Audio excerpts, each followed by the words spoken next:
The Picture of Dorian Gray by Oscar Wilde. The preface.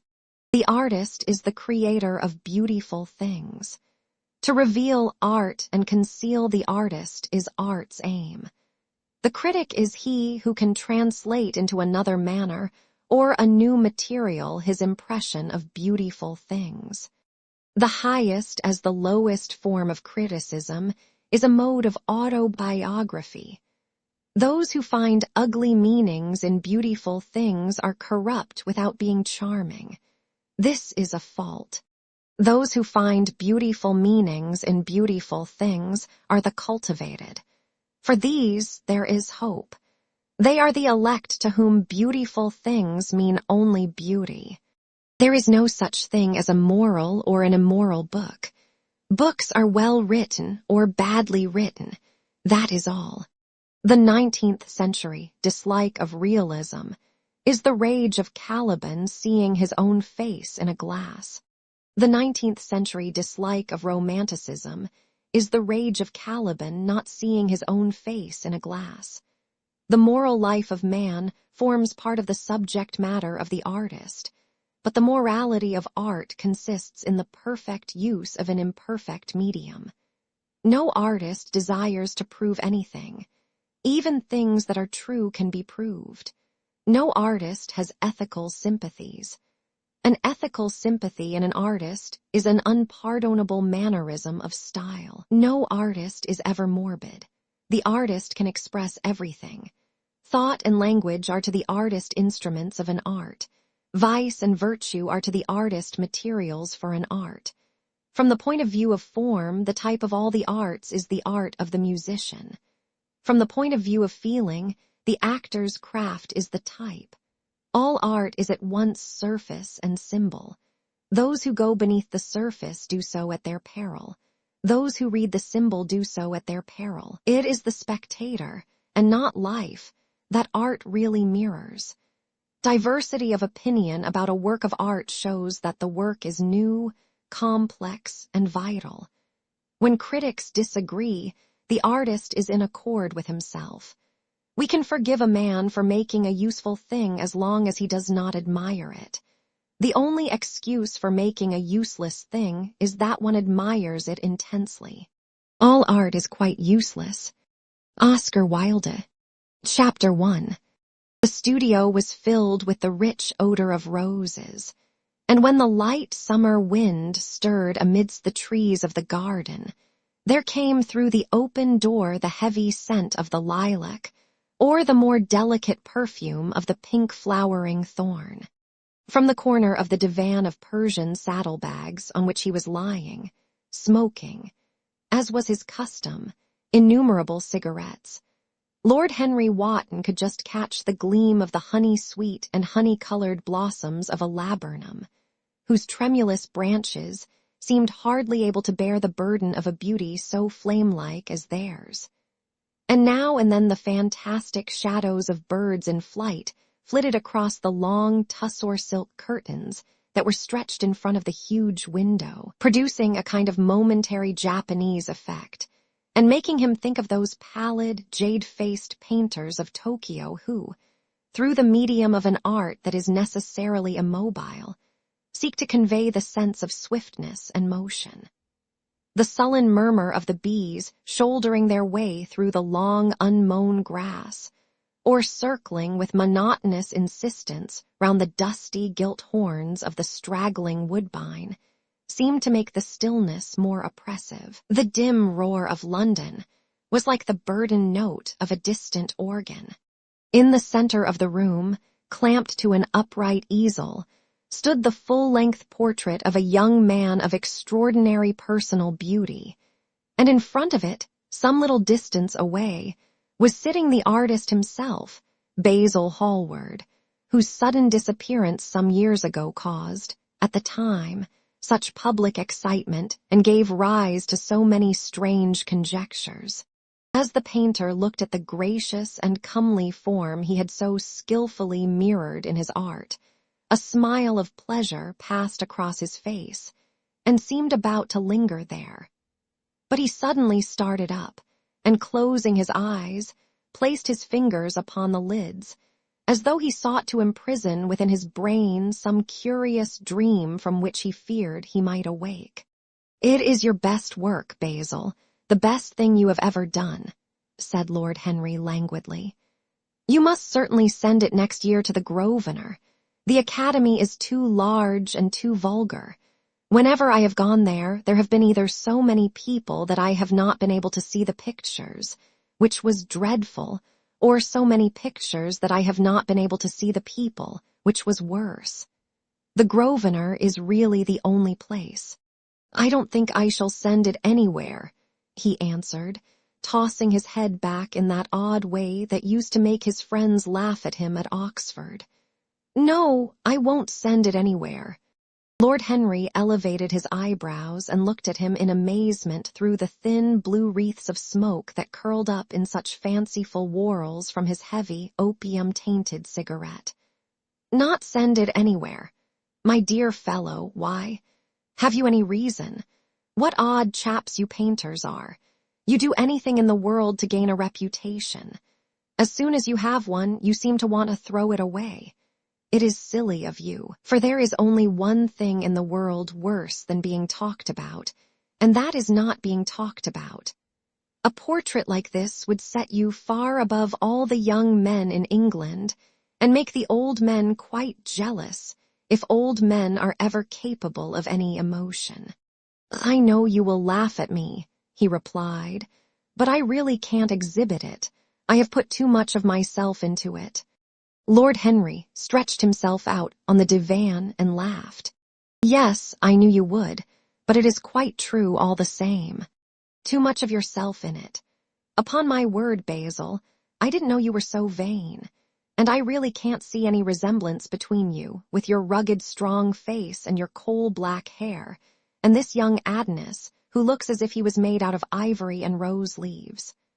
Why, my dear Basil, he is a Narcissus, and you— well, of course you have an intellectual expression and all that. But beauty, real beauty, ends where an intellectual expression begins. Intellect is in itself a mode of exaggeration and destroys the harmony of any face. The moment one sits down to think, one becomes all nose, or all forehead, or something horrid.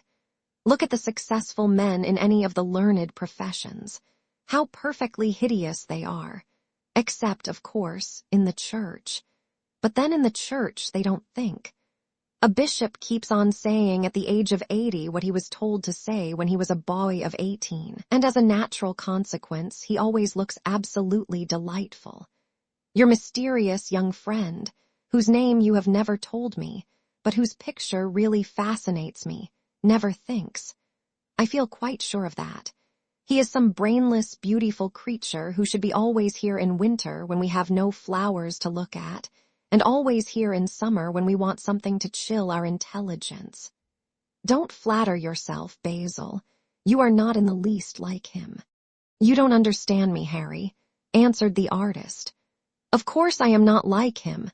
I know that perfectly well. Indeed, I should be sorry to look like him. You shrug your shoulders. I am telling you the truth. There is a fatality about all physical and intellectual distinction, the sort of fatality that seems to dog through history the faltering steps of kings. It is better not to be different from one's fellows. The ugly and the stupid have the best of it in this world. They can sit at their ease and gape at the play. If they know nothing of victory, they are at least spared the knowledge of defeat. They live as we all should live, undisturbed, indifferent, and without disquiet. They neither bring ruin upon others, nor ever receive it from alien hands. Your rank and wealth, Harry, my brains, such as they are, my art, whatever it may be worth, Dorian Gray's good looks, we shall all suffer for what the gods have given us, suffer terribly." "Dorian Gray, is that his name?" asked Lord Henry, walking across the studio towards Basil Hallward. "Yes, that is his name. I didn't intend to tell it to you." "But why not?" "Oh, I can't explain. When I like people immensely, I never tell their names to anyone. It is like surrendering a part of them. I have grown to love secrecy. It seems to be the one thing that can make modern life mysterious or marvelous to us. The commonest thing is delightful if one only hides it.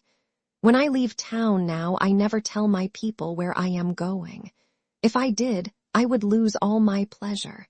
It is a silly habit, I dare say, but somehow it seems to bring a great deal of romance into one's life.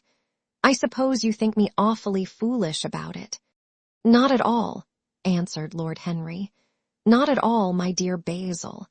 You seem to forget that I am married, and the one charm of marriage is that it makes a life of deception absolutely necessary for both parties. I never know where my wife is, and my wife never knows what I am doing. When we do meet occasionally, when we dine out together, or go down to the Duke's. We tell each other the most absurd stories with the most serious faces. My wife is very good at it, much better, in fact, than I am. She never gets confused over her dates, and I always do.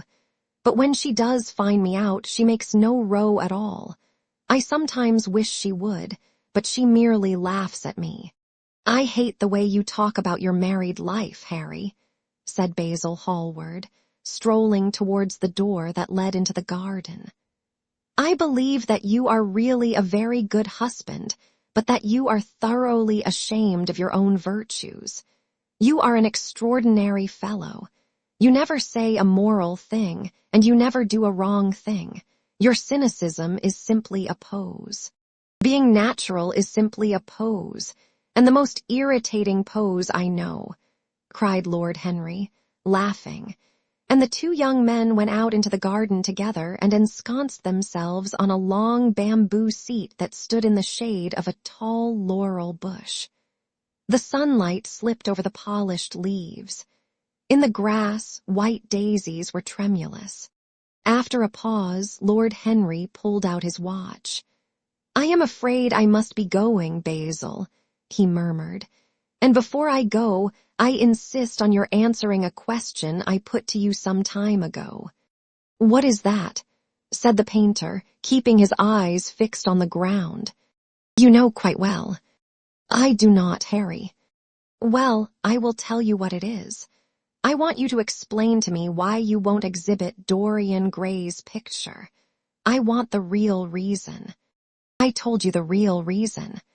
No, you did not. You said it was because there was too much of yourself in it. Now, that is childish. Harry, said Basil Hallward, looking him straight in the face, every portrait that is painted with feeling is a portrait of the artist, not of the sitter. The sitter is merely the accident, the occasion. It is not he who is revealed by the painter. It is rather the painter who, on the colored canvas, reveals himself.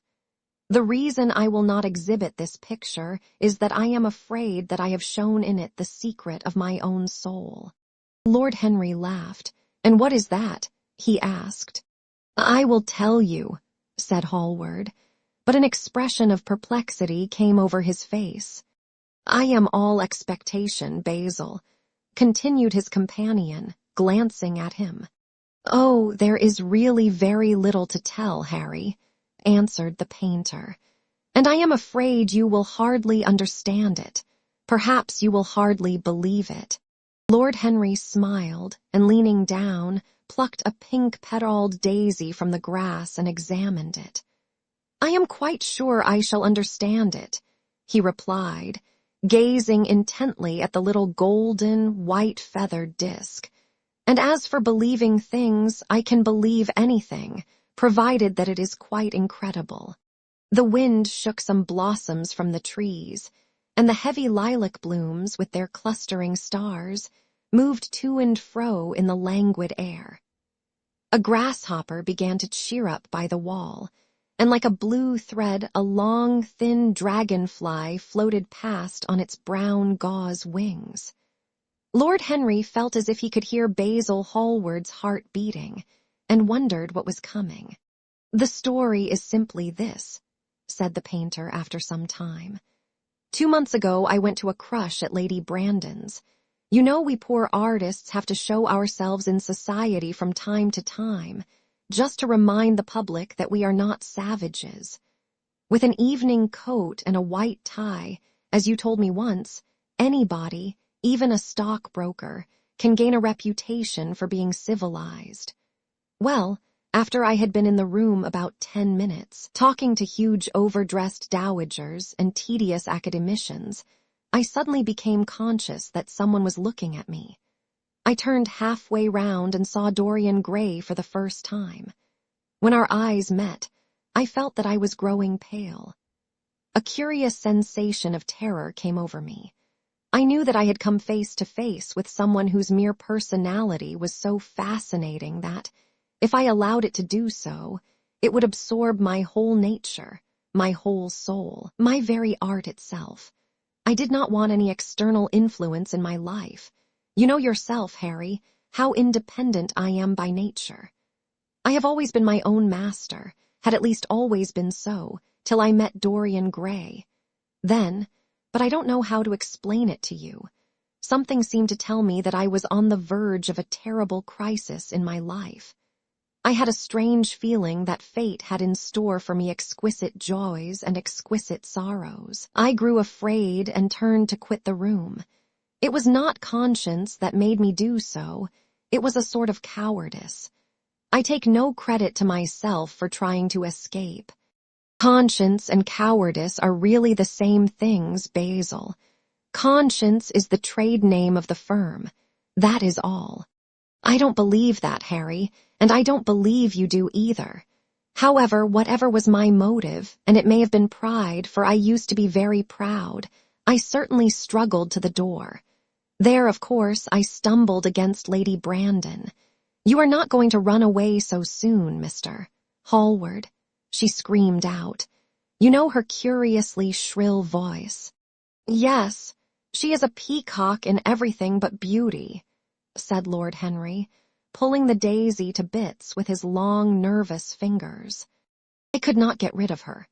She brought me up to royalties, and people with stars and garters, and elderly ladies with gigantic tiaras and parrot noses. She spoke of me as her dearest friend. I had only met her once before, but she took it into her head to lionize me. I believe some picture of mine had made a great success at the time, at least had been chattered about in the penny newspapers, which is the 19th century standard of immortality. Suddenly I found myself face to face with the young man whose personality had so strangely stirred me. We were quite close, almost touching. Our eyes met again. It was reckless of me, but I asked Lady Brandon to introduce me to him. Perhaps it was not so reckless, after all. It was simply inevitable. We would have spoken to each other without any introduction. I am sure of that. Dorian told me so afterwards. He, too, felt that we were destined to know each other. And how did Lady Brandon describe this wonderful young man? Asked his companion. I know she goes in for giving a rapid praises of all her guests. I remember her bringing me up to a truculent and red-faced old gentleman covered all over with orders and ribbons, and hissing into my ear, in a tragic whisper which must have been perfectly audible to everybody in the room, the most astounding details. I simply fled. I like to find out people for myself, but Lady Brandon treats her guests exactly as an auctioneer treats his goods. She either explains them entirely away, or tells one everything about them except what one wants to know. Poor Lady Brandon, you are hard on her, Harry, said Hallward listlessly. My dear fellow, she tried to found a salon and only succeeded in opening a restaurant. How could I admire her? But tell me, what did she say about Mr. Dorian Gray? Oh, something like, charming boy, poor dear mother, and I absolutely inseparable. Quite forget what he does. Afraid he doesn't do anything. Oh, yes, plays the piano, or is it the violin, dear Mr. Gray? Neither of us could help laughing, and we became friends at once. Laughter is not at all a bad beginning for a friendship, and it is far the best ending for one, said the young lord, plucking another daisy. Hallward shook his head. "You don't understand what friendship is, Harry," he murmured, "or what enmity is for that matter. You like everyone, that is to say, you are indifferent to everyone." "How horribly unjust of you," cried Lord Henry, tilting his hat back and looking up at the little clouds that, like raveled skeins of glossy white silk, were drifting across the hollowed turquoise of the summer sky. "Yes, horribly unjust of you. I make a great difference between people. I choose my friends for their good looks, my acquaintances for their good characters, and my enemies for their good intellects. A man cannot be too careful in the choice of his enemies. I have not got one who is a fool. They are all men of some intellectual power, and consequently they all appreciate me. Is that very vain of me? I think it is rather vain." "I should think it was, Harry. But according to your category, I must be merely an acquaintance."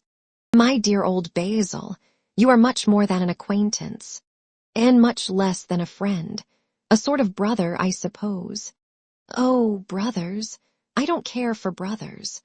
My elder brother won't die, and my younger brothers seem never to do anything else." "Harry," exclaimed Hallward, frowning.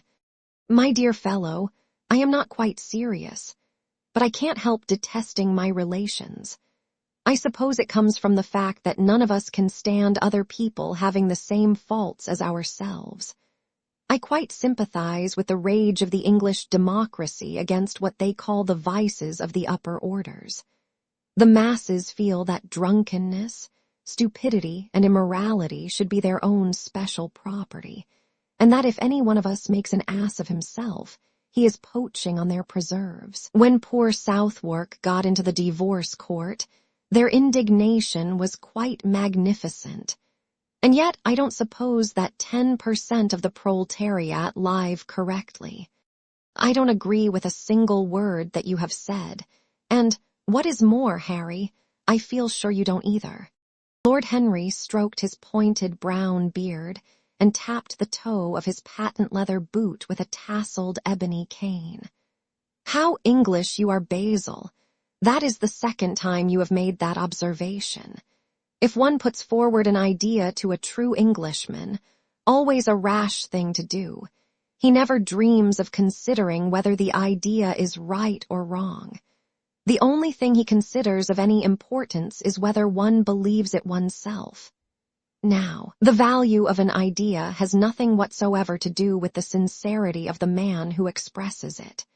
Indeed, the probabilities are that the more insincere the man is, the more purely intellectual will the idea be, as in that case it will not be colored by either his wants, his desires, or his prejudices.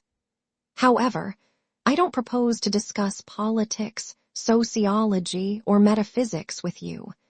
I like persons better than principles, and I like persons with no principles better than anything else in the world. Tell me more about Mr. Dorian Gray. How often do you see him?" "Every day. I couldn't be happy if I didn't see him every day. He is absolutely necessary to me." "How extraordinary. I thought you would never care for anything but your art." "He is all my art to me now," said the painter gravely. "I sometimes think, Harry, that there are only two eras of any importance in the world's history. The first is the appearance of a new medium for art, and the second is the appearance of a new personality for art also. What the invention of oil painting was to the Venetians, the face of Antinous was to late Greek sculpture, and the face of Dorian Gray will someday be to me. It is not merely that I paint from him, draw from him, sketch from him. Of course, I have done all that, but he is much more to me than a model or a sitter.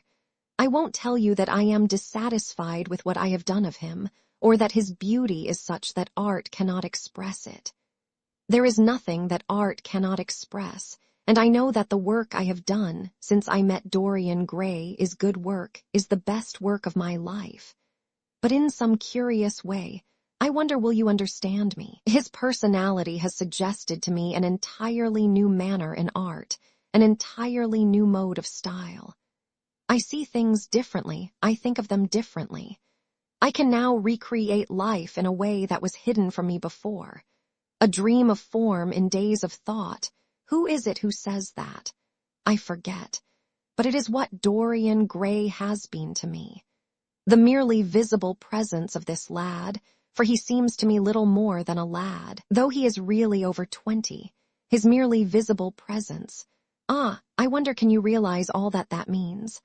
Unconsciously, he defines for me the lines of a fresh school, a school that is to have in it all the passion of the romantic spirit, all the perfection of the spirit that is Greek.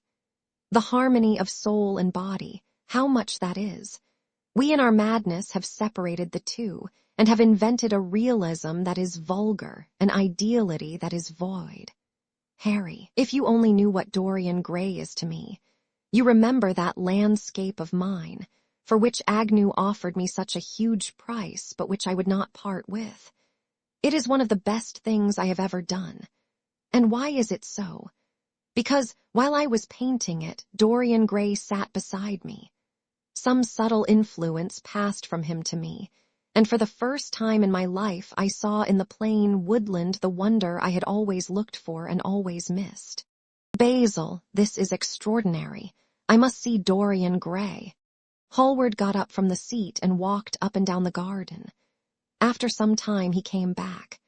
Harry, he said, Dorian Gray is to me simply a motive in art. You might see nothing in him. I see everything in him. He is never more present in my work than when no image of him is there. He is a suggestion, as I have said, of a new manner. I find him in the curves of certain lines, in the loveliness and subtleties of certain colors. That is all. Then why won't you exhibit his portrait? Asked Lord Henry. Because, without intending it, I have put into it some expression of all this curious artistic idolatry, of which, of course, I have never cared to speak to him. He knows nothing about it. He shall never know anything about it. But the world might guess it, and I will not bare my soul to their shallow, prying eyes. My heart shall never be put under their microscope. There is too much of myself in the thing, Harry, too much of myself. Poets are not so scrupulous as you are. They know how useful passion is for publication. Nowadays a broken heart will run to many editions. I hate them for it, cried Hallward. An artist should create beautiful things, but should put nothing of his own life into them. We live in an age when men treat art as if it were meant to be a form of autobiography. We have lost the abstract sense of beauty. Someday I will show the world what it is, and for that reason the world shall never see my portrait of Dorian Gray. I think you are wrong, Basil, but I won't argue with you. It is only the intellectually lost who ever argue. Tell me, is Dorian Gray very fond of you?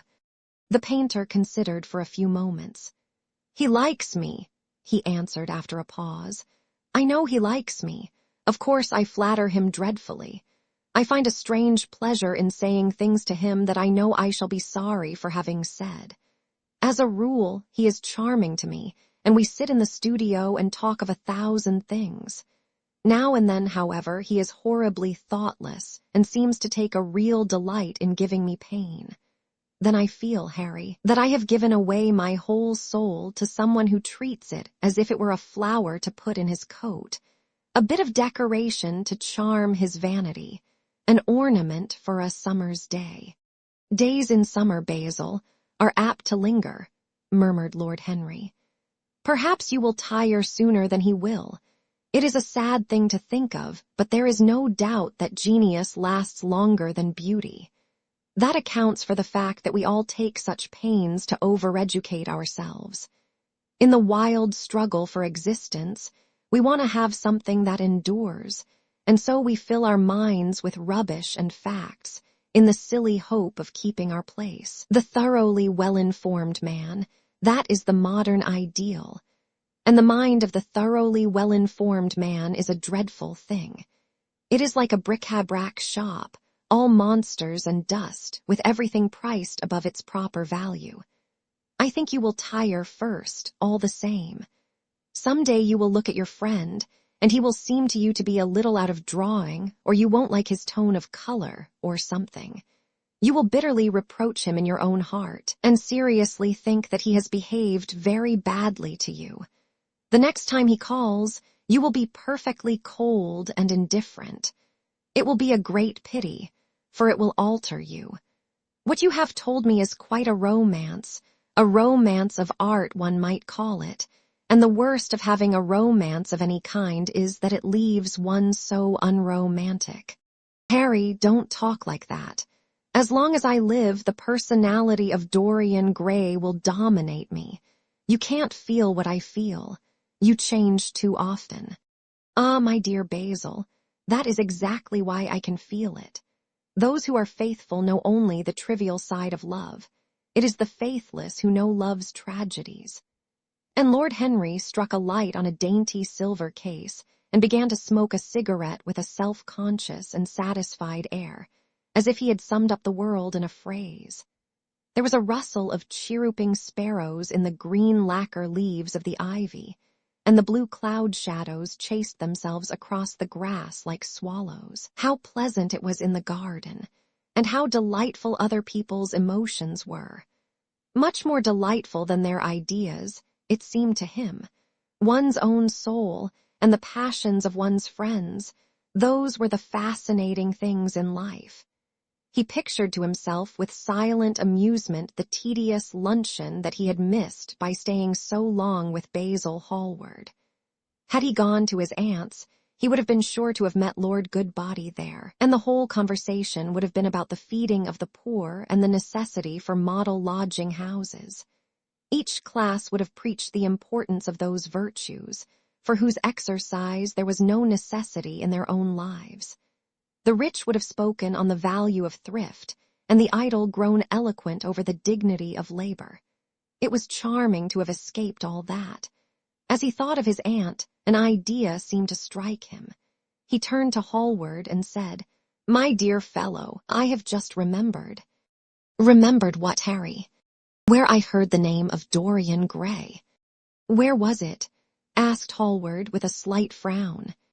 "Don't look so angry, Basil. It was at my aunt, Lady Agatha's.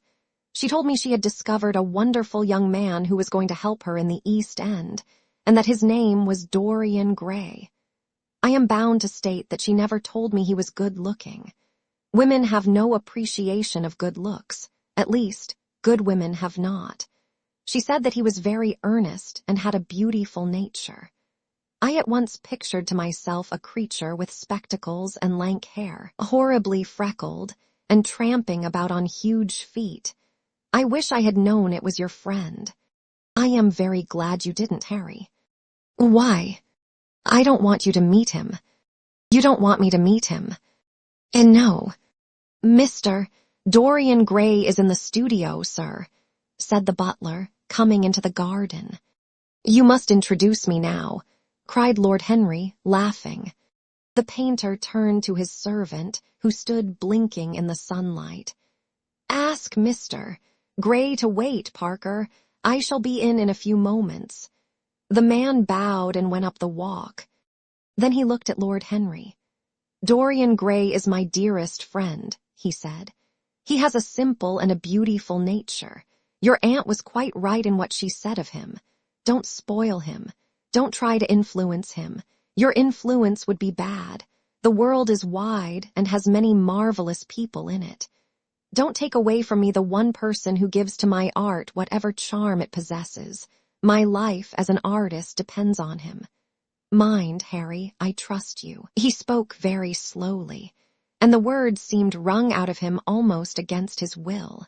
"What nonsense you talk," said Lord Henry, smiling, and taking Hallward by the arm, he almost led him into the house. Chapter 2. As they entered, they saw Dorian Gray. He was seated at the piano, with his back to them, turning over the pages of a volume of Schumann's Forest Scenes. "You must lend me these, Basil," he cried. "I want to learn them. They are perfectly charming." "That entirely depends on how you sit today, Dorian. Oh, I am tired of sitting, and I don't want a life-sized portrait of myself, answered the lad, swinging round on the music stool in a willful, petulant manner. When he caught sight of Lord Henry, a faint blush colored his cheeks for a moment, and he started up. I beg your pardon, Basil, but I didn't know you had anyone with you. This is Lord Henry Wotton, Dorian, an old Oxford friend of mine. I have just been telling him what a capital sitter you were, and now you have spoiled everything. You have not spoiled my pleasure in meeting you, Mr. Gray, said Lord Henry, stepping forward and extending his hand. My aunt has often spoken to me about you. You are one of her favorites, and I am afraid one of her victims also. I am in Lady Agatha's black books at present, answered Dorian with a funny look of penitence. I promised to go to a club in Whitechapel with her last Tuesday, and I really forgot all about it. We were to have played a duet together, 3 duets, I believe. I don't know what she will say to me. I am far too frightened to call. Oh, I will make your peace with my aunt. She is quite devoted to you, and I don't think it really matters about your not being there. The audience probably thought it was a duet. When Aunt Agatha sits down to the piano, she makes quite enough noise for 2 people. That is very horrid to her, and not very nice to me, answered Dorian, laughing. Lord Henry looked at him. Yes, he was certainly wonderfully handsome, with his finely curved scarlet lips, his frank blue eyes, his crisp gold hair. There was something in his face that made one trust him at once. All the candor of youth was there, as well as all youth's passionate purity. One felt that he had kept himself unspotted from the world. No wonder Basil Hallward worshipped him. You are too charming to go in for philanthropy, Mr. Gray, far too charming. And Lord Henry flung himself down on the divan and opened his cigarette case. The painter had been busy mixing his colors and getting his brushes ready. He was looking worried, and when he heard Lord Henry's last remark, he glanced at him, hesitated for a moment, and then said, Harry, I want to finish this picture today. Would you think it awfully rude of me if I asked you to go away? Lord Henry smiled and looked at Dorian Gray. Am I to go, Mr. Gray? He asked. Oh, please don't, Lord Henry. I see that Basil is in one of his sulky moods, and I can't bear him when he sulks. Besides, I want you to tell me why I should not go in for philanthropy. I don't know that I shall tell you that, Mr. Gray. It is so tedious a subject that one would have to talk seriously about it. But I certainly shall not run away now that you have asked me to stop. You don't really mind, Basil, do you? You have often told me that you liked your sitters to have someone to chat to. Hallward bit his lip. If Dorian wishes it, of course you must stay. Dorian's whims are laws to everybody except himself. Lord Henry took up his hat and gloves. You are very pressing, Basil, but I am afraid I must go.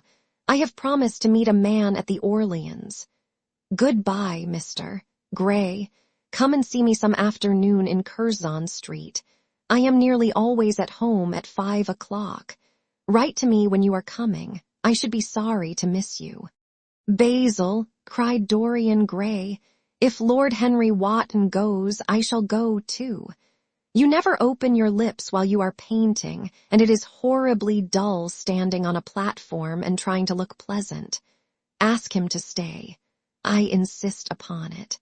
Stay, Harry, to oblige Dorian and to oblige me, said Hallward, gazing intently at his picture. It is quite true. I never talk when I am working, and never listen either, and it must be dreadfully tedious for my unfortunate sitters. I beg you to stay. But what about my man at the Orleans? The painter laughed. I don't think there will be any difficulty about that. Sit down again, Harry. And now, Dorian, get up on the platform and don't move about too much or pay any attention to what Lord Henry says. He has a very bad influence over all his friends, with the single exception of myself." Dorian Gray stepped up on the dais with the air of a young Greek martyr and made a little mow of discontent to Lord Henry, to whom he had rather taken a fancy. He was so unlike Basil. They made a delightful contrast, and he had such a beautiful voice. After a few moments he said to him, "Have you really a very bad influence, Lord Henry? As bad as Basil says." "There is no such thing as a good influence, Mr. Gray. All influence is immoral from the scientific point of view." "Why?" "Because to influence a person is to give him one's own soul. He does not think his natural thoughts or burn with his natural passions. His virtues are not real to him. His sins, if there are such things as sins, are borrowed. He becomes an echo of someone else's music, an actor of a part that has not been written for him. The aim of life is self-development. To realize one's nature perfectly, that is what each of us is here for. People are afraid of themselves nowadays. They have forgotten the highest of all duties, the duty that one owes to oneself. Of course, they are charitable.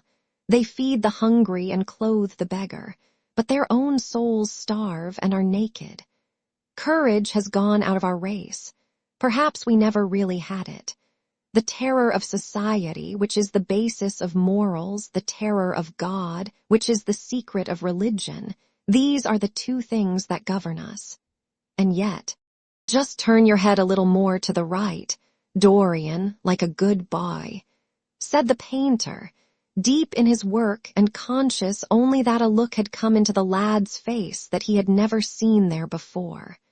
"And yet," continued Lord Henry, in his low, musical voice, and with that graceful wave of the hand that was always so characteristic of him, and that he had even in his Eton days, "I believe that if one man were to live out his life fully and completely, were to give form to every feeling, expression to every thought, reality to every dream, I believe that the world would gain such a fresh impulse of joy that we would forget all the maladies of mediaevalism and return to the Hellenic ideal, to something finer, richer than the Hellenic ideal, it may be. But the bravest man amongst us is afraid of himself. The mutilation of the savage has its tragic survival in the self-denial that mars our lives. We are punished for our refusals. Every impulse that we strive to strangle broods in the mind and poisons us. The body sins once, and has done with its sin, for action is a mode of purification. Nothing remains then but the recollection of a pleasure, or the luxury of a regret. The only way to get rid of a temptation is to yield to it. Resist it, and your soul grows sick with longing for the things it has forbidden to itself, with desire for what its monstrous laws have made monstrous and unlawful. It has been said that the great events of the world take place in the brain. It is in the brain, and the brain only, that the great sins of the world take place also. You, Mr. Gray, you yourself, with your rose-red youth and your rose-white boyhood, you have had passions that have made you afraid, thoughts that have filled you with terror, daydreams and sleeping dreams whose mere memory might stain your cheek with shame. "Stop," faltered Dorian Gray. "Stop, you bewilder me. I don't know what to say. There is some answer to you, but I cannot find it. Don't speak. Let me think, or rather, let me try not to think." For nearly 10 minutes he stood there, motionless, with parted lips and eyes strangely bright. He was dimly conscious that entirely fresh influences were at work within him, yet they seemed to him to have come really from himself. The few words that Basil's friend had said to him, words spoken by chance, no doubt, and with willful paradox in them, had touched some secret chord that had never been touched before, but that he felt was now vibrating and throbbing to curious pulses. Music had stirred him like that. Music had troubled him many times, but music was not articulate. It was not a new world, but rather another chaos that it created in us. Words, mere words, how terrible they were, how clear and vivid and cruel. One could not escape from them, and yet what a subtle magic there was in them. They seemed to be able to give a plastic form to formless things, and to have a music of their own as sweet as that of viol or of lute. Mere words. Was there anything so real as words? Yes, there had been things in his boyhood that he had not understood. He understood them now. Life suddenly became fiery-colored to him. It seemed to him that he had been walking in fire. Why had he not known it? With his subtle smile, Lord Henry watched him. He knew the precise psychological moment when to say nothing. He felt intensely interested. He was amazed at the sudden impression that his words had produced, and remembering a book that he had read when he was 16, a book which had revealed to him much that he had not known before, he wondered whether Dorian Gray was passing through a similar experience. He had merely shot an arrow into the air. Had it hit the mark? How fascinating the lad was. Hallward painted away with that marvelous, bold touch of his, that had the true refinement and perfect delicacy that in art, at any rate, comes only from strength. He was unconscious of the silence. "Basil, I am tired of standing," cried Dorian Gray suddenly. "I must go out and sit in the garden. The air is stifling here. My dear fellow, I am so sorry. When I am painting, I can't think of anything else. But you never sat better. You were perfectly still. And I have caught the effect I wanted, the half-parted lips and the bright look in the eyes. I don't know what Harry has been saying to you, but he has certainly made you have the most wonderful expression. I suppose he has been paying you compliments. You mustn't believe a word that he says." "He has certainly not been paying me compliments. Perhaps that is the reason that I don't believe anything he has told me." "You know you believe it all," said Lord Henry, looking at him with his dreamy, languorous eyes. "I will go out to the garden with you. It is horribly hot in the studio. Basil, let us have something iced to drink, something with strawberries in it." "Certainly, Harry. Just touch the bell, and when Parker comes I will tell him what you want. I have got to work up this background, so I will join you later on. Don't keep Dorian too long. I have never been in better form for painting than I am today. This is going to be my masterpiece. It is my masterpiece as it stands." Lord Henry went out to the garden and found Dorian Gray burying his face in the great cool lilac blossoms, feverishly drinking in their perfume as if it had been wine. He came close to him and put his hand upon his shoulder. "You are quite right to do that," he murmured. "Nothing can cure the soul but the senses, just as nothing can cure the senses but the soul." The lad started and drew back. He was bareheaded, and the leaves had tossed his rebellious curls and tangled all their gilded threads. There was a look of fear in his eyes, such as people have when they are suddenly awakened. His finely chiseled nostrils quivered, and some hidden nerve shook the scarlet of his lips and left them trembling. "Yes," continued Lord Henry, "that is one of the great secrets of life, to cure the soul by means of the senses, and the senses by means of the soul. You are a wonderful creation. You know more than you think you know, just as you know less than you want to know." Dorian Gray frowned and turned his head away. He could not help liking the tall, graceful young man who was standing by him. His romantic, olive-colored face and worn expression interested him. There was something in his low, languid voice that was absolutely fascinating. His cool, white, flower-like hands even had a curious charm. They moved, as he spoke, like music, and seemed to have a language of their own. But he felt afraid of him, and ashamed of being afraid. Why had it been left for a stranger to reveal him to himself? He had known Basil Hallward for months, but the friendship between them had never altered him. Suddenly, there had come someone across his life who seemed to have disclosed to him life's mystery. And yet, what was there to be afraid of? He was not a schoolboy or a girl. It was absurd to be frightened. "Let us go and sit in the shade," said Lord Henry. "Parker has brought out the drinks, and if you stay any longer in this glare, you will be quite spoiled, and Basil will never paint you again. You really must not allow yourself to become sunburnt. It would be unbecoming." "What can it matter?" cried Dorian Gray, laughing, as he sat down on the seat at the end of the garden. "It should matter everything to you, Mr. Gray." "Why?" "Because you have the most marvelous youth, and youth is the one thing worth having." "I don't feel that, Lord Henry." "No, you don't feel it now. Some day when you are old and wrinkled and ugly, when thought has seared your forehead with its lines, and passion branded your lips with its hideous fires, you will feel it terribly. Now, wherever you go, you charm the world. Will it always be so? You have a wonderfully beautiful face, Mr. Gray. Don't frown, you have. And beauty is a form of genius, is higher, indeed, than genius, as it needs no explanation. It is of the great facts of the world, like sunlight, or springtime, or the reflection in dark waters of that silver shell we call the moon. It cannot be questioned. It has its divine right of sovereignty. It makes princes of those who have it. You smile. Ah, when you have lost it, you won't smile. People say sometimes that beauty is only superficial. That may be so, but at least it is not so superficial as thought is.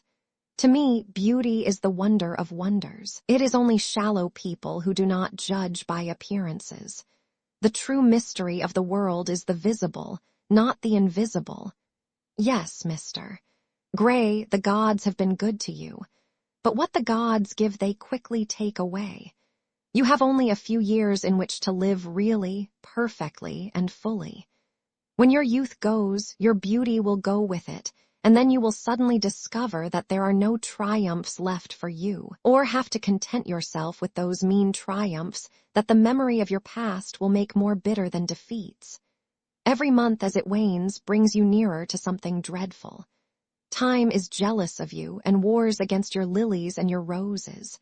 You will become sallow and hollow-cheeked and dull-eyed. You will suffer horribly. Ah, realize your youth while you have it. Don't squander the gold of your days, listening to the tedious, trying to improve the hopeless failure, or giving away your life to the ignorant, the common, and the vulgar. These are the sickly aims, the false ideals of our age. Live the wonderful life that is in you. Let nothing be lost upon you. Be always searching for new sensations. Be afraid of nothing. A new hedonism, that is what our century wants. You might be its visible symbol. With your personality, there is nothing you could not do. The world belongs to you for a season. The moment I met you, I saw that you were quite unconscious of what you really are, of what you really might be.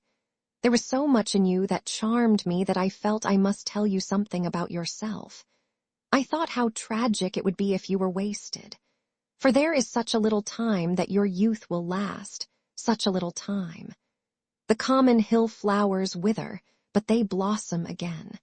The laburnum will be as yellow next June as it is now. In a month there will be purple stars on the clematis, and year after year the green night of its leaves will hold its purple stars. But we never get back our youth. The pulse of joy that beats in us at 20 becomes sluggish. Our limbs fail, our senses rot. We degenerate into hideous puppets, haunted by the memory of the passions of which we were too much afraid, and the exquisite temptations that we had not the courage to yield to. Youth, youth, there is absolutely nothing in the world but youth. Dorian Gray listened, open-eyed and wondering. The spray of lilac fell from his hand upon the gravel. A furry bee came and buzzed round it for a moment. Then it began to scramble all over the oval stellated globe of the tiny blossoms. He watched it with that strange interest in trivial things that we try to develop when things of high import make us afraid, or when we are stirred by some new emotion for which we cannot find expression, or when some thought that terrifies us lays sudden siege to the brain and calls on us to yield. After a time, the bee flew away. He saw it creeping into the stained trumpet of a Tyrian convolvulus. The flower seemed to quiver, and then swayed gently to and fro. Suddenly, the painter appeared at the door of the studio and made staccato signs for them to come in. They turned to each other and smiled. "I am waiting," he cried. "Do come in. The light is quite perfect and you can bring your drinks." They rose up and sauntered down the walk together. 2 green and white butterflies fluttered past them, and in the pear tree at the corner of the garden, a thrush began to sing. "You are glad you have met me, Mr. Gray," said Lord Henry, looking at him. "Yes, I am glad now. I wonder, shall I always be glad? Always, that is a dreadful word. It makes me shudder when I hear it. Women are so fond of using it. They spoil every romance by trying to make it last forever. It is a meaningless word, too. The only difference between a caprice and a lifelong passion is that the caprice lasts a little longer." As they entered the studio, Dorian Gray put his hand upon Lord Henry's arm. "In that case, let our friendship be a caprice," he murmured, flushing at his own boldness, then stepped up on the platform and resumed his pose. Lord Henry flung himself into a large wicker armchair and watched him. The sweep and dash of the brush on the canvas made the only sound that broke the stillness, except when, now and then, Hallward stepped back to look at his work from a distance. In the slanting beams that streamed through the open doorway, the dust danced and was golden. The heavy scent of the roses seemed to brood over everything. After about a quarter of an hour, Hallward stopped painting, looked for a long time at Dorian Gray, and then for a long time at the picture, biting the end of one of his huge brushes and frowning. "It is quite finished," he cried at last, and stooping down he wrote his name in long vermilion letters on the left-hand corner of the canvas. Lord Henry came over and examined the picture. It was certainly a wonderful work of art, and a wonderful likeness as well. "My dear fellow, I congratulate you most warmly," he said. "It is the finest portrait of modern times. Mr. Gray, come over and look at yourself." The lad started, as if awakened from some dream. "Is it really finished?" he murmured, stepping down from the platform. "Quite finished," said the painter. "And you have sat splendidly today. I am awfully obliged to you." "That is entirely due to me," broke in Lord Henry. "Isn't it, Mr. Gray?" Dorian made no answer, but passed listlessly in front of his picture and turned towards it. When he saw it, he drew back, and his cheeks flushed for a moment with pleasure. A look of joy came into his eyes, as if he had recognized himself for the first time. He stood there motionless and in wonder, dimly conscious that Hallward was speaking to him, but not catching the meaning of his words. The sense of his own beauty came on him like a revelation. He had never felt it before. Basil Hallward's compliments had seemed to him to be merely the charming exaggeration of friendship. He had listened to them, laughed at them, forgotten them. They had not influenced his nature. Then had come Lord Henry Wotton with his strange panegyric on youth, his terrible warning of its brevity. That had stirred him at the time, and now, as he stood gazing at the shadow of his own loveliness, the full reality of the description flashed across him. Yes, there would be a day when his face would be wrinkled and wizen, his eyes dim and colorless, the grace of his figure broken and deformed. The scarlet would pass away from his lips and the gold steal from his hair. The life that was to make his soul would mar his body. He would become dreadful, hideous, and uncouth. As he thought of it, a sharp pang of pain struck through him like a knife and made each delicate fiber of his nature quiver. His eyes deepened into amethyst, and across them came a mist of tears. He felt as if a hand of ice had been laid upon his heart. "Don't you like it?" cried Hallward at last, stung a little by the lad's silence, not understanding what it meant. "Of course he likes it," said Lord Henry. "Who wouldn't like it? It is one of the greatest things in modern art. I will give you anything you like to ask for it. I must have it." "It is not my property, Harry." "Whose property is it?" "Dorian's, of course," answered the painter. "He is a very lucky fellow." "How sad it is," murmured Dorian Gray with his eyes still fixed upon his own portrait. "How sad it is. I shall grow old and horrible and dreadful, but this picture will remain always young. It will never be older than this particular day of June. If it were only the other way. If it were I who was to be always young and the picture that was to grow old. For that, I would give everything. Yes, there is nothing in the whole world I would not give. I would give my soul for that." "You would hardly care for such an arrangement, Basil," cried Lord Henry, laughing. "It would be rather hard lines on your work." "I should object very strongly, Harry," said Hallward. Dorian Gray turned and looked at him. "I believe you would, Basil. You like your art better than your friends. I am no more to you than a green bronze figure. Hardly as much, I dare say." The painter stared in amazement. It was so unlike Dorian to speak like that. What had happened? He seemed quite angry. His face was flushed and his cheeks burning. "Yes," he continued, "I am less to you than your ivory Hermes or your silver fawn. You will like them always. How long will you like me? Till I have my first wrinkle, I suppose. I know now that when one loses one's good looks, whatever they may be, one loses everything. Your picture has taught me that. Lord Henry Wotton is perfectly right. Youth is the only thing worth having. When I find that I am growing old, I shall kill myself." Hallward turned pale and caught his hand. "Dorian, Dorian," he cried, "don't talk like that. I have never had such a friend as you, and I shall never have such another. You are not jealous of material things, are you? You who are finer than any of them. I am jealous of everything whose beauty does not die. I am jealous of the portrait you have painted of me. Why should it keep what I must lose? Every moment that passes takes something from me and gives something to it. Oh, if it were only the other way. If the picture could change and I could be always what I am now. Why did you paint it? It will mock me some day, mock me horribly."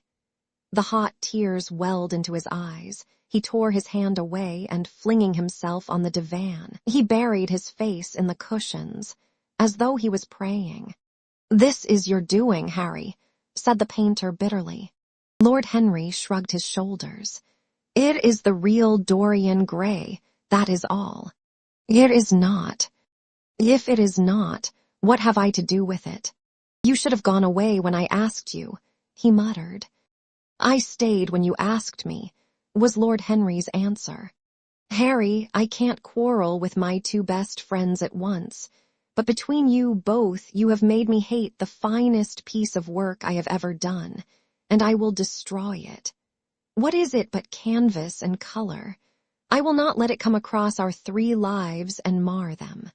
Dorian Gray lifted his golden head from the pillow, and with pallid face and tear-stained eyes, looked at him as he walked over to the deal painting table that was set beneath the high curtained window. What was he doing there?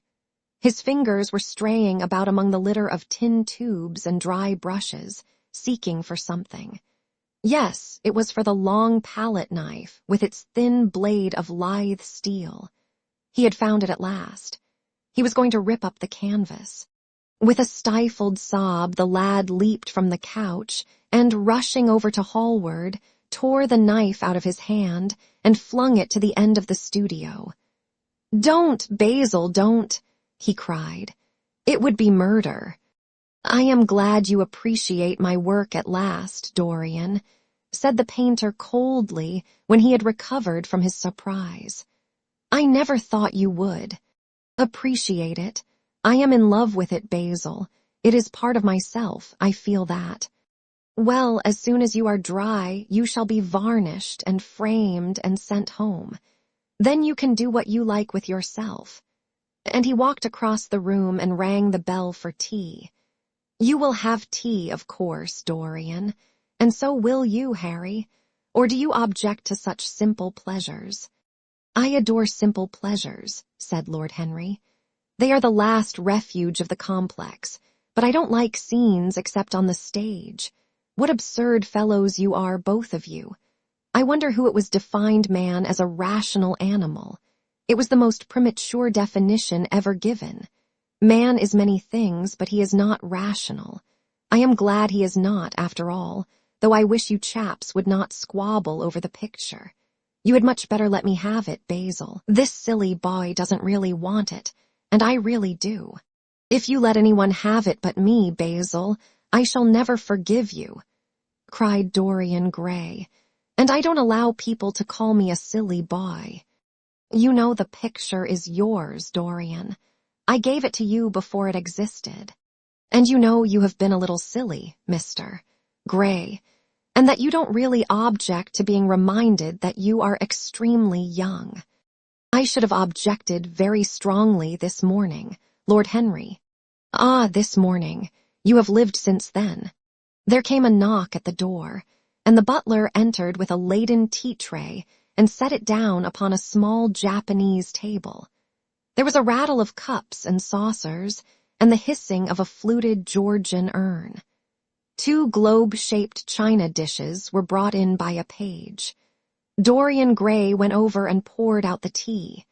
The 2 men sauntered languidly to the table and examined what was under the covers. "Let us go to the theatre tonight," said Lord Henry. "There is sure to be something on, somewhere. I have promised to dine at White's, but it is only with an old friend, so I can send him a wire to say that I am ill, or that I am prevented from coming in consequence of a subsequent engagement. I think that would be a rather nice excuse. It would have all the surprise of candor." "It is such a bore putting on one's dress clothes," muttered Hallward. "And when one has them on, they are so horrid." "Yes," answered Lord Henry dreamily. "The costume of the 19th century is detestable. It is so somber, so depressing. Sin is the only real color element left in modern life. You really must not say things like that before Dorian, Harry." "Before which Dorian? The one who is pouring out tea for us, or the one in the picture?" "Before either." "I should like to come to the theatre with you, Lord Henry," said the lad. "Then you shall come, and you will come too, Basil, won't you?" "I can't, really. I would sooner not. I have a lot of work to do." "Well, then, you and I will go alone, Mr. Gray." "I should like that awfully." The painter bit his lip and walked over, cup in hand, to the picture. "I shall stay with the real Dorian," he said sadly. "Is it the real Dorian?" cried the original of the portrait, strolling across to him. "Am I really like that?" "Yes, you are just like that." "How wonderful, Basil." "At least you are like it in appearance, but it will never alter," sighed Hallward. "That is something." "What a fuss people make about fidelity," exclaimed Lord Henry. "Why, even in love it is purely a question for physiology. It has nothing to do with our own will. Young men want to be faithful and are not. Old men want to be faithless and cannot. That is all one can say." "Don't go to the theatre tonight, Dorian," said Hallward. "Stop and dine with me." "I can't, Basil." "Why?" "Because I have promised Lord Henry Wotton to go with him." He won't like you the better for keeping your promises. He always breaks his own. I beg you not to go." Dorian Gray laughed and shook his head. "I entreat you." The lad hesitated and looked over at Lord Henry, who was watching them from the tea-table with an amused smile. "I must go, Basil," he answered. "Very well," said Hallward, and he went over and laid down his cup on the tray. "It is rather late, and as you have to dress, you had better lose no time. Goodbye, Harry. Goodbye, Dorian. Come and see me soon. Come tomorrow." "Certainly. You won't forget." "No, of course not," cried Dorian. "And, Harry." "Yes, Basil." "Remember what I asked you when we were in the garden this morning." "I have forgotten it." "I trust you." "I wish I could trust myself," said Lord Henry, laughing. "Come, Mr. Gray, my hansom is outside, and I can drop you at your own place. Goodbye, Basil. It has been a most interesting afternoon." As the door closed behind them, the painter flung himself down on a sofa, and a look of pain came into his face. Chapter 3. At 12:30, next day, Lord Henry Wotton strolled from Curzon Street over to the Albany to call on his uncle, Lord Fermor, a genial if somewhat rough-mannered old bachelor, whom the outside world called selfish, because it derived no particular benefit from him, but who was considered generous by society as he fed the people who amused him. His father had been our ambassador at Madrid when Isabella was young and prim unthought of, but had retired from the diplomatic service in a capricious moment of annoyance on not being offered the embassy at Paris, a post to which he considered that he was fully entitled by reason of his birth, his indolence, the good English of his dispatches, and his inordinate passion for pleasure. The son, who had been his father's secretary, had resigned along with his chief, somewhat foolishly as was thought at the time, and on succeeding some months later to the title, had set himself to the serious study of the great aristocratic art of doing absolutely nothing. He had 2 large town houses, but preferred to live in chambers as it was less trouble, and took most of his meals at his club. He paid some attention to the management of his collieries in the Midland counties, excusing himself for this taint of industry on the ground that the one advantage of having coal was that it enabled a gentleman to afford the decency of burning wood on his own hearth. In politics he was a Tory, except when the Tories were in office, during which period he roundly abused them for being a pack of radicals. He was a hero to his valet, who bullied him, and a terror to most of his relations, whom he bullied in turn. Only England could have produced him, and he always said that the country was going to the dogs. His principles were out of date, but there was a good deal to be said for his prejudices. When Lord Henry entered the room, he found his uncle sitting in a rough shooting coat, smoking a cheroot and grumbling over the Times. "Well, Harry," said the old gentleman, "what brings you out so early? I thought you dandies never got up till 2 and were not visible till 5.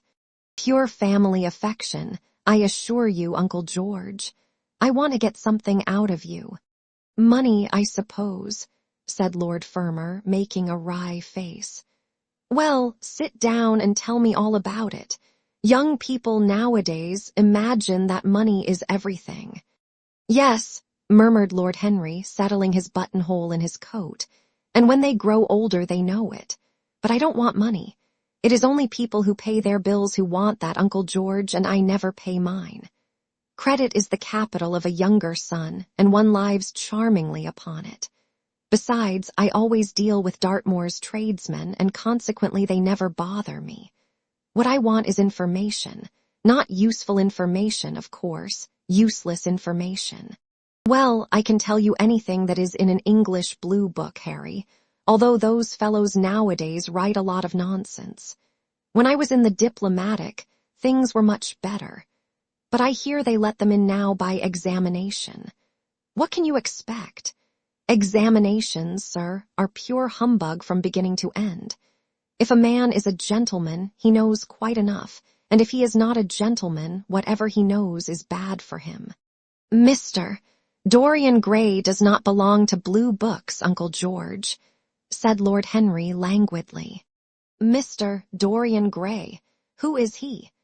Asked Lord Fermor, knitting his bushy white eyebrows. That is what I have come to learn, Uncle George. Or rather, I know who he is. He is the last Lord Kelso's grandson. His mother was a Devereux, Lady Margaret Devereux. I want you to tell me about his mother. What was she like? Whom did she marry? You have known nearly everybody in your time, so you might have known her. I am very much interested in Mr. Gray at present. I have only just met him. Kelso's grandson, echoed the old gentleman. Kelso's grandson? Of course. I knew his mother intimately. I believe I was at her christening. She was an extraordinarily beautiful girl, Margaret Devereux, and made all the men frantic by running away with a penniless young fellow. A mere nobody, sir, a subaltern in a foot regiment, or something of that kind. Certainly. I remember the whole thing as if it happened yesterday. The poor chap was killed in a duel at Spa a few months after the marriage. There was an ugly story about it. They said Kelso got some rascally adventurer, some Belgian brute, to insult his son-in-law in public. Paid him, sir, to do it, paid him. And that the fellow spitted his man as if he had been a pigeon. The thing was hushed up, but egad, Kelso ate his chop alone at the club for some time afterwards. He brought his daughter back with him, I was told, and she never spoke to him again. Oh, yes, it was a bad business. The girl died, too, died within a year. So she left a son, did she? I had forgotten that. What sort of boy is he? If he is like his mother, he must be a good-looking chap. He is very good-looking, assented Lord Henry. I hope he will fall into proper hands, continued the old man. He should have a pot of money waiting for him if Kelso did the right thing by him. His mother had money, too. All the Selby property came to her, through her grandfather. Her grandfather hated Kelso, thought him a mean dog. He was, too. Came to Madrid once when I was there. Egad, I was ashamed of him. The Queen used to ask me about the English noble who was always quarreling with the cabmen about their fares. They made quite a story of it. I didn't dare show my face at court for a month. I hope he treated his grandson better than he did the Jarvies. I don't know, answered Lord Henry. I fancy that the boy will be well off. He is not of age yet. He has Selby, I know, he told me so. And his mother was very beautiful. Margaret Devereux was one of the loveliest creatures I ever saw, Harry.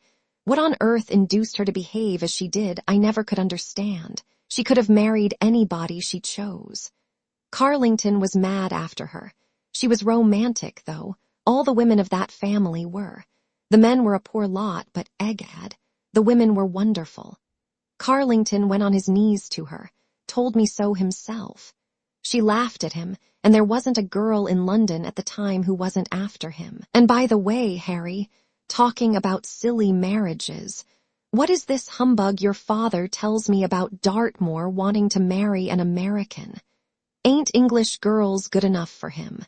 It is rather fashionable to marry Americans just now, Uncle George. I'll back English women against the world, Harry, said Lord Fermor, striking the table with his fist. The betting is on the Americans. They don't last, I am told, muttered his uncle. A long engagement exhausts them, but they are capital at a steeplet chase. They take things flying. I don't think Dartmoor has a chance. Who are her people? Grumbled the old gentleman. Has she got any? Lord Henry shook his head. American girls are as clever at concealing their parents as English women are at concealing their past, he said, rising to go. They are pork packers, I suppose. I hope so, Uncle George, for Dartmoor's sake. I am told that pork packing is the most lucrative profession in America after politics. Is she pretty? She behaves as if she was beautiful. Most American women do. It is the secret of their charm. Why can't these American women stay in their own country? They are always telling us that it is the paradise for women. It is. That is the reason why, like Eve, they are so excessively anxious to get out of it, said Lord Henry. Goodbye, Uncle George. I shall be late for lunch if I stop any longer. Thanks for giving me the information I wanted. I always like to know everything about my new friends and nothing about my old ones. Where are you lunching, Harry? At Aunt Agatha's. I have asked myself and Mr. Gray. He is her latest protégé. Humph, tell your Aunt Agatha, Harry, not to bother me any more with her charity appeals. I am sick of them. Why, the good woman thinks that I have nothing to do but to write checks for her silly fads. All right, Uncle George, I'll tell her, but it won't have any effect. Philanthropic people lose all sense of humanity. It is their distinguishing characteristic. The old gentleman growled approvingly and rang the bell for his servant. Lord Henry passed up the low arcade into Burlington Street and turned his steps in the direction of Berkeley Square. So that was the story of Dorian Gray's parentage. Crudely as it had been told to him, it had yet stirred him by its suggestion of a strange, almost modern romance. A beautiful woman risking everything for a mad passion. A few wild weeks of happiness cut short by a hideous, treacherous crime. Months of voiceless agony, and then a child born in pain. The mother snatched away by death, the boy left to solitude and the tyranny of an old and loveless man. Yes, it was an interesting background. It posed the lad, made him more perfect, as it were. Behind every exquisite thing that existed, there was something tragic. Worlds had to be in travail that the meanest flower might blow. And how charming he had been at dinner the night before, as with startled eyes and lips parted in frightened pleasure he had sat opposite to him at the club, the red candle shades staining to a richer rose the wakening wonder of his face. Talking to him was like playing upon an exquisite violin. He answered to every touch and thrill of the bow. There was something terribly enthralling in the exercise of influence. No other activity was like it. To project one's soul into some gracious form and let it tarry there for a moment. To hear one's own intellectual views echoed back to one with all the added music of passion and youth. To convey one's temperament into another as though it were a subtle fluid or a strange perfume. There was a real joy in that. Perhaps the most satisfying joy left to us in an age so limited and vulgar as our own. An age grossly carnal in its pleasures and grossly common in its aims. He was a marvelous type, too, this lad, whom by so curious a chance he had met in Basil's studio, or could be fashioned into a marvelous type, at any rate. Grace was his, and the white purity of boyhood, and beauty such as old Greek marbles kept for us. There was nothing that one could not do with him. He could be made a Titan or a toy. What a pity it was that such beauty was destined to fade. And Basil, from a psychological point of view, how interesting he was. The new manner in art, the fresh mode of looking at life, suggested so strangely by the merely visible presence of one who was unconscious of it all. The silent spirit that dwelt in dim woodland, and walked unseen in open field, suddenly showing herself, dryad-like and not afraid, because in his soul who sought for her, there had been wakened that wonderful vision to which alone are wonderful things revealed. The mere shapes and patterns of things becoming, as it were, refined, and gaining a kind of symbolical value, as though they were themselves patterns of some other and more perfect form whose shadow they made real. How strange it all was! He remembered something like it in history. Was it not Plato, that artist in thought who had first analyzed it? Was it not Buonarroti who had carved it in the colored marbles of a sonnet sequence? But in our own century it was strange. Yes, he would try to be to Dorian Gray what, without knowing it, the lad was to the painter who had fashioned the wonderful portrait. He would seek to dominate him, had already, indeed, half done so. He would make that wonderful spirit his own. There was something fascinating in this son of love and death. Suddenly he stopped and glanced up at the houses. He found that he had passed his aunt's some distance, and, smiling to himself, turned back. When he entered the somewhat somber hall, the butler told him that they had gone in to lunch. He gave one of the footmen his hat and stick and passed into the dining room. "Late as usual, Harry," cried his aunt, shaking her head at him. He invented a facile excuse, and having taken the vacant seat next to her, looked round to see who was there. Dorian bowed to him shyly from the end of the table, a flush of pleasure stealing into his cheek. Opposite was the Duchess of Harley, a lady of admirable good nature and good temper, much liked by everyone who knew her, and of those ample architectural proportions that in women who are not duchesses are described by contemporary historians as stoutness. Next to her sat, on her right, Sir Thomas Burdon, a radical member of Parliament who followed his leader in public life, and in private life followed the best cooks, dining with the Tories and thinking with the Liberals, in accordance with a wise and well-known rule. The post on her left was occupied by Mr. Erskine of Treadley, an old gentleman of considerable charm and culture, who had fallen, however, into bad habits of silence, having, as he explained once to Lady Agatha, said everything that he had to say before he was 30. His own neighbor was Mrs. Vandeleur, one of his aunt's oldest friends, a perfect saint amongst women, but so dreadfully dowdy that she reminded one of a badly bound hymn book. Fortunately for him, she had on the other side Lord Faudel, a most intelligent middle-aged mediocrity, as bald as a ministerial statement in the House of Commons, with whom she was conversing in that intensely earnest manner, which is the one unpardonable error, as he remarked once himself, that all really good people fall into, and from which none of them ever quite escape. "We are talking about poor Dartmoor, Lord Henry," cried the Duchess, nodding pleasantly to him across the table. "Do you think he will really marry this fascinating young person? I believe she has made up her mind to propose to him, Duchess." "How dreadful!" exclaimed Lady Agatha. "Really, someone should interfere. I am told, on excellent authority, that her father keeps an American dry goods store," said Sir Thomas Burdon, looking supercilious.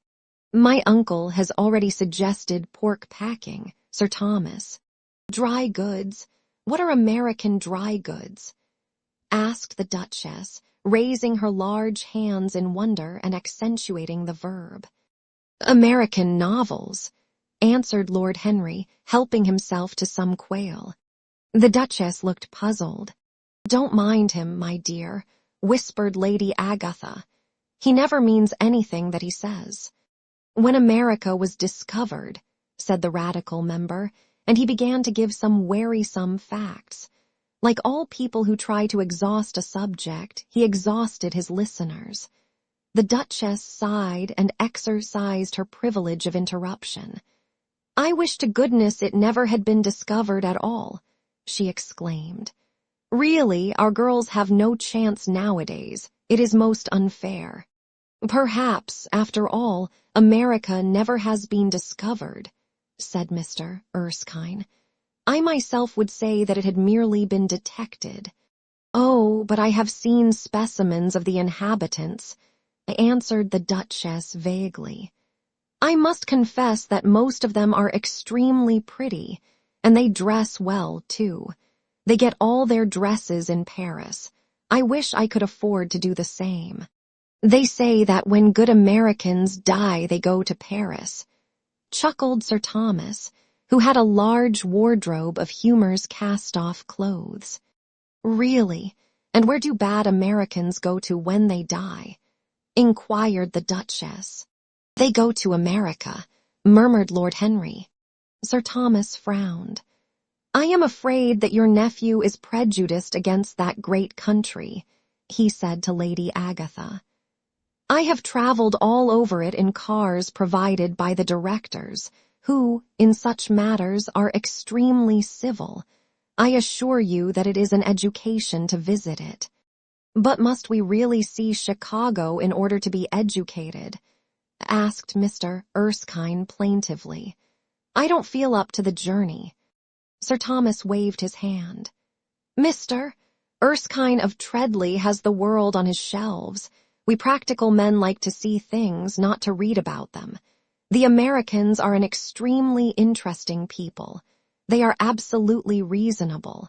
I think that is their distinguishing characteristic. Yes, Mr. Erskine, an absolutely reasonable people. I assure you there is no nonsense about the Americans." "How dreadful!" cried Lord Henry. "I can stand brute force, but brute reason is quite unbearable. There is something unfair about its use. It is hitting below the intellect." "I do not understand you," said Sir Thomas, growing rather red. "I do, Lord Henry," murmured Mr. Erskine with a smile. "Paradoxes are all very well in their way," rejoined the baronet. "Was that a paradox?" asked Mr. Erskine. "I did not think so. Perhaps it was. Well, the way of paradoxes is the way of truth. To test reality, we must see it on the tight rope. When the verities become acrobats, we can judge them." "Dear me," said Lady Agatha, "how you men argue! I am sure I never can make out what you are talking about. Oh, Harry, I am quite vexed with you. Why do you try to persuade our nice Mr. Dorian Gray to give up the East End? I assure you he would be quite invaluable. They would love his playing."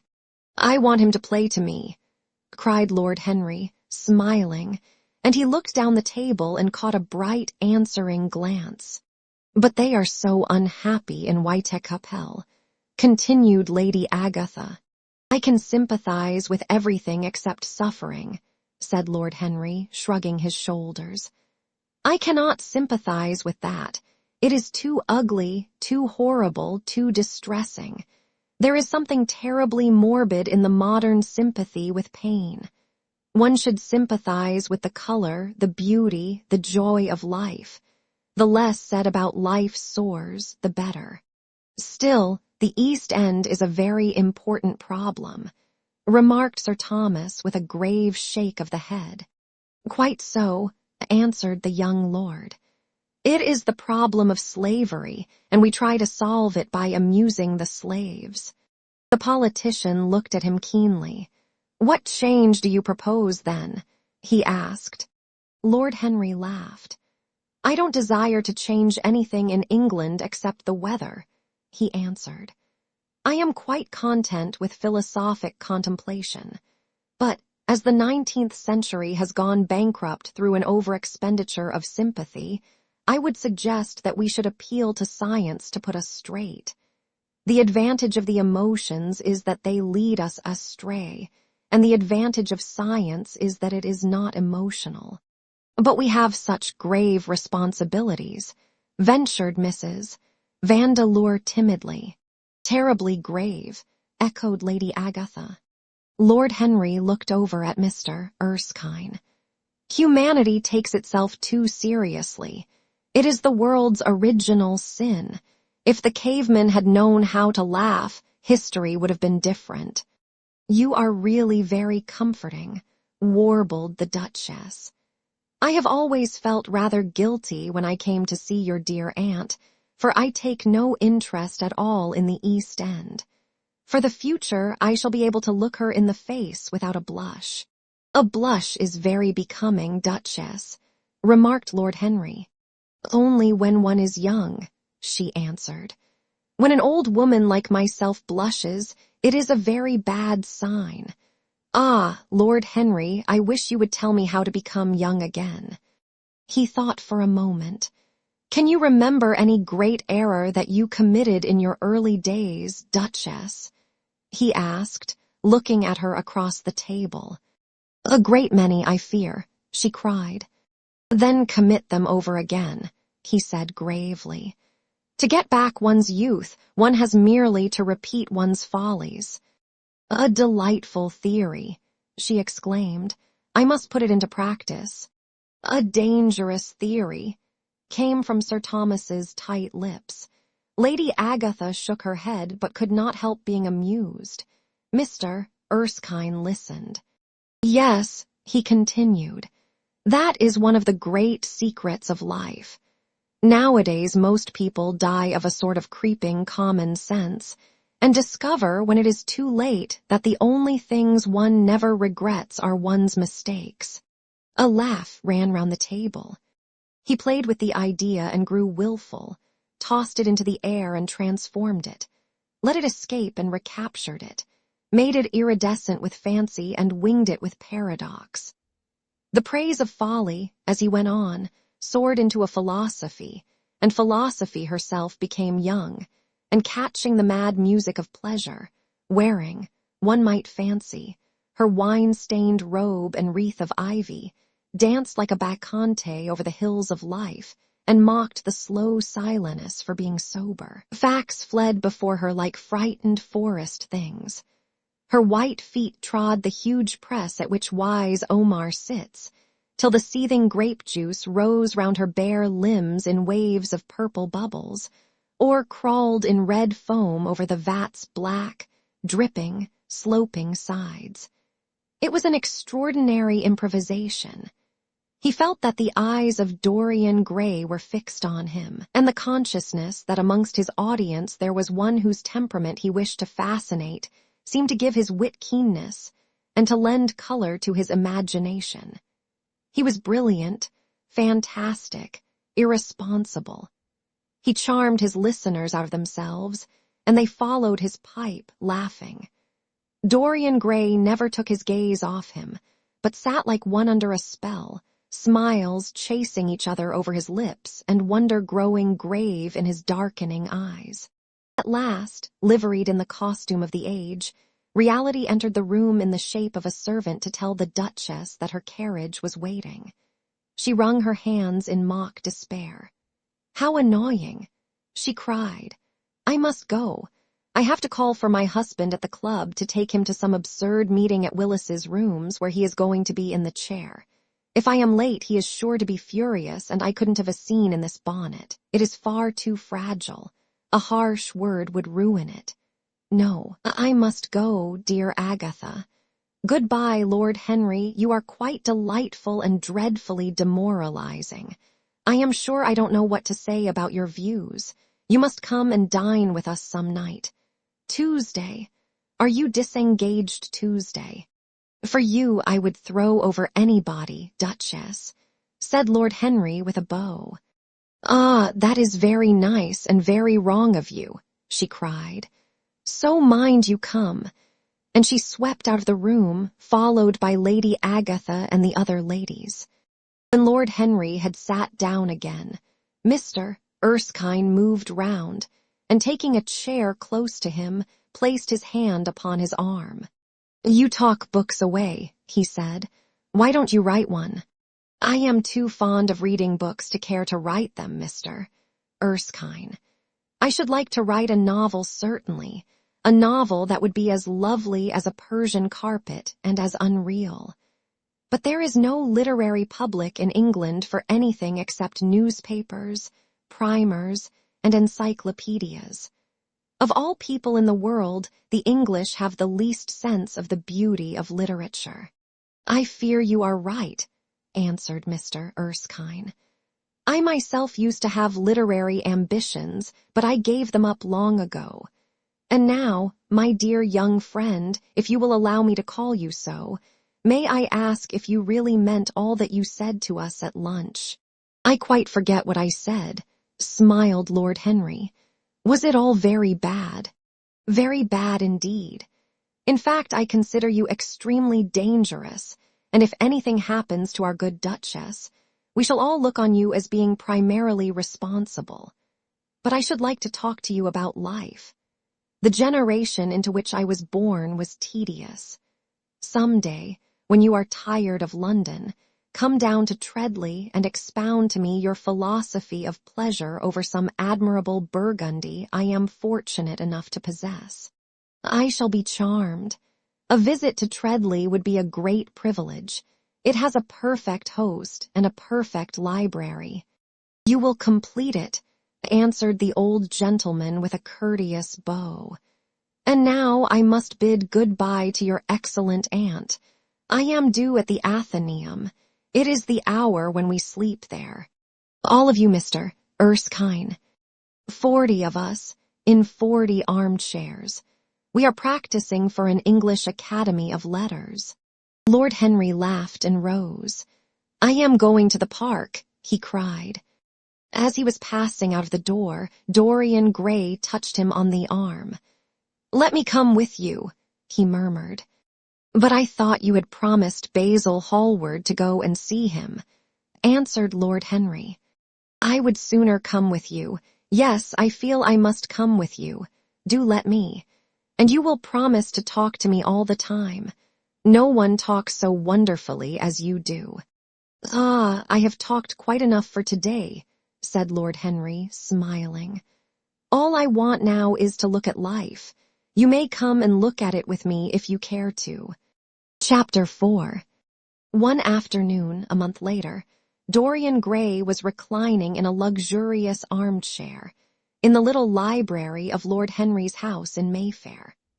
It was, in its way, a very charming room, with its high-paneled wainscoting of olive-stained oak, its cream-colored frieze and ceiling of raised plasterwork, and its brick-dust felt carpet strewn with silk, long-fringed Persian rugs.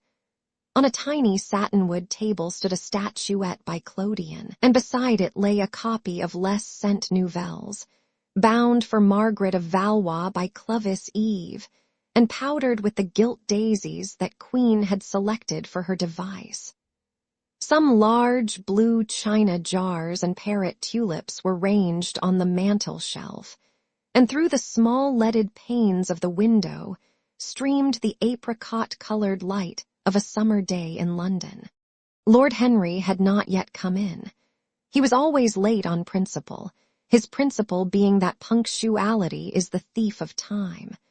So the lad was looking rather sulky, as with listless fingers he turned over the pages of an elaborately illustrated edition of Manon Lescaut that he had found in one of the bookcases. The formal monotonous ticking of the Louis Quatorze clock annoyed him. Once or twice he thought of going away. At last he heard a step outside, and the door opened. "How late you are, Harry," he murmured. "I am afraid it is not Harry, Mr. Gray," answered a shrill voice. He glanced quickly round and rose to his feet. "I beg your pardon, I thought." "You thought it was my husband. It is only his wife. You must let me introduce myself. I know you quite well by your photographs. I think my husband has got 17 of them." "Not 17, Lady Henry." "Well, 18 then, and I saw you with him the other night at the opera." She laughed nervously as she spoke and watched him with her vague forget-me-not eyes. She was a curious woman, whose dresses always looked as if they had been designed in a rage and put on in a tempest. She was usually in love with somebody, and as her passion was never returned, she had kept all her illusions. She tried to look picturesque, but only succeeded in being untidy. Her name was Victoria, and she had a perfect mania for going to church. "That was at Lohengrin, Lady Henry, I think." "Yes, it was at dear Lohengrin. I like Wagner's music better than anybody's. It is so loud that one can talk the whole time without other people hearing what one says. That is a great advantage. Don't you think so, Mr. Gray?" The same nervous staccato laugh broke from her thin lips, and her fingers began to play with a long tortoiseshell paper knife. Dorian smiled and shook his head. "I am afraid I don't think so, Lady Henry. I never talk during music, at least during good music. If one hears bad music, it is one's duty to drown it in conversation." "Ah, that is one of Harry's views, isn't it, Mr. Gray? I always hear Harry's views from his friends. It is the only way I get to know of them. But you must not think I don't like good music. I adore it, but I am afraid of it. It makes me too romantic. I have simply worshipped pianists, 2 at a time sometimes, Harry tells me. I don't know what it is about them. Perhaps it is that they are foreigners. They all are, ain't they? Even those that are born in England become foreigners after a time, don't they? It is so clever of them and such a compliment to art. Makes it quite cosmopolitan, doesn't it? You have never been to any of my parties, have you, Mr. Gray? You must come. I can't afford orchids, but I spare no expense in foreigners. They make one's rooms look so picturesque. But here is Harry. Harry, I came in to look for you, to ask you something. I forget what it was, and I found Mr. Gray here. We have had such a pleasant chat about music. We have quite the same ideas. No, I think our ideas are quite different, but he has been most pleasant. I am so glad I've seen him. I am charmed, my love, quite charmed, said Lord Henry, elevating his dark, crescent-shaped eyebrows and looking at them both with an amused smile. So sorry I am late, Dorian. I went to look after a piece of old brocade in Wardour Street and had to bargain for hours for it. Nowadays people know the price of everything and the value of nothing. I am afraid I must be going, exclaimed Lady Henry, breaking an awkward silence with her silly sudden laugh. I have promised to drive with the Duchess. Goodbye, Mr. Gray. Goodbye, Harry. You are dining out, I suppose. So am I. Perhaps I shall see you at Lady Thornbury's. I dare say, my dear, said Lord Henry, shutting the door behind her, as, looking like a bird of paradise that had been out all night in the rain, she flitted out of the room, leaving a faint odor of frangipani. Then he lit a cigarette and flung himself down on the sofa.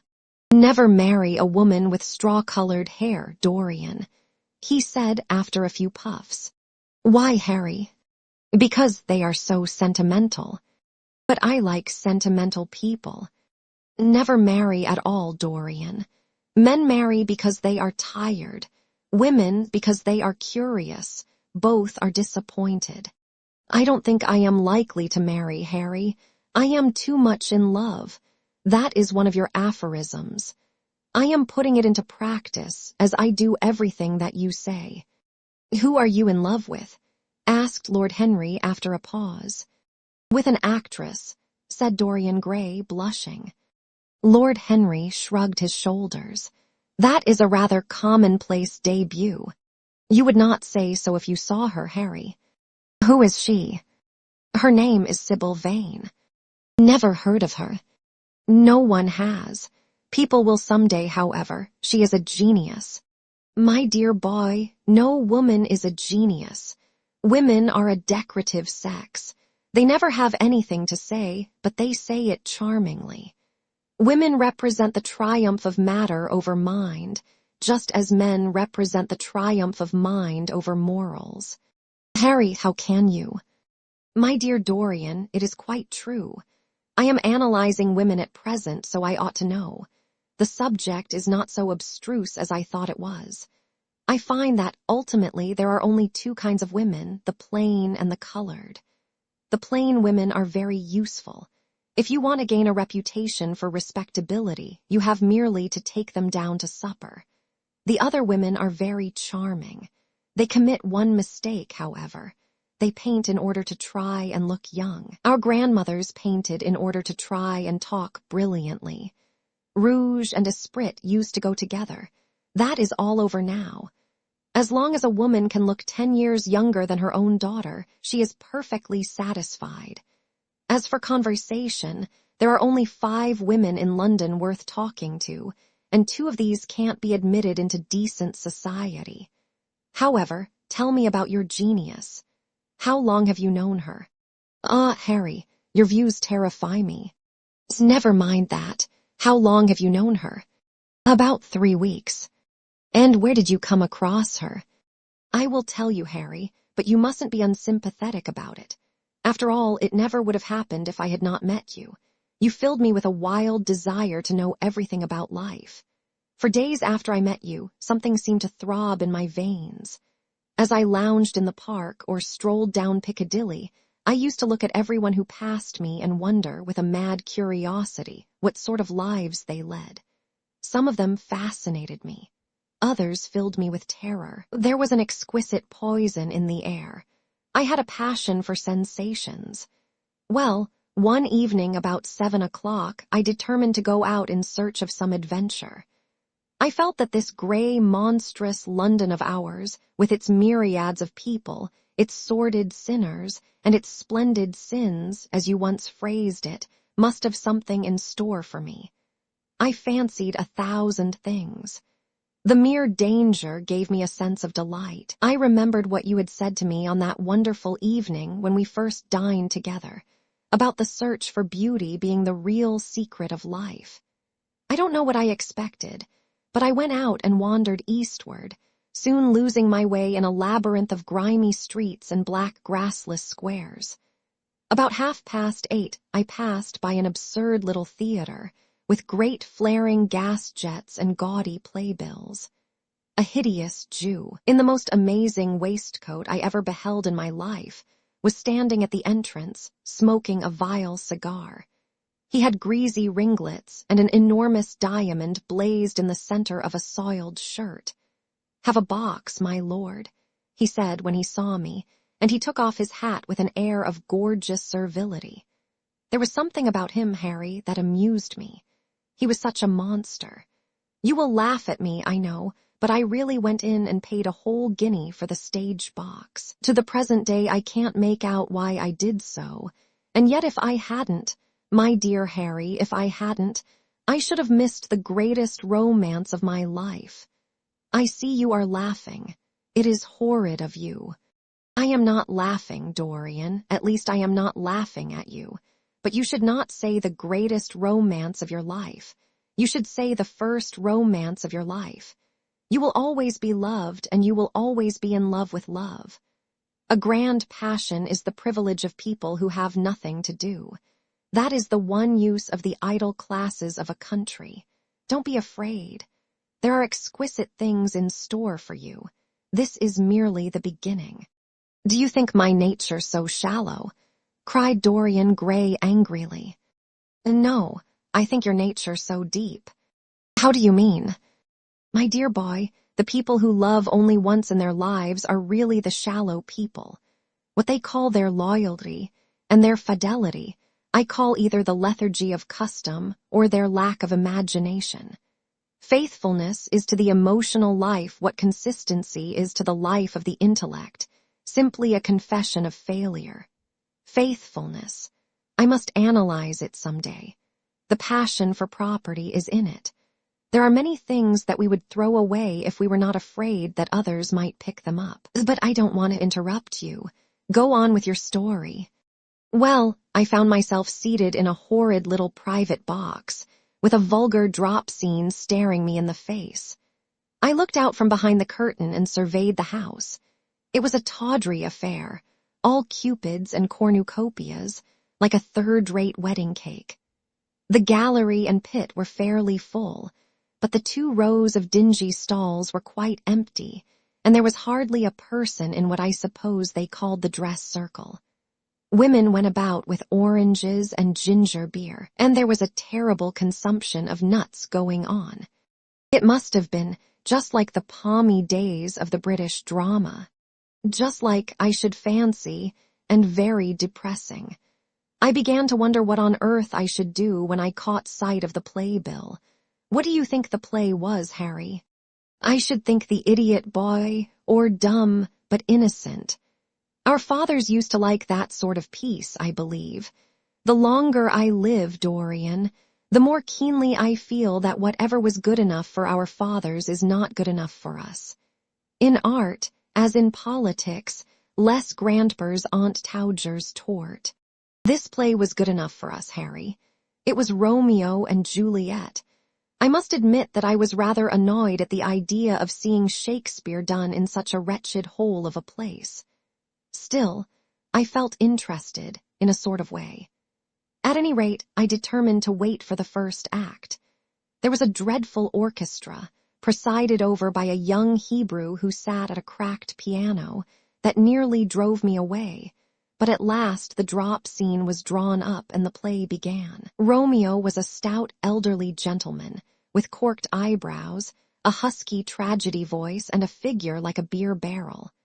Mercutio was almost as bad. He was played by the low comedian who had introduced gags of his own and was on most friendly terms with the pit. They were both as grotesque as the scenery, and that looked as if it had come out of a country booth.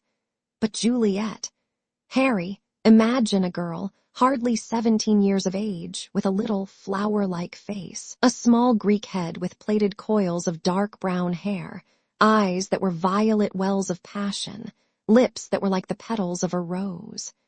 She was the loveliest thing I had ever seen in my life. You said to me once that pathos left you unmoved, but that beauty, mere beauty, could fill your eyes with tears. I tell you, Harry, I could hardly see this girl for the mist of tears that came across me. And her voice, I never heard such a voice. It was very low at first, with deep mellow notes that seemed to fall singly upon one's ear. Then it became a little louder, and sounded like a flute or a distant hautboy. In the garden scene, it had all the tremulous ecstasy that one hears just before dawn when nightingales are singing. There were moments later on when it had the wild passion of violins. You know how a voice can stir one. Your voice and the voice of Sybil Vane are two things that I shall never forget. When I close my eyes, I hear them, and each of them says something different. I don't know which to follow. Why should I not love her? Harry, I do love her. She is everything to me in life. Night after night I go to see her play. One evening she is Rosalind, and the next evening she is Imogen. I have seen her die in the gloom of an Italian tomb, sucking the poison from her lover's lips. I have watched her wandering through the forest of Arden, disguised as a pretty boy in hose and doublet and dainty cap. She has been mad, and has come into the presence of a guilty king, and given him rue to wear and bitter herbs to taste of. She has been innocent, and the black hands of jealousy have crushed her reed-like throat. I have seen her in every age and in every costume. Ordinary women never appeal to one's imagination. They are limited to their century. No glamour ever transfigures them. One knows their minds as easily as one knows their bonnets. One can always find them. There is no mystery in any of them. They ride in the park in the morning and chatter at tea parties in the afternoon. They have their stereotyped smile and their fashionable manner. They are quite obvious. But an actress, how different an actress is. Harry, why didn't you tell me that the only thing worth loving is an actress? Because I have loved so many of them, Dorian. Oh, yes, horrid people with dyed hair and painted faces. Don't run down dyed hair and painted faces. There is an extraordinary charm in them, sometimes, said Lord Henry. I wish now I had not told you about Sybil Vane. You could not have helped telling me, Dorian. All through your life you will tell me everything you do. Yes, Harry, I believe that is true. I cannot help telling you things. You have a curious influence over me. If I ever did a crime, I would come and confess it to you. You would understand me. People like you, the willful sunbeams of life, don't commit crimes, Dorian. But I am much obliged for the compliment, all the same. And now tell me, reach me the matches like a good boy. Thanks. What are your actual relations with Sybil Vane? Dorian Gray leaped to his feet with flushed cheeks and burning eyes. Harry, Sybil Vane is sacred. It is only the sacred things that are worth touching, Dorian, said Lord Henry, with a strange touch of pathos in his voice. But why should you be annoyed? I suppose she will belong to you some day. When one is in love, one always begins by deceiving oneself, and one always ends by deceiving others. That is what the world calls a romance. You know her, at any rate, I suppose. Of course I know her. On the first night I was at the theater, the horrid old Jew came round to the box after the performance was over and offered to take me behind the scenes and introduce me to her. I was furious with him, and told him that Juliet had been dead for hundreds of years, and that her body was lying in a marble tomb in Verona. I think, from his blank look of amazement, that he was under the impression that I had taken too much champagne or something. I am not surprised. Then he asked me if I wrote for any of the newspapers. I told him I never even read them. He seemed terribly disappointed at that, and confided to me that all the dramatic critics were in a conspiracy against him, and that they were every one of them to be bought. I should not wonder if he was quite right there. But, on the other hand, judging from their appearance, most of them cannot be at all expensive. Well, he seemed to think they were beyond his means, laughed Dorian. By this time, however, the lights were being put out in the theater, and I had to go. He wanted me to try some cigars that he strongly recommended. I declined. The next night, of course, I arrived at the place again. When he saw me, he made me a low bow and assured me that I was a munificent patron of art. He was a most offensive brute, though he had an extraordinary passion for Shakespeare. He told me once, with an air of pride, that his 5 bankruptcies were entirely due to the bard, as he insisted on calling him. He seemed to think it a distinction. It was a distinction, my dear Dorian, a great distinction. Most people become bankrupt through having invested too heavily in the prose of life. To have ruined oneself over poetry is an honor. But when did you first speak to Miss Sybil Vane? The 3rd night. She had been playing Rosalind. I could not help going round. I had thrown her some flowers, and she had looked at me. At least I fancied that she had. The old Jew was persistent. He seemed determined to take me behind, so I consented. It was curious my not wanting to know her, wasn't it? No, I don't think so. My dear Harry, why? I will tell you some other time. Now I want to know about the girl. Sybil, oh, she was so shy and so gentle. There is something of a child about her. Her eyes opened wide in exquisite wonder when I told her what I thought of her performance, and she seemed quite unconscious of her power. I think we were both rather nervous. The old Jew stood grinning at the doorway of the dusty green room, making elaborate speeches about us both, while we stood looking at each other like children.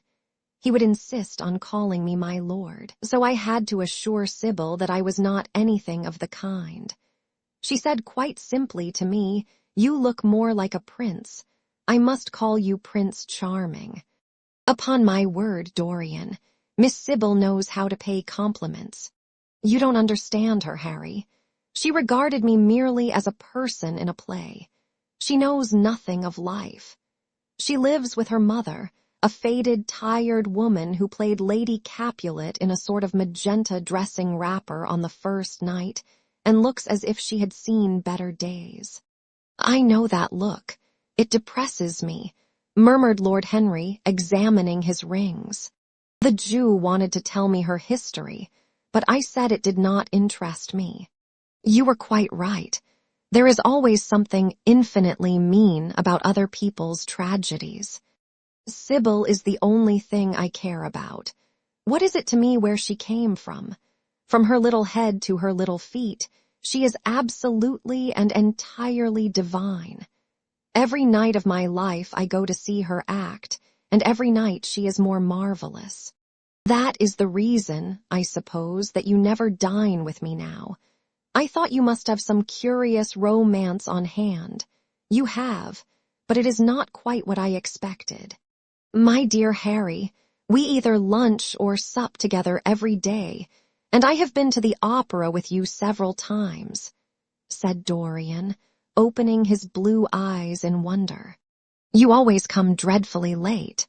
"Well, I can't help going to see Sybil play," he cried, "even if it is only for a single act. I get hungry for her presence, and when I think of the wonderful soul that is hidden away in that little ivory body, I am filled with awe. You can dine with me tonight, Dorian, can't you?" He shook his head. "Tonight she is Imogen," he answered, "and tomorrow night she will be Juliet.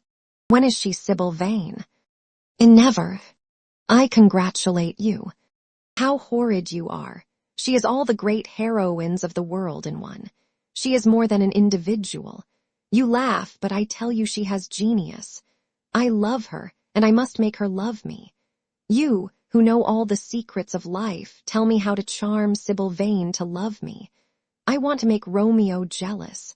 I want the dead lovers of the world to hear our laughter and grow sad. I want a breath of our passion to stir their dust into consciousness, to wake their ashes into pain. My God, Harry, how I worship her." He was walking up and down the room as he spoke. Hectic spots of red burned on his cheeks. He was terribly excited. Lord Henry watched him with a subtle sense of pleasure. How different he was now from the shy, frightened boy he had met in Basil Hallward's studio. His nature had developed like a flower, had borne blossoms of scarlet flame. Out of its secret hiding place had crept his soul, and desire had come to meet it on the way. "And what do you propose to do?" said Lord Henry at last. "I want you and Basil to come with me some night and see her act. I have not the slightest fear of the result. You are certain to acknowledge her genius. Then we must get her out of the Jew's hands. She is bound to him for 3 years, at least for 2 years and 8 months from the present time. I shall have to pay him something, of course. When all that is settled, I shall take a West End theatre and bring her out properly. She will make the world as mad as she has made me." "That would be impossible, my dear boy." "Yes, she will.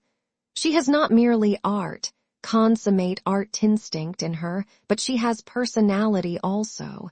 And you have often told me that it is personalities, not principles, that move the age." "Well, what night shall we go?" "Let me see. Today is Tuesday. Let us fix tomorrow. She plays Juliet tomorrow." "All right. The Bristol at 8 o'clock, and I will get Basil." "Not 8, Harry, please. 6:30. We must be there before the curtain rises. You must see her in the first act where she meets Romeo." 6:30. What an hour! It will be like having a meat tea or reading an English novel.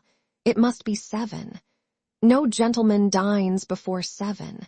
Shall you see Basil between this and then, or shall I write to him? Dear Basil, I have not laid eyes on him for a week. It is rather horrid of me, as he has sent me my portrait in the most wonderful frame, specially designed by himself, and though I am a little jealous of the picture for being a whole month younger than I am, I must admit that I delight in it. Perhaps you had better write to him. I don't want to see him alone. He says things that annoy me. He gives me good advice." Lord Henry smiled. "People are very fond of giving away what they need most themselves. It is what I call the depth of generosity. Oh, Basil is the best of fellows, but he seems to me to be just a bit of a Philistine. Since I have known you, Harry, I have discovered that. Basil, my dear boy, puts everything that is charming in him into his work. The consequence is that he has nothing left for life but his prejudices, his principles, and his common sense. The only artists I have ever known who are personally delightful are bad artists. Good artists exist simply in what they make, and consequently are perfectly uninteresting in what they are. A great poet, a really great poet, is the most unpoetical of all creatures, but inferior poets are absolutely fascinating. The worse their rhymes are, the more picturesque they look. The mere fact of having published a book of second-rate sonnets makes a man quite irresistible. He lives the poetry that he cannot write. The others write the poetry that they dare not realize. "I wonder, is that really so, Harry?" said Dorian Gray, putting some perfume on his handkerchief out of a large, gold-topped bottle that stood on the table. "It must be if you say it, and now I am off. Imogen is waiting for me. Don't forget about tomorrow. Goodbye." As he left the room, Lord Henry's heavy eyelids drooped, and he began to think. Certainly few people had ever interested him so much as Dorian Gray, and yet the lad's mad adoration of someone else caused him not the slightest pang of annoyance or jealousy. He was pleased by it. It made him a more interesting study.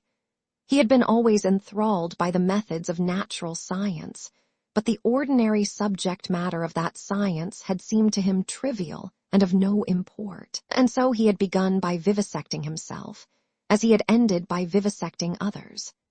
Human life, that appeared to him the one thing worth investigating. Compared to it, there was nothing else of any value. It was true that as one watched life in its curious crucible of pain and pleasure, one could not wear over one's face a mask of glass, nor keep the sulphurous fumes from troubling the brain and making the imagination turbid with monstrous fancies and misshapen dreams. There were poisons so subtle that to know their properties one had to sicken of them. There were maladies so strange that one had to pass through them if one sought to understand their nature. And yet, what a great reward one received! How wonderful the whole world became to one! To note the curious, hard logic of passion and the emotional colored life of the intellect, to observe where they met, and where they separated, at what point they were in unison, and at what point they were at discord. There was a delight in that. What matter what the cost was? One could never pay too high a price for any sensation.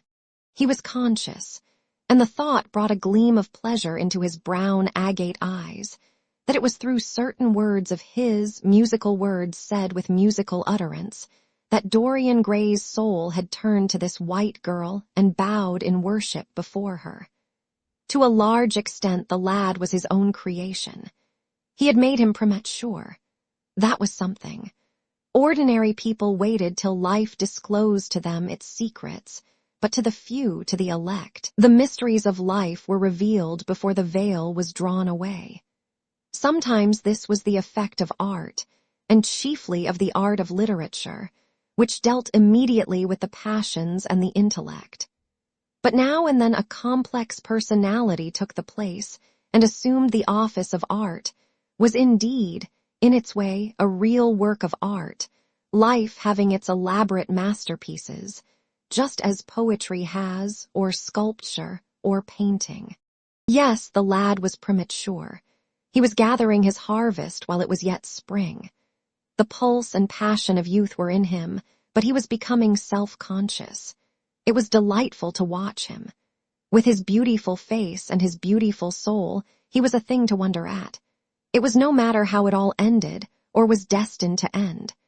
He was like one of those gracious figures in a pageant or a play, whose joys seem to be remote from one, but whose sorrows stir one's sense of beauty, and whose wounds are like red roses. Soul and body, body and soul, how mysterious they were. There was animalism in the soul, and the body had its moments of spirituality. The senses could refine, and the intellect could degrade. Who could say where the fleshly impulse ceased, or the psychical impulse began? How shallow were the arbitrary definitions of ordinary psychologists, and yet how difficult to decide between the claims of the various schools.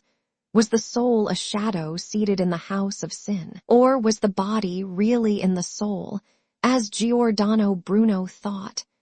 The separation of spirit from matter was a mystery, and the union of spirit with matter was a mystery also.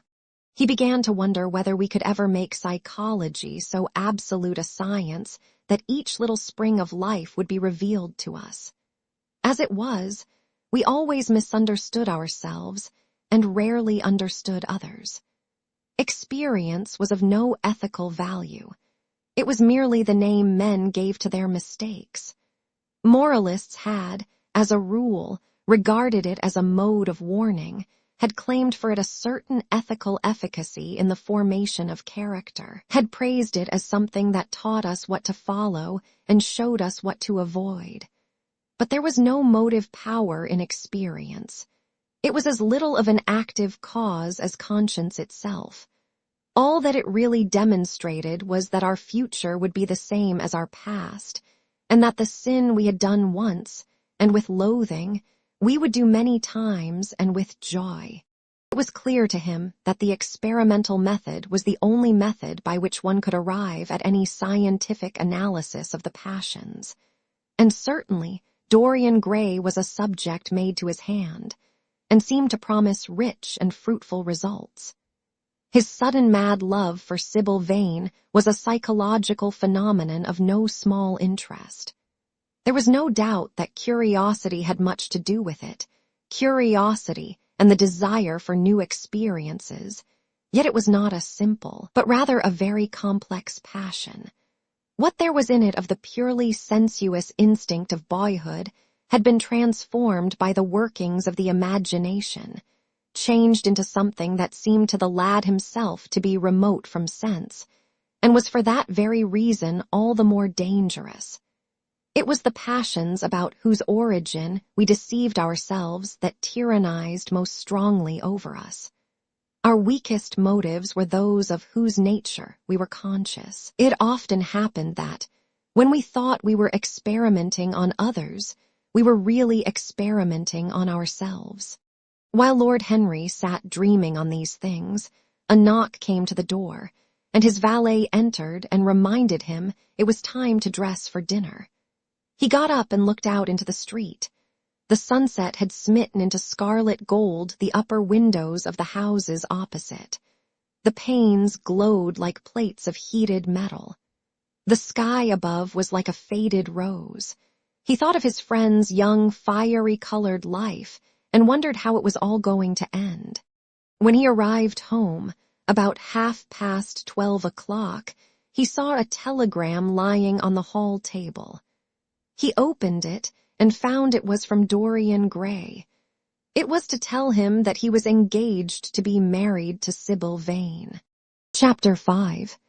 "Mother, mother, I am so happy," whispered the girl, burying her face in the lap of the faded, tired-looking woman who, with back turned to the shrill, intrusive light, was sitting in the one-armed chair that their dingy sitting-room contained. "I am so happy," she repeated, "and you must be happy, too." Mrs. Vane winced and put her thin, bismuth-whitened hands on her daughter's head. "Happy," she echoed. "I am only happy, Sybil, when I see you act. You must not think of anything but your acting. Mr. Isaacs has been very good to us, and we owe him money." The girl looked up and pouted. "Money, mother," she cried. "What does money matter? Love is more than money. Mr. Isaacs has advanced us £50 to pay off our debts and to get a proper outfit for James. You must not forget that, Sybil. £50 is a very large sum. Mr. Isaacs has been most considerate. He is not a gentleman, mother, and I hate the way he talks to me," said the girl, rising to her feet and going over to the window. "I don't know how we could manage without him," answered the elder woman querulously. Sybil Vane tossed her head and laughed.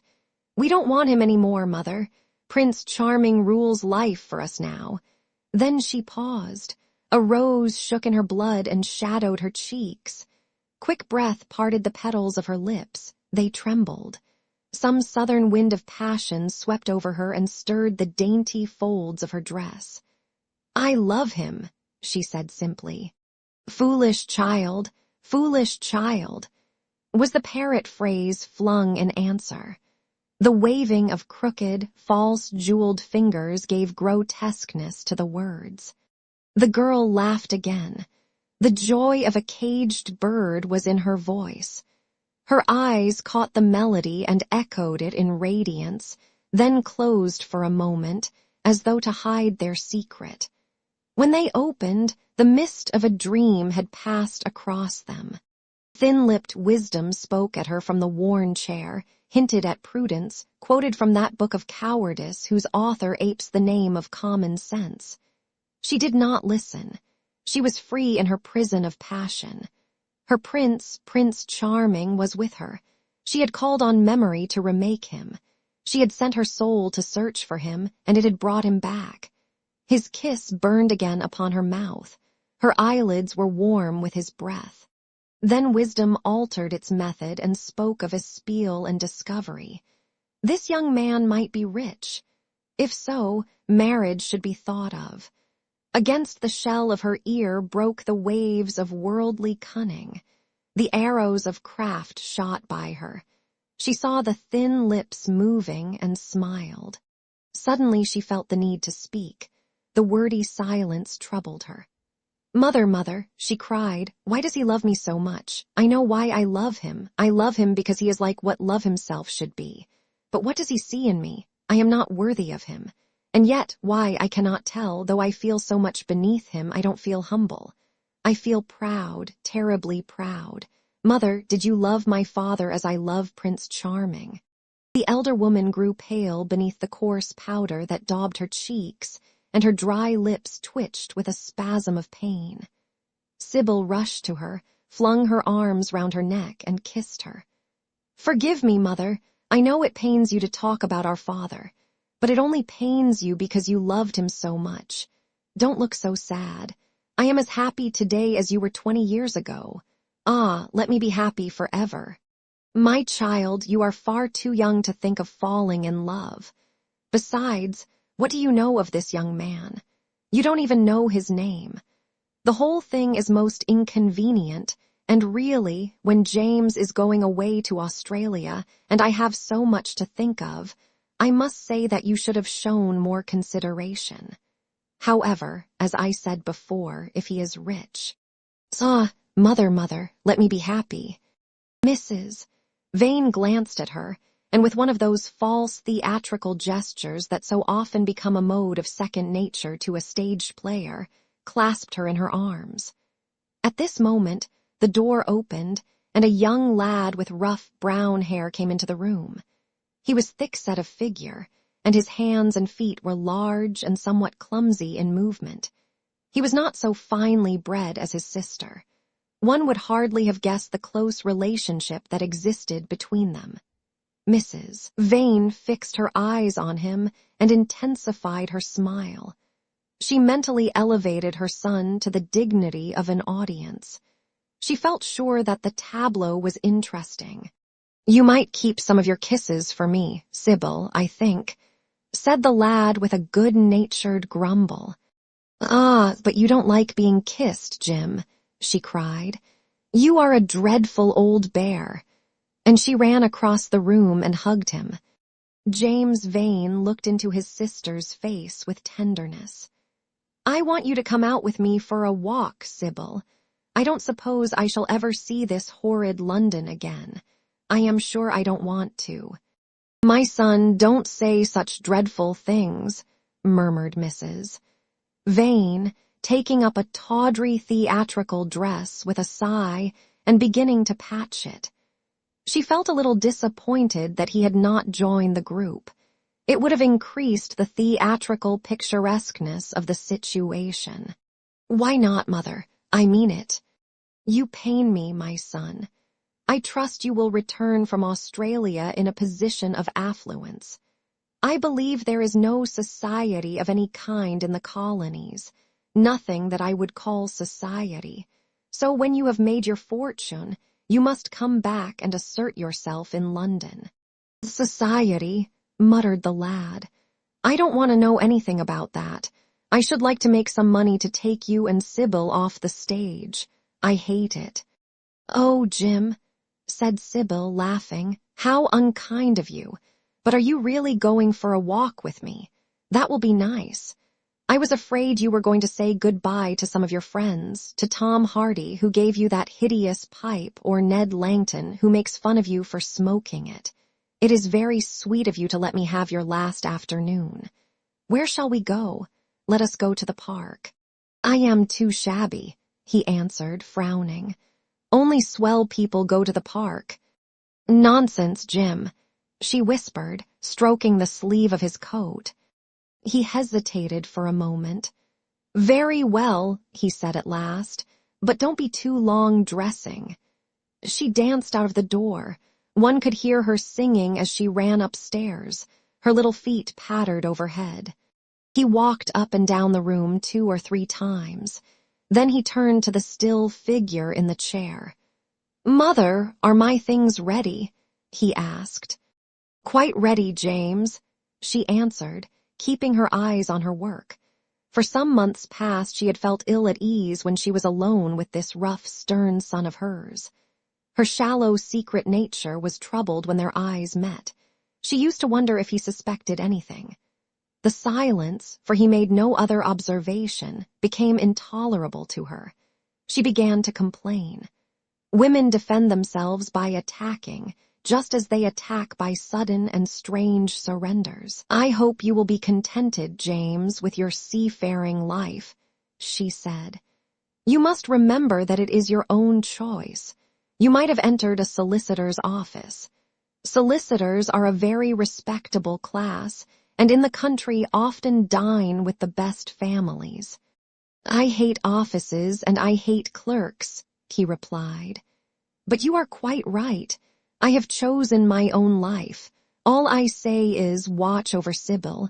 Don't let her come to any harm. Mother, you must watch over her. James, you really talk very strangely. Of course I watch over Sybil. I hear a gentleman comes every night to the theater and goes behind to talk to her. Is that right? What about that? You are speaking about things you don't understand, James. In the profession, we are accustomed to receive a great deal of most gratifying attention. I myself used to receive many bouquets at one time. That was when acting was really understood. As for Sybil, I do not know at present whether her attachment is serious or not. But there is no doubt that the young man in question is a perfect gentleman. He is always most polite to me. Besides, he has the appearance of being rich, and the flowers he sends are lovely. You don't know his name, though, said the lad harshly. No, answered his mother with a placid expression in her face. He has not yet revealed his real name. I think it is quite romantic of him. He is probably a member of the aristocracy. James Vane bit his lip. Watch over Sybil, mother, he cried. Watch over her. My son, you distress me very much. Sybil is always under my special care. Of course, if this gentleman is wealthy, there is no reason why she should not contract an alliance with him. I trust he is one of the aristocracy. He has all the appearance of it, I must say. It might be a most brilliant marriage for Sybil. They would make a charming couple. His good looks are really quite remarkable. Everybody notices them. The lad muttered something to himself and drummed on the window pane with his coarse fingers. He had just turned round to say something when the door opened, and Sybil ran in. How serious you both are, she cried. What is the matter? Nothing, he answered. I suppose one must be serious sometimes. Goodbye, mother. I will have my dinner at 5 o'clock. Everything is packed except my shirts, so you need not trouble. Goodbye, my son, she answered with a bow of strained stateliness. She was extremely annoyed at the tone he had adopted with her, and there was something in his look that had made her feel afraid. Kiss me, mother, said the girl. Her flower-like lips touched the withered cheek and warmed its frost. My child, cried Mrs. Vane, looking up to the ceiling in search of an imaginary gallery. Come, Sybil, said her brother impatiently. He hated his mother's affectations. They went out into the flickering, wind-blown sunlight and strolled down the dreary Euston Road. The passers-by glanced in wonder at the sullen, heavy youth who, in coarse, ill-fitting clothes, was in the company of such a graceful, refined-looking girl. He was like a common gardener walking with a rose. Jim frowned from time to time when he caught the inquisitive glance of some stranger.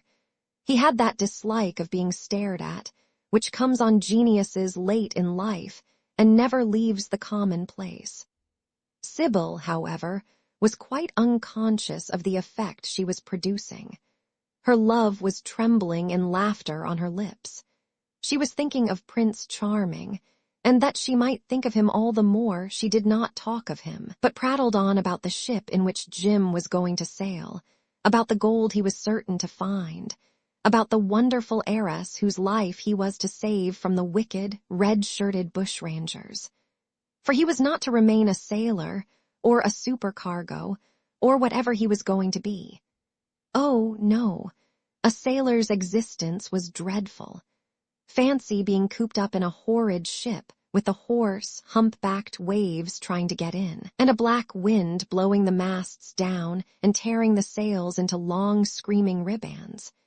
He was to leave the vessel at Melbourne, bid a polite goodbye to the captain, and go off at once to the gold fields. Before a week was over, he was to come across a large nugget of pure gold, the largest nugget that had ever been discovered, and bring it down to the coast in a wagon guarded by 6 mounted policemen. The bushrangers were to attack them 3 times and be defeated with immense slaughter. Or no, he was not to go to the gold fields at all. They were horrid places where men got intoxicated and shot each other in bar rooms and used bad language. He was to be a nice sheep farmer, and one evening as he was riding home, he was to see the beautiful heiress being carried off by a robber on a black horse and give chase and rescue her. Of course, she would fall in love with him and he with her, and they would get married and come home and live in an immense house in London. Yes, there were delightful things in store for him, but he must be very good and not lose his temper or spend his money foolishly. She was only a year older than he was, but she knew so much more of life. He must be sure also to write to her by every mail and to say his prayers each night before he went to sleep. God was very good and would watch over him. She would pray for him, too, and in a few years, he would come back quite rich and happy. The lad listened sulkily to her and made no answer. He was heartsick at leaving home. Yet it was not this alone that made him gloomy and morose. Inexperienced though he was, he had still a strong sense of the danger of Sybil's position. This young dandy who was making love to her could mean her no good. He was a gentleman, and he hated him for that, hated him through some curious race instinct for which he could not account, and which for that reason was all the more dominant within him. He was conscious also of the shallowness and vanity of his mother's nature, and in that saw infinite peril for Sybil and Sybil's happiness. Children begin by loving their parents. As they grow older, they judge them. Sometimes they forgive them. His mother, he had something on his mind to ask of her, something that he had brooded on for many months of silence.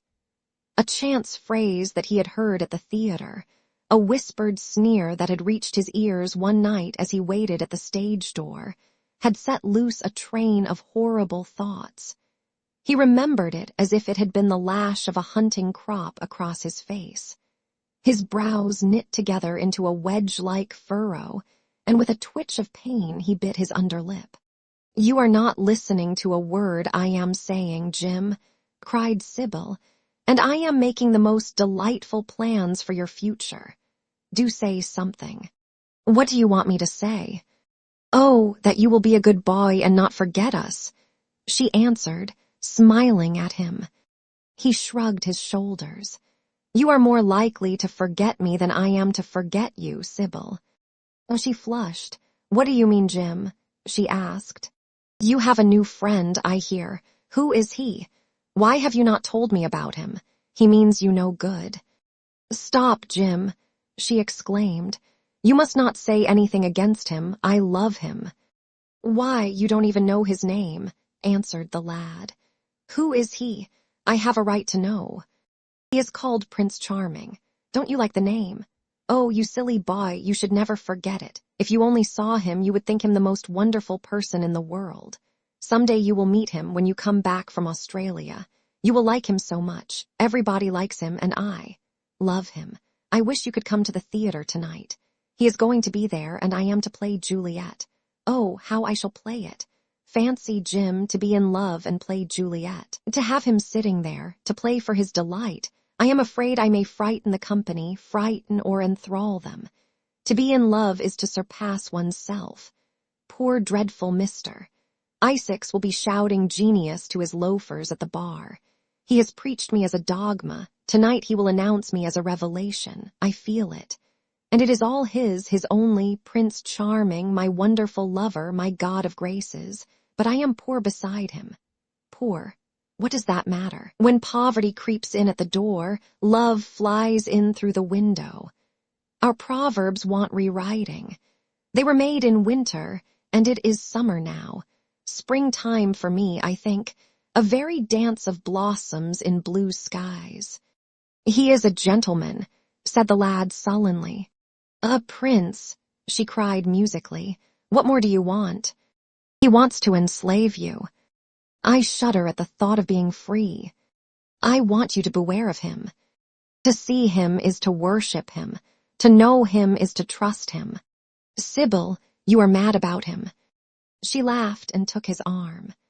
"You dear old Jim, you talk as if you were 100. Some day you will be in love yourself. Then you will know what it is. Don't look so sulky. Surely you should be glad to think that, though you are going away, you leave me happier than I have ever been before. Life has been hard for us both, terribly hard and difficult. But it will be different now. You are going to a new world, and I have found one. Here are 2 chairs. Let us sit down and see the smart people go by." They took their seats amidst a crowd of watchers.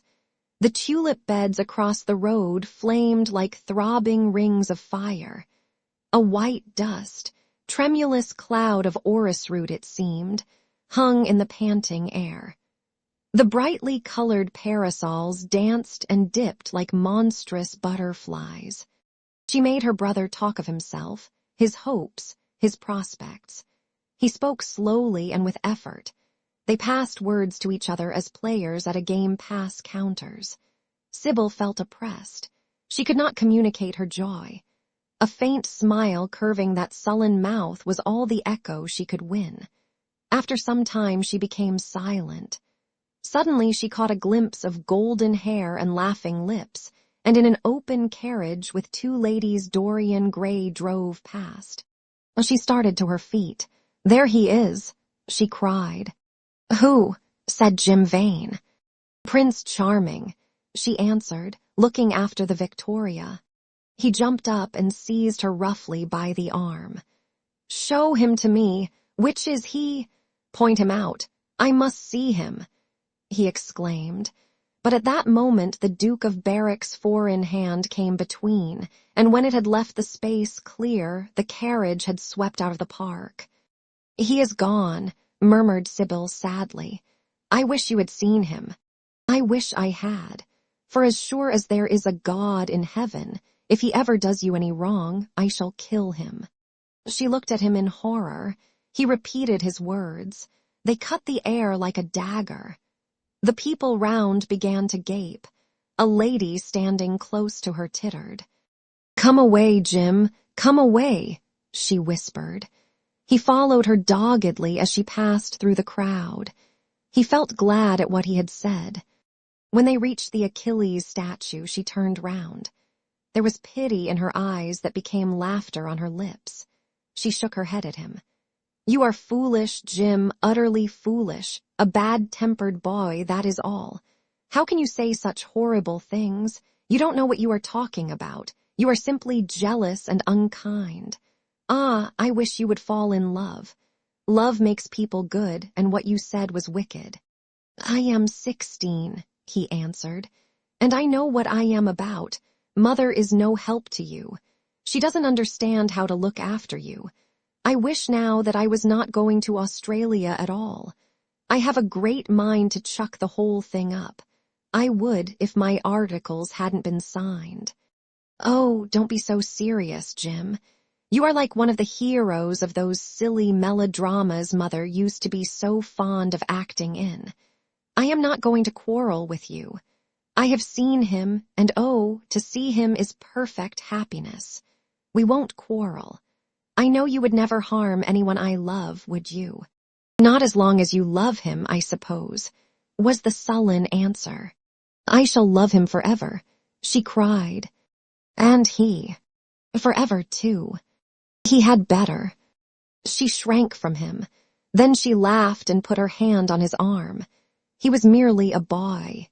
At the Marble Arch, they hailed an omnibus, which left them close to their shabby home in the Euston Road. It was after 5 o'clock, and Sybil had to lie down for a couple of hours before acting. Jim insisted that she should do so. He said that he would sooner part with her when their mother was not present. She would be sure to make a scene, and he detested scenes of every kind. In Sybil's own room they parted. There was jealousy in the lad's heart, and a fierce, murderous hatred of the stranger who, as it seemed to him, had come between them.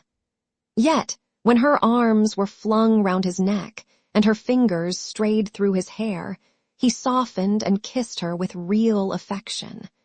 There were tears in his eyes as he went downstairs. His mother was waiting for him below. She grumbled at his unpunctuality as he entered. He made no answer, but sat down to his meager meal. The flies buzzed round the table and crawled over the stained cloth. Through the rumble of omnibuses and the clatter of street cabs, he could hear the droning voice devouring each minute that was left to him. After some time, he thrust away his plate and put his head in his hands. He felt that he had a right to know. It should have been told to him before if it was as he suspected. Leaden with fear, his mother watched him. Words dropped mechanically from her lips. A tattered lace handkerchief twitched in her fingers. When the clock struck 6, he got up and went to the door. Then he turned back and looked at her. Their eyes met. In hers he saw a wild appeal for mercy. It enraged him. "Mother, I have something to ask you," he said. Her eyes wandered vaguely about the room. She made no answer. "Tell me the truth. I have a right to know. Were you married to my father?" She heaved a deep sigh. It was a sigh of relief. The terrible moment, the moment that night and day, for weeks and months she had dreaded, had come at last, and yet she felt no terror. Indeed, in some measure it was a disappointment to her. The vulgar directness of the question called for a direct answer. The situation had not been gradually led up to. It was crude. It reminded her of a bad rehearsal. "No," she answered, wondering at the harsh simplicity of life. "My father was a scoundrel then," cried the lad, clenching his fists. She shook her head. "I knew he was not free. We loved each other very much. If he had lived, he would have made provision for us. Don't speak against him, my son. He was your father and a gentleman. Indeed, he was highly connected." An oath broke from his lips. "I don't care for myself," he exclaimed, "but don't let Sybil. It is a gentleman, isn't it, who is in love with her or says he is? Highly connected, too, I suppose." For a moment, a hideous sense of humiliation came over the woman. Her head drooped.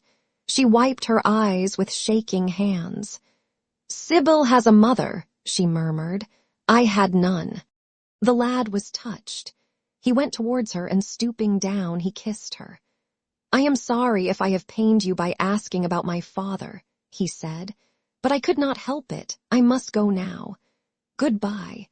Don't forget that you will have only one child now to look after, and believe me that if this man wrongs my sister, I will find out who he is, track him down, and kill him like a dog. I swear it. The exaggerated folly of the threat, the passionate gesture that accompanied it, the mad melodramatic words, made life seem more vivid to her. She was familiar with the atmosphere. She breathed more freely, and for the first time for many months she really admired her son. She would have liked to have continued the scene on the same emotional scale, but he cut her short. Trunks had to be carried down and mufflers looked for. The lodging house drudge bustled in and out. There was the bargaining with the cabman. The moment was lost in vulgar details. It was with a renewed feeling of disappointment that she waved the tattered lace handkerchief from the window as her son drove away. She was conscious that a great opportunity had been wasted.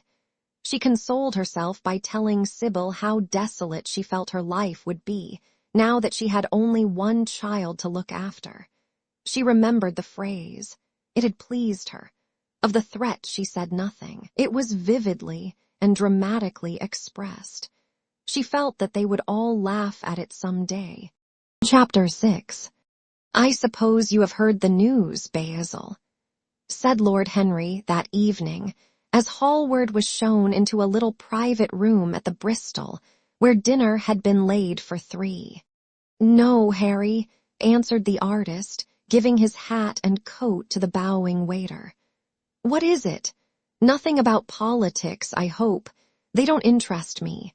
There is hardly a single person in the House of Commons worth painting, though many of them would be the better for a little whitewashing.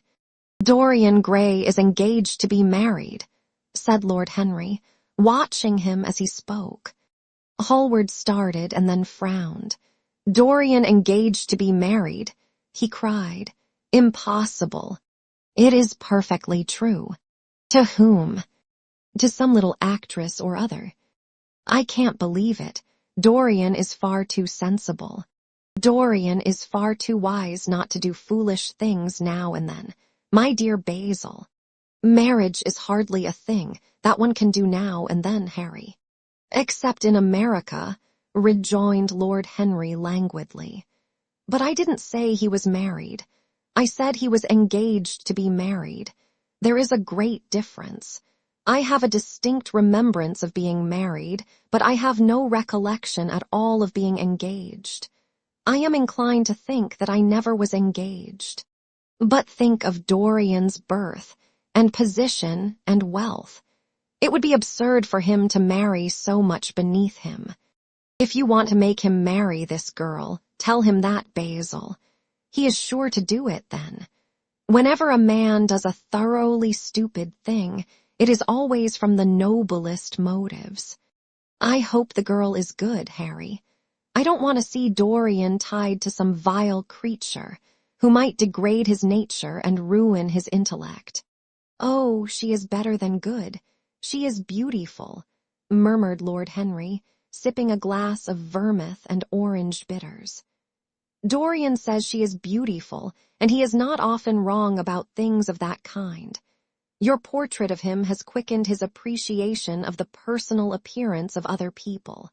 It has had that excellent effect, amongst others. We are to see her tonight if that boy doesn't forget his appointment. Are you serious? Quite serious, Basil. I should be miserable if I thought I should ever be more serious than I am at the present moment. But do you approve of it, Harry? Asked the painter, walking up and down the room and biting his lip. You can't approve of it, possibly. It is some silly infatuation. I never approve or disapprove of anything now. It is an absurd attitude to take towards life. We are not sent into the world to air our moral prejudices. I never take any notice of what common people say, and I never interfere with what charming people do. If a personality fascinates me, whatever mode of expression that personality selects is absolutely delightful to me. Dorian Gray falls in love with a beautiful girl who acts Juliet and proposes to marry her. Why not? If he wedded Messalina, he would be none the less interesting. You know I am not a champion of marriage. The real drawback to marriage is that it makes one unselfish, and unselfish people are colorless. They lack individuality. Still, there are certain temperaments that marriage makes more complex. They retain their egotism and add to it many other egos. They are forced to have more than one life. They become more highly organized. And to be highly organized is, I should fancy, the object of man's existence. Besides, every experience is of value, and whatever one may say against marriage, it is certainly an experience. I hope that Dorian Gray will make this girl his wife, passionately adore her for 6 months, and then suddenly become fascinated by someone else. He would be a wonderful study. You don't mean a single word of all that, Harry. You know you don't. If Dorian Gray's life were spoiled, no one would be sorrier than yourself. You are much better than you pretend to be. Lord Henry laughed. The reason we all like to think so well of others is that we are all afraid for ourselves. The basis of optimism is sheer terror. We think that we are generous because we credit our neighbor with the possession of those virtues that are likely to be a benefit to us. We praise the banker that we may overdraw our account and find good qualities in the highwayman in the hope that he may spare our pockets. I mean everything that I have said. I have the greatest contempt for optimism. As for a spoiled life, no life is spoiled but one whose growth is arrested. If you want to mar a nature, you have merely to reform it. As for marriage, of course, that would be silly, but there are other and more interesting bonds between men and women. I will certainly encourage them. They have the charm of being fashionable. But here is Dorian himself. He will tell you more than I can. My dear Harry, my dear Basil, you must both congratulate me, said the lad, throwing off his evening cape with its satin-lined wings and shaking each of his friends by the hand in turn. I have never been so happy. Of course, it is sudden. All really delightful things are. And yet it seems to me to be the one thing I have been looking for all my life. He was flushed with excitement and pleasure, and looked extraordinarily handsome. I hope you will always be very happy, Dorian, said Hallward. But I don't quite forgive you for not having let me know of your engagement. You let Harry know. And I don't forgive you for being late for dinner, broke in Lord Henry, putting his hand on the lad's shoulder and smiling as he spoke. Come, let us sit down and try what the new chef here is like, and then you will tell us how it all came about. There is really not much to tell, cried Dorian as they took their seats at the small round table. What happened was simply this. After I left you yesterday evening, Harry, I dressed, had some dinner at that little Italian restaurant in Rupert Street you introduced me to, and went down at 8 o'clock to the theater.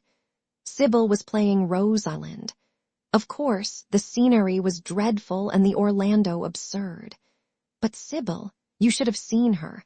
When she came on in her boy's clothes, she was perfectly wonderful. She wore a moss-colored velvet jerkin with cinnamon sleeves, slim, brown, cross-gartered hose, a dainty little green cap with a hawk's feather caught in a jewel, and a hooded cloak lined with dull red. She had never seemed to me more exquisite. She had all the delicate grace of that Tanagra figurine that you have in your studio, Basil. Her hair clustered round her face like dark leaves round a pale rose. As for her acting, well, you shall see her tonight.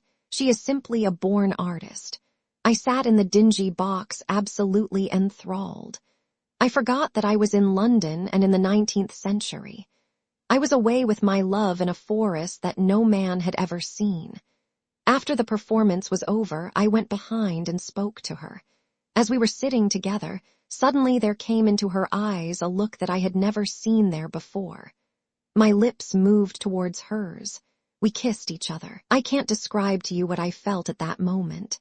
It seemed to me that all my life had been narrowed to one perfect point of rose-colored joy. She trembled all over and shook like a white narcissus. Then she flung herself on her knees and kissed my hands. I feel that I should not tell you all this, but I can't help it. Of course, our engagement is a dead secret. She has not even told her own mother. I don't know what my guardians will say. Lord Radley is sure to be furious. I don't care. I shall be of age in less than a year, and then I can do what I like. I have been right, Basil, haven't I, to take my love out of poetry and to find my wife in Shakespeare's plays. Lips that Shakespeare taught to speak have whispered their secret in my ear. I have had the arms of Rosalind around me and kissed Juliet on the mouth. Yes, Dorian, I suppose you were right, said Hallward slowly. Have you seen her today? Asked Lord Henry. Dorian Gray shook his head. I left her in the forest of Arden. I shall find her in an orchard in Verona. Lord Henry sipped his champagne in a meditative manner. At what particular point did you mention the word marriage, Dorian? And what did she say in answer? Perhaps you forgot all about it. My dear Harry, I did not treat it as a business transaction, and I did not make any formal proposal. I told her that I loved her, and she said she was not worthy to be my wife. Not worthy? Why, the whole world is nothing to me compared with her. Women are wonderfully practical, murmured Lord Henry, much more practical than we are. In situations of that kind, we often forget to say anything about marriage, and they always remind us. Hallward laid his hand upon his arm. Don't, Harry. You have annoyed Dorian. He is not like other men. He would never bring misery upon anyone. His nature is too fine for that. Lord Henry looked across the table. Dorian is never annoyed with me, he answered. I ask the question for the best reason possible, for the only reason, indeed, that excuses one for asking any question, simple curiosity. I have a theory that it is always the women who propose to us, and not we who propose to the women, except, of course, in middle-class life. But then the middle classes are not modern. Dorian Gray laughed and tossed his head. You are quite incorrigible, Harry, but I don't mind. It is impossible to be angry with you. When you see Sybil Vane, you will feel that the man who could wrong her would be a beast without a heart. I cannot understand how anyone can wish to shame the thing he loves. I love Sybil Vane. I want to place her on a pedestal of gold and to see the world worship the woman who is mine. What is marriage? An irrevocable vow. You mock at it for that. Ah, don't mock. It is an irrevocable vow that I want to take. Her trust makes me faithful, her belief makes me good. When I am with her, I regret all that you have taught me. I become different from what you have known me to be. I am changed, and the mere touch of Sybil Vane's hand makes me forget you and all your wrong, fascinating, poisonous, delightful theories. And those are, asked Lord Henry, helping himself to some salad. Oh, your theories about life, your theories about love, your theories about pleasure. All your theories, in fact, Harry. Pleasure is the only thing worth having a theory about, he answered in his slow, melodious voice. But I am afraid I cannot claim my theory as my own. It belongs to nature, not to me. Pleasure is nature's test, her sign of approval. When we are happy, we are always good, but when we are good, we are not always happy. Ah, but what do you mean by good? Cried Basil Hallward. Yes, echoed Dorian, leaning back in his chair and looking at Lord Henry over the heavy clusters of purple-lipped irises that stood in the center of the table. What do you mean by good, Harry? To be good is to be in harmony with oneself, he replied, touching the thin stem of his glass with his pale, fine-pointed fingers. Discord is to be forced to be in harmony with others. One's own life, that is the important thing. As for the lives of one's neighbors, if one wishes to be a prig or a Puritan, one can flaunt one's moral views about them, but they are not one's concern. Besides, individualism has really the higher aim. Modern morality consists in accepting the standard of one's age. I consider that, for any man of culture to accept the standard of his age is a form of the grossest immorality. But surely, if one lives merely for oneself, Harry, one pays a terrible price for doing so, suggested the painter. Yes, we are overcharged for everything nowadays. I should fancy that the real tragedy of the poor is that they can afford nothing but self-denial. Beautiful sins, like beautiful things, are the privilege of the rich. One has to pay in other ways but money. What sort of ways, Basil? Oh, I should fancy in remorse, in suffering, in the consciousness of degradation. Lord Henry shrugged his shoulders. My dear fellow, medieval art is charming, but medieval emotions are out of date. One can use them in fiction, of course. But then the only things that one can use in fiction are the things that one has ceased to use in fact. Believe me, no civilized man ever regrets a pleasure, and no uncivilized man ever knows what a pleasure is. I know what pleasure is, cried Dorian Gray. It is to adore someone. That is certainly better than being adored, he answered, toying with some fruits. Being adored is a nuisance. Women treat us just as humanity treats its gods. They worship us and are always bothering us to do something for them. I should have said that whatever they ask for they had first given to us, murmured the lad gravely. They create love in our natures. They have a right to demand it back. That is quite true, Dorian, cried Hallward. Nothing is ever quite true, said Lord Henry. This is, interrupted Dorian. You must admit, Harry, that women give to men the very gold of their lives. Possibly, he sighed, but they invariably want it back in such very small change. That is the worry. Women, as some witty Frenchman once put it, inspire us with the desire to do masterpieces and always prevent us from carrying them out. Harry, you are dreadful. I don't know why I like you so much. You will always like me, Dorian, he replied. Will you have some coffee, you fellows? Waiter, bring coffee and fine champagne and some cigarettes. No, don't mind the cigarettes, I have some. Basil, I can't allow you to smoke cigars. You must have a cigarette. A cigarette is the perfect type of a perfect pleasure. It is exquisite, and it leaves one unsatisfied. What more can one want? Yes, Dorian, you will always be fond of me. I represent to you all the sins you have never had the courage to commit. What nonsense you talk, Harry, cried the lad, taking a light from a fire-breathing silver dragon that the waiter had placed on the table. Let us go down to the theater. When Sybil comes on the stage, you will have a new ideal of life. She will represent something to you that you have never known. I have known everything, said Lord Henry with a tired look in his eyes, but I am always ready for a new emotion. I am afraid, however, that for me at any rate there is no such thing. Still, your wonderful girl may thrill me.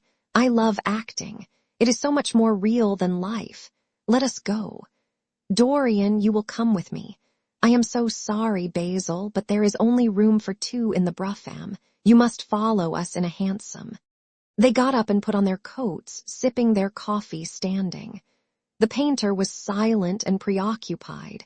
There was a gloom over him. He could not bear this marriage, and yet it seemed to him to be better than many other things that might have happened. After a few minutes, they all passed downstairs. He drove off by himself, as had been arranged, and watched the flashing lights of the little brougham in front of him. A strange sense of loss came over him. He felt that Dorian Gray would never again be to him all that he had been in the past. Life had come between them. His eyes darkened, and the crowded, flaring streets became blurred to his eyes. When the cab drew up at the theater, it seemed to him that he had grown years older. Chapter 7. For some reason or other, the house was crowded that night, and the fat Jew manager who met them at the door was beaming from ear to ear with an oily, tremulous smile. He escorted them to their box with a sort of pompous humility, waving his fat, jeweled hands and talking at the top of his voice. Dorian Gray loathed him more than ever. He felt as if he had come to look for Miranda and had been met by Caliban. Lord Henry, upon the other hand, rather liked him. At least he declared he did, and insisted on shaking him by the hand and assuring him that he was proud to meet a man who had discovered a real genius and gone bankrupt over a poet. Hallward amused himself with watching the faces in the pit. The heat was terribly oppressive, and the huge sunlight flamed like a monstrous dahlia with petals of yellow fire. The youths in the gallery had taken off their coats and waistcoats and hung them over the side. They talked to each other across the theater and shared their oranges with the tawdry girls who sat beside them. Some women were laughing in the pit. Their voices were horribly shrill and discordant. The sound of the popping of corks came from the bar. "What a place to find one's divinity in," said Lord Henry. "Yes," answered Dorian Gray. "It was here I found her, and she is divine beyond all living things. When she acts, you will forget everything. These common rough people, with their coarse faces and brutal gestures, become quite different when she is on the stage. They sit silently and watch her. They weep and laugh as she wills them to do. She makes them as responsive as a violin. She spiritualizes them, and one feels that they are of the same flesh and blood as oneself." "The same flesh and blood as oneself? Oh, I hope not," exclaimed Lord Henry, who was scanning the occupants of the gallery through his opera glass. "Don't pay any attention to him, Dorian," said the painter. "I understand what you mean, and I believe in this girl. Anyone you love must be marvelous, and any girl who has the effect you describe must be fine and noble. To spiritualize one's age, that is something worth doing. If this girl can give a soul to those who have lived without one, if she can create the sense of beauty in people whose lives have been sordid and ugly, if she can strip them of their selfishness and lend them tears for sorrows that are not their own, she is worthy of all your adoration, worthy of the adoration of the world. This marriage is quite right. I did not think so at first, but I admit it now. The gods made Sybil Vane for you. Without her, you would have been incomplete." "Thanks, Basil," answered Dorian Gray, pressing his hand. "I knew that you would understand me. Harry is so cynical, he terrifies me. But here is the orchestra. It is quite dreadful, but it only lasts for about 5 minutes. Then the curtain rises, and you will see the girl to whom I am going to give all my life, to whom I have given everything that is good in me." A quarter of an hour afterwards, amidst an extraordinary turmoil of applause, Sybil Vane stepped onto the stage. Yes, she was certainly lovely to look at, one of the loveliest creatures, Lord Henry thought, that he had ever seen. There was something of the fawn in her shy grace and startled eyes. A faint blush, like the shadow of a rose in a mirror of silver, came to her cheeks as she glanced at the crowded, enthusiastic house. She stepped back a few paces, and her lips seemed to tremble. Basil Hallward leaped to his feet and began to applaud. Motionless and as one in a dream sat Dorian Gray, gazing at her. Lord Henry peered through his glasses, murmuring, "Charming, charming." The scene was the hall of Capulet's house, and Romeo in his pilgrim's dress had entered with Mercutio and his other friends. The band, such as it was, struck up a few bars of music, and the dance began. Through the crowd of ungainly, shabbily dressed actors, Sybil Vane moved like a creature from a finer world. Her body swayed while she danced, as a plant sways in the water. The curves of her throat were the curves of a white lily. Her hands seemed to be made of cool ivory. Yet she was curiously listless. She showed no sign of joy when her eyes rested on Romeo. The few words she had to speak. "Good pilgrim, you do wrong your hand too much. Which mannerly devotion shows in this? For saints have hands that pilgrims' hands do touch. And palm to palm is holy palmer's kiss."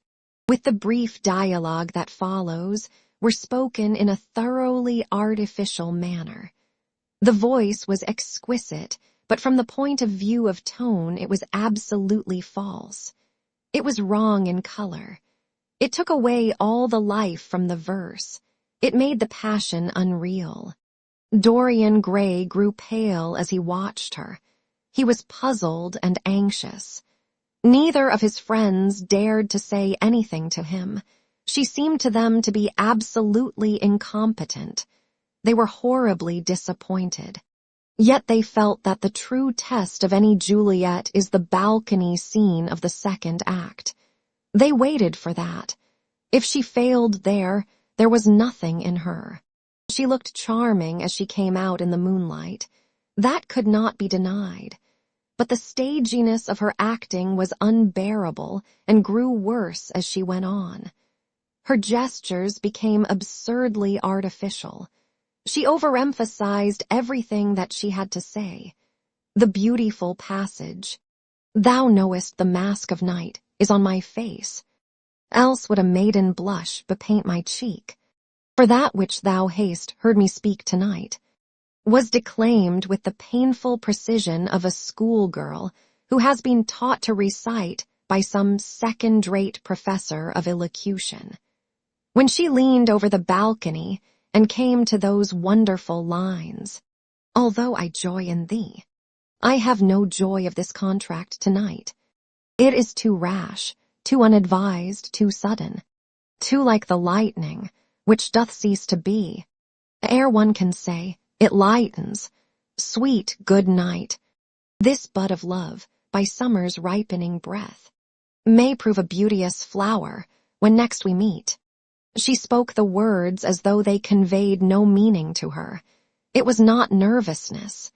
Indeed, so far from being nervous, she was absolutely self-contained.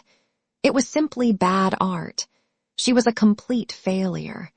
Even the common, uneducated audience of the pit and gallery lost their interest in the play. They got restless and began to talk loudly and to whistle. The Jew manager, who was standing at the back of the dress circle, stamped and swore with rage. The only person unmoved was the girl herself. When the second act was over, there came a storm of hisses, and Lord Henry got up from his chair and put on his coat. "She is quite beautiful, Dorian," he said, "but she can't act. Let us go."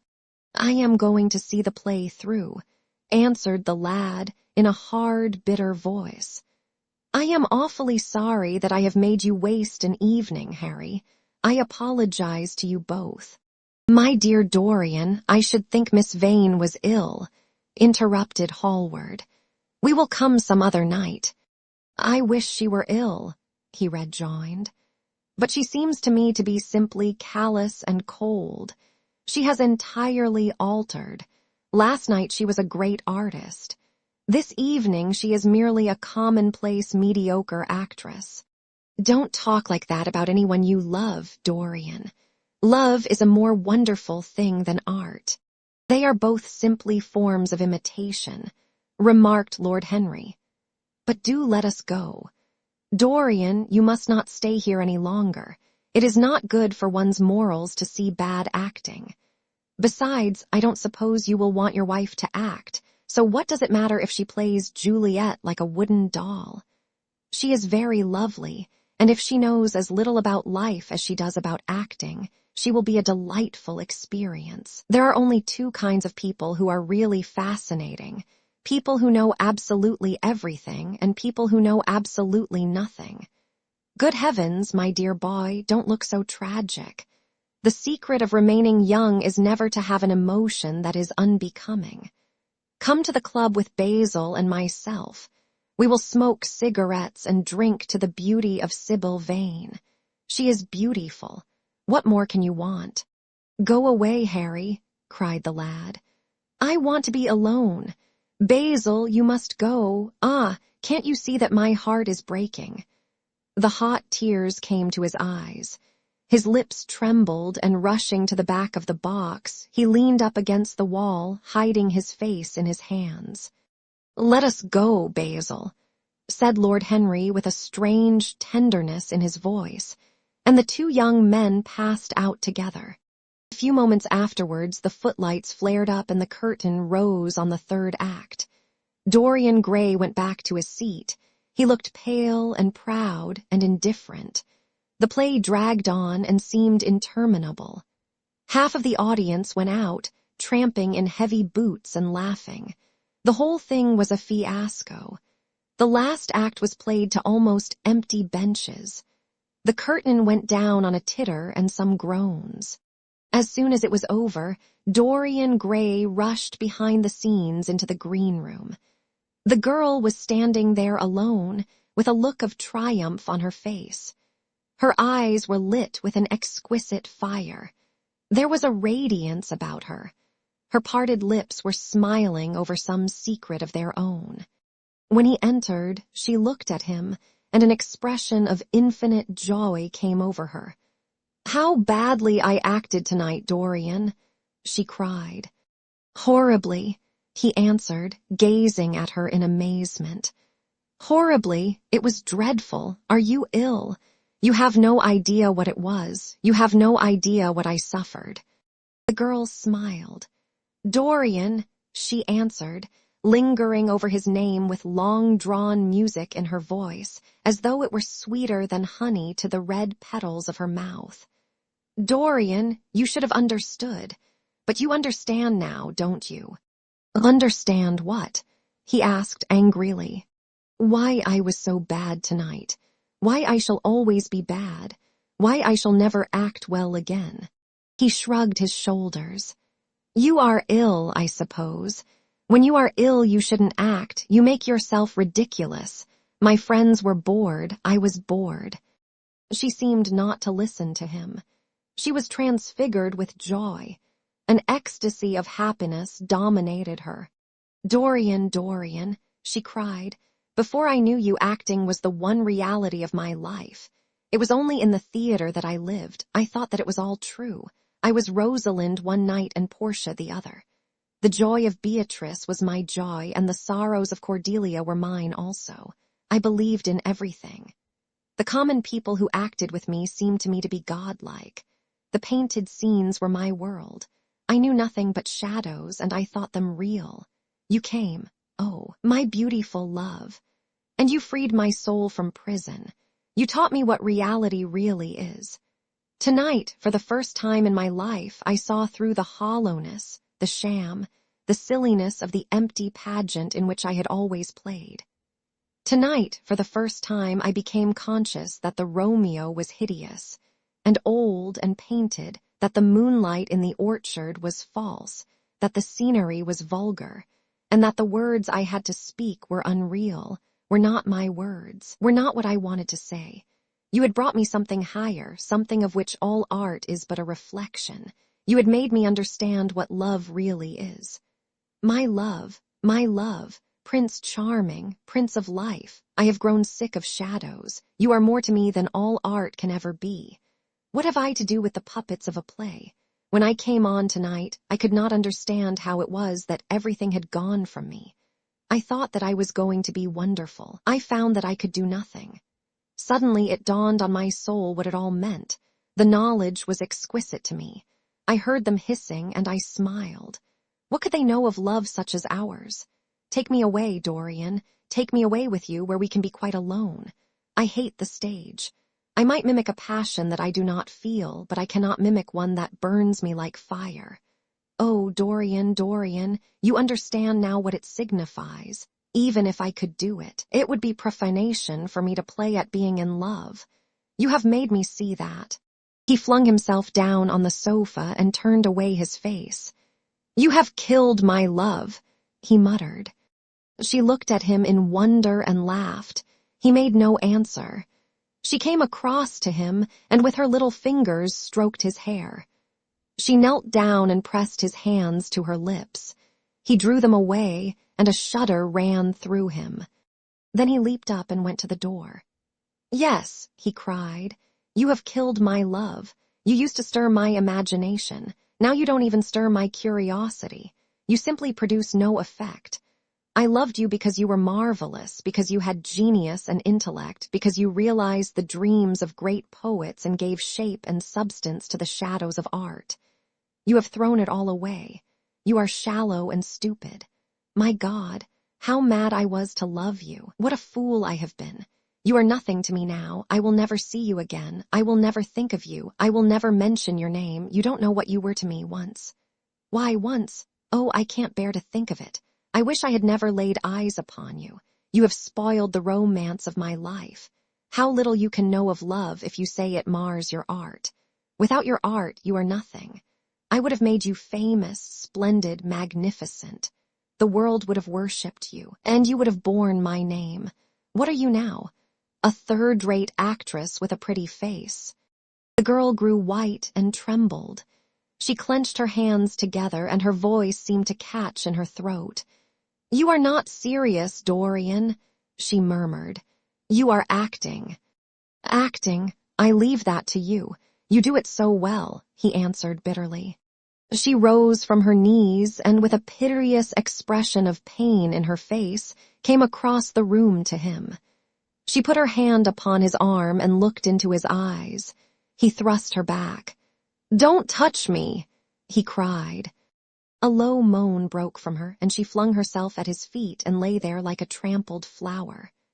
"Dorian, Dorian, don't leave me," she whispered. "I am so sorry I didn't act well. I was thinking of you all the time. But I will try, indeed, I will try. It came so suddenly across me, my love for you. I think I should never have known it if you had not kissed me, if we had not kissed each other. Kiss me again, my love. Don't go away from me. I couldn't bear it. Oh, don't go away from me, my brother. No, never mind, he didn't mean it. He was in jest. But you, oh, can't you forgive me for tonight? I will work so hard and try to improve. Don't be cruel to me because I love you better than anything in the world. After all, it is only once that I have not pleased you. But you are quite right, Dorian. I should have shown myself more of an artist. It was foolish of me, and yet I couldn't help it. Oh, don't leave me. Don't leave me." A fit of passionate sobbing choked her. She crouched on the floor like a wounded thing, and Dorian Gray, with his beautiful eyes, looked down at her, and his chiseled lips curled in exquisite disdain. There is always something ridiculous about the emotions of people whom one has ceased to love. Sybil Vane seemed to him to be absurdly melodramatic. Her tears and sobs annoyed him. "I am going," he said at last in his calm, clear voice. "I don't wish to be unkind, but I can't see you again. You have disappointed me." She wept silently and made no answer, but crept nearer. Her little hands stretched blindly out and appeared to be seeking for him. He turned on his heel and left the room. In a few moments he was out of the theater. Where he went to he hardly knew. He remembered wandering through dimly lit streets, past gaunt, black-shadowed archways and evil-looking houses. Women with hoarse voices and harsh laughter had called after him. Drunkards had reeled by, cursing and chattering to themselves like monstrous apes. He had seen grotesque children huddled upon doorsteps and heard shrieks and oaths from gloomy courts. As the dawn was just breaking, he found himself close to Covent Garden. The darkness lifted, and, flushed with faint fires, the sky hollowed itself into a perfect pearl. Huge carts filled with nodding lilies rumbled slowly down the polished, empty street. The air was heavy with the perfume of the flowers, and their beauty seemed to bring him an anodyne for his pain. He followed into the market and watched the men unloading their wagons. A white-smocked carter offered him some cherries. He thanked him, wondered why he refused to accept any money for them, and began to eat them listlessly. They had been plucked at midnight, and the coldness of the moon had entered into them. A long line of boys carrying crates of striped tulips and of yellow and red roses defiled in front of him, threading their way through the huge, jade-green piles of vegetables. Under the portico, with its gray, sun-bleached pillars, loitered a troop of draggled, bareheaded girls, waiting for the auction to be over. Others crowded round the swinging doors of the coffee house in the piazza. The heavy cart horses slipped and stamped upon the rough stones, shaking their bells and trappings. Some of the drivers were lying asleep on a pile of sacks. Iris-necked and pink-footed, the pigeons ran about picking up seeds. After a little while, he hailed a hansom and drove home. For a few moments he loitered upon the doorstep, looking round at the silent square, with its blank, close-shuttered windows and its staring blinds. The sky was pure opal now, and the roofs of the houses glistened like silver against it. From some chimney opposite a thin wreath of smoke was rising. It curled, a violet riband, through the nacre-colored air. In the huge gilt Venetian lantern, spoil of some doge's barge, that hung from the ceiling of the great oak-paneled hall of entrance, lights were still burning from 3 flickering jets. Thin blue petals of flame they seemed, rimmed with white fire. He turned them out, and having thrown his hat and cape on the table, passed through the library towards the door of his bedroom, a large octagonal chamber on the ground floor that, in his newborn feeling for luxury, he had just had decorated for himself and hung with some curious Renaissance tapestries that had been discovered stored in a disused attic at Selby Royal. As he was turning the handle of the door, his eye fell upon the portrait Basil Hallward had painted of him. He started back as if in surprise.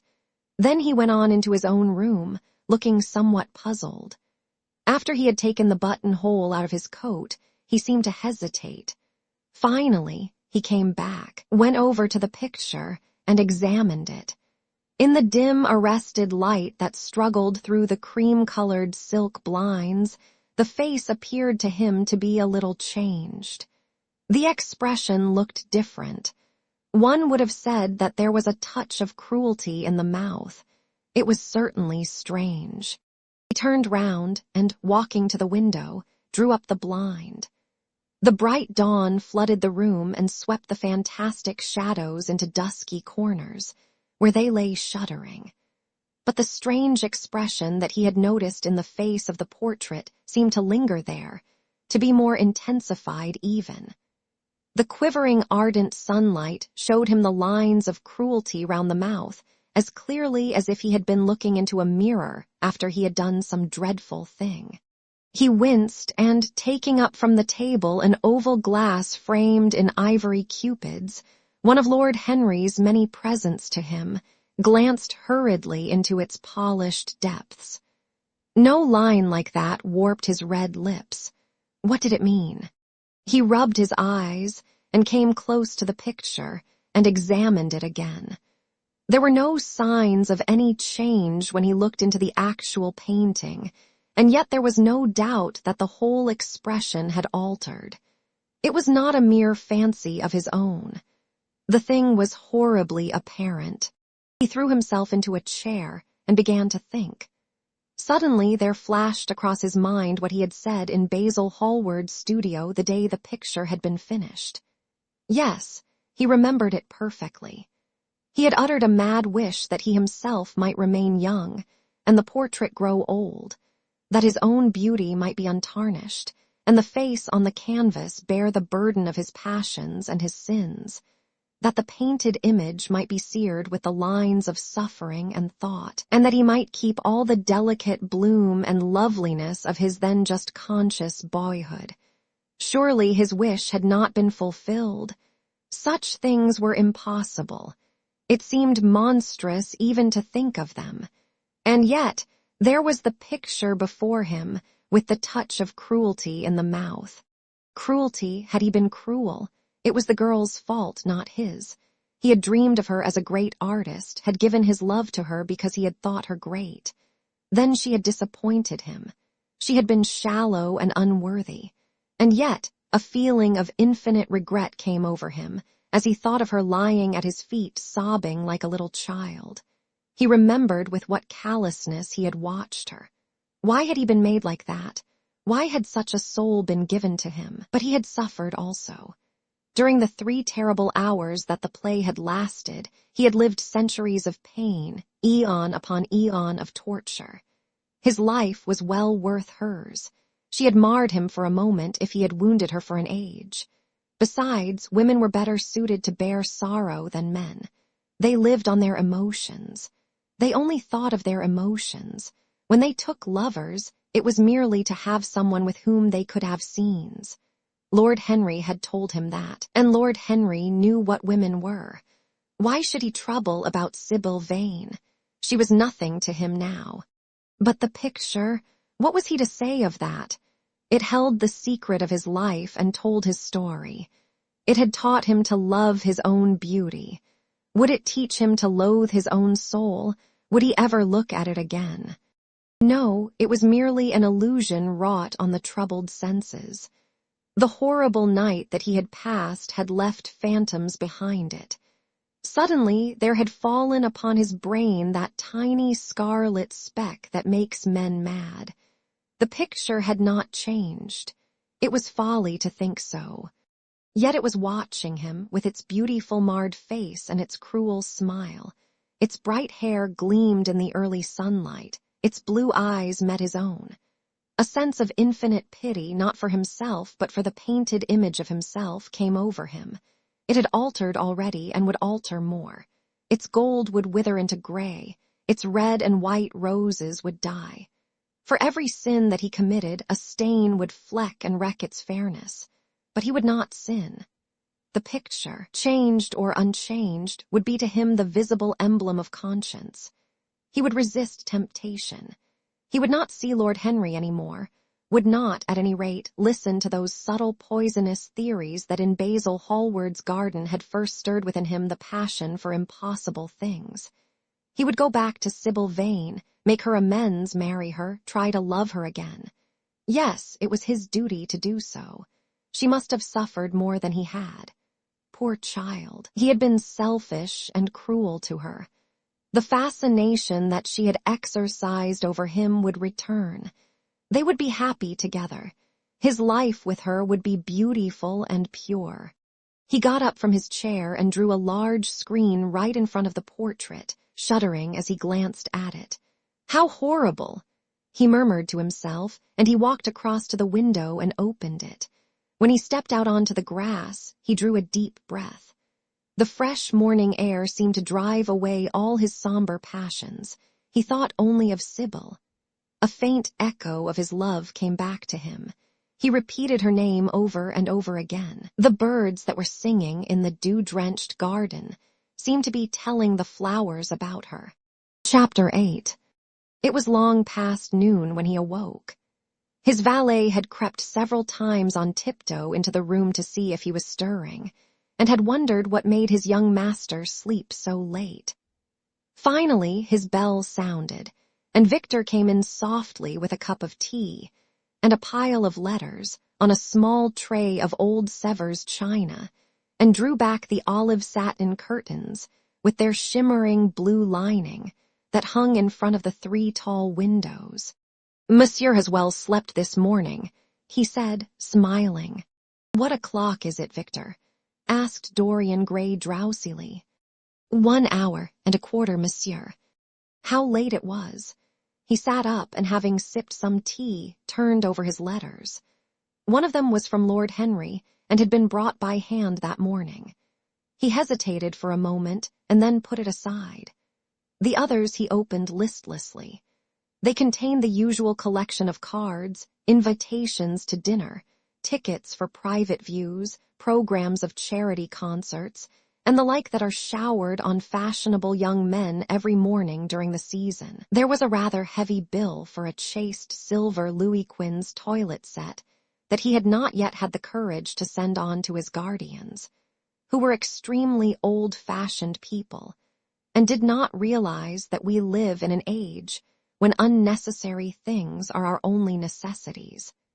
and there were several very courteously worded communications from German street money lenders offering to advance any sum of money at a moment's notice, and at the most reasonable rates of interest. After about 10 minutes he got up, and throwing on an elaborate dressing gown of silk-embroidered cashmere wool, passed into the onyx-paved bathroom.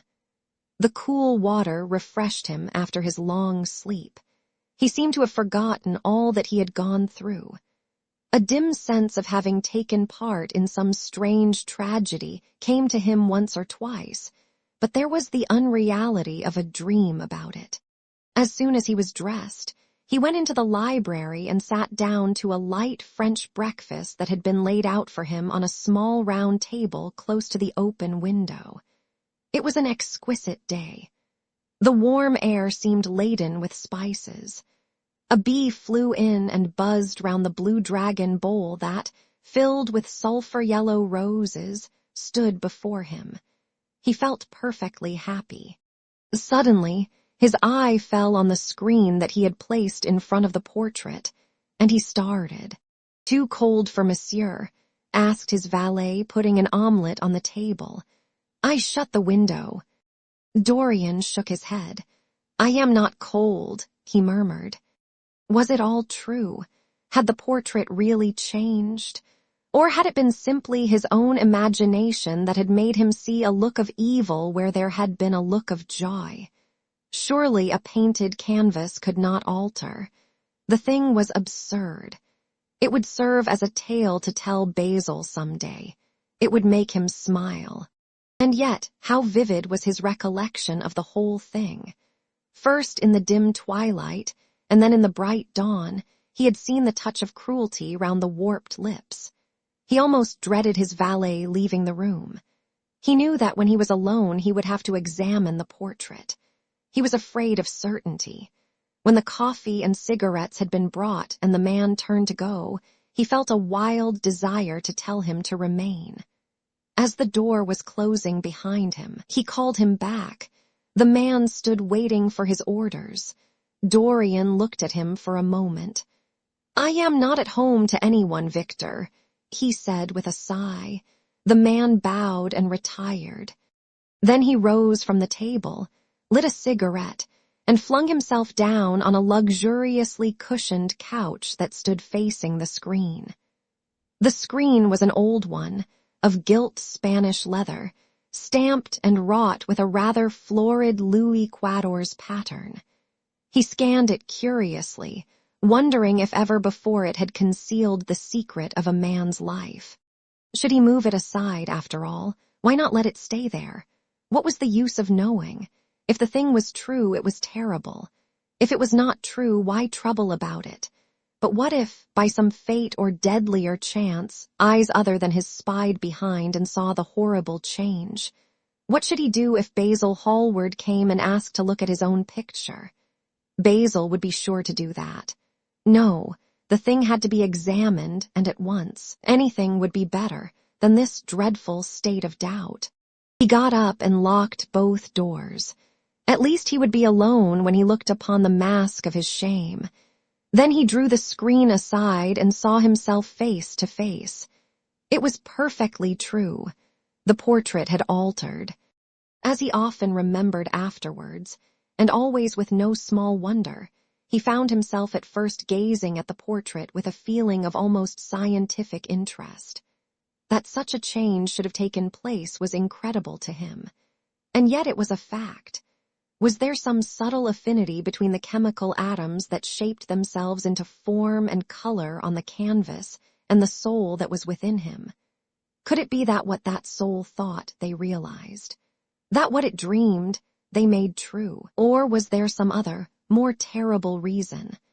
He shuddered and felt afraid, and going back to the couch, lay there, gazing at the picture in sickened horror. One thing, however, he felt that it had done for him. It had made him conscious how unjust, how cruel he had been to Sybil Vane. It was not too late to make reparation for that. She could still be his wife. His unreal and selfish love would yield to some higher influence, would be transformed into some nobler passion, and the portrait that Basil Hallward had painted of him would be a guide to him through life, would be to him what holiness is to some, and conscience to others, and the fear of God to us all. There were opiates for remorse, drugs that could lull the moral sense to sleep. But here was a visible symbol of the degradation of sin.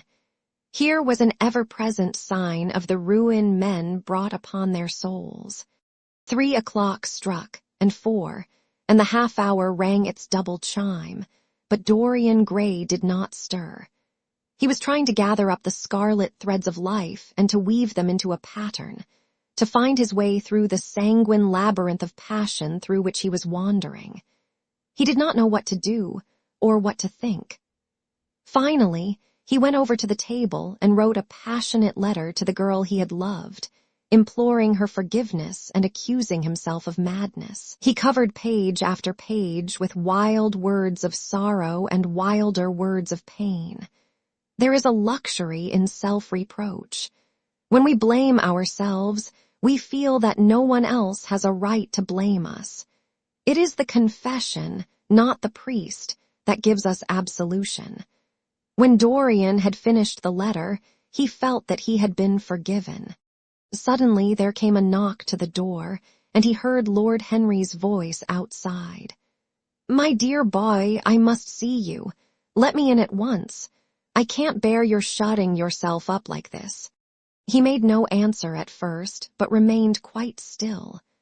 The knocking still continued and grew louder. Yes, it was better to let Lord Henry in, and to explain to him the new life he was going to lead, to quarrel with him if it became necessary to quarrel, to part if parting was inevitable. He jumped up, drew the screen hastily across the picture, and unlocked the door. "I am so sorry for it all, Dorian," said Lord Henry as he entered. "But you must not think too much about it." "Do you mean about Sybil Vane?" asked the lad. "Yes, of course," answered Lord Henry, sinking into a chair and slowly pulling off his yellow gloves. "It is dreadful from one point of view, but it was not your fault. Tell me, did you go behind and see her after the play was over?" "Yes." "I felt sure you had. Did you make a scene with her?" "I was brutal, Harry, perfectly brutal. But it is all right now. I am not sorry for anything that has happened. It has taught me to know myself better." "Ah, Dorian, I am so glad you take it in that way. I was afraid I would find you plunged in remorse and tearing that nice curly hair of yours." "I have got through all that," said Dorian, shaking his head and smiling. "I am perfectly happy now. I know what conscience is to begin with. It is not what you told me it was. It is the divinest thing in us. Don't sneer at it, Harry, any more, at least not before me. I want to be good. I can't bear the idea of my soul being hideous. A very charming artistic basis for ethics, Dorian. I congratulate you on it. But how are you going to begin?" "By marrying Sybil Vane." "Marrying Sybil Vane!" cried Lord Henry, standing up and looking at him in perplexed amazement. "But, my dear Dorian—" "Yes, Harry, I know what you are going to say. Something dreadful about marriage. Don't say it. Don't ever say things of that kind to me again. 2 days ago I asked Sybil to marry me. I am not going to break my word to her. She is to be my wife." "Your wife, Dorian! Didn't you get my letter? I wrote to you this morning and sent the note down by my own man." "Your letter? Oh, yes, I remember. I have not read it yet, Harry. I was afraid there might be something in it that I wouldn't like. You cut life to pieces with your epigrams." "You know nothing, then." "What do you mean?" Lord Henry walked across the room and, sitting down by Dorian Gray, took both his hands in his own and held them tightly. "Dorian," he said, "my letter, don't be frightened, was to tell you that Sybil Vane is dead." A cry of pain broke from the lad's lips, and he leaped to his feet, tearing his hands away from Lord Henry's grasp. "Dead, Sybil dead. It is not true. It is a horrible lie. How dare you say it?" "It is quite true, Dorian," said Lord Henry gravely. "It is in all the morning papers. I wrote down to you to ask you not to see anyone till I came. There will have to be an inquest, of course, and you must not be mixed up in it. Things like that make a man fashionable in Paris. But in London people are so prejudiced. Here, one should never make one's debut with a scandal. One should reserve that to give an interest to one's old age. I suppose they don't know your name at the theater. If they don't, it is all right. Did anyone see you going round to her room? That is an important point." Dorian did not answer for a few moments. He was dazed with horror. Finally he stammered in a stifled voice, "Harry, did you say an inquest? What did you mean by that? Did Sybil—" "Oh, Harry, I can't bear it. But be quick. Tell me everything at once." "I have no doubt it was not an accident, Dorian, though it must be put in that way to the public. It seems that as she was leaving the theater with her mother, about 12:30 or so, she said she had forgotten something upstairs. They waited some time for her, but she did not come down again. They ultimately found her lying dead on the floor of her dressing room. She had swallowed something by mistake, some dreadful thing they use at theaters. I don't know what it was, but it had either prussic acid or white lead in it. I should fancy it was prussic acid, as she seems to have died instantaneously." Harry, it is terrible," cried the lad. "Yes, it is very tragic, of course, but you must not get yourself mixed up in it. I see by the standard that she was 17. I should have thought she was almost younger than that. She looked such a child and seemed to know so little about acting. Dorian, you mustn't let this thing get on your nerves. You must come and dine with me, and afterwards we will look in at the opera. It is a Patty night, and everybody will be there. You can come to my sister's box. She has got some smart women with her." "So I have murdered Sybil Vane," said Dorian Gray half to himself, "murdered her as surely as if I had cut her little throat with a knife. Yet the roses are not less lovely for all that. The birds sing just as happily in my garden. And tonight I am to dine with you and then go on to the opera and sup somewhere, I suppose, afterwards. How extraordinarily dramatic life is. If I had read all this in a book, Harry, I think I would have wept over it. Somehow, now that it has happened actually, and to me it seems far too wonderful for tears. Here is the first passionate love letter I have ever written in my life. Strange that my first passionate love letter should have been addressed to a dead girl. Can they feel, I wonder, those white, silent people we call the dead? Sybil, can she feel or know or listen? Oh, Harry, how I loved her once. It seems years ago to me now. She was everything to me. Then came that dreadful night. Was it really only last night? When she played so badly and my heart almost broke. She explained it all to me. It was terribly pathetic, but I was not moved a bit. I thought her shallow. Suddenly something happened that made me afraid. I can't tell you what it was, but it was terrible. I said I would go back to her. I felt I had done wrong. And now she is dead. My God, Harry, what shall I do? You don't know the danger I am in. And there is nothing to keep me straight.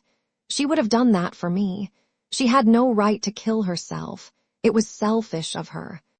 My dear Dorian, answered Lord Henry, taking a cigarette from his case and producing a gold Latin matchbox.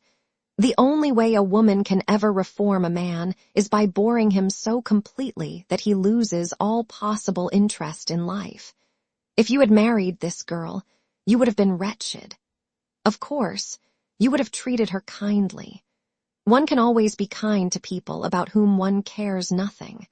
But she would have soon found out that you were absolutely indifferent to her. And when a woman finds that out about her husband, she either becomes dreadfully dowdy or wears very smart bonnets that some other woman's husband has to pay for.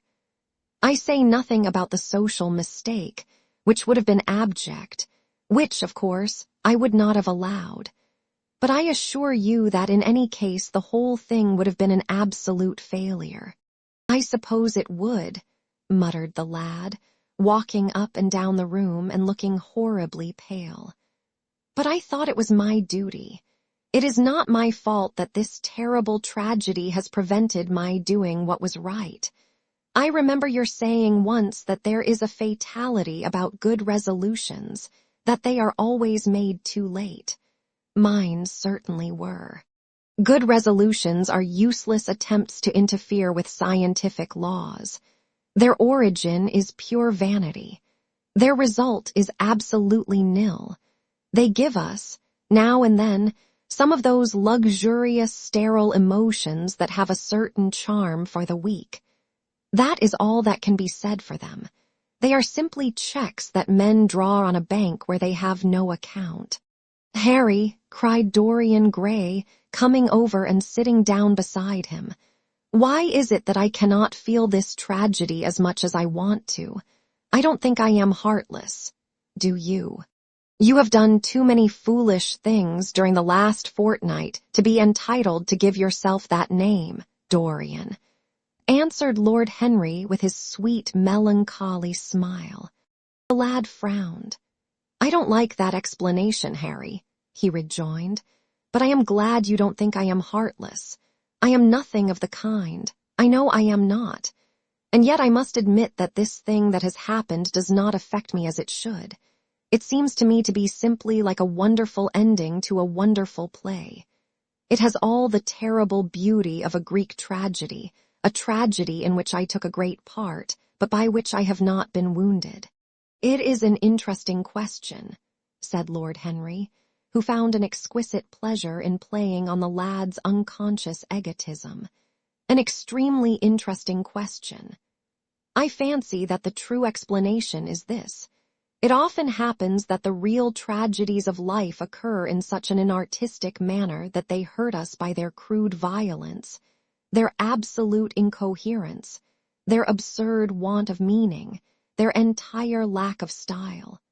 They affect us just as vulgarity affects us. They give us an impression of sheer brute force, and we revolt against that.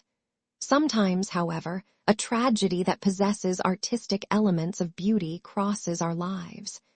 If these elements of beauty are real, the whole thing simply appeals to our sense of dramatic effect. Suddenly we find that we are no longer the actors, but the spectators of the play, or rather we are both. We watch ourselves, and the mere wonder of the spectacle enthralls us. In the present case, what is it that has really happened? Someone has killed herself for love of you. I wish that I had ever had such an experience. It would have made me in love with love for the rest of my life. The people who have adored me, there have not been very many, but there have been some, have always insisted on living on, long after I had ceased to care for them, or they to care for me. They have become stout and tedious, and when I meet them, they go in at once for reminiscences. That awful memory of woman, what a fearful thing it is, and what an utter intellectual stagnation it reveals. One should absorb the color of life, but one should never remember its details. Details are always vulgar.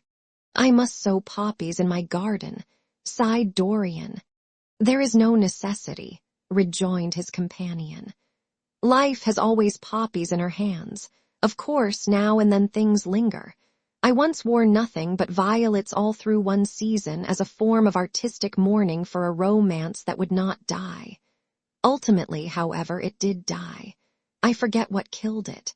I think it was her proposing to sacrifice the whole world for me. That is always a dreadful moment. It fills one with the terror of eternity. Well, would you believe it? A week ago, at Lady Hampshire's, I found myself seated at dinner next the lady in question, and she insisted on going over the whole thing again, and digging up the past, and raking up the future. I had buried my romance in a bed of asphodel. She dragged it out again, and assured me that I had spoiled her life. I am bound to state that she ate an enormous dinner, so I did not feel any anxiety. But what a lack of taste she showed. The one charm of the past is that it is the past. but women never know when the curtain has fallen. They always want a sixth act, and as soon as the interest of the play is entirely over, they propose to continue it. If they were allowed their own way, every comedy would have a tragic ending, and every tragedy would culminate in a farce. They are charmingly artificial, but they have no sense of art. You are more fortunate than I am. I assure you, Dorian, that not one of the women I have known would have done for me what Sybil Vane did for you. Ordinary women always console themselves. Some of them do it by going in for sentimental colors. Never trust a woman who wears mauve, whatever her age may be, or a woman over 35 who is fond of pink ribbons. It always means that they have a history. Others find a great consolation in suddenly discovering the good qualities of their husbands. They flaunt their conjugal felicity in one's face, as if it were the most fascinating of sins. Religion consoles some. Its mysteries have all the charm of a flirtation, a woman once told me, and I can quite understand it. Besides, nothing makes one so vain as being told that one is a sinner. Conscience makes egotists of us all. Yes, there is really no end to the consolations that women find in modern life. Indeed, I have not mentioned the most important one. "What is that, Harry?" said the lad listlessly. "Oh, the obvious consolation. Taking someone else's admirer when one loses one's own. In good society that always whitewashes a woman.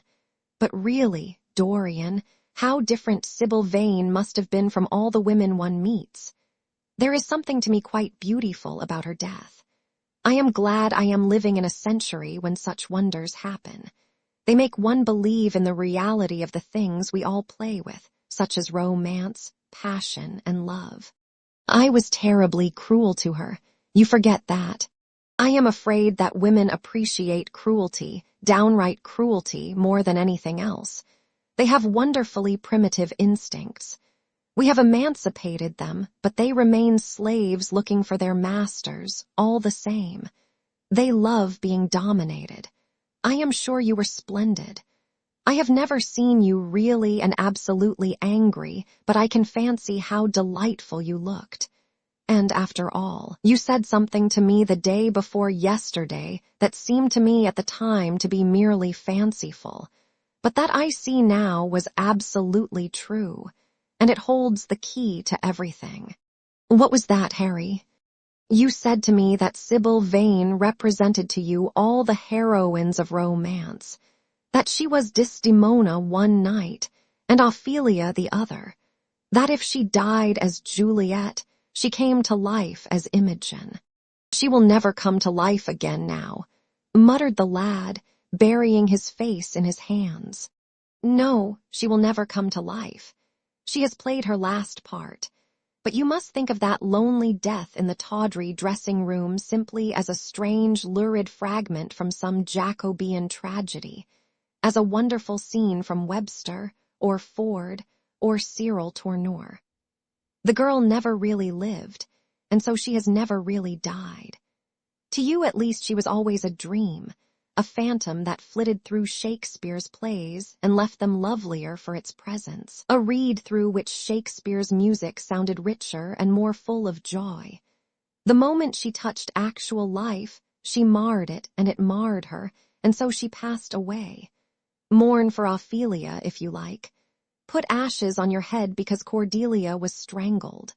Cry out against heaven because the daughter of Brabantio died. But don't waste your tears over Sybil Vane. She was less real than they are. There was a silence. The evening darkened in the room. Noiselessly and with silver feet, the shadows crept in from the garden. The colors faded wearily out of things. After some time, Dorian Gray looked up. "You have explained me to myself, Harry," he murmured with something of a sigh of relief.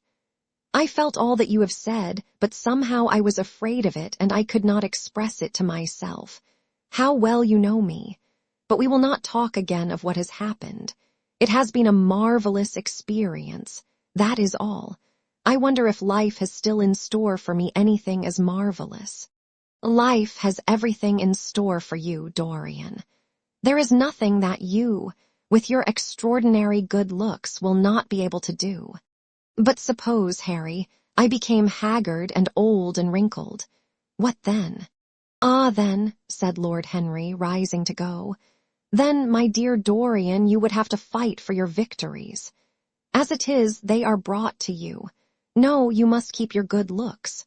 We live in an age that reads too much to be wise and that thinks too much to be beautiful. We cannot spare you. And now you had better dress and drive down to the club. We are rather late as it is. I think I shall join you at the opera, Harry. I feel too tired to eat anything. What is the number of your sister's box? 27, I believe. It is on the grand tier. You will see her name on the door. But I am sorry you won't come and dine. I don't feel up to it, said Dorian listlessly. But I am awfully obliged to you for all that you have said to me. You are certainly my best friend. No one has ever understood me as you have. We are only at the beginning of our friendship, Dorian, answered Lord Henry, shaking him by the hand. Goodbye. I shall see you before 9:30, I hope. Remember, Patty is singing. As he closed the door behind him, Dorian Gray touched the bell, and in a few minutes Victor appeared with the lamps and drew the blinds down. He waited impatiently for him to go. The man seemed to take an interminable time over everything. As soon as he had left, he rushed to the screen and drew it back. No, there was no further change in the picture. It had received the news of Sybil Vane's death before he had known of it himself. It was conscious of the events of life as they occurred. The vicious cruelty that marred the fine lines of the mouth had, no doubt, appeared at the very moment that the girl had drunk the poison, whatever it was. Or was it indifferent to results? Did it merely take cognizance of what passed within the soul? He wondered, and hoped that some day he would see the change taking place before his very eyes, shuddering as he hoped it. Poor Sybil, what a romance it had all been.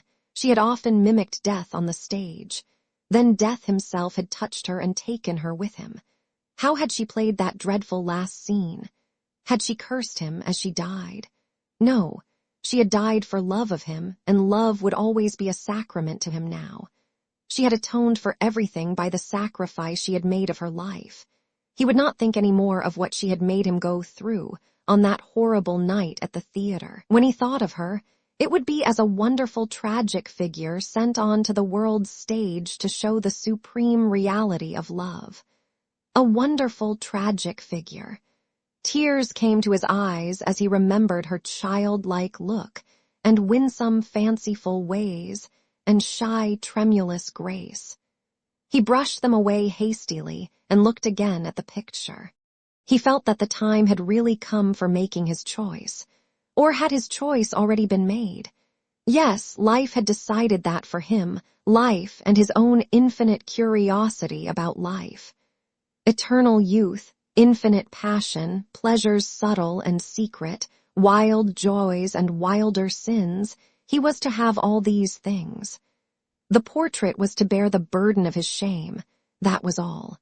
A feeling of pain crept over him as he thought of the desecration that was in store for the fair face on the canvas.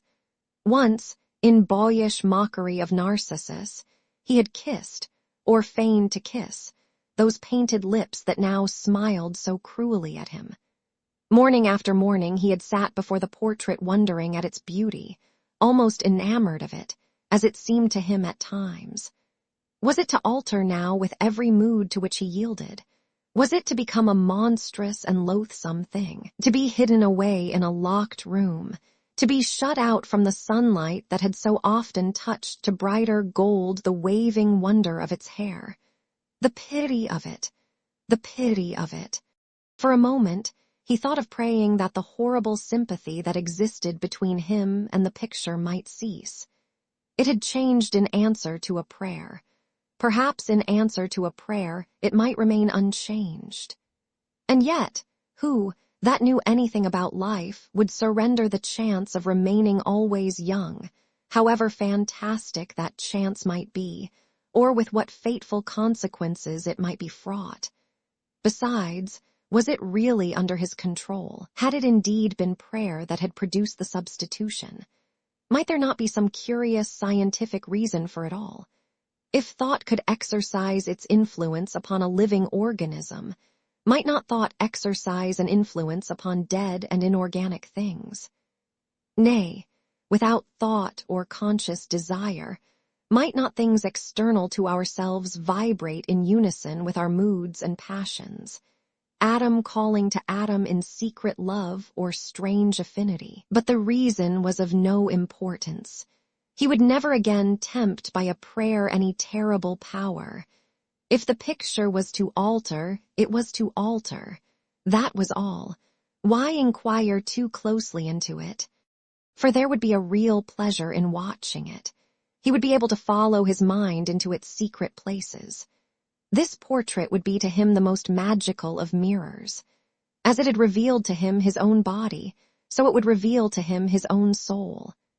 And when winter came upon it, he would still be standing where spring trembles on the verge of summer.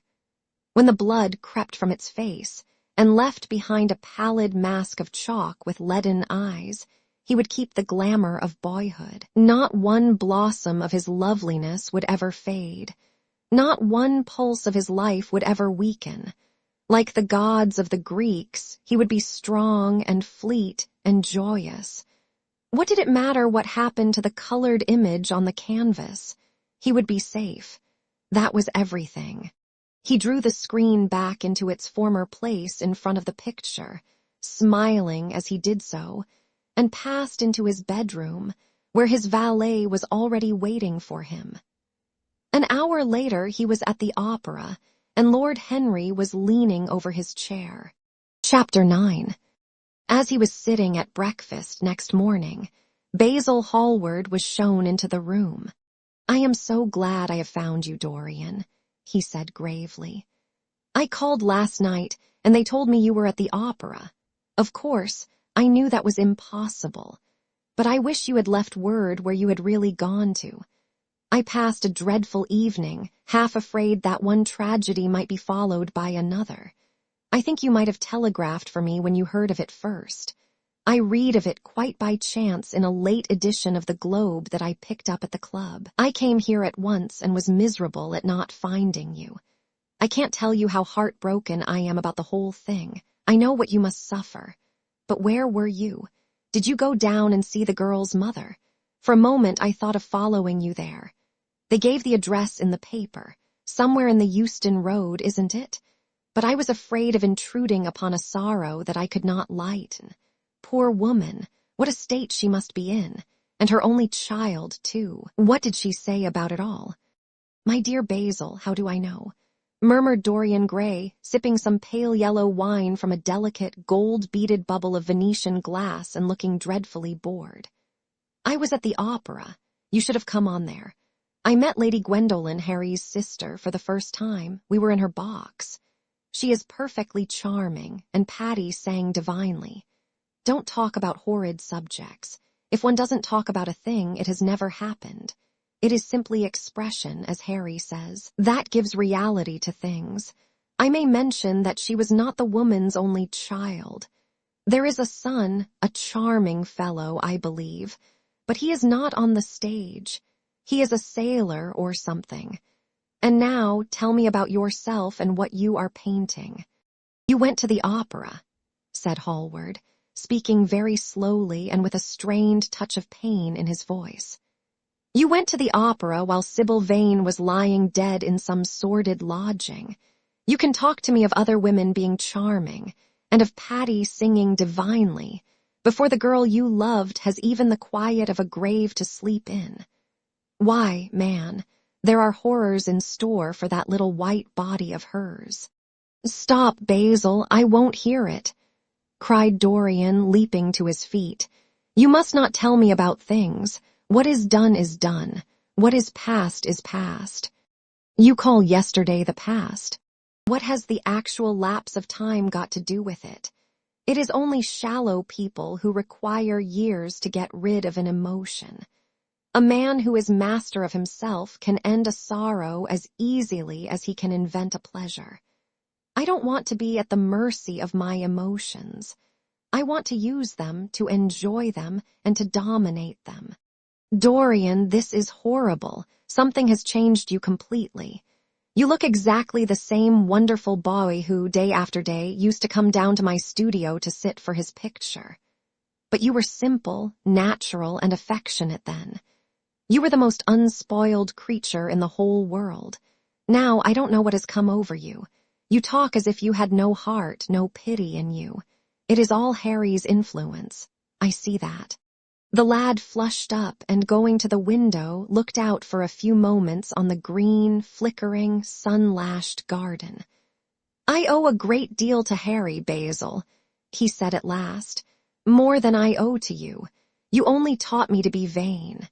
Well, I am punished for that, Dorian, or shall be some day. I don't know what you mean, Basil, he exclaimed, turning round. I don't know what you want. What do you want? I want the Dorian Gray I used to paint, said the artist sadly. Basil, said the lad, going over to him and putting his hand on his shoulder, you have come too late. Yesterday, when I heard that Sybil Vane had killed herself. Killed herself? Good heavens, is there no doubt about that? Cried Hallward, looking up at him with an expression of horror. My dear Basil, surely you don't think it was a vulgar accident. Of course she killed herself. The elder man buried his face in his hands. How fearful, he muttered, and a shudder ran through him. No, said Dorian Gray, there is nothing fearful about it. It is one of the great romantic tragedies of the age. As a rule, people who act lead the most commonplace lives. They are good husbands or faithful wives or something tedious. You know what I mean, middle-class virtue and all that kind of thing. How different Sybil was. She lived her finest tragedy. She was always a heroine. The last night she played, the night you saw her, she acted badly because she had known the reality of love. When she knew its unreality, she died, as Juliet might have died. She passed again into the sphere of art. There is something of the martyr about her. Her death has all the pathetic uselessness of martyrdom, all its wasted beauty.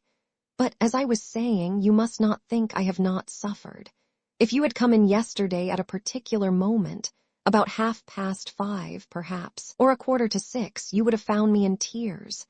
Even Harry, who was here, who brought me the news, in fact, had no idea what I was going through. I suffered immensely. Then it passed away. I cannot repeat an emotion. No one can except sentimentalists. And you are awfully unjust, Basil. You come down here to console me. That is charming of you. You find me consoled, and you are furious. How like a sympathetic person. You remind me of a story Harry told me about a certain philanthropist who spent 20 years of his life in trying to get some grievance redressed, or some unjust law altered. I forget exactly what it was. Finally, he succeeded, and nothing could exceed his disappointment. He had absolutely nothing to do, almost died of ennui, and became a confirmed misanthrope. And besides, my dear old Basil, if you really want to console me, teach me rather to forget what has happened, or to see it from a proper artistic point of view. Was it not Gaudier who used to write about la consolation des arts? I remember picking up a little vellum-covered book in your studio one day, and chancing on that delightful phrase. Well, I am not like that young man you told me of when we were down at Marlow together.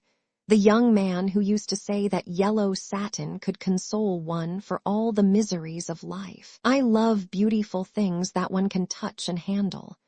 Old brocades, green bronzes, lacquer work, carved ivories, exquisite surroundings, luxury, pomp. There is much to be got from all these. But the artistic temperament that they create, or at any rate reveal, is still more to me. To become the spectator of one's own life, as Harry says, is to escape the suffering of life. I know you are surprised at my talking to you like this. You have not realized how I have developed. I was a schoolboy when you knew me. I am a man now. I have new passions, new thoughts, new ideas. I am different, but you must not like me less. I am changed, but you must always be my friend. Of course, I am very fond of Harry, but I know that you are better than he is. You are not stronger, you are too much afraid of life, but you are better. And how happy we used to be together. Don't leave me, Basil, and don't quarrel with me. I am what I am. There is nothing more to be said. The painter felt strangely moved. The lad was infinitely dear to him, and his personality had been the great turning point in his art. He could not bear the idea of reproaching him any more. After all, his indifference was probably merely a mood that would pass away. There was so much in him that was good, so much in him that was noble. "Well, Dorian," he said at length with a sad smile, "I won't speak to you again about this horrible thing after today. I only trust your name won't be mentioned in connection with it. The inquest is to take place this afternoon. Have they summoned you?" Dorian shook his head, and a look of annoyance passed over his face at the mention of the word inquest. There was something so crude and vulgar about everything of the kind. "They don't know my name," he answered. "But surely she did. Only my Christian name, and that I am quite sure she never mentioned to anyone. She told me once that they were all rather curious to learn who I was, and that she invariably told them my name was Prince Charming. It was pretty of her. You must do me a drawing of Sybil, Basil. I should like to have something more of her than the memory of a few kisses and some broken, pathetic words." "I will try and do something, Dorian, if it would please you, but you must come and sit to me yourself again. I can't get on without you." "I can never sit to you again, Basil. It is impossible," he exclaimed, starting back. The painter stared at him. "My dear boy, what nonsense," he cried. "Do you mean to say you don't like what I did of you? Where is it? Why have you pulled the screen in front of it? Let me look at it. It is the best thing I have ever done. Do take the screen away, Dorian. It is simply disgraceful of your servant hiding my work like that. I felt the room looked different as I came in." "My servant has nothing to do with it, Basil. You don't imagine I let him arrange my room for me. He settles my flowers for me sometimes, that is all. No, I did it myself. The light was too strong on the portrait." "Too strong? Surely not, my dear fellow. It is an admirable place for it. Let me see it." And Hallward walked towards the corner of the room. A cry of terror broke from Dorian Gray's lips, and he rushed between the painter and the screen. "Basil," he said, looking very pale, "you must not look at it. I don't wish you to." "Not look at my own work? You are not serious. Why shouldn't I look at it?" exclaimed Hallward, laughing. "If you try to look at it, Basil, on my word of honor, I will never speak to you again as long as I live. I am quite serious. I don't offer any explanation, and you are not to ask for any. But remember, if you touch this screen, everything is over between us." Hallward was thunderstruck. He looked at Dorian Gray in absolute amazement. He had never seen him like this before. The lad was actually pallid with rage. His hands were clenched, and the pupils of his eyes were like discs of blue fire.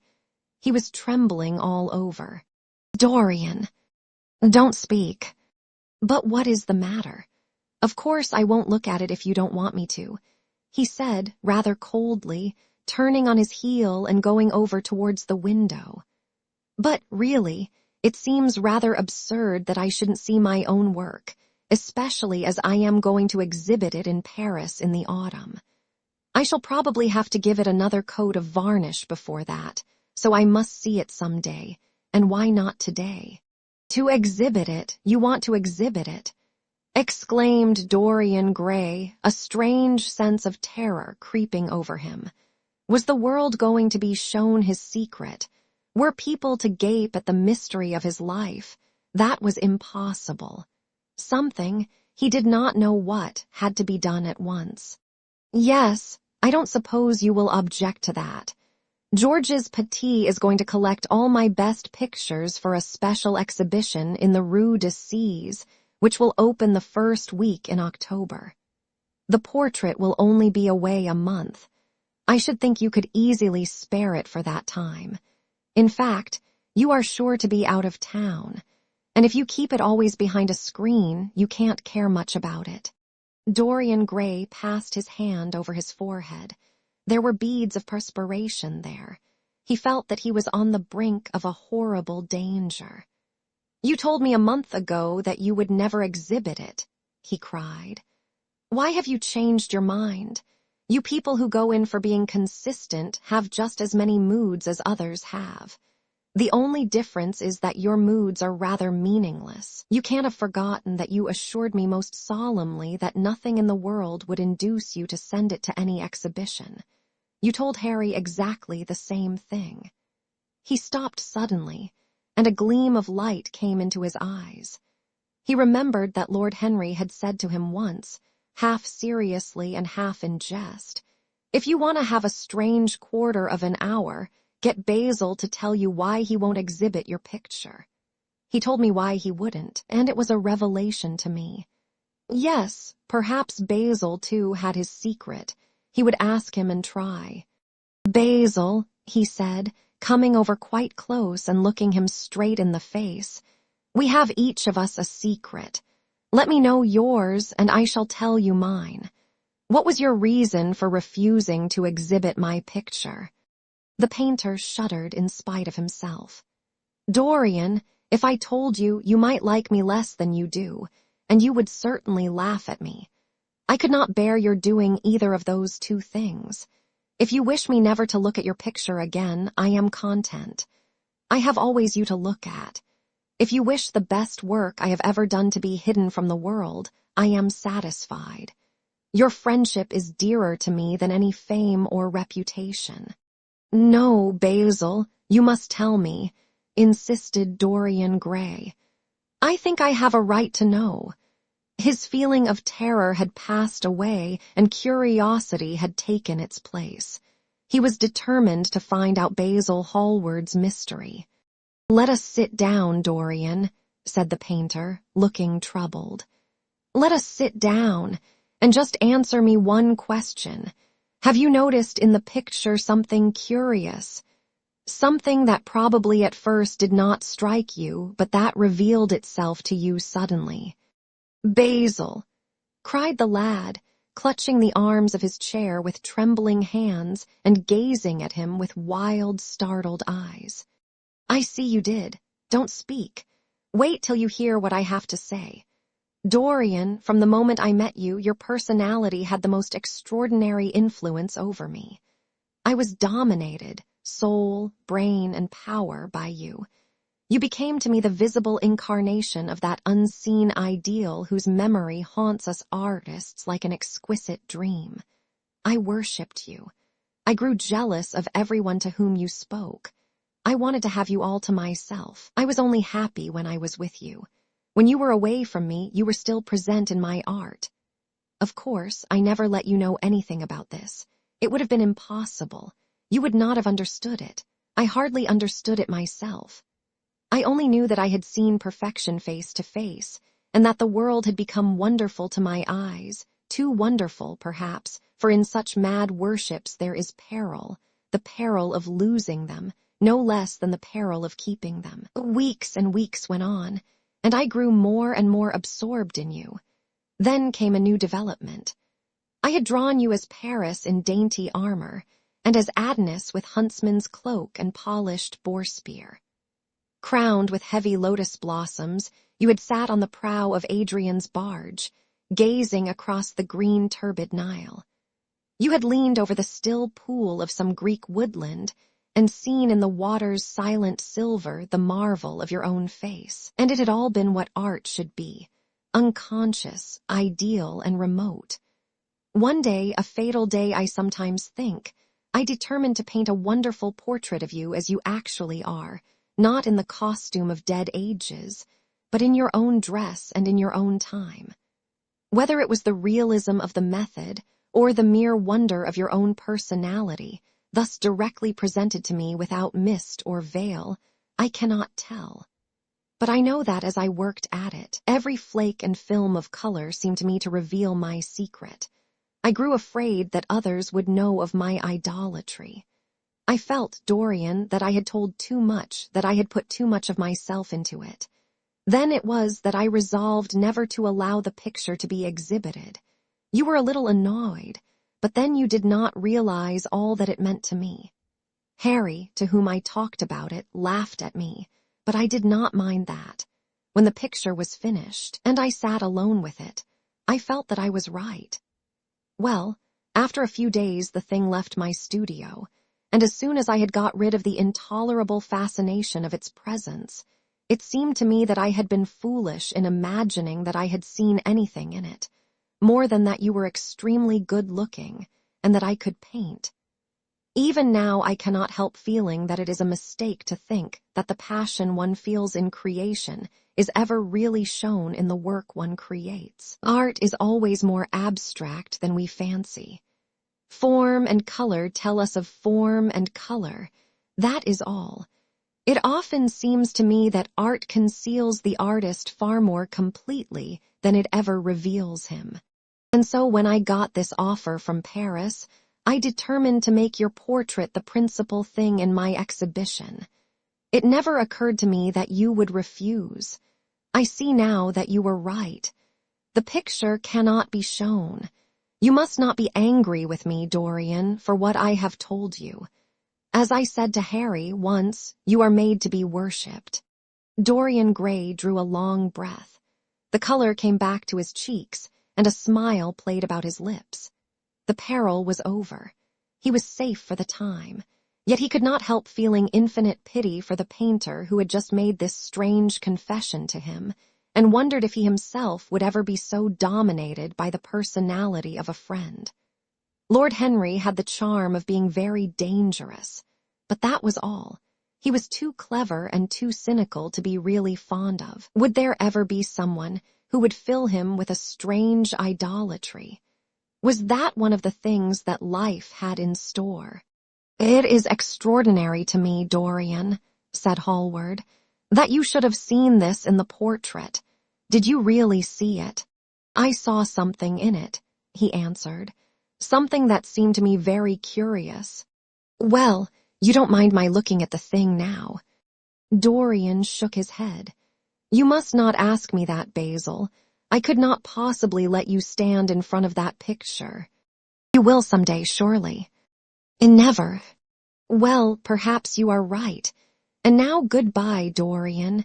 You have been the one person in my life who has really influenced my art.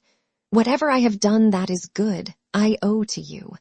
Ah, you don't know what it cost me to tell you all that I have told you." "My dear Basil," said Dorian, "what have you told me?" "Simply that you felt that you admired me too much. That is not even a compliment." "It was not intended as a compliment. It was a confession. Now that I have made it, something seems to have gone out of me. Perhaps one should never put one's worship into words." "It was a very disappointing confession." "Why, what did you expect, Dorian? You didn't see anything else in the picture, did you? There was nothing else to see." "No, there was nothing else to see. Why do you ask? But you mustn't talk about worship. It is foolish. You and I are friends, Basil, and we must always remain so." "You have got Harry," said the painter sadly. "Oh, Harry," cried the lad with a ripple of laughter. "Harry spends his days in saying what is incredible and his evenings in doing what is improbable. Just the sort of life I would like to lead. But still, I don't think I would go to Harry if I were in trouble. I would sooner go to you, Basil. You will sit to me again." "Impossible." You spoil my life as an artist by refusing, Dorian. No man comes across two ideal things. Few come across one. I can't explain it to you, Basil, but I must never sit to you again. There is something fatal about a portrait. It has a life of its own. I will come and have tea with you. That will be just as pleasant. Pleasanter for you, I am afraid, murmured Hallward regretfully. And now goodbye. I am sorry you won't let me look at the picture once again, but that can't be helped. I quite understand what you feel about it. As he left the room, Dorian Gray smiled to himself. Poor Basil, how little he knew of the true reason, and how strange it was that, instead of having been forced to reveal his own secret, he had succeeded, almost by chance, in wresting a secret from his friend. How much that strange confession explained to him. The painter's absurd fits of jealousy, his wild devotion, his extravagant panegyrics, his curious reticences. He understood them all now, and he felt sorry. There seemed to him to be something tragic in a friendship so colored by romance. He sighed and touched the bell. The portrait must be hidden away at all costs. He could not run such a risk of discovery again. It had been mad of him to have allowed the thing to remain, even for an hour, in a room to which any of his friends had access. Chapter 10. When his servant entered, he looked at him steadfastly and wondered if he had thought of peering behind the screen. The man was quite impassive and waited for his orders. Dorian lit a cigarette and walked over to the glass and glanced into it. He could see the reflection of Victor's face perfectly. It was like a placid mask of servility. There was nothing to be afraid of there, yet he thought it best to be on his guard. Speaking very slowly, he told him to tell the housekeeper that he wanted to see her, and then to go to the frame maker and ask him to send 2 of his men round at once. It seemed to him that as the man left the room, his eyes wandered in the direction of the screen. Or was that merely his own fancy? After a few moments, in her black silk dress, with old-fashioned thread mittens on her wrinkled hands, Mrs. Leaf bustled into the library. He asked her for the key of the schoolroom. "The old schoolroom, Mr. Dorian," she exclaimed. "Why, it is full of dust. I must get it arranged and put straight before you go into it. It is not fit for you to see, sir. It is not, indeed." "I don't want it put straight, Leaf. I only want the key." "Well, sir, you'll be covered with cobwebs if you go into it. Why, it hasn't been opened for nearly 5 years, not since his lordship died." He winced at the mention of his grandfather. He had hateful memories of him. "That does not matter," he answered. "I simply want to see the place, that is all. Give me the key." "And here is the key, sir," said the old lady, going over the contents of her bunch with tremulously uncertain hands. "Here is the key. I'll have it off the bunch in a moment. But you don't think of living up there, sir, and you so comfortable here." "No, no," he cried petulantly. "Thank you, Leaf, that will do." She lingered for a few moments and was garrulous over some detail of the household. He sighed and told her to manage things as she thought best. She left the room, wreathed in smiles. As the door closed, Dorian put the key in his pocket and looked round the room. His eye fell on a large, purple satin coverlet heavily embroidered with gold, a splendid piece of late 17th century Venetian work that his grandfather had found in a convent near Bologna. Yes, that would serve to wrap the dreadful thing in. It had perhaps served often as a pall for the dead.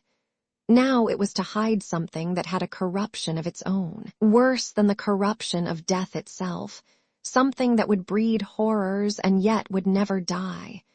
What the worm was to the corpse, his sins would be to the painted image on the canvas. They would mar its beauty and eat away its grace.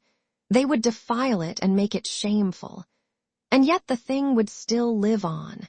It would be always alive. He shuddered, and for a moment he regretted that he had not told Basil the true reason why he had wished to hide the picture away.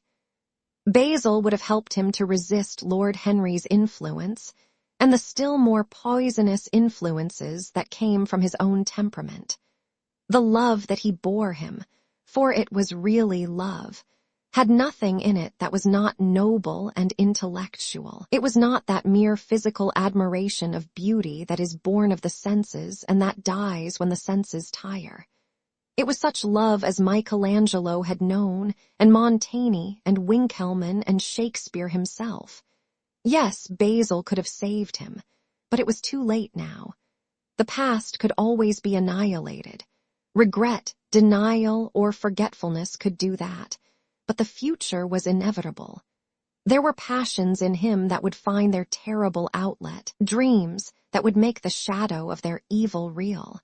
He took up from the couch the great purple and gold texture that covered it, and holding it in his hands, passed behind the screen. Was the face on the canvas viler than before? It seemed to him that it was unchanged, and yet his loathing of it was intensified. Gold hair, blue eyes, and rose-red lips, they all were there. It was simply the expression that had altered. That was horrible in its cruelty.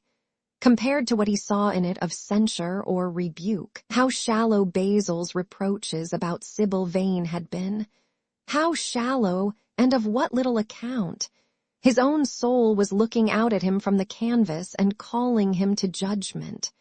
A look of pain came across him, and he flung the rich pall over the picture. As he did so, a knock came to the door. He passed out as his servant entered. "The persons are here, monsieur." He felt that the man must be got rid of at once. He must not be allowed to know where the picture was being taken to. There was something sly about him, and he had thoughtful, treacherous eyes. Sitting down at the writing table, he scribbled a note to Lord Henry, asking him to send him round something to read and reminding him that they were to meet at 8:15 that evening. "Wait for an answer," he said, handing it to him, "and show the men in here." In 2 or 3 minutes there was another knock, and Mr. Hubbard himself, the celebrated frame maker of South Audley Street, came in with a somewhat rough-looking young assistant. Mr. Hubbard was a florid, red-whiskered little man, whose admiration for art was considerably tempered by the inveterate impecuniosity of most of the artists who dealt with him. As a rule, he never left his shop. He waited for people to come to him, but he always made an exception in favor of Dorian Gray. There was something about Dorian that charmed everybody. It was a pleasure even to see him. "What can I do for you, Mr. Gray?" he said, rubbing his fat, freckled hands. "I thought I would do myself the honor of coming round in person. I have just got a beauty of a frame, sir, picked it up at a sale. Old Florentine. Came from Fonthill, I believe. Admirably suited for a religious subject, Mr. Gray.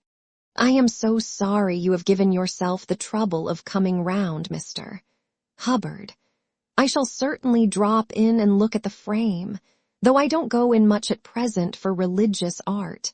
But today I only want a picture carried to the top of the house for me. It is rather heavy, so I thought I would ask you to lend me a couple of your men." "No trouble at all, Mr. Gray. I am delighted to be of any service to you, which is the work of art, sir." "This," replied Dorian, moving the screen back. "Can you move it, covering and all just as it is? I don't want it to get scratched going upstairs." "There will be no difficulty, sir," said the genial frame maker, beginning, with the aid of his assistant, to unhook the picture from the long brass chains by which it was suspended. "And now, where shall we carry it to, Mr. Gray?" "I will show you the way, Mr.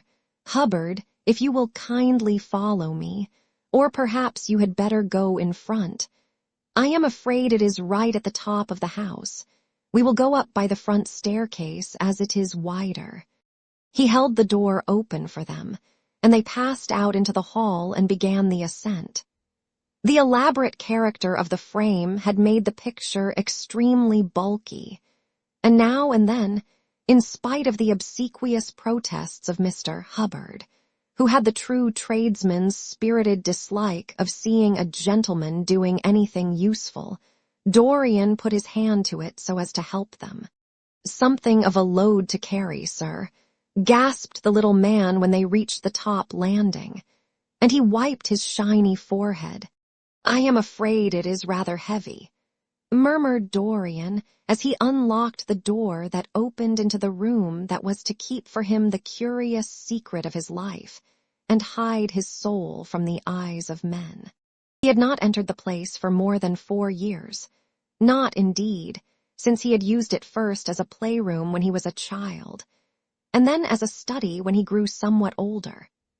It was a large, well-proportioned room, which had been specially built by the last Lord Kelso for the use of the little grandson whom, for his strange likeness to his mother, and also for other reasons, he had always hated and desired to keep at a distance. It appeared to Dorian to have but little changed. There was the huge Italian cassone, with its fantastically painted panels and its tarnished gilt moldings, in which he had so often hidden himself as a boy. There the satinwood bookcase filled with his dog-eared schoolbooks. On the wall behind it was hanging the same ragged Flemish tapestry, where a faded king and queen were playing chess in a garden, while a company of hawkers rode by, carrying hooded birds on their gauntleted wrists. How well he remembered it all! Every moment of his lonely childhood came back to him as he looked round. He recalled the stainless purity of his boyish life, and it seemed horrible to him that it was here the fatal portrait was to be hidden away. How little he had thought, in those dead days, of all that was in store for him. But there was no other place in the house so secure from prying eyes as this. He had the key, and no one else could enter it. Beneath its purple pall, the face painted on the canvas could grow bestial, sodden, and unclean. What did it matter? No one could see it. He himself would not see it. Why should he watch the hideous corruption of his soul? He kept his youth. That was enough. And besides, might not his nature grow finer after all? There was no reason that the future should be so full of shame. Some love might come across his life and purify him, and shield him from those sins that seemed to be already stirring in spirit and in flesh, those curious unpictured sins whose very mystery lent them their subtlety and their charm. Perhaps, some day, the cruel look would have passed away from the scarlet sensitive mouth, and he might show to the world Basil Hallward's masterpiece. No, that was impossible. Hour by hour and week by week, the thing upon the canvas was growing old. It might escape the hideousness of sin, but the hideousness of age was in store for it. The cheeks would become hollow or flaccid. Yellow crow's feet would creep round the fading eyes and make them horrible. The hair would lose its brightness, the mouth would gape or droop, would be foolish or gross, as the mouths of old men are. There would be the wrinkled throat, the cold, blue-veined hands, the twisted body that he remembered in the grandfather who had been so stern to him in his boyhood. The picture had to be concealed. There was no help for it. "Bring it in, Mr. Hubbard, please," he said, wearily turning round. "I am sorry I kept you so long. I was thinking of something else." "Always glad to have a rest, Mr. Gray," answered the frame-maker, who was still gasping for breath. "Where shall we put it, sir?" "Oh, anywhere. Here, this will do. I don't want to have it hung up. Just lean it against the wall, thanks." "Might one look at the work of art, sir?" Dorian started. "It would not interest you, Mr. Hubbard," he said, keeping his eye on the man. He felt ready to leap upon him and fling him to the ground if he dared to lift the gorgeous hanging that concealed the secret of his life. "I shan't trouble you any more now. I am much obliged for your kindness in coming round." Not at all, Mr. Gray. Ever ready to do anything for you, sir." And Mr. Hubbard tramped downstairs, followed by the assistant, who glanced back at Dorian with a look of shy wonder in his rough, uncomely face. He had never seen anyone so marvelous. When the sound of their footsteps had died away, Dorian locked the door and put the key in his pocket. He felt safe now. No one would ever look upon the horrible thing. No eye but his would ever see his shame. On reaching the library, he found that it was just after 5 o'clock and that the tea had been already brought up.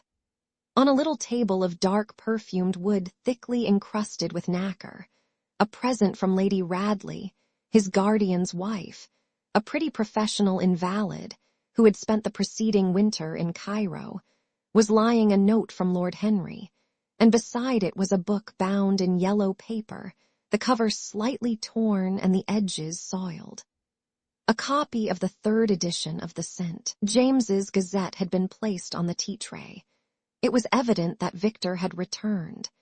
He wondered if he had met the men in the hall as they were leaving the house and had wormed out of them what they had been doing. He would be sure to miss the picture, had no doubt missed it already, while he had been laying the tea things. The screen had not been set back, and a blank space was visible on the wall. Perhaps some night he might find him creeping upstairs and trying to force the door of the room. It was a horrible thing to have a spy in one's house. He had heard of rich men who had been blackmailed all their lives by some servant who had read a letter, or overheard a conversation, or picked up a card with an address, or found beneath a pillow a withered flower or a shred of crumpled lace. He sighed, and having poured himself out some tea, opened Lord Henry's note. It was simply to say that he sent him round the evening paper and a book that might interest him, and that he would be at the club at 8:15. He opened the St. James's languidly and looked through it. A red pencil mark on the 5th page caught his eye. It drew attention to the following paragraph: Inquest on an actress. An inquest was held this morning at the Bell Tavern, Hoxton Road, by Mr. Danby, the district coroner, on the body of Sybil Vane, a young actress recently engaged at the Royal Theatre, Holborn. A verdict of death by misadventure was returned. Considerable sympathy was expressed for the mother of the deceased, who was greatly affected during the giving of her own evidence, and that of Dr. Burrell, who had made the post-mortem examination of the deceased. He frowned, and tearing the paper in two, went across the room and flung the pieces away. How ugly it all was, and how horribly real ugliness made things. He felt a little annoyed with Lord Henry for having sent him the report, and it was certainly stupid of him to have marked it with red pencil. Victor might have read it. The man knew more than enough English for that. Perhaps he had read it and had begun to suspect something. And yet, what did it matter? What had Dorian Gray to do with Sybil Vane's death? There was nothing to fear. Dorian Gray had not killed her. His eye fell on the yellow book that Lord Henry had sent him. What was it? He wondered. He went towards the little, pearl-colored octagonal stand that had always looked to him like the work of some strange Egyptian bees that wrought in silver, and taking up the volume, flung himself into an armchair and began to turn over the leaves. After a few minutes he became absorbed. It was the strangest book that he had ever read. It seemed to him that in exquisite raiment, and to the delicate sound of flutes, the sins of the world were passing in dumb show before him. Things that he had dimly dreamed of were suddenly made real to him. Things of which he had never dreamed were gradually revealed. It was a novel without a plot, and with only one character.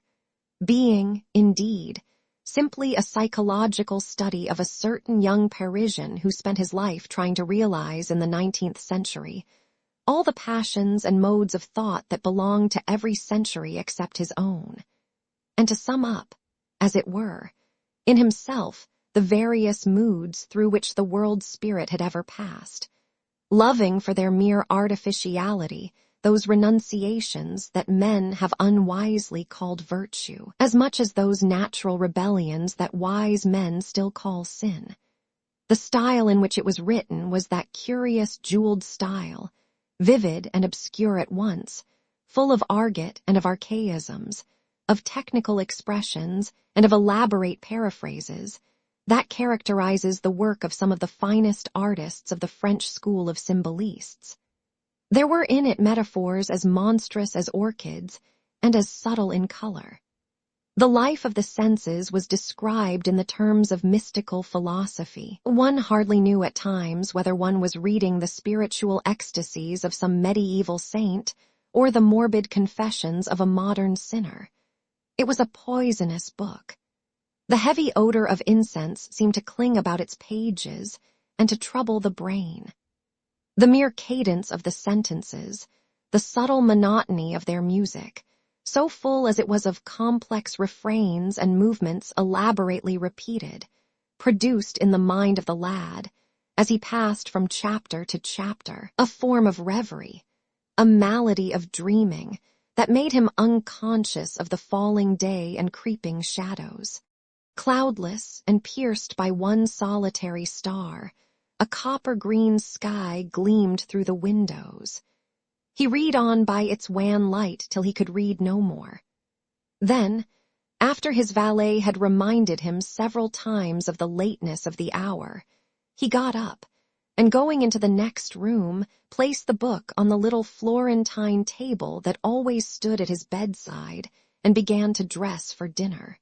It was almost 9 o'clock before he reached the club, where he found Lord Henry sitting alone, in the morning room, looking very much bored. "I am so sorry, Harry," he cried, "but really it is entirely your fault. That book you sent me so fascinated me that I forgot how the time was going." "Yes, I thought you would like it," replied his host, rising from his chair.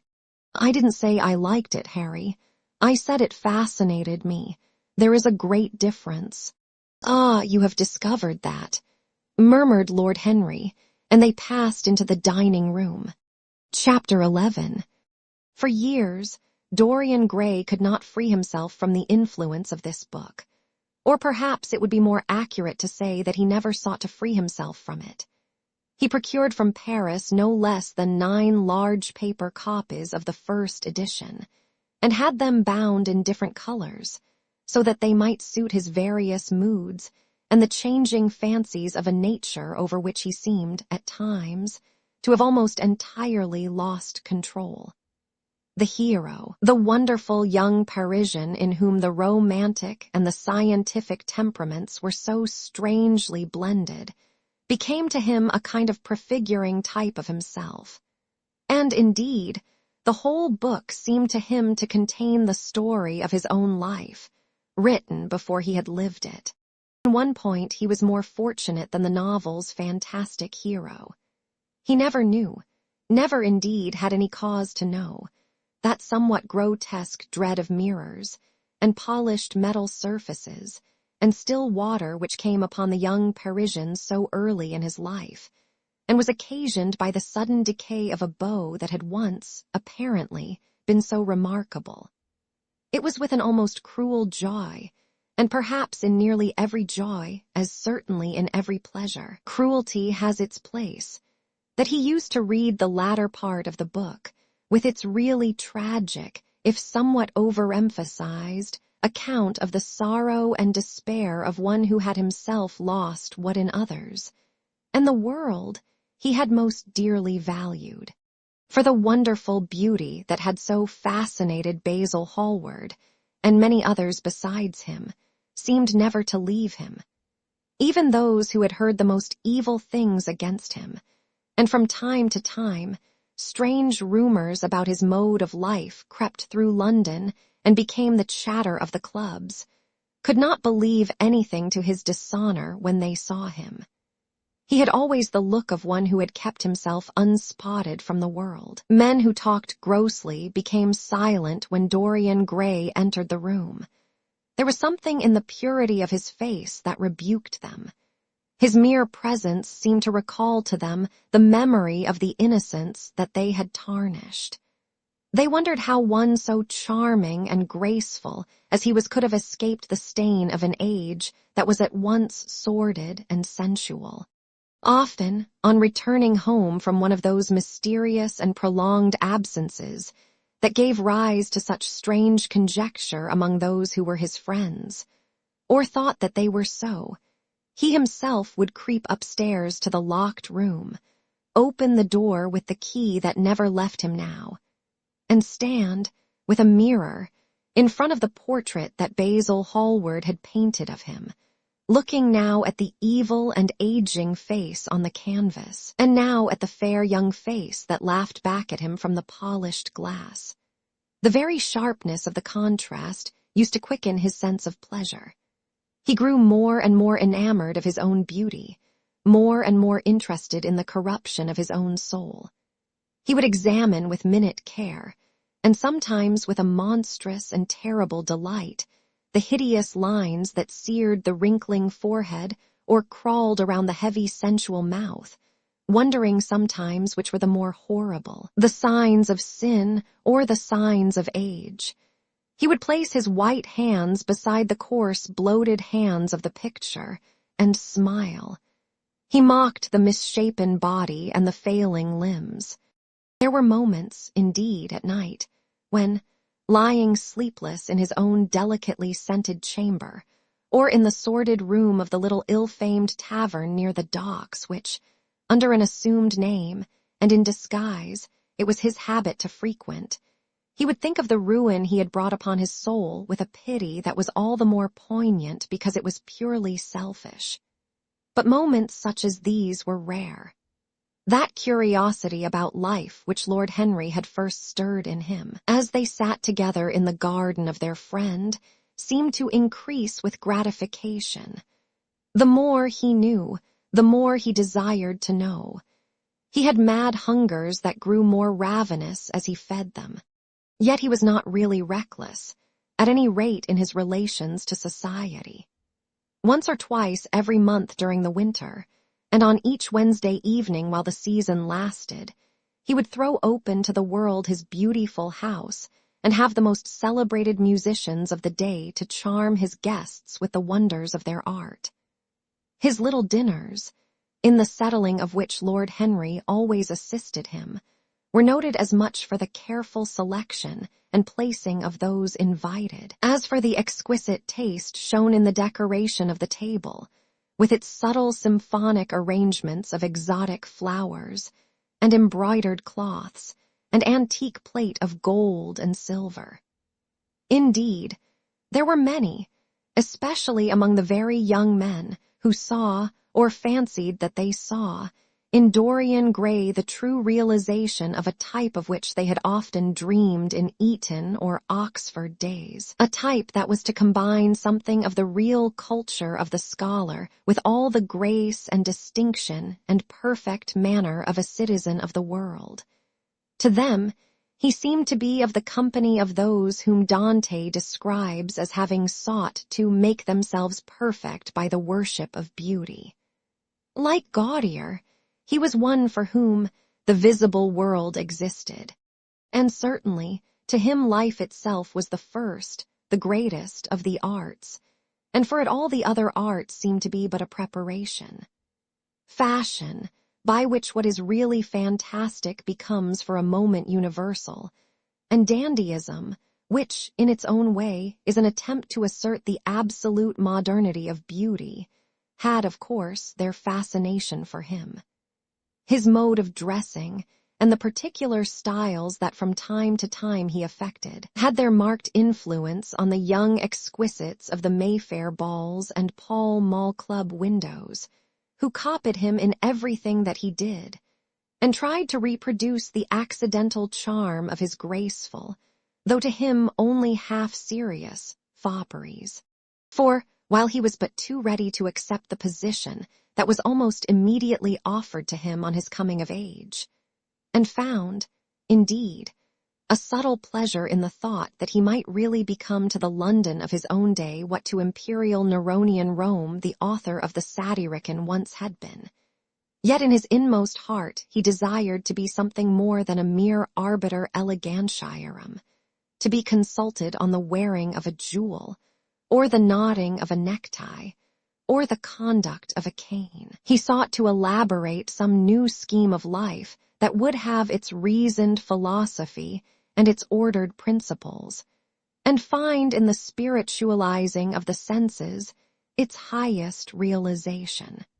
The worship of the senses has often, and with much justice, been decried, men feeling a natural instinct of terror about passions and sensations that seem stronger than themselves, and that they are conscious of sharing with the less highly organized forms of existence.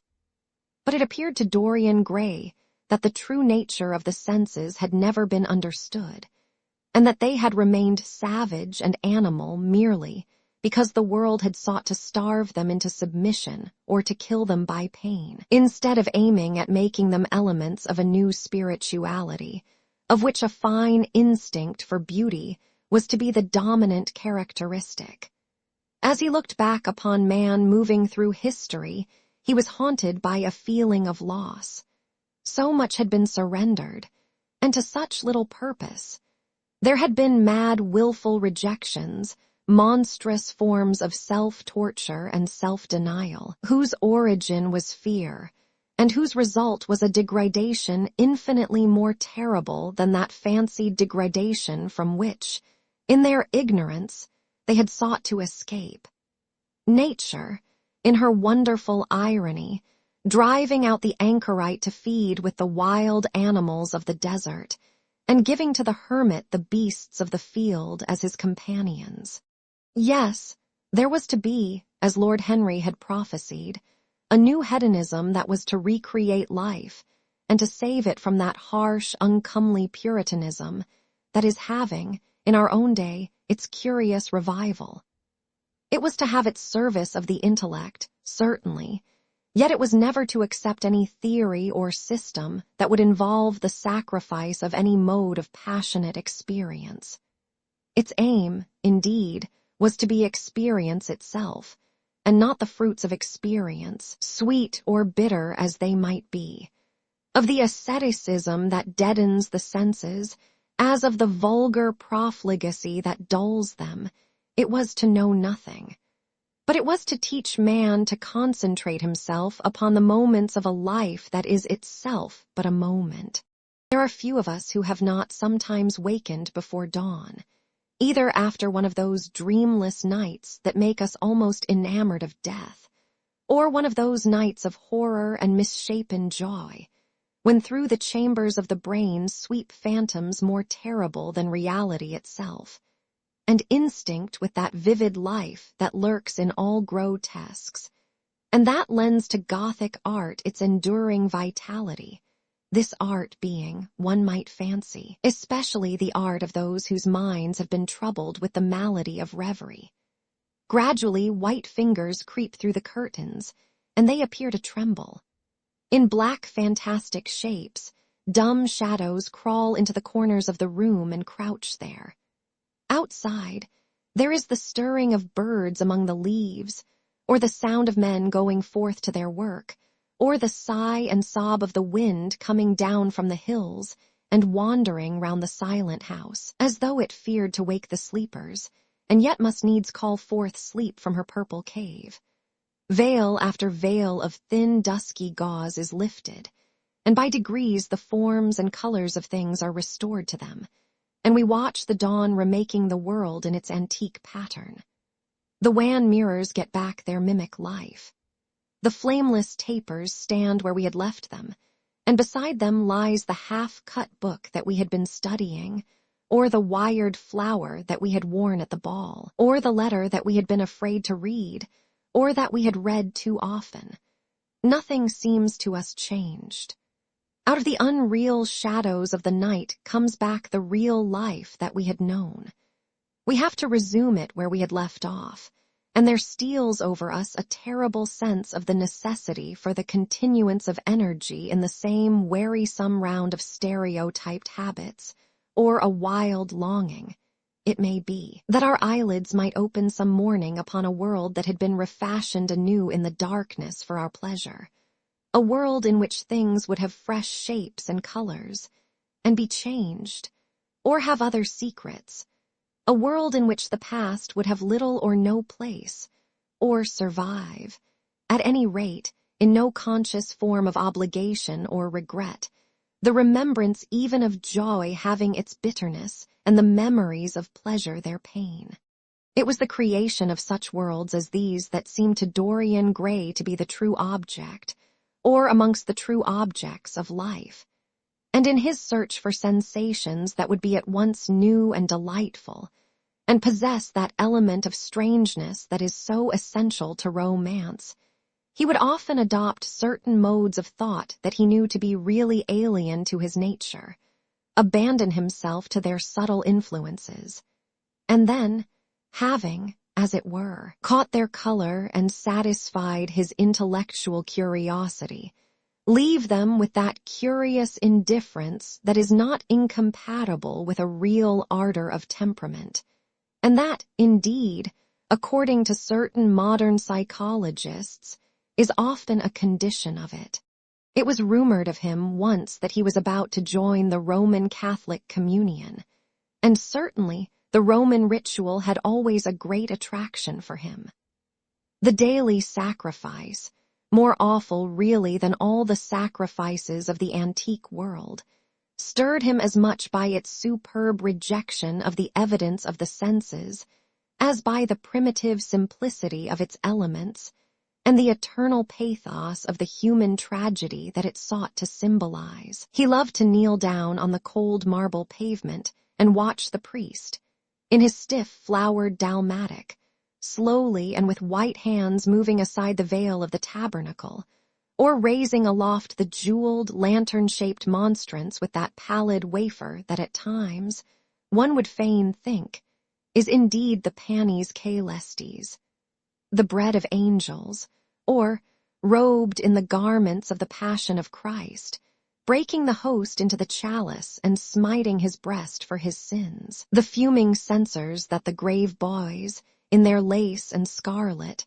tossed into the air like great gilt flowers, had their subtle fascination for him.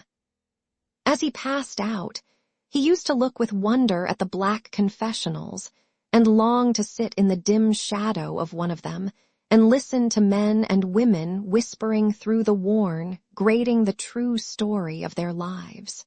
He never fell into the error of arresting his intellectual development by any formal acceptance of creed or system, or of mistaking, for a house in which to live, an inn that is but suitable for the sojourn of a night, or for a few hours of a night in which there are no stars, and the moon is in travail.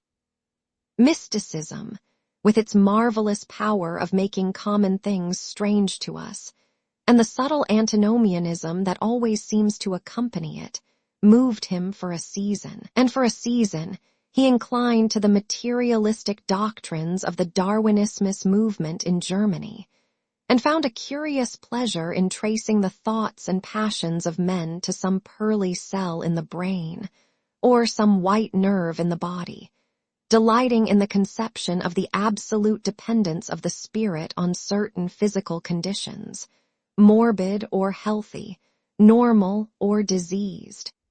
Yet, as has been said of him before, no theory of life seemed to him to be of any importance compared with life itself. He felt keenly conscious of how barren all intellectual speculation is when separated from action and experiment. He knew that the senses, no less than the soul, have their spiritual mysteries to reveal, and so he would now study perfumes and the secrets of their manufacture, distilling heavily scented oils and burning odorous gums from the East. He saw that there was no mood of the mind that had not its counterpart in the sensuous life, and set himself to discover their true relations, wondering what there was in frankincense that made one mystical, and in ambergris that stirred one's passions, and in violets that woke the memory of dead romances, and in musk that troubled the brain, and in champak that stained the imagination, and seeking often to elaborate a real psychology of perfumes, and to estimate the several influences of sweet-smelling roots and scented, pollen-laden flowers, of aromatic balms and of dark and fragrant woods, of spikenard, that sickens, of hovenia, that makes men mad, and of aloes that are said to be able to expel melancholy from the soul. At another time he devoted himself entirely to music, and in a long latticed room, with a vermilion and gold ceiling and walls of olive-green lacquer, he used to give curious concerts in which mad gypsies tore wild music from little zithers, or grave, yellow-shawled Tunisians plucked at the strained strings of monstrous lutes, while grinning Negroes beat monotonously upon copper drums, and crouching upon scarlet mats, slim turbaned Indians blew through long pipes of reed or brass and charmed, or feigned to charm, great hooded snakes and horrible horned adders. The harsh intervals and shrill discords of barbaric music stirred him at times when Schubert's Grace, and Chopin's Beautiful Sorrows, and the mighty harmonies of Beethoven himself fell unheeded on his ear. He collected together from all parts of the world the strangest instruments that could be found, either in the tombs of dead nations or among the few savage tribes that have survived contact with Western civilizations, and loved to touch and try them. He had the mysterious Juruparis of the Rio Negro Indians, that women are not allowed to look at, and that even youths may not see till they have been subjected to fasting and scourging, and the earthen jars of the Peruvians that have the shrill cries of birds, and flutes of human bones, such as Alfonso de Oval heard in Chile, and the sonorous green jaspers that are found near Cuzco, and give forth a note of singular sweetness. He had painted gourds filled with pebbles that rattled when they were shaken, the long clarin of the Mexicans, into which the performer does not blow, but through which he inhales the air, the harsh tier of the Amazon tribes, that is sounded by the sentinels who sit all day long in high trees, and can be heard, it is said, at a distance of 3 leagues, the teponazli that has 2 vibrating tongues of wood, and is beaten with sticks that are smeared with an elastic gum obtained from the milky juice of plants, the yodel bells of the Aztecs, that are hung in clusters like grapes, and a huge cylindrical drum, covered with the skins of great serpents, like the one that Bernal Diaz saw when he went with courts into the Mexican temple, and of whose doleful sound he has left us so vivid a description. The fantastic character of these instruments fascinated him, and he felt a curious delight in the thought that art, like nature, has her monsters, things of bestial shape and with hideous voices. Yet, after some time, he wearied of them, and would sit in his box at the opera, either alone or with Lord Henry, listening in rapt pleasure to Tannhäuser, and seeing in the prelude to that great work of art a presentation of the tragedy of his own soul. On one occasion he took up the study of jewels, and appeared at a costume ball as Anne de Joyeuse, Admiral of France, in a dress covered with 560 pearls.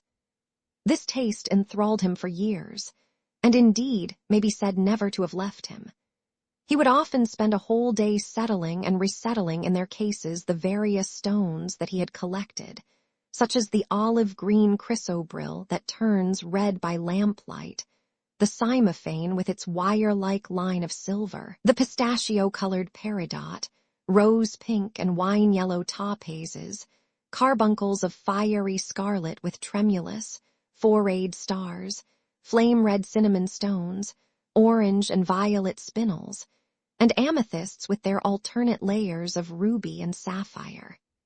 He loved the red gold of the sunstone, and the moonstone's pearly whiteness, and the broken rainbow of the milky opal. He procured from Amsterdam 3 emeralds of extraordinary size and richness of color, and had a turquoise de la Ville roche that was the envy of all the connoisseurs. He discovered wonderful stories, also, about jewels. In Alfonso's Clericales Disciplina, a serpent was mentioned with eyes of real jacinth, and in the romantic history of Alexander, the conqueror of Emathia was said to have found in the Vale of Jordan snakes, with collars of real emeralds growing on their backs. There was a gem in the brain of the dragon, Philostratus told us, and by the exhibition of golden letters and a scarlet robe, the monster could be thrown into a magical sleep and slain. According to the great alchemist, Pierre de Boniface, the diamond rendered a man invisible, and the agate of India made him eloquent. The cornelian appeased anger, and the hyacinth provoked sleep, and the amethyst drove away the fumes of wine. The garnet cast out demons, and the hydropicus deprived the moon of her color. The selenite waxed and waned with the moon, and the meloceus, that discovers thieves, could be affected only by the blood of kids. Leonardus Camillus had seen a white stone taken from the brain of a newly killed toad that was a certain antidote against poison. The bezoar, that was found in the heart of the Arabian deer, was a charm that could cure the plague. In the nests of Arabian birds was the aspalates, that, according to Democritus, kept the wearer from any danger by fire. The king of Ceylon rode through his city with a large ruby in his hand, as the ceremony of his coronation. The gates of the palace of John the priest were made of sardius, with the horn of the horned snake inwrought, so that no man might bring poison within. Over the gable were 2 golden apples, in which were 2 carbuncles, so that the gold might shine by day and the carbuncles by night. In Lodge's strange romance, A Marguerite of America, it was stated that in the chamber of the queen one could behold all the chaste ladies of the world, enchased out of silver, looking through fair mirrors of chrysolites, carbuncles, sapphires, and green emeralds. Marco Polo had seen the inhabitants of Zipangu place rose-colored pearls in the mouths of the dead. A sea monster had been enamored of the pearl that the diver brought to King Peroz's, and had slain the thief, and mourned for 7 moons over its loss. When the Huns lured the king into the great pit, he flung it away. Procopius tells the story, nor was it ever found again, though the Emperor Anastasius offered 500 weight of gold pieces for it. The king of Malabar had shown to a certain Venetian a rosary of 304 pearls, one for every god that he worshipped. When the Duc de Valentinois, son of Alexander VI, visited Louis Roman XII, of France, his horse was loaded with gold leaves, according to Brantome, and his cap had double rows of rubies that threw out a great light. Charles of England had ridden in stirrups hung with 421 diamonds. Richard Roman II had a coat, valued at 30,000 marks, which was covered with balas rubies. Hall described Henry Roman VIII, on his way to the Tower previous to his coronation, as wearing a jacket of raised gold, the placard embroidered with diamonds and other rich stones, and a great bauderike about his neck of large balasses. The favorites of James I wore earrings of emeralds set in gold filigrane. Edward Roman II gave to Piers Gaveston a suit of red gold armor studded with jacinths, a collar of gold roses set with turquoise stones, and a skull cap parsemé with pearls. Henry Roman II wore jeweled gloves reaching to the elbow, and had a hawk glove sewn with 12 rubies and 52 great orients. The ducal hat of Charles the Rash, the last Duke of Burgundy of his race, was hung with pear-shaped pearls and studded with sapphires. How exquisite life had once been! How gorgeous in its pomp and decoration! Even to read of the luxury of the dead was wonderful. Then he turned his attention to embroideries and to the tapestries that performed the office of frescoes in the chill rooms of the northern nations of Europe. As he investigated the subject, and he always had an extraordinary faculty of becoming absolutely absorbed for the moment in whatever he took up, he was almost saddened by the reflection of the ruin that time brought on beautiful and wonderful things. He, at any rate, had escaped that. Summer followed summer, and the yellow jonquils bloomed and died many times, and nights of horror repeated the story of their shame, but he was unchanged. No winter marred his face or stained his flower-like bloom. How different it was with material things. Where had they passed to? Where was the great crocus-colored robe, on which the gods fought against the giants that had been worked by brown girls for the pleasure of Athena? Where the huge velarium that Nero had stretched across the Colosseum at Rome, that Titan sail of purple on which was represented the starry sky, and Apollo driving a chariot drawn by white, gill-trained steeds. He longed to see the curious table napkins wrought for the priest of the sun, on which were displayed all the dainties and viands that could be wanted for a feast. The mortuary cloth of King Chilperic, with its 300 golden bees, the fantastic robes that excited the indignation of the Bishop of Pontus, and were figured with lions, panthers, bears, dogs, forests, rocks, hunters, all in fact that a painter can copy from nature. And the coat that Charles of Orleans once wore, on the sleeves of which were embroidered the verses of a song beginning, Madam, G. suis tout joyeux, the musical accompaniment of the words being wrought in gold thread, and each note of square shape in those days formed with 4 pearls. He read of the room that was prepared at the palace at Rheims for the use of Queen Joan of Burgundy, and was decorated with 1,321 parrots, made in broidery, and blazoned with the king's arms, and 561 butterflies, whose wings were similarly ornamented with the arms of the queen, the whole worked in gold. Catherine de Medicis had a mourning bed made for her of black velvet powdered with crescents and suns. Its curtains were of damask, with leafy wreaths and garlands, figured upon a gold and silver ground, and fringed along the edges with broideries of pearls, and it stood in a room hung with rows of the queen's devices in cut black velvet upon cloth of silver. Louis Roman XIV had gold-embroidered caryatides 15 feet high in his apartment.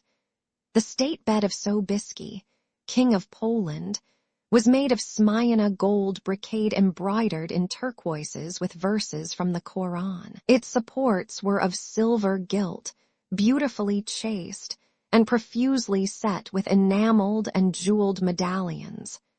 It had been taken from the Turkish camp before Vienna, and the standard of Mohammed had stood beneath the tremulous gilt of its canopy.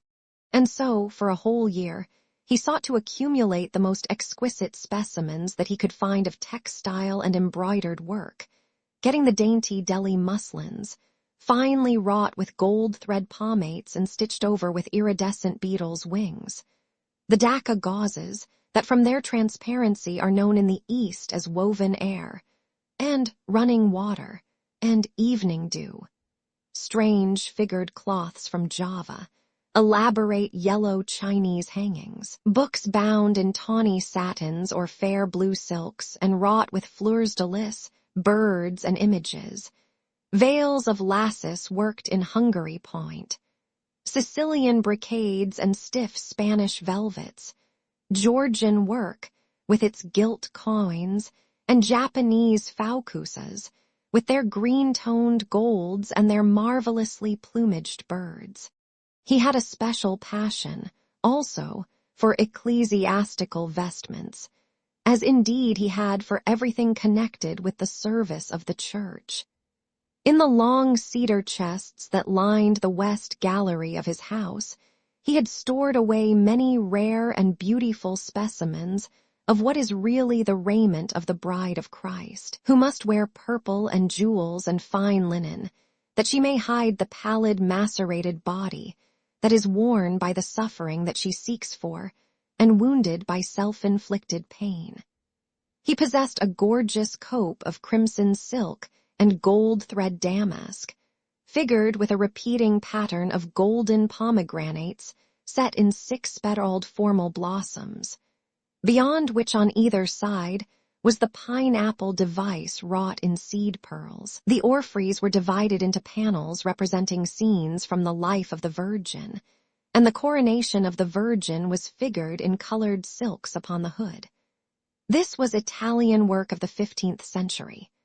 Another cope was of green velvet, embroidered with heart-shaped groups of acanthus leaves, from which spread long-stemmed white blossoms, the details of which were picked out with silver thread and colored crystals. The Morse bore a seraph's head in gold thread raised work. The orphreys were woven in a diaper of red and gold silk, and were starred with medallions of many saints and martyrs, among whom was Saint Sebastian.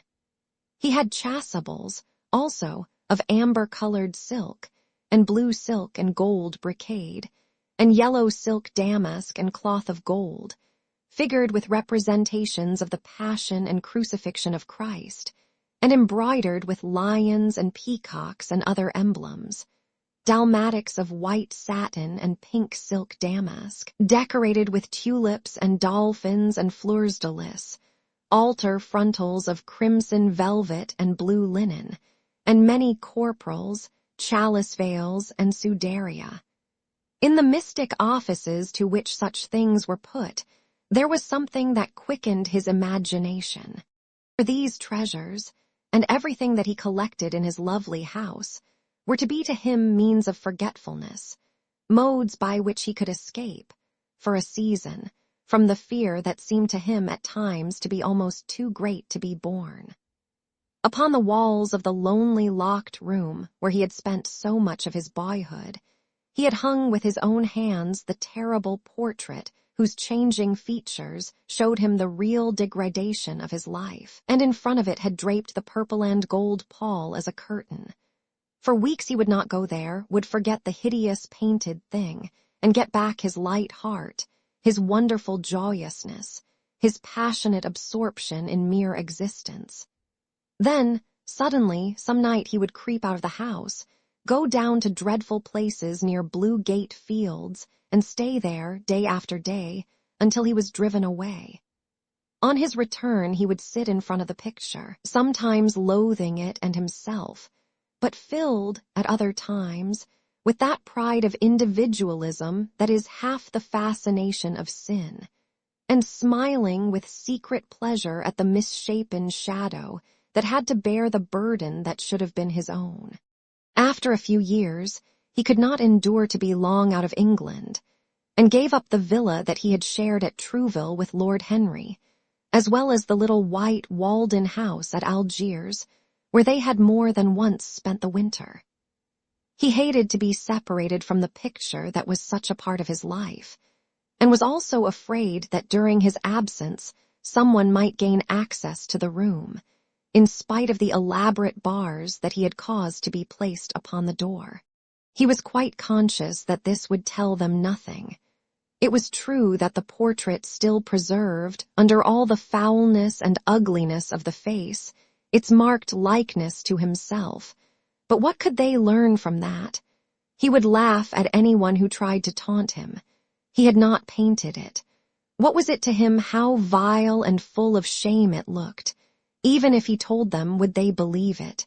Yet he was afraid. Sometimes when he was down at his great house in Nottinghamshire, entertaining the fashionable young men of his own rank who were his chief companions, and astounding the county by the wanton luxury and gorgeous splendor of his mode of life, he would suddenly leave his guests and rush back to town to see that the door had not been tampered with, and that the picture was still there. What if it should be stolen? The mere thought made him cold with horror. Surely the world would know his secret then. Perhaps the world already suspected it. For while he fascinated many, there were not a few who distrusted him. He was very nearly blackballed at a West End club of which his birth and social position fully entitled him to become a member, and it was said that on one occasion, when he was brought by a friend into the smoking room of the Churchill, the Duke of Berwick and another gentleman got up in a marked manner and went out. Curious stories became current about him after he had passed his 25th year. It was rumored that he had been seen brawling with foreign sailors in a low den in the distant parts of White-Capelle, and that he consorted with thieves and coiners and knew the mysteries of their trade. His extraordinary absences became notorious, and when he used to reappear again in society, men would whisper to each other in corners, or pass him with a sneer, or look at him with cold, searching eyes, as though they were determined to discover his secret. Of such insolences and attempted slights, he, of course, took no notice, and in the opinion of most people his frank debonair manner, his charming boyish smile, and the infinite grace of that wonderful youth that seemed never to leave him, were in themselves a sufficient answer to the calumnies, for so they termed them that were circulated about him.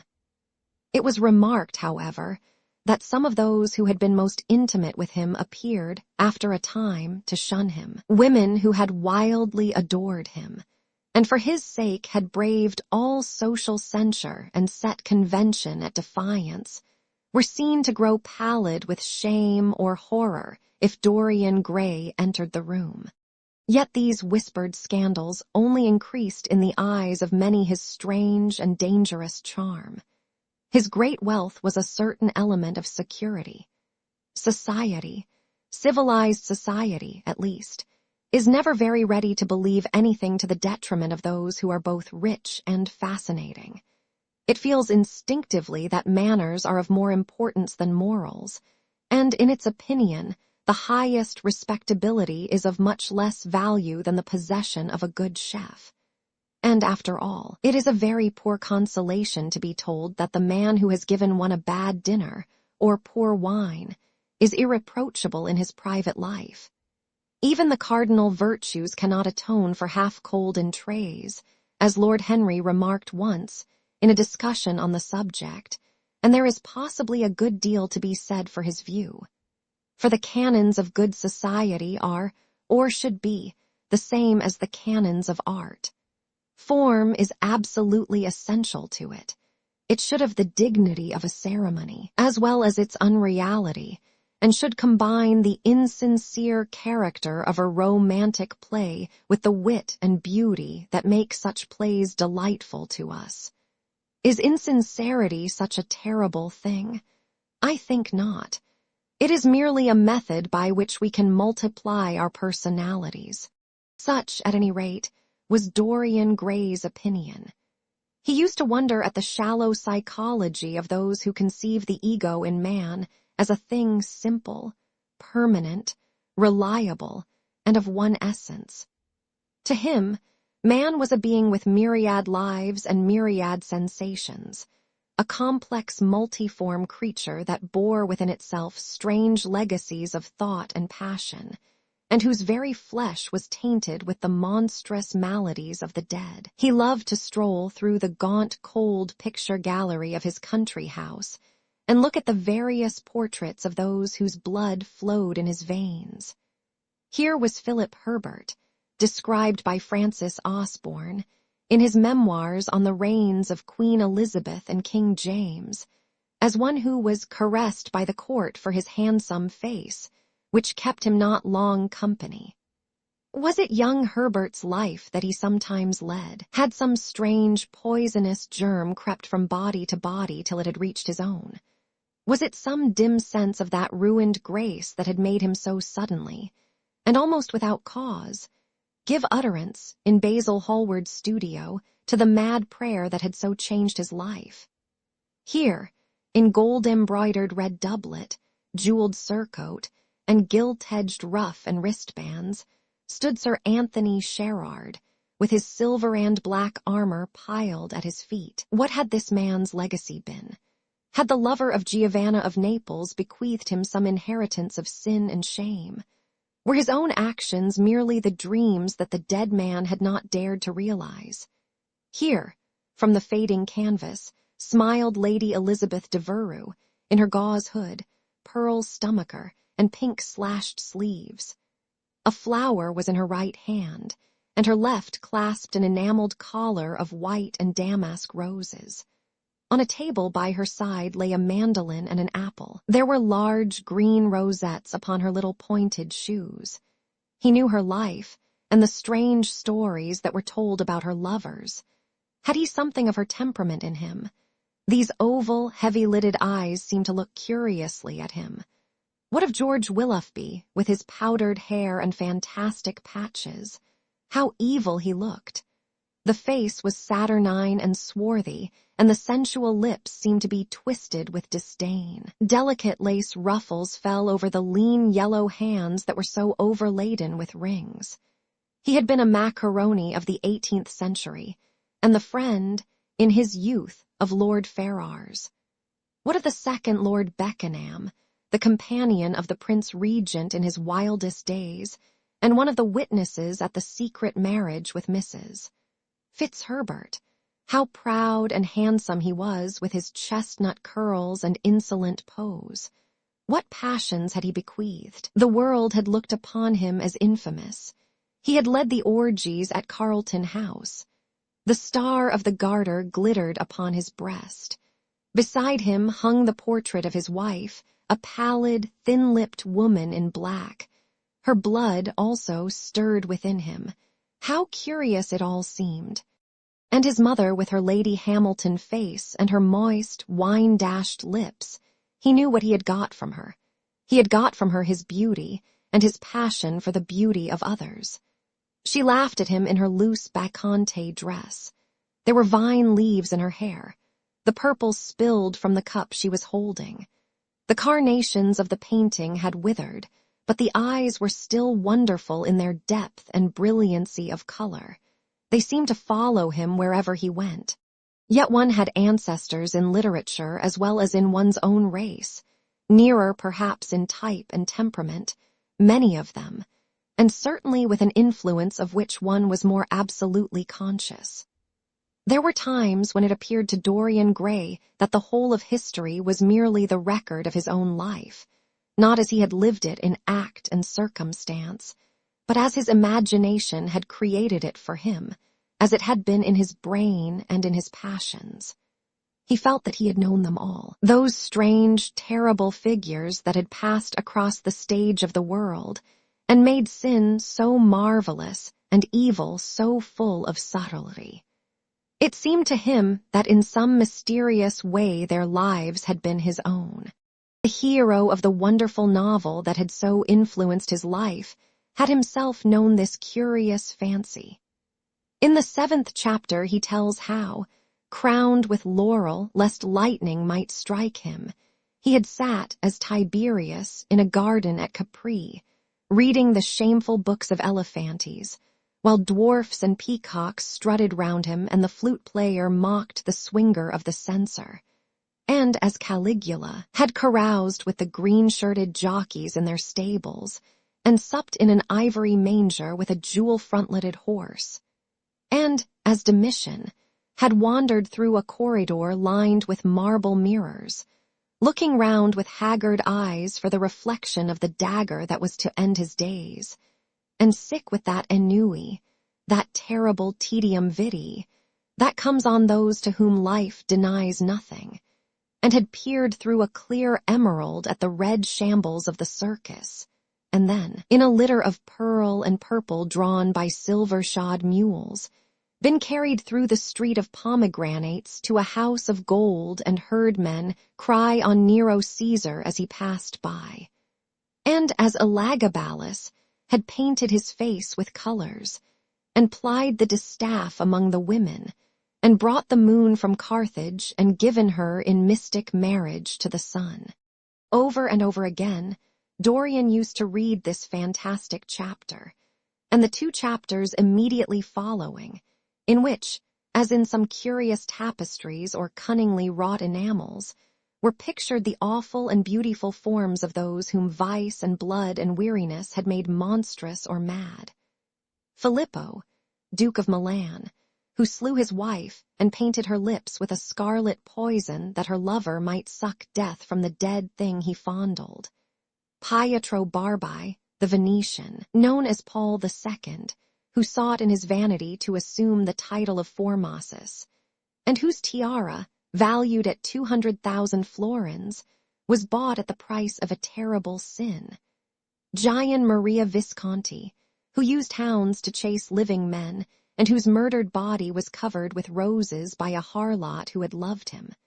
The Borgia on his white horse, with fratricide riding beside him, and his mantle stained with the blood of Parado. Pietro Riario, the young cardinal archbishop of Florence, child and minion of Sixtus Roman IV, whose beauty was equaled only by his debauchery, and who received Leonora of Aragon in a pavilion of white and crimson silk, filled with nymphs and centaurs, and gilded a boy that he might serve at the feast as Ganymede or Hylas. Ezelin, whose melancholy could be cured only by the spectacle of death, and who had a passion for red blood, as other men have for red wine, the son of the fiend, as was reported, and one who had cheated his father at dice when gambling with him for his own soul. Giambattista Cibo, who in mockery took the name of Innocent, and into whose torpid veins the blood of 3 lads was infused by a Jewish doctor. Sigismondo Malatesta, the lover of Isata and the lord of Rimini, whose effigy was burned at Rome as the enemy of God and man, who strangled Polissena with a napkin and gave poison to Ginevra d'Este in a cup of emerald, and in honor of a shameful passion built a pagan church for Christian worship.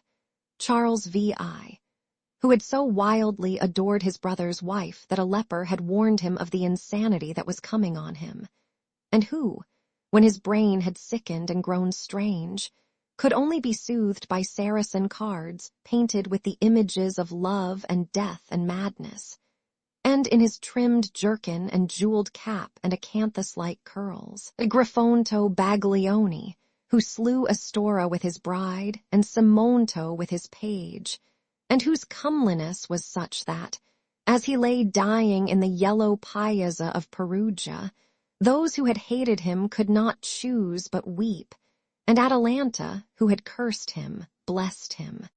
There was a horrible fascination in them all.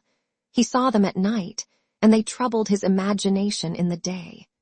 The Renaissance knew of strange manners of poisoning by a helmet and a lighted torch, by an embroidered glove and a jeweled fan, by a gilded pomander, and by an amber chain. Dorian Gray had been poisoned by a book. There were moments when he looked on evil simply as a mode through which he could realize his conception of the beautiful. Chapter 12. It was on the 9th of November, the eve of his own 38th birthday, as he often remembered afterwards. He was walking home about 11 o'clock from Lord Henry's, where he had been dining, and was wrapped in heavy furs as the night was cold and foggy. At the corner of Grosvenor Square and South Audley Street, a man passed him in the mist, walking very fast and with the collar of his grey ulster turned up. He had a bag in his hand. Dorian recognized him. It was Basil Hallward. A strange sense of fear, for which he could not account, came over him. He made no sign of recognition, and went on quickly in the direction of his own house. But Hallward had seen him. Dorian heard him first stopping on the pavement and then hurrying after him. In a few moments, his hand was on his arm. "Dorian, what an extraordinary piece of luck. I have been waiting for you in your library ever since 9 o'clock. Finally, I took pity on your tired servant and told him to go to bed, as he let me out. I am off to Paris by the midnight train, and I particularly wanted to see you before I left. I thought it was you, or rather your fur coat, as you passed me, but I wasn't quite sure. Didn't you recognize me? In this fog, my dear Basil? Why, I can't even recognize Grosvenor Square. I believe my house is somewhere about here, but I don't feel at all certain about it. I am sorry you are going away, as I have not seen you for ages. But I suppose you will be back soon. No, I am going to be out of England for 6 months. I intend to take a studio in Paris and shut myself up till I have finished a great picture I have in my head. However, it wasn't about myself I wanted to talk. Here we are at your door. Let me come in for a moment. I have something to say to you. I shall be charmed. But won't you miss your train? Said Dorian Gray languidly as he passed up the steps and opened the door with his latch key. The lamplight struggled out through the fog, and Hallward looked at his watch. I have heaps of time, he answered. The train doesn't go till 12:15, and it is only just 11.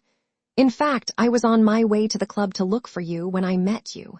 You see, I shan't have any delay about luggage, as I have sent on my heavy things. All I have with me is in this bag, and I can easily get to Victoria in 20 minutes. Dorian looked at him and smiled. What a way for a fashionable painter to travel. A Gladstone bag and an ulster. Come in, or the fog will get into the house. And mind you don't talk about anything serious. Nothing is serious nowadays. At least nothing should be. Hallward shook his head as he entered and followed Dorian into the library. There was a bright wood fire blazing in the large open hearth. The lamps were lit, and an open Dutch silver spirit case stood, with some siphons of soda water and large cut-glass tumblers, on a little marqueterie table.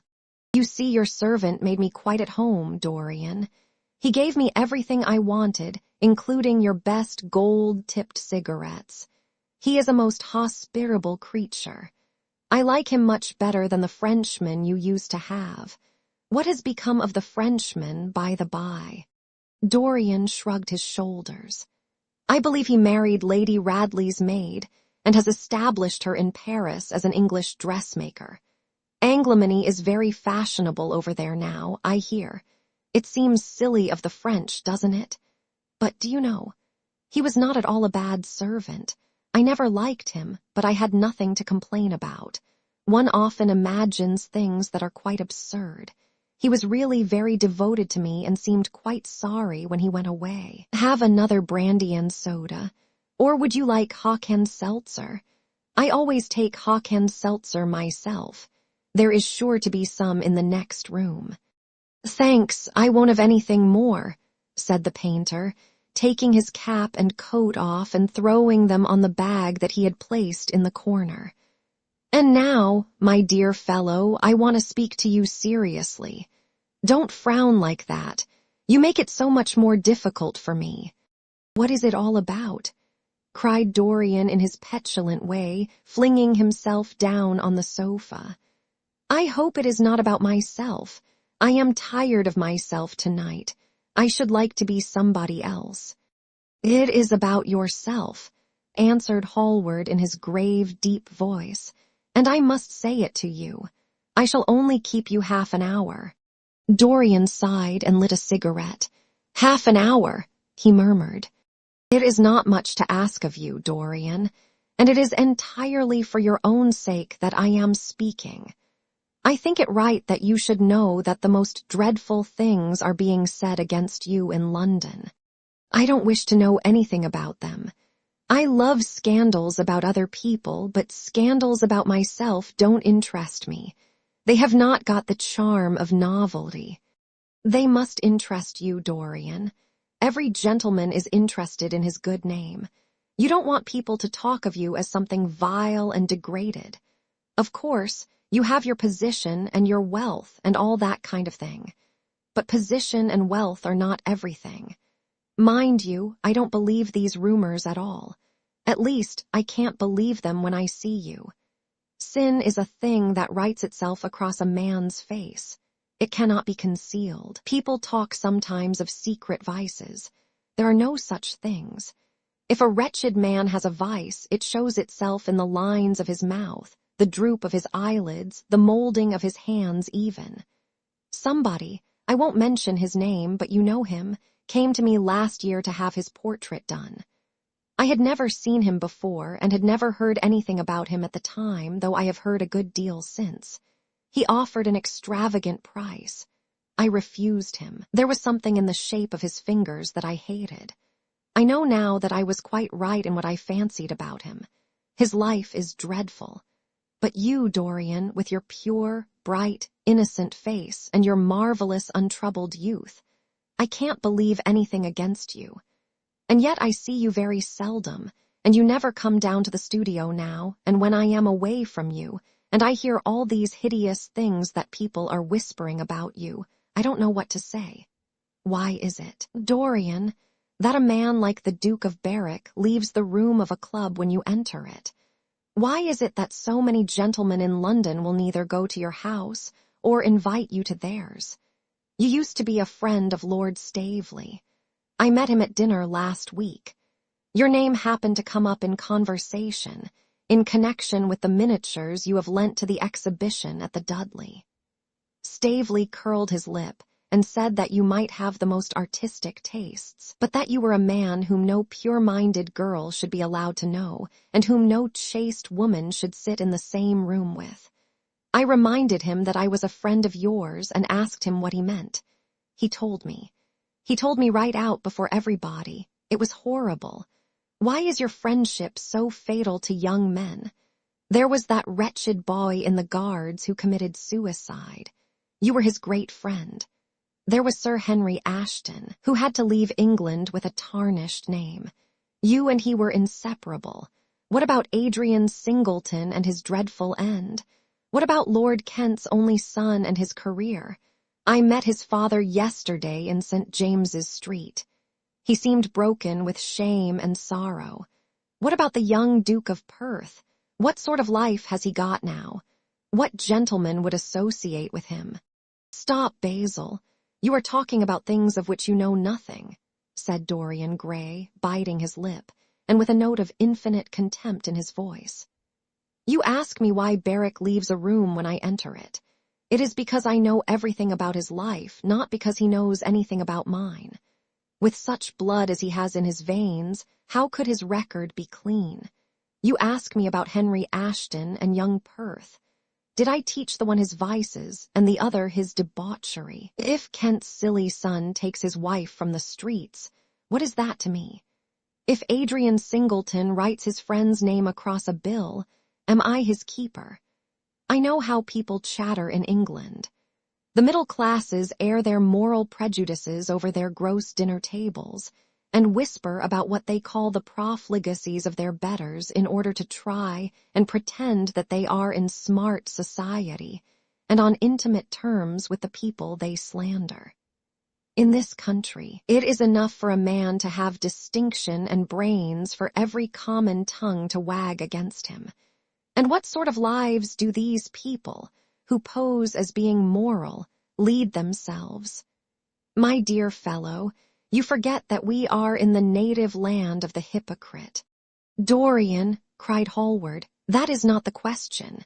England is bad enough, I know, and English society is all wrong. That is the reason why I want you to be fine. You have not been fine. One has a right to judge of a man by the effect he has over his friends.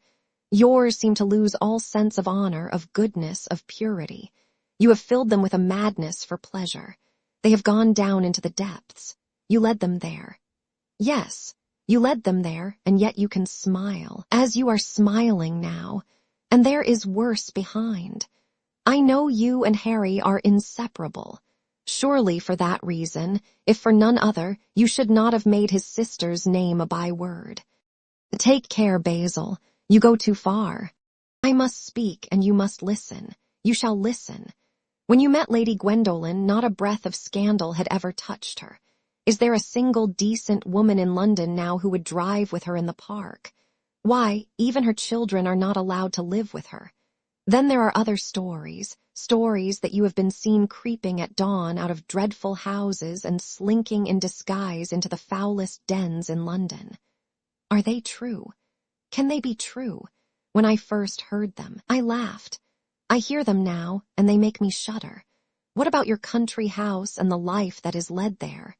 Dorian, you don't know what is said about you. I won't tell you that I don't want to preach to you. I remember Harry saying once that every man who turned himself into an amateur curate for the moment always began by saying that, and then proceeded to break his word. I do want to preach to you. I want you to lead such a life as will make the world respect you. I want you to have a clean name and a fair record.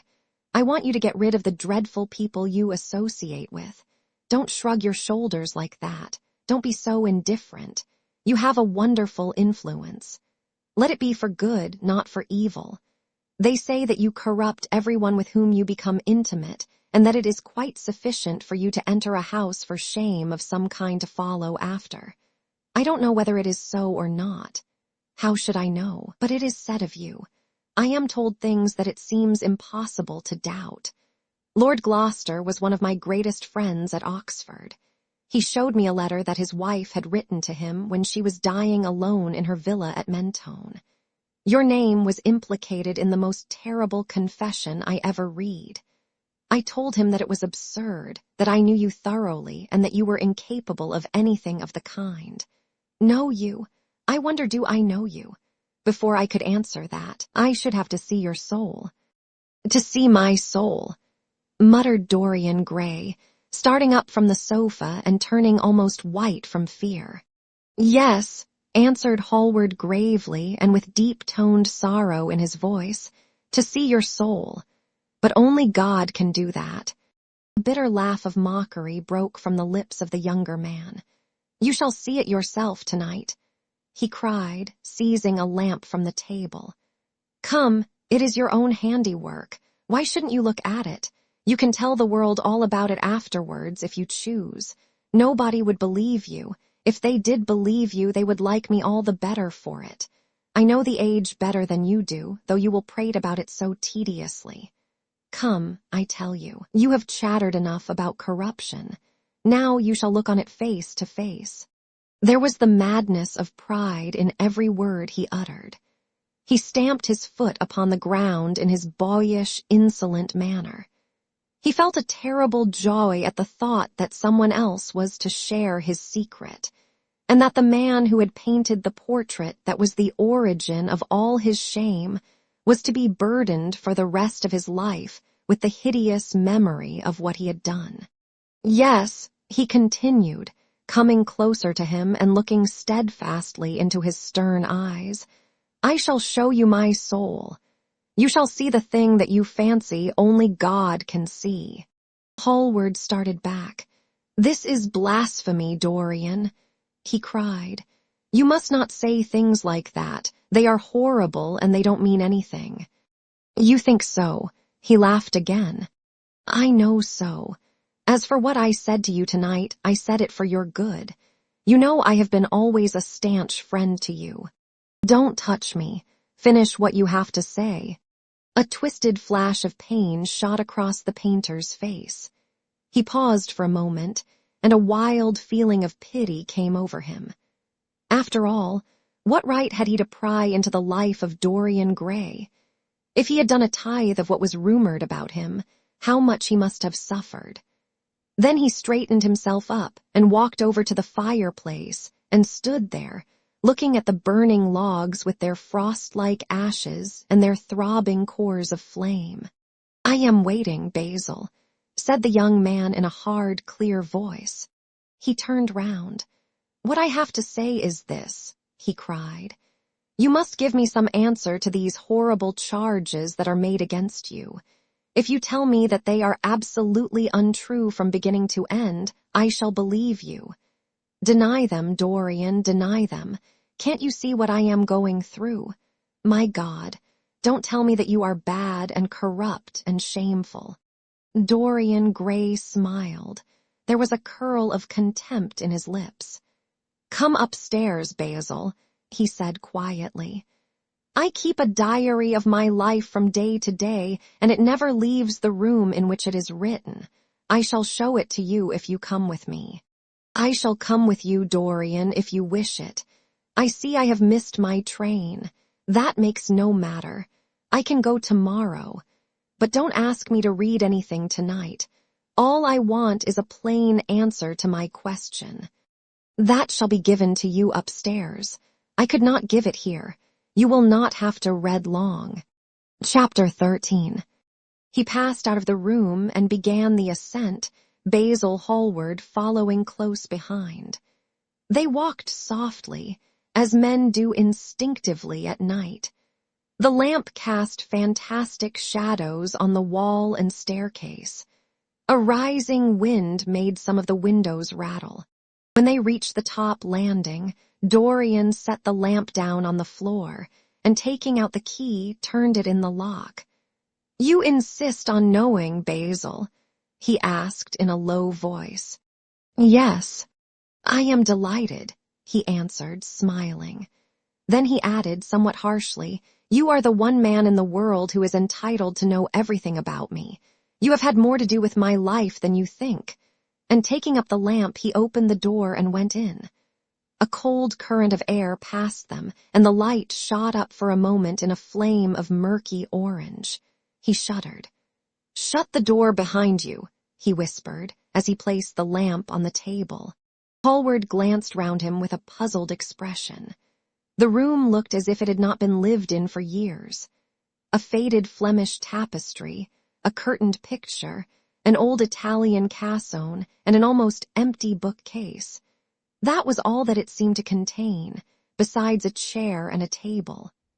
As Dorian Gray was lighting a half-burned candle that was standing on the mantel shelf, he saw that the whole place was covered with dust and that the carpet was in holes. A mouse ran scuffling behind the wainscoting.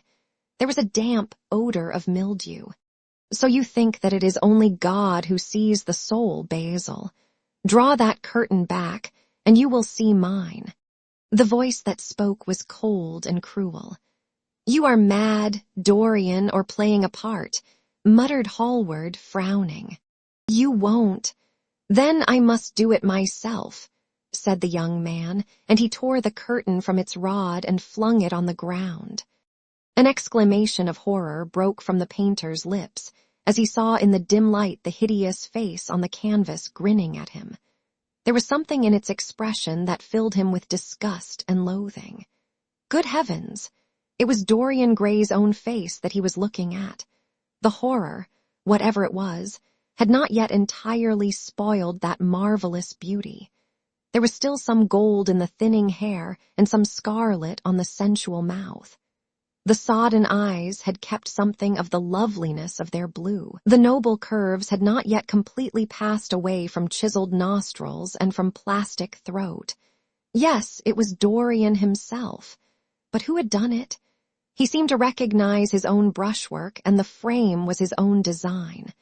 The idea was monstrous, yet he felt afraid. He seized the lighted candle and held it to the picture. In the left-hand corner was his own name, traced in long letters of bright vermilion. It was some foul parody, some infamous, ignoble satire. He had never done that. Still, it was his own picture. He knew it, and he felt as if his blood had changed in a moment from fire to sluggish ice. His own picture, what did it mean? Why had it altered? He turned and looked at Dorian Gray with the eyes of a sick man. His mouth twitched, and his parched tongue seemed unable to articulate. He passed his hand across his forehead. It was dank with clammy sweat.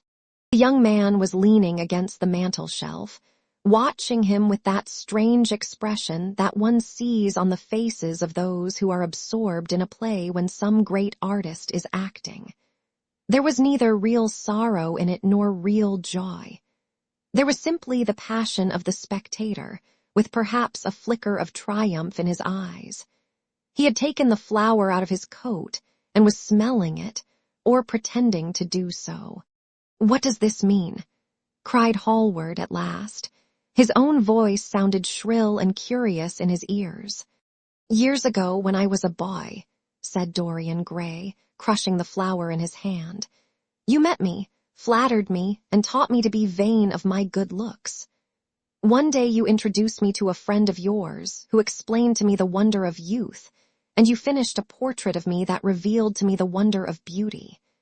In a mad moment that, even now, I don't know whether I regret or not, I made a wish. Perhaps you would call it a prayer. I remember it. Oh, how well I remember it. No, the thing is impossible. The room is damp. Mildew has got into the canvas. The paints I used had some wretched mineral poison in them. I tell you the thing is impossible. Ah, what is impossible? Murmured the young man, going over to the window and leaning his forehead against the cold, mist-stained glass. You told me you had destroyed it. I was wrong. It has destroyed me. I don't believe it is my picture. Can't you see your ideal in it? Said Dorian bitterly. My ideal, as you call it. As you called it. There was nothing evil in it, nothing shameful. You were to me such an ideal as I shall never meet again. This is the face of a satyr. It is the face of my soul. Christ, what a thing I must have worshipped. It has the eyes of a devil. Each of us has heaven and hell in him, Basil, cried Dorian with a wild gesture of despair. Hallward turned again to the portrait and gazed at it. My God, if it is true, he exclaimed, and this is what you have done with your life, why, you must be worse even than those who talk against you fancy you to be. He held the light up again to the canvas and examined it. The surface seemed to be quite undisturbed and as he had left it. It was from within, apparently, that the foulness and horror had come. Through some strange quickening of inner life, the leprosies of sin were slowly eating the thing away. The rotting of a corpse in a watery grave was not so fearful. His hand shook, and the candle fell from its socket on the floor and lay there sputtering. He placed his foot on it and put it out. Then he flung himself into the rickety chair that was standing by the table and buried his face in his hands. Good God, Dorian, what a lesson, what an awful lesson. There was no answer, but he could hear the young man sobbing at the window. Pray, Dorian, pray, he murmured.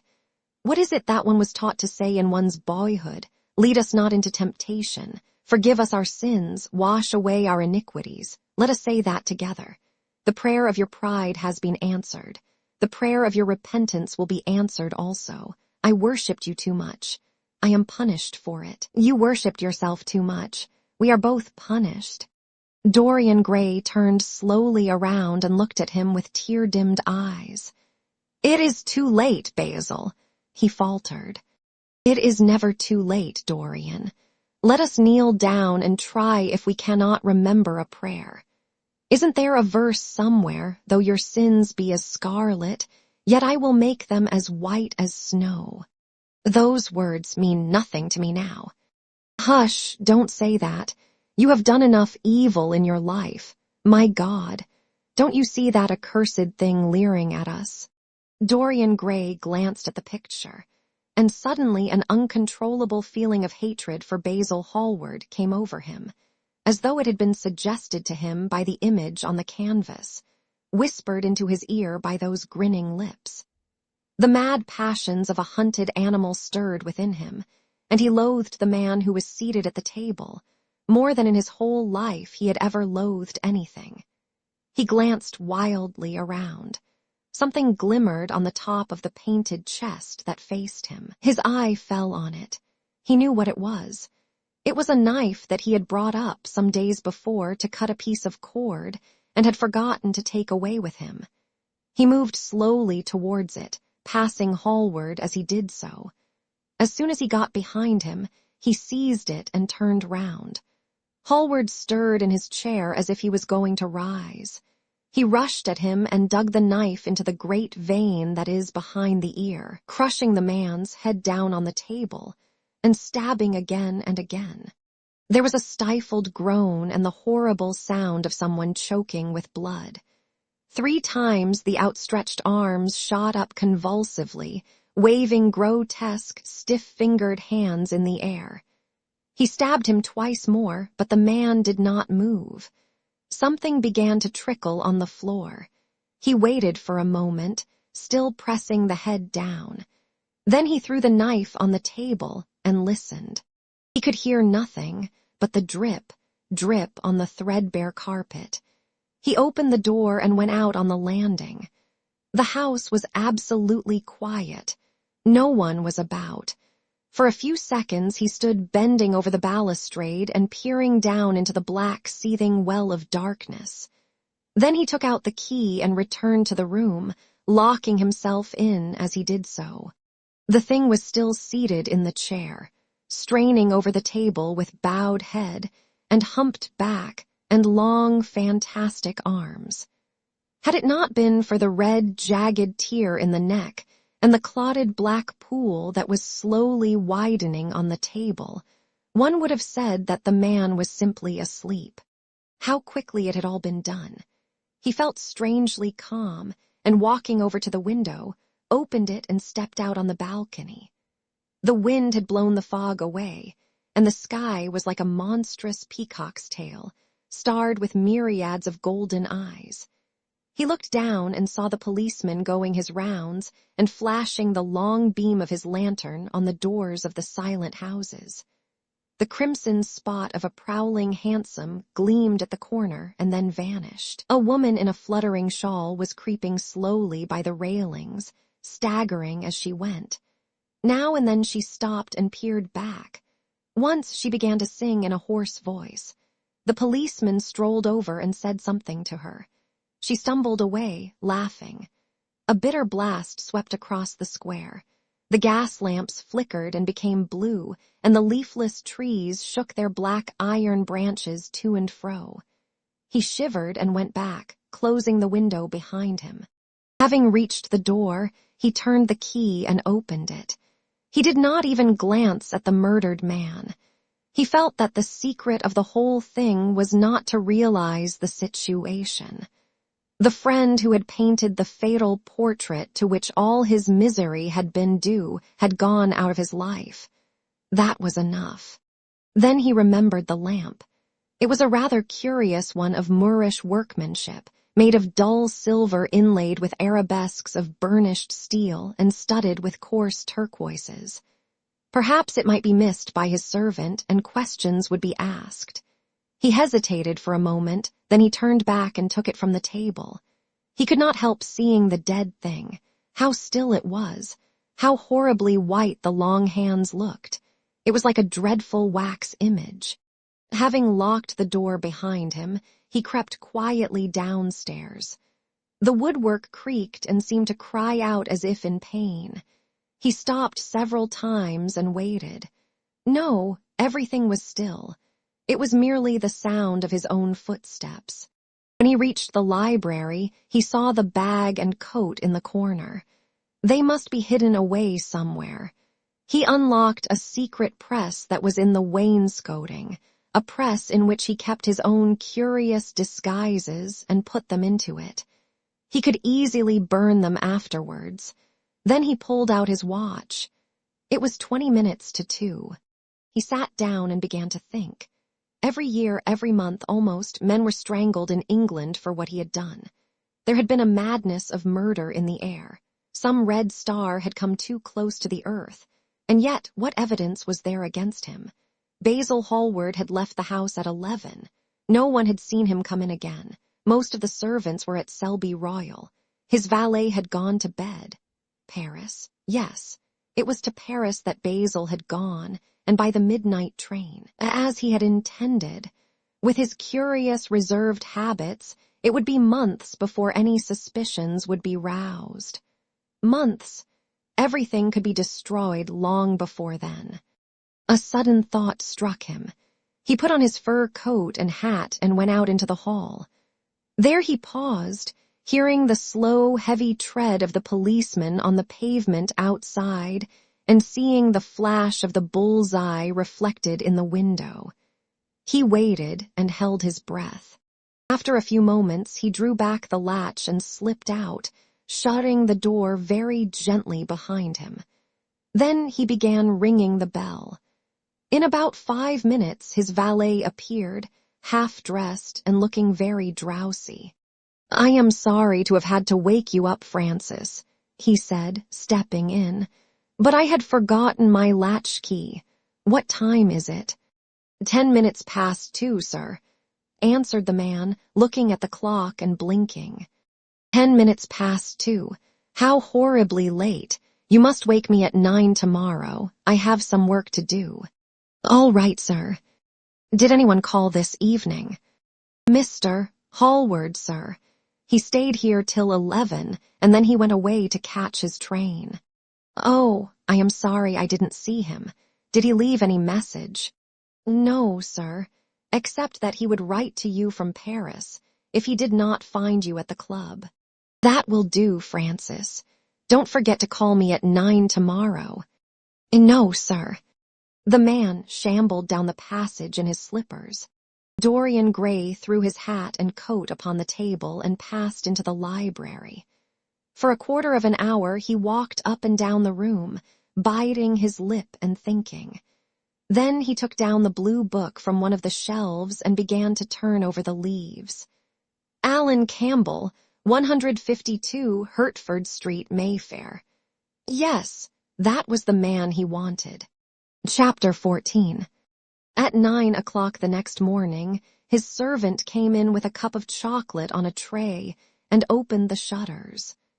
Dorian was sleeping quite peacefully, lying on his right side, with one hand underneath his cheek. He looked like a boy who had been tired out with play or study. The man had to touch him twice on the shoulder before he woke, and as he opened his eyes, a faint smile passed across his lips, as though he had been lost in some delightful dream. Yet he had not dreamed at all. His night had been untroubled by any images of pleasure or of pain. But youth smiles without any reason. It is one of its chiefest charms. He turned round and, leaning upon his elbow, began to sip his chocolate. The mellow November sun came streaming into the room. The sky was bright, and there was a genial warmth in the air. It was almost like a morning in May. Gradually, the events of the preceding night crept with silent, blood-stained feet into his brain, and reconstructed themselves there with terrible distinctness. He winced at the memory of all that he had suffered, and for a moment the same curious feeling of loathing for Basil Hallward that had made him kill him as he sat in the chair came back to him, and he grew cold with passion. The dead man was still sitting there, too, and in the sunlight now. How horrible that was! Such hideous things were for the darkness, not for the day. He felt that if he brooded on what he had gone through, he would sicken or grow mad. There were sins whose fascination was more in the memory than in the doing of them, strange triumphs that gratified the pride more than the passions, and gave to the intellect a quickened sense of joy, greater than any joy they brought, or could ever bring, to the senses. But this was not one of them. It was a thing to be driven out of the mind, to be drugged with poppies, to be strangled lest it might strangle one itself. When the half-hour struck, he passed his hand across his forehead, and then got up hastily and dressed himself with even more than his usual care, giving a good deal of attention to the choice of his necktie and scarf pin, and changing his rings more than once. He spent a long time also over breakfast, tasting the various dishes, talking to his valet about some new liveries that he was thinking of getting made for the servants at Selby, and going through his correspondence. At some of the letters he smiled. 3 of them bored him. One he read several times over and then tore up with a slight look of annoyance in his face. That awful thing, a woman's memory, as Lord Henry had once said. After he had drunk his cup of black coffee, he wiped his lips slowly with a napkin, motioned to his servant to wait, and going over to the table, sat down and wrote 2 letters. One he put in his pocket, the other he handed to the valet. Take this round to 152, Hertford Street, Francis, and if Mr. Campbell is out of town, get his address. As soon as he was alone, he lit a cigarette and began sketching upon a piece of paper, drawing first flowers and bits of architecture, and then human faces. Suddenly he remarked that every face that he drew seemed to have a fantastic likeness to Basil Hallward. He frowned, and getting up, went over to the bookcase and took out a volume at hazard. He was determined that he would not think about what had happened until it became absolutely necessary that he should do so. When he had stretched himself on the sofa, he looked at the title page of the book. It was Gaudier's Imox et Camés, Charpentier's Japanese paper edition, with the Jacquemart etching. The binding was of citron green leather, with a design of gilt trellis work and dotted pomegranates. It had been given to him by Adrian Singleton. As he turned over the pages, his eye fell on the poem about the hand of Lacenaire, the cold yellow hand, du supplice encore mal lavé, with its downy red hairs and its doigts de faune. He glanced at his own white taper fingers, shuddering slightly in spite of himself, and passed on, till he came to those lovely stanzas upon Venice, on a chromatic scale, her breast streaming with pearls. The Venus of the Adriatic rises from the water, her body pink and white. The domes, upon the azure waves, following the phrase of pure contour, swell like rounded breasts, lifted by a sigh of love. The skiff approaches and sets me down, casting its mooring line to the pillar, before a rose-colored facade, on the marble of a stairway. How exquisite they were! As one read them, one seemed to be floating down the green waterways of the pink and pearl city, seated in a black gondola with silver prow and trailing curtains. The mere lines looked to him like those straight lines of turquoise blue that follow one as one pushes out to the Lido. The sudden flashes of color reminded him of the gleam of the opaline iris-throated birds that flutter round the tall honeycombed campanile, or stalk, with such stately grace, through the dim, dust-stained arcades. Leaning back with half-closed eyes, he kept saying over and over to himself, Devant une façade rose, sur le marbre d'un escalier. The whole of Venice was in those two lines. He remembered the autumn that he had passed there, and a wonderful love that had stirred him to mad, delightful follies. There was romance in every place, but Venice, like Oxford, had kept the background for romance, and to the true romantic, background was everything or almost everything. Basil had been with him part of the time and had gone wild over Tintoret. Poor Basil, what a horrible way for a man to die. He sighed and took up the volume again and tried to forget. He read of the swallows that fly in and out of the little cafe at Smyrna, where the Hadjis sit counting their amber beads and the turbaned merchants smoke their long tasseled pipes and talk gravely to each other. He read of the obelisk in the Place de la Concorde that weeps tears of granite in its lonely, sunless exile, and longs to be back by the hot, lotus-covered Nile, where there are sphinxes and rose-red ibises, and white vultures with gilded claws, and crocodiles with small barrel eyes that crawl over the green, steaming mud.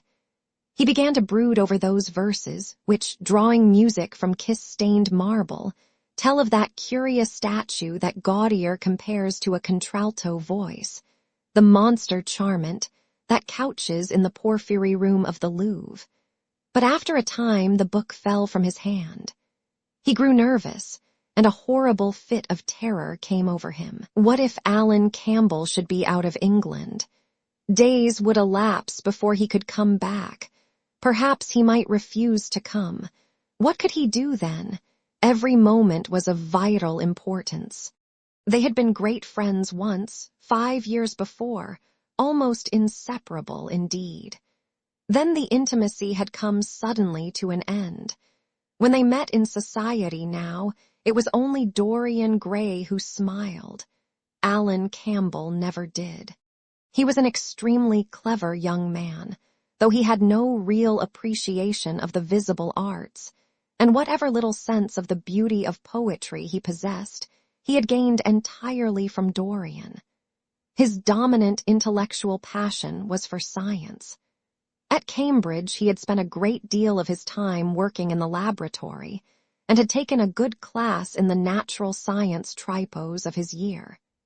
Indeed, he was still devoted to the study of chemistry and had a laboratory of his own in which he used to shut himself up all day long, greatly to the annoyance of his mother, who had set her heart on his standing for Parliament and had a vague idea that a chemist was a person who made up prescriptions.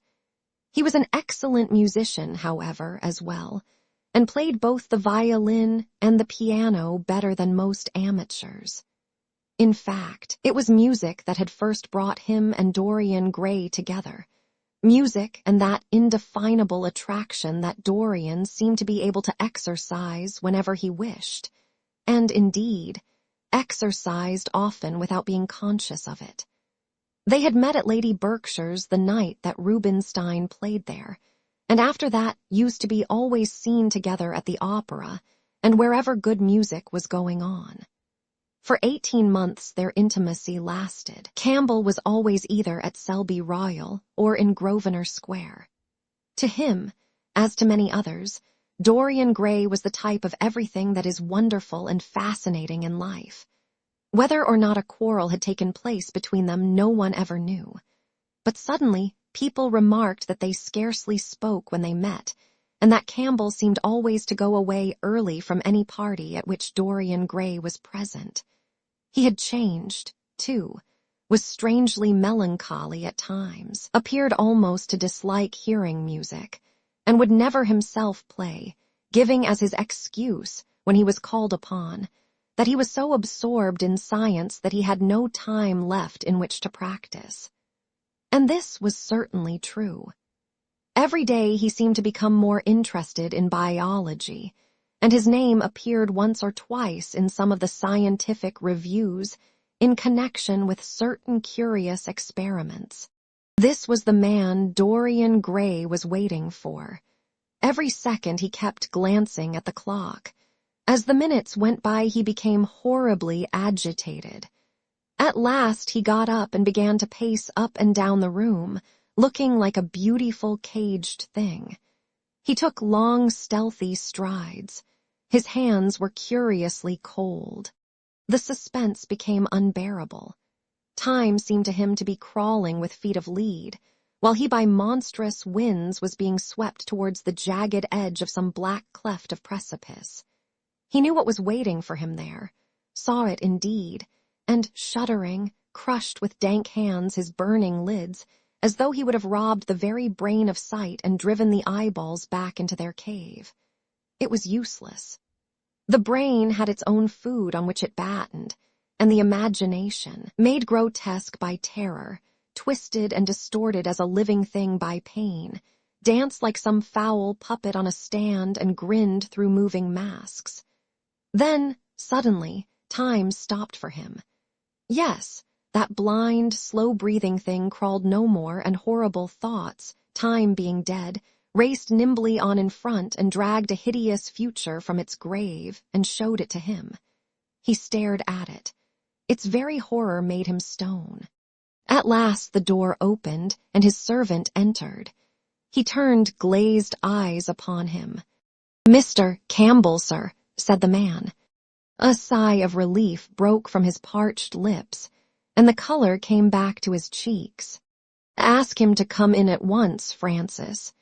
He felt that he was himself again. His mood of cowardice had passed away. The man bowed and retired. In a few moments, Alan Campbell walked in, looking very stern and rather pale, his pallor being intensified by his coal-black hair and dark eyebrows. "Alan, this is kind of you. I thank you for coming.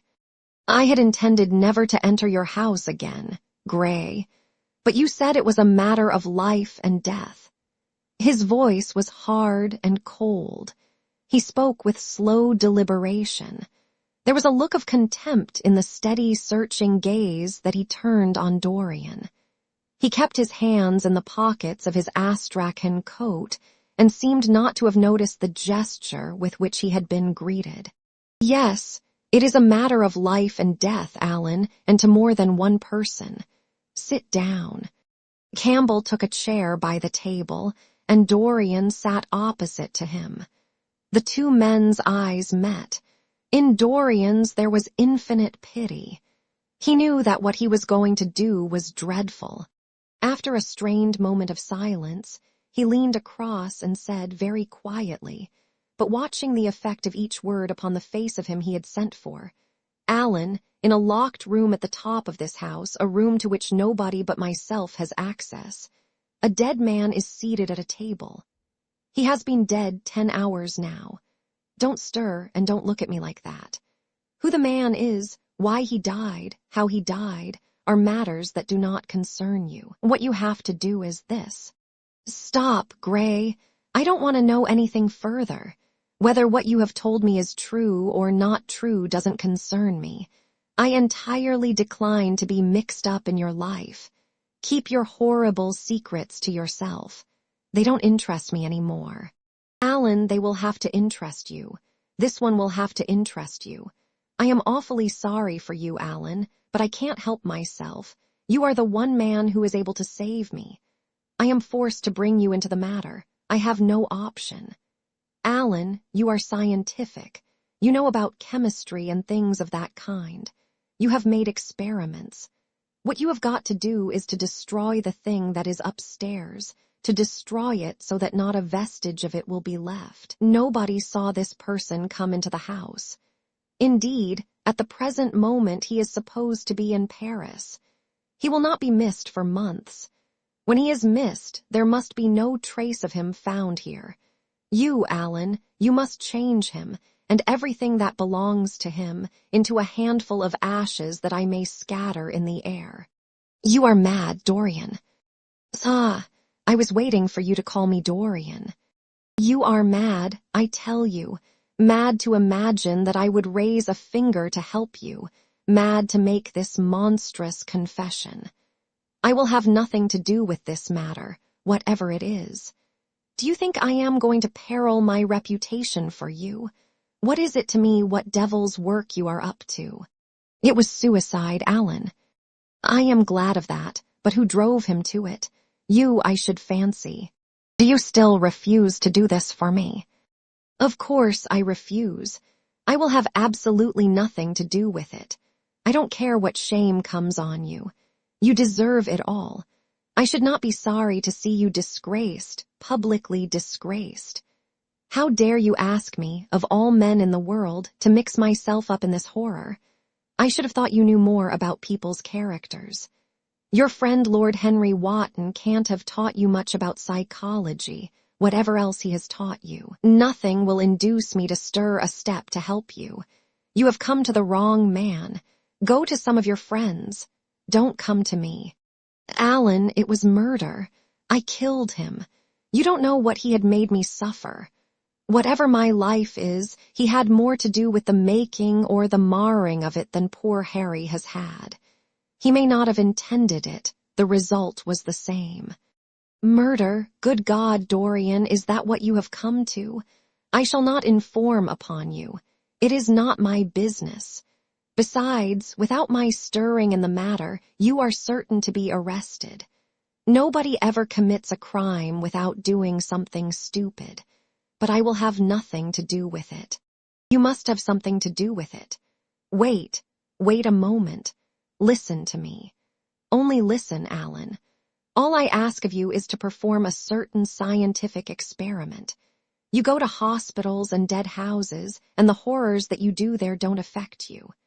If in some hideous dissecting room or fetid laboratory you found this man lying on a leaden table with red gutters scooped out in it for the blood to flow through, you would simply look upon him as an admirable subject. You would not turn a hair. You would not believe that you were doing anything wrong. On the contrary, you would probably feel that you were benefiting the human race, or increasing the sum of knowledge in the world, or gratifying intellectual curiosity, or something of that kind. What I want you to do is merely what you have often done before. Indeed, to destroy a body must be far less horrible than what you are accustomed to work at. And remember, it is the only piece of evidence against me. If it is discovered, I am lost, and it is sure to be discovered unless you help me. I have no desire to help you. You forget that. I am simply indifferent to the whole thing. It has nothing to do with me. Alan, I entreat you. Think of the position I am in. Just before you came, I almost fainted with terror. You may know terror yourself someday. No, don't think of that. Look at the matter purely from the scientific point of view. You don't inquire where the dead things on which you experiment come from. Don't inquire now. I have told you too much as it is, but I beg of you to do this. We were friends once, Alan. Don't speak about those days, Dorian. They are dead. The dead linger sometimes. The man upstairs will not go away. He is sitting at the table with bowed head and outstretched arms. Alan, if you don't come to my assistance, I am ruined. Why, they will hang me, Alan. Don't you understand? They will hang me for what I have done. There is no good in prolonging this scene. I absolutely refuse to do anything in the matter. It is insane of you to ask me. You refuse. Yes, I entreat you, Alan. It is useless. The same look of pity came into Dorian Gray's eyes. Then he stretched out his hand, took a piece of paper, and wrote something on it. He read it over twice, folded it carefully, and pushed it across the table. Having done this, he got up and went over to the window. Campbell looked at him in surprise, and then took up the paper and opened it. As he read it, his face became ghastly pale, and he fell back in his chair. A horrible sense of sickness came over him. He felt as if his heart was beating itself to death in some empty hollow. After 2 or 3 minutes of terrible silence, Dorian turned round and came and stood behind him, putting his hand upon his shoulder. "I am so sorry for you, Alan," he murmured, "but you leave me no alternative. I have a letter written already. Here it is, you see the address. If you don't help me, I must send it. If you don't help me, I will send it. You know what the result will be. But you are going to help me. It is impossible for you to refuse now. I tried to spare you. You will do me the justice to admit that. You were stern, harsh, offensive. You treated me as no man has ever dared to treat me. No living man, at any rate. I bore it all. Now it is for me to dictate terms." Campbell buried his face in his hands, and a shudder passed through him. "Yes, it is my turn to dictate terms, Alan. You know what they are. The thing is quite simple. Come, don't work yourself into this fever. The thing has to be done. Face it and do it." A groan broke from Campbell's lips, and he shivered all over. The ticking of the clock on the mantelpiece seemed to him to be dividing time into separate atoms of agony, each of which was too terrible to be borne. He felt as if an iron ring was being slowly tightened round his forehead, as if the disgrace with which he was threatened had already come upon him. The hand upon his shoulder weighed like a hand of lead. It was intolerable. It seemed to crush him. "Come, Alan, you must decide at once." "I cannot do it," he said mechanically, as though words could alter things. "You must. You have no choice. Don't delay." He hesitated a moment. "Is there a fire in the room upstairs?" "Yes, there is a gas fire with asbestos." "I shall have to go home and get some things from the laboratory." "No, Alan, you must not leave the house. Write out on a sheet of notepaper what you want, and my servant will take a cab and bring the things back to you." Campbell scrawled a few lines, blotted them, and addressed an envelope to his assistant. Dorian took the note up and read it carefully. Then he rang the bell and gave it to his valet, with orders to return as soon as possible and to bring the things with him. As the hall door shut, Campbell started nervously, and having got up from the chair, went over to the chimney-piece. He was shivering with a kind of ague. For nearly 20 minutes, neither of the men spoke. A fly buzzed noisily about the room, and the ticking of the clock was like the beat of a hammer. As the chime struck one, Campbell turned round, and looking at Dorian Gray, saw that his eyes were filled with tears. There was something in the purity and refinement of that sad face that seemed to enrage him. "You are infamous, absolutely infamous," he muttered. "Hush, Alan, you have saved my life," said Dorian. "Your life? Good heavens, what a life that is! You have gone from corruption to corruption, and now you have culminated in crime. In doing what I am going to do, what you force me to do, it is not of your life that I am thinking." "Ah, Alan," murmured Dorian with a sigh, "I wish you had 1,000th part of the pity for me that I have for you." He turned away as he spoke and stood looking out at the garden. Campbell made no answer. After about 10 minutes, a knock came to the door, and the servant entered, carrying a large mahogany chest of chemicals, with a long coil of steel and platinum wire, and 2 rather curiously shaped iron clamps. "Shall I leave the things here, sir?" he asked Campbell. "Yes," said Dorian. "And I am afraid, Francis, that I have another errand for you. What is the name of the man at Richmond who supplies Selby with orchids?" "Harden, sir." "Yes, Harden. You must go down to Richmond at once, see Harden personally, and tell him to send twice as many orchids as I ordered, and to have as few white ones as possible. In fact, I don't want any white ones. It is a lovely day, Francis, and Richmond is a very pretty place. Otherwise, I wouldn't bother you about it." "No trouble, sir. At what time shall I be back?" Dorian looked at Campbell. "How long will your experiment take, Alan?" he said in a calm, indifferent voice. The presence of a third person in the room seemed to give him extraordinary courage. Campbell frowned and bit his lip. "It will take about 5 hours," he answered.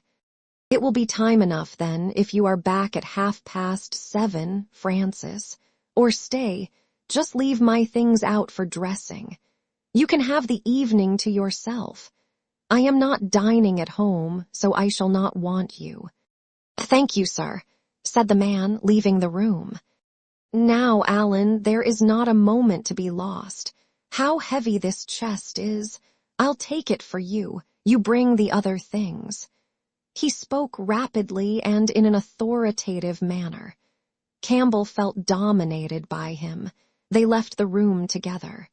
When they reached the top landing, Dorian took out the key and turned it in the lock.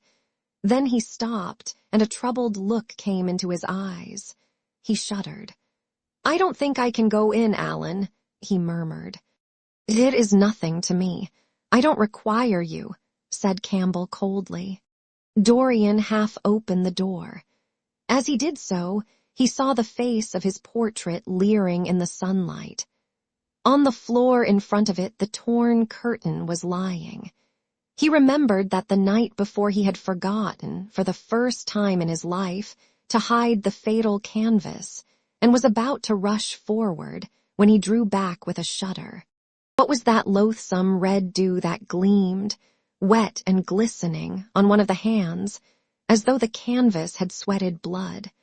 How horrible it was! More horrible, it seemed to him for the moment, than the silent thing that he knew was stretched across the table, the thing whose grotesque, misshapen shadow on the spotted carpet showed him that it had not stirred, but was still there, as he had left it. He heaved a deep breath, opened the door a little wider, and with half-closed eyes and averted head, walked quickly in, determined that he would not look even once upon the dead man. Then, stooping down and taking up the gold and purple hanging, he flung it right over the picture. There he stopped, feeling afraid to turn round, and his eyes fixed themselves on the intricacies of the pattern before him. He heard Campbell bringing in the heavy chest, and the irons, and the other things that he had required for his dreadful work. He began to wonder if he and Basil Hallward had ever met, and if so, what they had thought of each other. "Leave me now," said a stern voice behind him. He turned and hurried out, just conscious that the dead man had been thrust back into the chair, and that Campbell was gazing into a glistening yellow face. As he was going downstairs, he heard the key being turned in the lock. It was long after 7 when Campbell came back into the library. He was pale, but absolutely calm. "I have done what you asked me to do," he muttered. "And now, goodbye, let us never see each other again. You have saved me from ruin, Alan. I cannot forget that," said Dorian simply. As soon as Campbell had left, he went upstairs. There was a horrible smell of nitric acid in the room, but the thing that had been sitting at the table was gone. Chapter 15. That evening, at 8:30, exquisitely dressed and wearing a large buttonhole of Parma violets, Dorian Gray was ushered into Lady Narborough's drawing room by bowing servants. His forehead was throbbing with maddened nerves, and he felt wildly excited, but his manner as he bent over his hostess's hand was as easy and graceful as ever. Perhaps one never seems so much at one's ease as when one has to play a part. Certainly no one looking at Dorian Gray that night could have believed that he had passed through a tragedy as horrible as any tragedy of our age. Those finely shaped fingers could never have clutched a knife for sin, nor those smiling lips have cried out on God and goodness. He himself could not help wondering at the calm of his demeanor, and for a moment felt keenly the terrible pleasure of a double life. It was a small party, got up rather in a hurry by Lady Narborough, who was a very clever woman with what Lord Henry used to describe as the remains of really remarkable ugliness. She had proved an excellent wife to one of our most tedious ambassadors, and having buried her husband properly in a marble mausoleum, which she had herself designed, and married off her daughters to some rich, rather elderly men, she devoted herself now to the pleasures of French fiction, French cookery, and French esprit when she could get it. Dorian was one of her especial favorites, and she always told him that she was extremely glad she had not met him in early life. "I know, my dear, I should have fallen madly in love with you," she used to say, "and thrown my bonnet right over the mills for your sake. It is most fortunate that you were not thought of at the time. As it was, our bonnets were so unbecoming, and the mills were so occupied in trying to raise the wind, that I never had even a flirtation with anybody. However, that was all Narborough's fault. He was dreadfully short-sighted, and there is no pleasure in taking in a husband who never sees anything." Her guests this evening were rather tedious. The fact was, as she explained to Dorian, behind a very shabby fan, one of her married daughters had come up quite suddenly to stay with her, and to make matters worse, had actually brought her husband with her. "I think it is most unkind of her, my dear," she whispered. "Of course I go and stay with them every summer after I come from Hamburg, but then an old woman like me must have fresh air sometimes, and besides, I really wake them up. You don't know what an existence they lead down there. It is pure, unadulterated country life. They get up early because they have so much to do, and go to bed early because they have so little to think about. There has not been a scandal in the neighborhood since the time of Queen Elizabeth, and consequently they all fall asleep after dinner. You shan't sit next either of them. You shall sit by me and amuse me." Dorian murmured a graceful compliment and looked round the room. Yes, it was certainly a tedious party. 2 of the people he had never seen before, and the others consisted of Ernest Harrowden, one of those middle-aged mediocrities so common in London clubs who have no enemies, but are thoroughly disliked by their friends. Lady Ruxton, an overdressed woman of 47 with a hooked nose, who was always trying to get herself compromised, but was so peculiarly plain that to her great disappointment no one would ever believe anything against her. Mrs. Erlin, a pushing nobody with a delightful lisp and Venetian red hair. Lady Alice Chapman, his hostess's daughter, a dowdy, dull girl, with one of those characteristic British faces that once seen are never remembered. And her husband, a red-cheeked, white-whiskered creature who, like so many of his class, was under the impression that inordinate joviality can atone for an entire lack of ideas. He was rather sorry he had come, till Lady Narborough, looking at the great ormolu gilt clock that sprawled in gaudy curves on the mauve-draped mantel-shelf, exclaimed, "How horrid of Henry Wotton to be so late! I sent round to him this morning on chance, and he promised faithfully not to disappoint me." It was some consolation that Harry was to be there, and when the door opened, and he heard his slow, musical voice lending charm to some insincere apology, he ceased to feel bored. But at dinner he could not eat anything. Plate after plate went away untasted. Lady Narborough kept scolding him for what she called an insult to poor Adolphe, who invented the menu specially for you, and now and then Lord Henry looked across at him, wondering at his silence and abstracted manner. From time to time, the butler filled his glass with champagne. He drank eagerly, and his thirst seemed to increase. "Dorian," said Lord Henry at last, as the chaud-froid was being handed round, "what is the matter with you tonight? You are quite out of sorts." "I believe he is in love," cried Lady Narborough, "and that he is afraid to tell me for fear I should be jealous. He is quite right. I certainly should." "Dear Lady Narborough," murmured Dorian, smiling, "I have not been in love for a whole week, not, in fact, since Madame de Ferrol left town."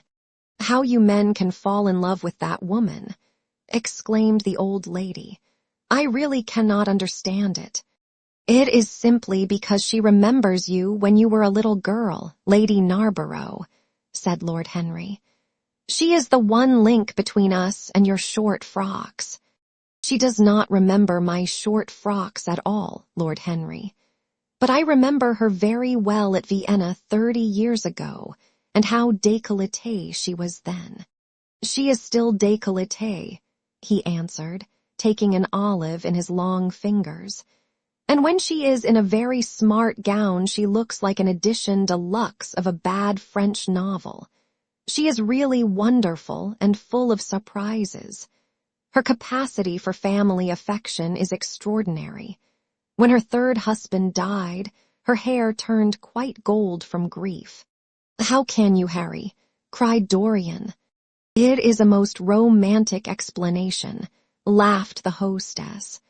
"But her third husband, Lord Henry, you don't mean to say Ferrol is the fourth?" "Certainly, Lady Narborough. I don't believe a word of it." "Well, ask Mr. Gray. He is one of her most intimate friends." "Is it true, Mr. Gray?" "She assures me so, Lady Narborough," said Dorian. "I asked her whether, like Marguerite de Navarre, she had their hearts embalmed and hung at her girdle. She told me she didn't, because none of them had had any hearts at all. 4 husbands. Upon my word, that is trop de zèle." "Trop d'audace, I tell her," said Dorian. "Oh, she is audacious enough for anything, my dear. And what is Ferrol like? I don't know him." "The husbands of very beautiful women belong to the criminal classes," said Lord Henry, sipping his wine. Lady Narborough hit him with her fan. "Lord Henry, I am not at all surprised that the world says that you are extremely wicked." "But what world says that?" asked Lord Henry, elevating his eyebrows. "It can only be the next world. This world and I are on excellent terms." "Everybody I know says you are very wicked," cried the old lady, shaking her head. Lord Henry looked serious for some moments. "It is perfectly monstrous," he said at last. "The way people go about nowadays saying things against one behind one's back that are absolutely and entirely true." "Isn't he incorrigible?" cried Dorian, leaning forward in his chair. "I hope so," said his hostess, laughing. "But really, if you all worship Madame de Ferrol in this ridiculous way, I shall have to marry again so as to be in the fashion." "You will never marry again, Lady Narborough," broke in Lord Henry. "You were far too happy.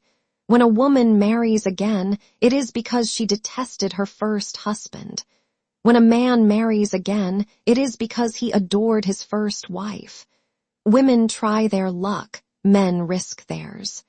"Narborough wasn't perfect," cried the old lady. "If he had been, you would not have loved him, my dear lady," was the rejoinder. "Women love us for our defects. If we have enough of them, they will forgive us everything, even our intellects. You will never ask me to dinner again after saying this, I am afraid, Lady Narborough, but it is quite true." "Of course it is true, Lord Henry. If we women did not love you for your defects, where would you all be? Not one of you would ever be married. You would be a set of unfortunate bachelors. Not, however, that would alter you much. Nowadays all the married men live like bachelors, and all the bachelors like married men." "Fin de siècle," murmured Lord Henry. "Fin du globe," answered his hostess. "I wish it were fin du globe," said Dorian with a sigh. "Life is a great disappointment." "Ah, my dear," cried Lady Narborough, putting on her gloves, "don't tell me that you have exhausted life. When a man says that, one knows that life has exhausted him. Lord Henry is very wicked, and I sometimes wish that I had been, but you are made to be good, you look so good.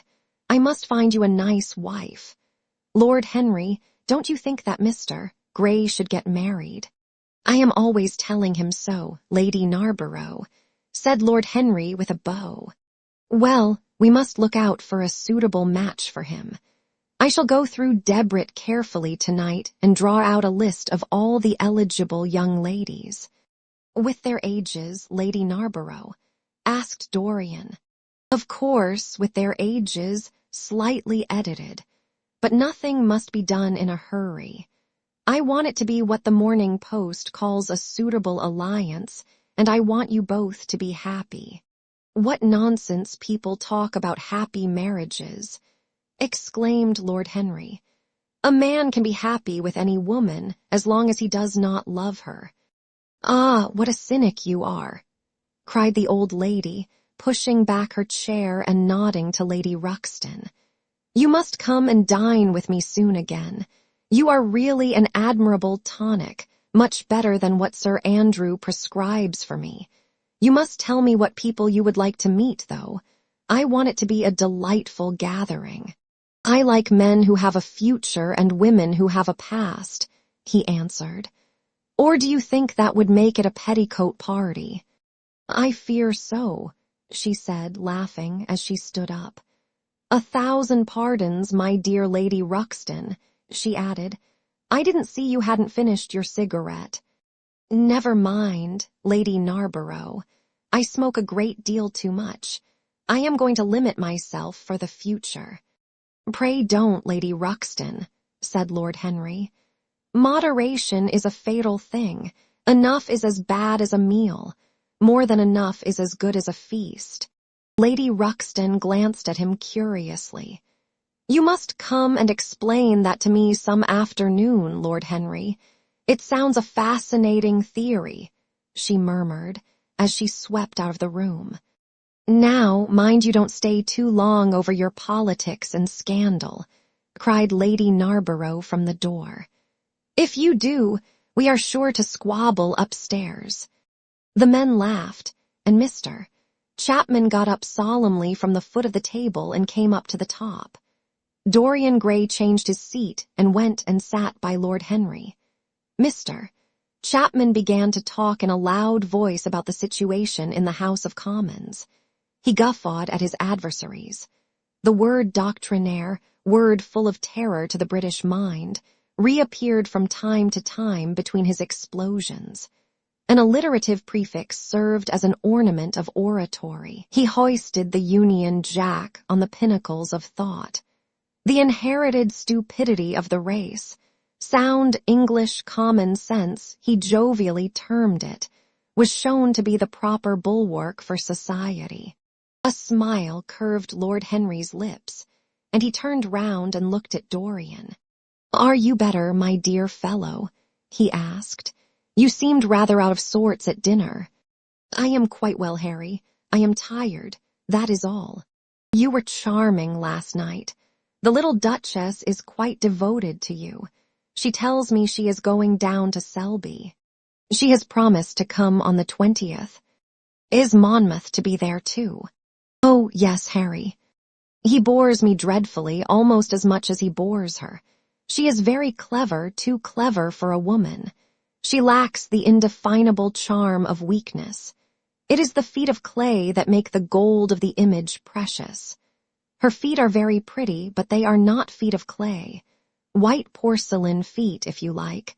They have been through the fire, and what fire does not destroy, it hardens. She has had experiences." "How long has she been married?" asked Dorian. "An eternity, she tells me.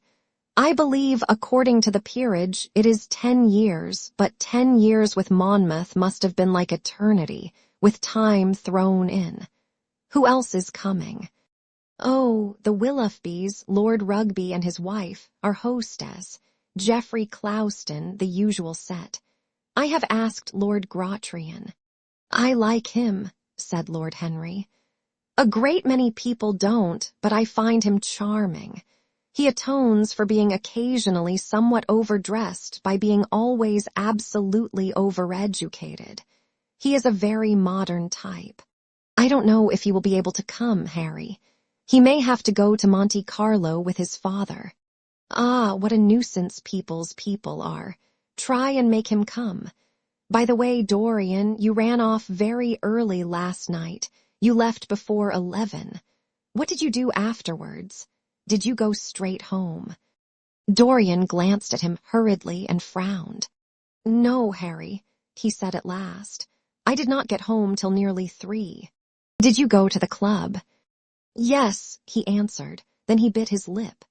"No, I don't mean that. I didn't go to the club. I walked about. I forget what I did." "How inquisitive you are, Harry. You always want to know what one has been doing. I always want to forget what I have been doing. I came in at 2:30, if you wish to know the exact time. I had left my latchkey at home, and my servant had to let me in. If you want any corroborative evidence on the subject, you can ask him." Lord Henry shrugged his shoulders. "My dear fellow, as if I cared. Let us go up to the drawing-room. No sherry, thank you, Mr. Chapman. Something has happened to you, Dorian. Tell me what it is. You are not yourself tonight." "Don't mind me, Harry. I am irritable and out of temper. I shall come round and see you tomorrow or next day. Make my excuses to Lady Narborough. I shan't go upstairs. I shall go home. I must go home." "All right, Dorian. I dare say I shall see you tomorrow at tea time. The Duchess is coming." "I will try to be there, Harry," he said, leaving the room. As he drove back to his own house, he was conscious that the sense of terror he thought he had strangled had come back to him. Lord Henry's casual questioning had made him lose his nerve for the moment, and he wanted his nerve still. Things that were dangerous had to be destroyed. He winced. He hated the idea of even touching them. Yet it had to be done. He realized that, and when he had locked the door of his library, he opened the secret press into which he had thrust Basil Hallward's coat and bag. A huge fire was blazing. He piled another log on it. The smell of the singeing clothes and burning leather was horrible. It took him 3/4 of an hour to consume everything. At the end he felt faint and sick, and having lit some Algerian pastils in a pierced copper brazier, he bathed his hands and forehead with a cool, musk-scented vinegar. Suddenly he started. His eyes grew strangely bright, and he gnawed nervously at his underlip. Between two of the windows stood a large Florentine cabinet, made out of ebony and inlaid with ivory and blue lapis. He watched it as though it were a thing that could fascinate and make afraid, as though it held something that he longed for and yet almost loathed. His breath quickened. A mad craving came over him. He lit a cigarette and then threw it away. His eyelids drooped till the long fringed lashes almost touched his cheek. But he still watched the cabinet. At last he got up from the sofa on which he had been lying, went over to it, and having unlocked it, touched some hidden spring. A triangular drawer passed slowly out. His fingers moved instinctively towards it, dipped in and closed on something. It was a small Chinese box of black and gold dust lacquer, elaborately wrought, the sides patterned with curved waves, and the silken cords hung with round crystals and tasseled in plated metal threads. He opened it. Inside was a green paste, waxy in luster, the odor curiously heavy and persistent. He hesitated for some moments, with a strangely immobile smile upon his face. Then, shivering, though the atmosphere of the room was terribly hot, he drew himself up and glanced at the clock. It was 20 minutes to 12. He put the box back, shutting the cabinet doors as he did so, and went into his bedroom. As midnight was striking bronze blows upon the dusky air, Dorian Gray, dressed commonly, and with a muffler wrapped round his throat, crept quietly out of his house. In Bond Street he found a hansom with a good horse. He hailed it, and in a low voice gave the driver an address. The man shook his head. "It is too far for me," he muttered. "Here is a sovereign for you," said Dorian. "You shall have another if you drive fast." "All right, sir," answered the man. "You will be there in an hour." And after his fare had got in, he turned his horse round and drove rapidly towards the river. Chapter 16. A cold rain began to fall, and the blurred street lamps looked ghastly in the dripping mist. The public houses were just closing, and dim men and women were clustering in broken groups round their doors. From some of the bars came the sound of horrible laughter. In others, drunkards brawled and screamed. Lying back in the hansom, with his hat pulled over his forehead, Dorian Gray watched with listless eyes the sordid shame of the great city, and now and then he repeated to himself the words that Lord Henry had said to him on the first day they had met, to cure the soul by means of the senses, and the senses by means of the soul. Yes, that was the secret. He had often tried it, and would try it again now. There were opium dens where one could buy oblivion, dens of horror, where the memory of old sins could be destroyed by the madness of sins that were new. The moon hung low in the sky like a yellow skull. From time to time, a huge misshapen cloud stretched a long arm across and hid it. The gas lamps grew fewer, and the streets more narrow and gloomy. Once the man lost his way and had to drive back half a mile. A steam rose from the horse as it splashed up the puddles. The side windows of the hansom were clogged with a gray flannel mist. To cure the soul by means of the senses, and the senses by means of the soul. How the words rang in his ears. His soul certainly was sick to death.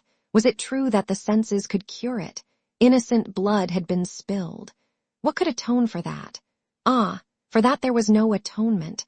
But though forgiveness was impossible, forgetfulness was possible still, and he was determined to forget, to stamp the thing out, to crush it as one would crush the adder that had stung one. Indeed, what right had Basil to have spoken to him as he had done? Who had made him a judge over others? He had said things that were dreadful, horrible, not to be endured. On and on plodded the hansom, going slower, it seemed to him, at each step. He thrust up the trap and called to the man to drive faster. The hideous hunger for opium began to gnaw at him.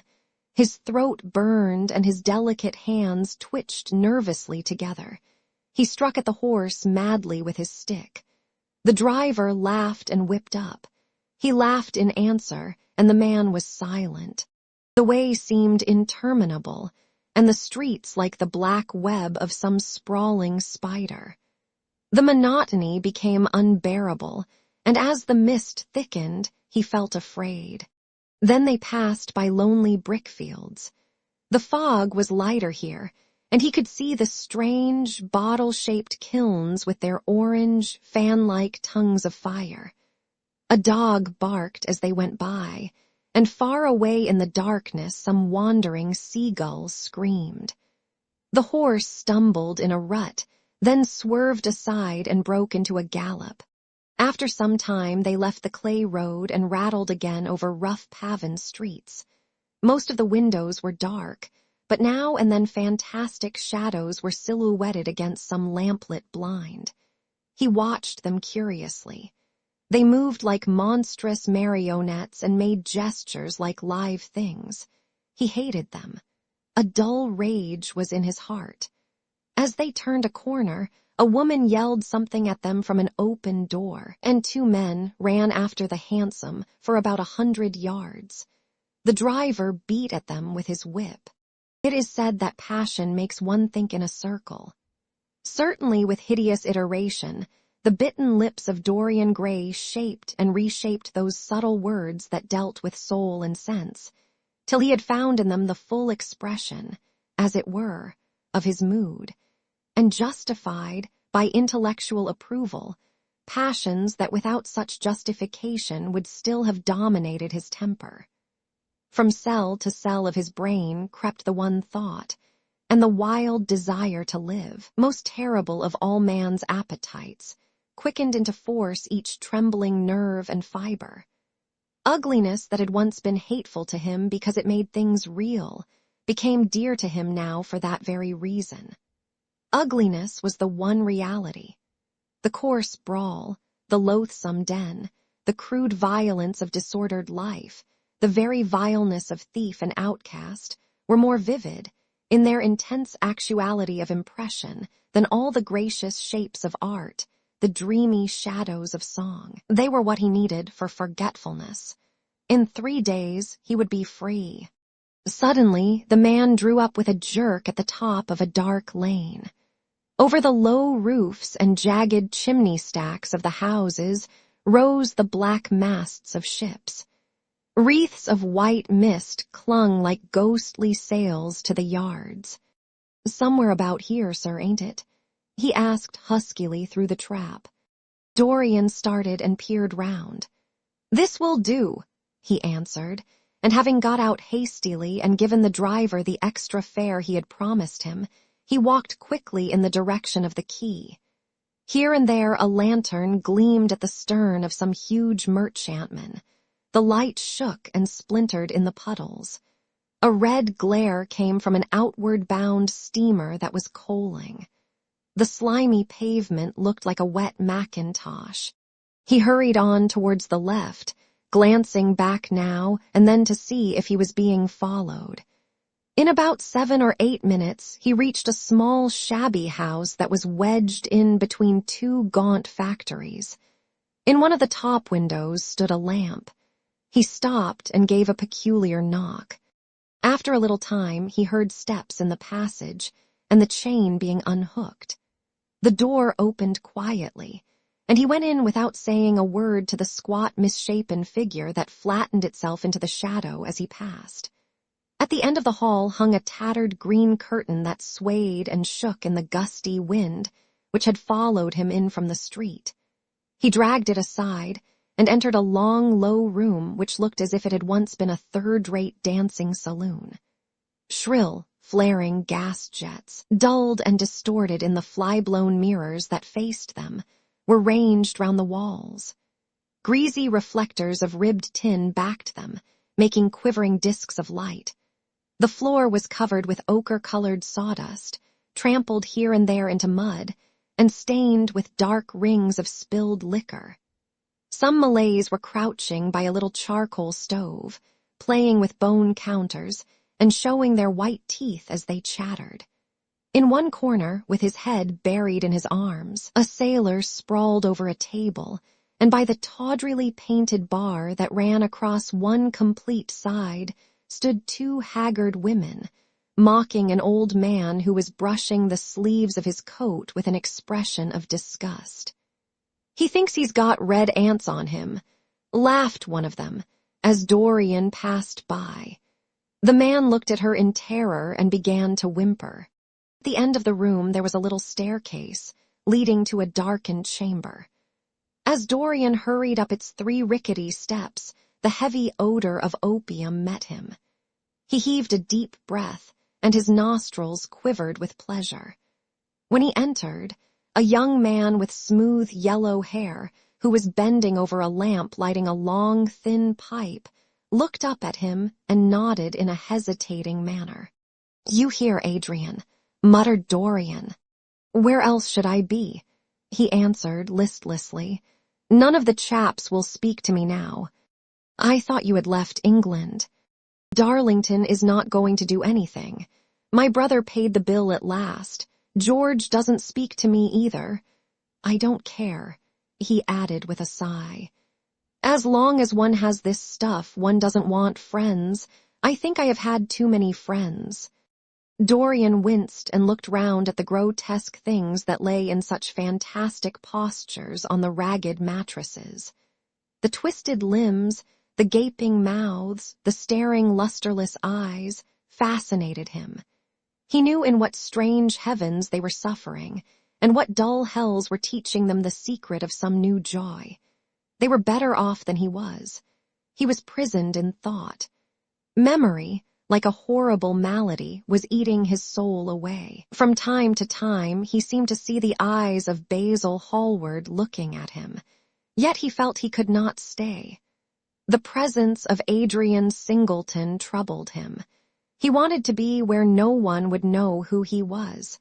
He wanted to escape from himself. "I am going on to the other place," he said after a pause. "On the wharf." "Yes. That mad cat is sure to be there. They won't have her in this place now." Dorian shrugged his shoulders. "I am sick of women who love one. Women who hate one are much more interesting. Besides, the stuff is better." "Much the same." "I like it better. Come and have something to drink. I must have something." "I don't want anything," murmured the young man. "Never mind." Adrian Singleton rose up wearily and followed Dorian to the bar. A half-caste, in a ragged turban and a shabby ulster, grinned a hideous greeting as he thrust a bottle of brandy and 2 tumblers in front of them. The women sidled up and began to chatter. Dorian turned his back on them and said something in a low voice to Adrian Singleton. A crooked smile, like a Malay crease, writhed across the face of one of the women. "We are very proud tonight," she sneered. "For God's sake, don't talk to me," cried Dorian, stamping his foot on the ground. "What do you want? Money? Here it is. Don't ever talk to me again." 2 red sparks flashed for a moment in the woman's sodden eyes, then flickered out and left them dull and glazed.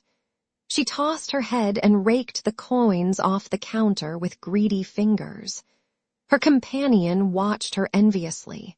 "It's no use," sighed Adrian Singleton. "I don't care to go back. What does it matter? I am quite happy here." "You will write to me if you want anything, won't you?" said Dorian after a pause. "Perhaps. Good night, then." "Good night," answered the young man, passing up the steps and wiping his parched mouth with a handkerchief. Dorian walked to the door with a look of pain in his face. As he drew the curtain aside, a hideous laugh broke from the painted lips of the woman who had taken his money. "There goes the devil's bargain." she hiccuped, in a hoarse voice. "Curse you," he answered. "Don't call me that." She snapped her fingers. "Prince Charming is what you like to be called, ain't it?" She yelled after him. The drowsy sailor leaped to his feet as she spoke, and looked wildly round. The sound of the shutting of the hall door fell on his ear. He rushed out as if in pursuit. Dorian Gray hurried along the quay through the drizzling rain.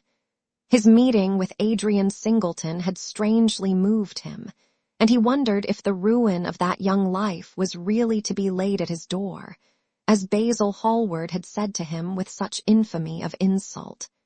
He bit his lip, and for a few seconds his eyes grew sad. Yet, after all, what did it matter to him? One's days were too brief to take the burden of another's errors on one's shoulders. Each man lived his own life and paid his own price for living it. The only pity was one had to pay so often for a single fault. One had to pay over and over again, indeed. In her dealings with man, destiny never closed her accounts. There are moments, psychologists tell us, when the passion for sin, or for what the world calls sin, so dominates a nature that every fiber of the body, as every cell of the brain, seems to be instinct with fearful impulses. Men and women at such moments lose the freedom of their will. They move to their terrible end as automatons move. Choice is taken from them, and conscience is either killed, or, if it lives at all, lives but to give rebellion its fascination and disobedience its charm. For all sins, as theologians weary not of reminding us, are sins of disobedience. When that high spirit, that morning star of evil, fell from heaven, it was as a rebel that he fell. Callous, concentrated on evil, with stained mind, and soul hungry for rebellion, Dorian Gray hastened on, quickening his step as he went. But as he darted aside into a dim archway that had served him often as a short cut to the ill-famed place where he was going, he felt himself suddenly seized from behind, and before he had time to defend himself, he was thrust back against the wall with a brutal hand round his throat. He struggled madly for life, and by a terrible effort wrenched the tightening fingers away. In a second he heard the click of a revolver and saw the gleam of a polished barrel pointing straight at his head and the dusky form of a short, thick-set man facing him. "What do you want?" he gasped. "Keep quiet," said the man. "If you stir, I shoot you." "You are mad. What have I done to you?" "You wrecked the life of Sybil Vane," was the answer, "and Sybil Vane was my sister. She killed herself, I know it. Her death is at your door. I swore I would kill you in return. For years I have sought you. I had no clue, no trace. The two people who could have described you were dead. I knew nothing of you but the pet name she used to call you. I heard it tonight by chance. Make your peace with God, for tonight you are going to die." Dorian Gray grew sick with fear. "I never knew her," he stammered. "I never heard of her. You are mad." "You had better confess your sin, for as sure as I am James Vane, you are going to die." There was a horrible moment. Dorian did not know what to say or do. "Down on your knees," growled the man. "I give you 1 minute to make your peace, no more. I go on board tonight for India, and I must do my job first. 1 minute, that's all." Dorian's arms fell to his side. Paralyzed with terror, he did not know what to do. Suddenly, a wild hope flashed across his brain. "Stop!" he cried. "How long ago is it since your sister died? Quick, tell me." 18 years, said the man. "Why do you ask me? What do years matter?" 18 years, laughed Dorian Gray, with a touch of triumph in his voice. 18 years, set me under the lamp and look at my face. James Vane hesitated for a moment, not understanding what was meant. Then he seized Dorian Gray and dragged him from the archway. dim and wavering as was the wind-blown light, yet it served to show him the hideous error, as it seemed, into which he had fallen, for the face of the man he had sought to kill had all the bloom of boyhood, all the unstained purity of youth. He seemed little more than a lad of 20 summers, hardly older, if older indeed at all, than his sister had been when they had parted so many years ago. It was obvious that this was not the man who had destroyed her life. He loosened his hold and reeled back. My God, he cried, and I would have murdered you. Dorian Gray drew a long breath. You have been on the brink of committing a terrible crime, my man, he said, looking at him sternly. Let this be a warning to you not to take vengeance into your own hands. Forgive me, sir, muttered James Vane. I was deceived. A chance word I heard in that damned den set me on the wrong track. You had better go home and put that pistol away, or you may get into trouble, said Dorian, turning on his heel and going slowly down the street. James Vane stood on the pavement in horror. He was trembling from head to foot. After a little while, a black shadow that had been creeping along the dripping wall moved out into the light and came close to him with stealthy footsteps. He felt a hand laid on his arm and looked round with a start. It was one of the women who had been drinking at the bar. Why didn't you kill him? She hissed out, putting haggard face quite close to his. I knew you were following him when you rushed out from Dolly's. You fool, you should have killed him. He has lots of money and he's as bad. He is not the man I am looking for, he answered. And I want no man's money. I want a man's life. The man whose life I want must be nearly 40 now. This one is little more than a boy. Thank God, I have not got his blood upon my hands. The woman gave a bitter laugh. Little more than a boy, she sneered. Why, man, it's nigh on 18 years since Prince Charming made me what I am. You lie, cried James Vane. She raised her hand up to heaven. Before God, I am telling the truth, she cried. Before God. Strike me dumb if it ain't so. He is the worst one that comes here. They say he has sold himself to the devil for a pretty face. It's nigh on 18 years since I met him. He hasn't changed much since then. I have, though, she added, with a sickly leer. You swear this. I swear it, came in hoarse echo from her flat mouth. But don't give me away to him, she whined. I am afraid of him. Let me have some money for my night's lodging. He broke from her with an oath and rushed to the corner of the street, but Dorian Gray had disappeared. When he looked back, the woman had vanished also. Chapter 17. A week later, Dorian Gray was sitting in the conservatory at Selby Royal, talking to the pretty Duchess of Monmouth, who, with her husband, a jaded-looking man of 60, was amongst his guests.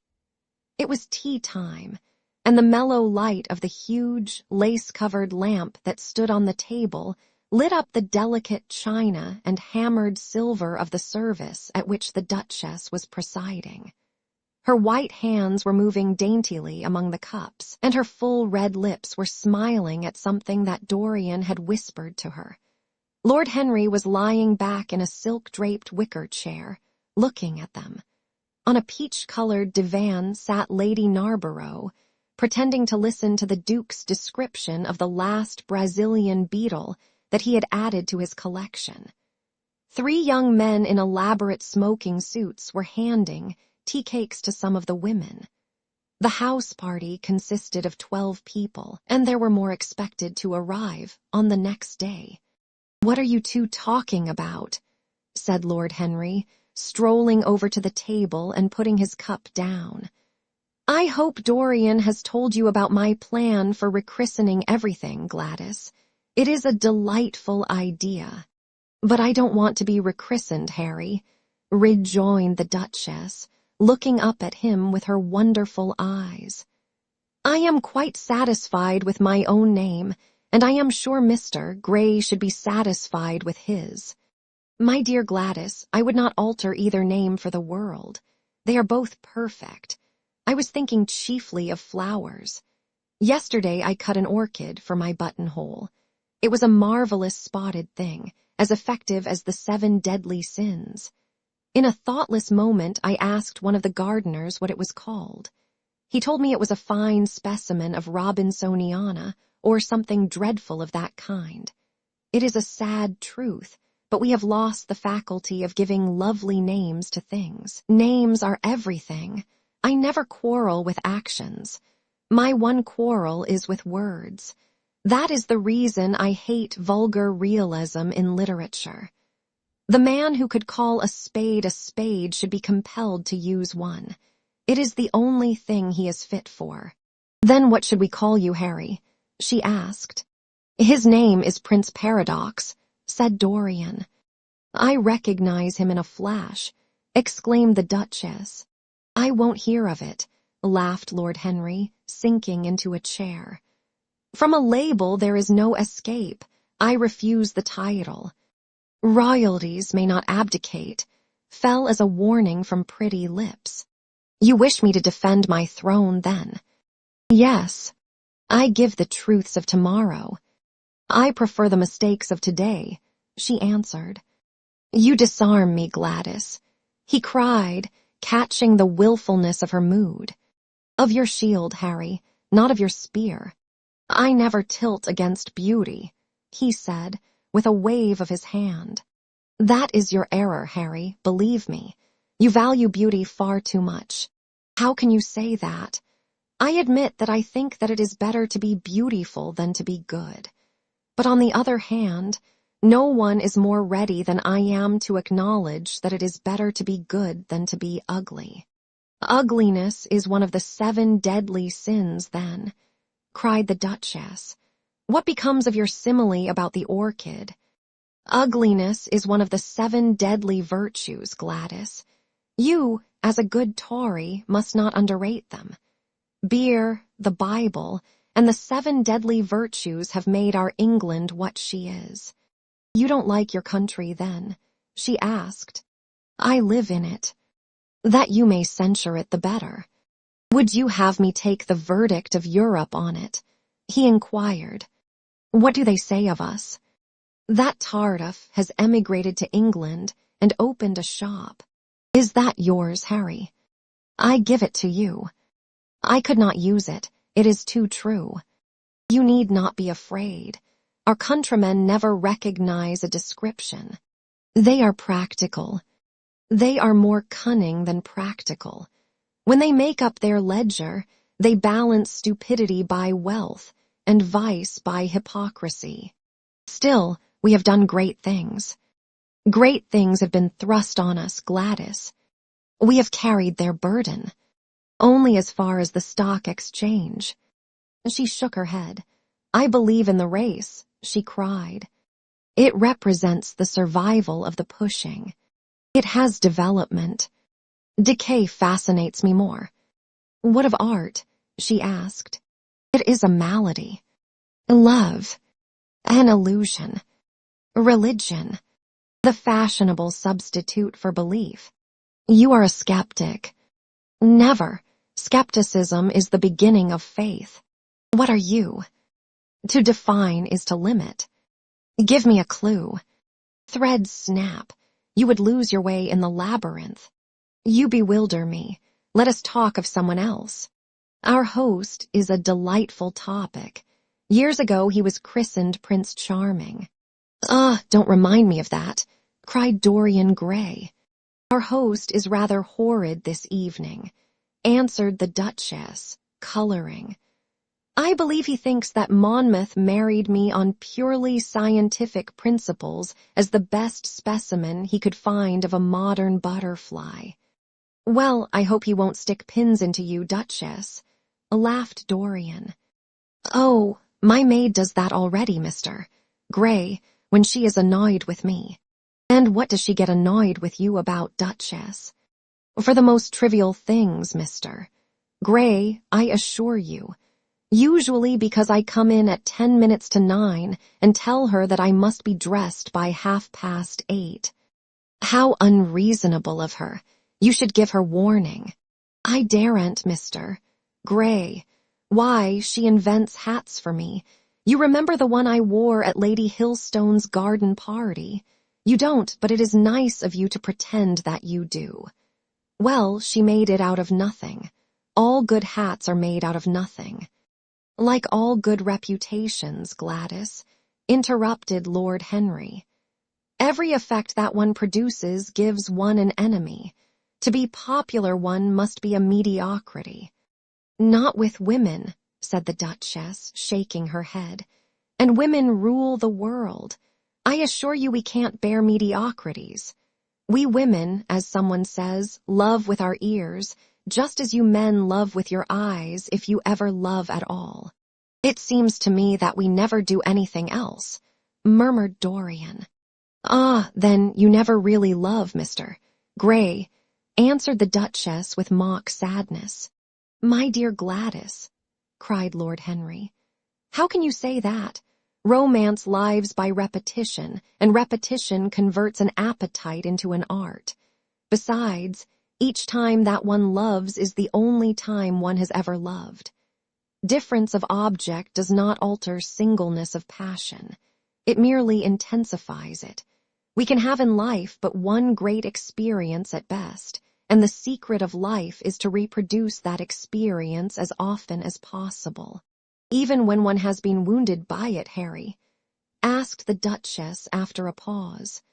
Especially when one has been wounded by it, answered Lord Henry. The Duchess turned and looked at Dorian Gray with a curious expression in her eyes. What do you say to that, Mr. Gray? She inquired. Dorian hesitated for a moment, then he threw his head back and laughed. I always agree with Harry, Duchess, even when he is wrong. Harry is never wrong, Duchess. And does his philosophy make you happy? I have never searched for happiness. Who wants happiness? I have searched for pleasure. And found it, Mr. Gray. Often, too often. The Duchess sighed. I am searching for peace, she said, and if I don't go and dress, I shall have none this evening. Let me get you some orchids, Duchess, cried Dorian, starting to his feet and walking down the conservatory. You are flirting disgracefully with him, said Lord Henry to his cousin.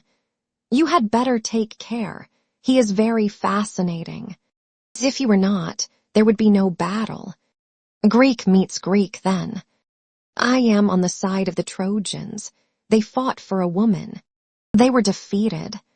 There are worse things than capture, she answered. You gallop with a loose rein. Pace gives life, was the riposte. I shall write it in my diary tonight. What? That a burnt child loves the fire. I am not even singed. My wings are untouched. You use them for everything, except flight.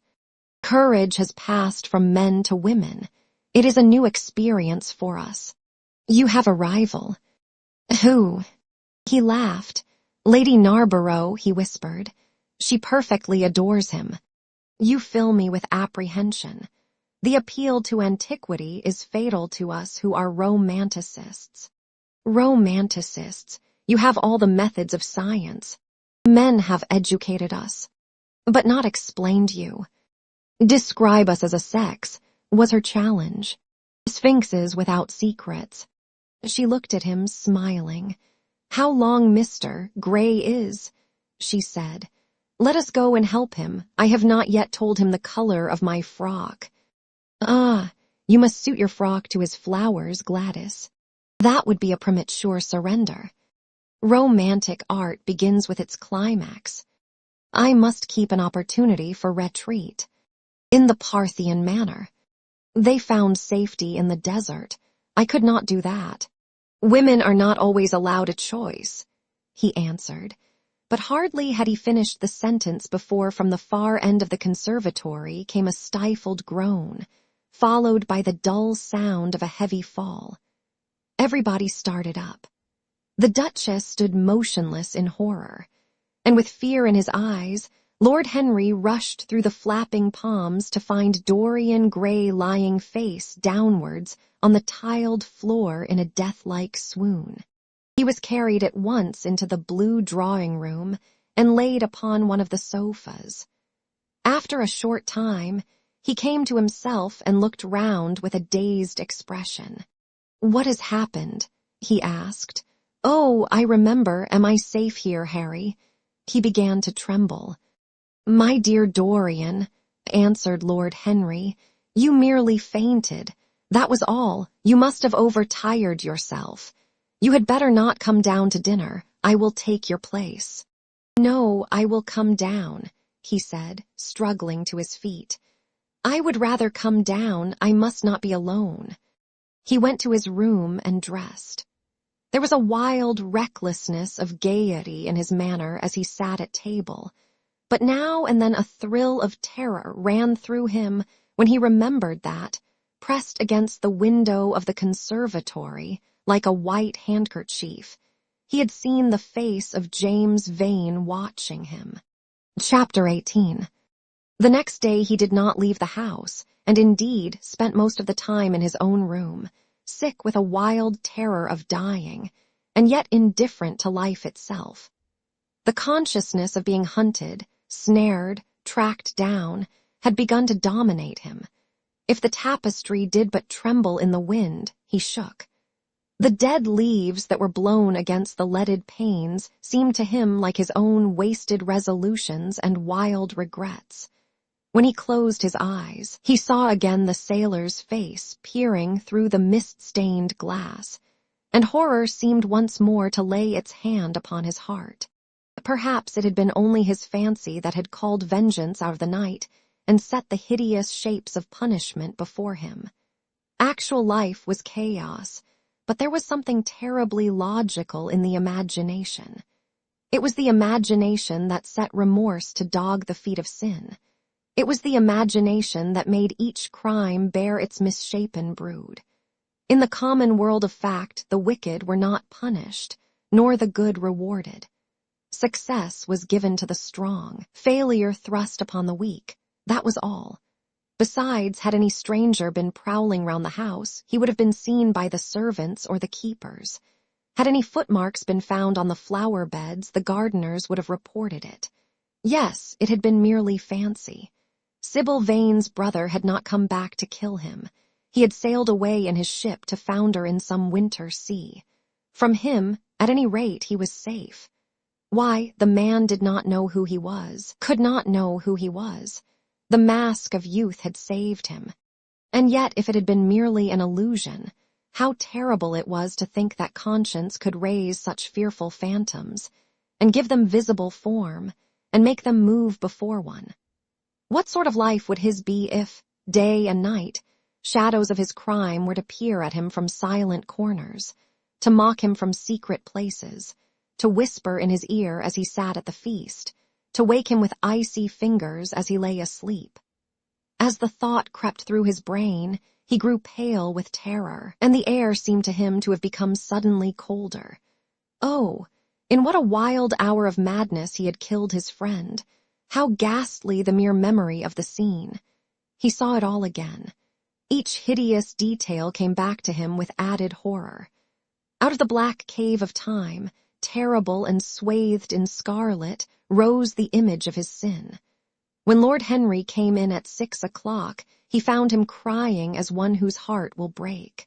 It was not till the third day that he ventured to go out. There was something in the clear, pine-scented air of that winter morning that seemed to bring him back his joyousness and his ardor for life. But it was not merely the physical conditions of environment that had caused the change. His own nature had revolted against the excess of anguish that had sought to maim and mar the perfection of its calm. With subtle and finely wrought temperaments, it is always so. Their strong passions must either bruise or bend. They either slay the man or themselves die. Shallow sorrows and shallow loves live on. The loves and sorrows that are great are destroyed by their own plenitude. Besides, he had convinced himself that he had been the victim of a terror-stricken imagination, and looked back now on his fears with something of pity and not a little of contempt. After breakfast, he walked with the Duchess for an hour in the garden, and then drove across the park to join the shooting party. The crisp frost lay like salt upon the grass. The sky was an inverted cup of blue metal. A thin film of ice bordered the flat, reed-grown lake. At the corner of the pine wood, he caught sight of Sir Geoffrey Clouston, the Duchess's brother, jerking 2 spent cartridges out of his gun. He jumped from the cart, and having told the groom to take the mare home, made his way towards his guest through the withered bracken and rough undergrowth. "Have you had good sport, Geoffrey?" he asked. "Not very good, Dorian. I think most of the birds have gone to the open. I dare say it will be better after lunch, when we get to new ground." Dorian strolled along by his side. The keen aromatic air, the brown and red lights that glimmered in the wood, the hoarse cries of the beaters ringing out from time to time, and the sharp snaps of the guns that followed, fascinated him and filled him with a sense of delightful freedom. He was dominated by the carelessness of happiness, by the high indifference of joy. Suddenly, from a lumpy tussock of old grass some 20 yards in front of them, with black-tipped ears erect and long hinder limbs throwing it forward, started a hare. It bolted for a thicket of alders. Sir Geoffrey put his gun to his shoulder, but there was something in the animal's grace of movement that strangely charmed Dorian Gray, and he cried out at once, "Don't shoot it, Geoffrey. Let it live." "What nonsense, Dorian," laughed his companion, and as the hare bounded into the thicket, he fired. There were 2 cries heard, the cry of a hare in pain, which is dreadful, the cry of a man in agony, which is worse. "Good heavens, I have hit a beater," exclaimed Sir Geoffrey. What an ass the man was to get in front of the guns. Stop shooting there. He called out at the top of his voice. "A man is hurt." The head-keeper came running up with a stick in his hand. "Where, sir? Where is he?" he shouted. At the same time, the firing ceased along the line. "Here," answered Sir Geoffrey angrily, hurrying towards the thicket. "Why on earth don't you keep your men back? Spoiled my shooting for the day." Dorian watched them as they plunged into the alder clump, brushing the lithe, swinging branches aside. In a few moments they emerged, dragging a body after them into the sunlight. He turned away in horror. It seemed to him that misfortune followed wherever he went. He heard Sir Geoffrey ask if the man was really dead, and the affirmative answer of the keeper. The wood seemed to him to have become suddenly alive with faces. There was the trampling of myriad feet and the low buzz of voices. A great copper-breasted pheasant came beating through the boughs overhead. After a few moments, that were to him, in his perturbed state, like endless hours of pain. He felt a hand laid on his shoulder. He started and looked round. "Dorian," said Lord Henry, "I had better tell them that the shooting is stopped for today. It would not look well to go on." "I wish it were stopped forever, Harry," he answered bitterly. "The whole thing is hideous and cruel, is the man." He could not finish the sentence. "I am afraid so," rejoined Lord Henry. "He got the whole charge of shot in his chest. He must have died almost instantaneously. Come, let us go home." They walked side by side in the direction of the avenue for nearly 50 yards without speaking. Then Dorian looked at Lord Henry and said, with a heavy sigh, "It is a bad omen, Harry, a very bad omen." "What is?" asked Lord Henry. "Oh, this accident, I suppose, my dear fellow, it can't be helped. It was the man's own fault. Why did he get in front of the guns? Besides, it is nothing to us. It is rather awkward for Geoffrey, of course. It does not do to pepper beaters. It makes people think that one is a wild shot. And Geoffrey is not. He shoots very straight. But there is no use talking about the matter. Dorian shook his head. It is a bad omen, Harry. I feel as if something horrible were going to happen to some of us. To myself, perhaps, he added, passing his hand over his eyes with a gesture of pain. The elder man laughed. The only horrible thing in the world is ennui, Dorian. That is the one sin for which there is no forgiveness. But we are not likely to suffer from it unless these fellows keep chattering about this thing at dinner. I must tell them that the subject is to be tabooed.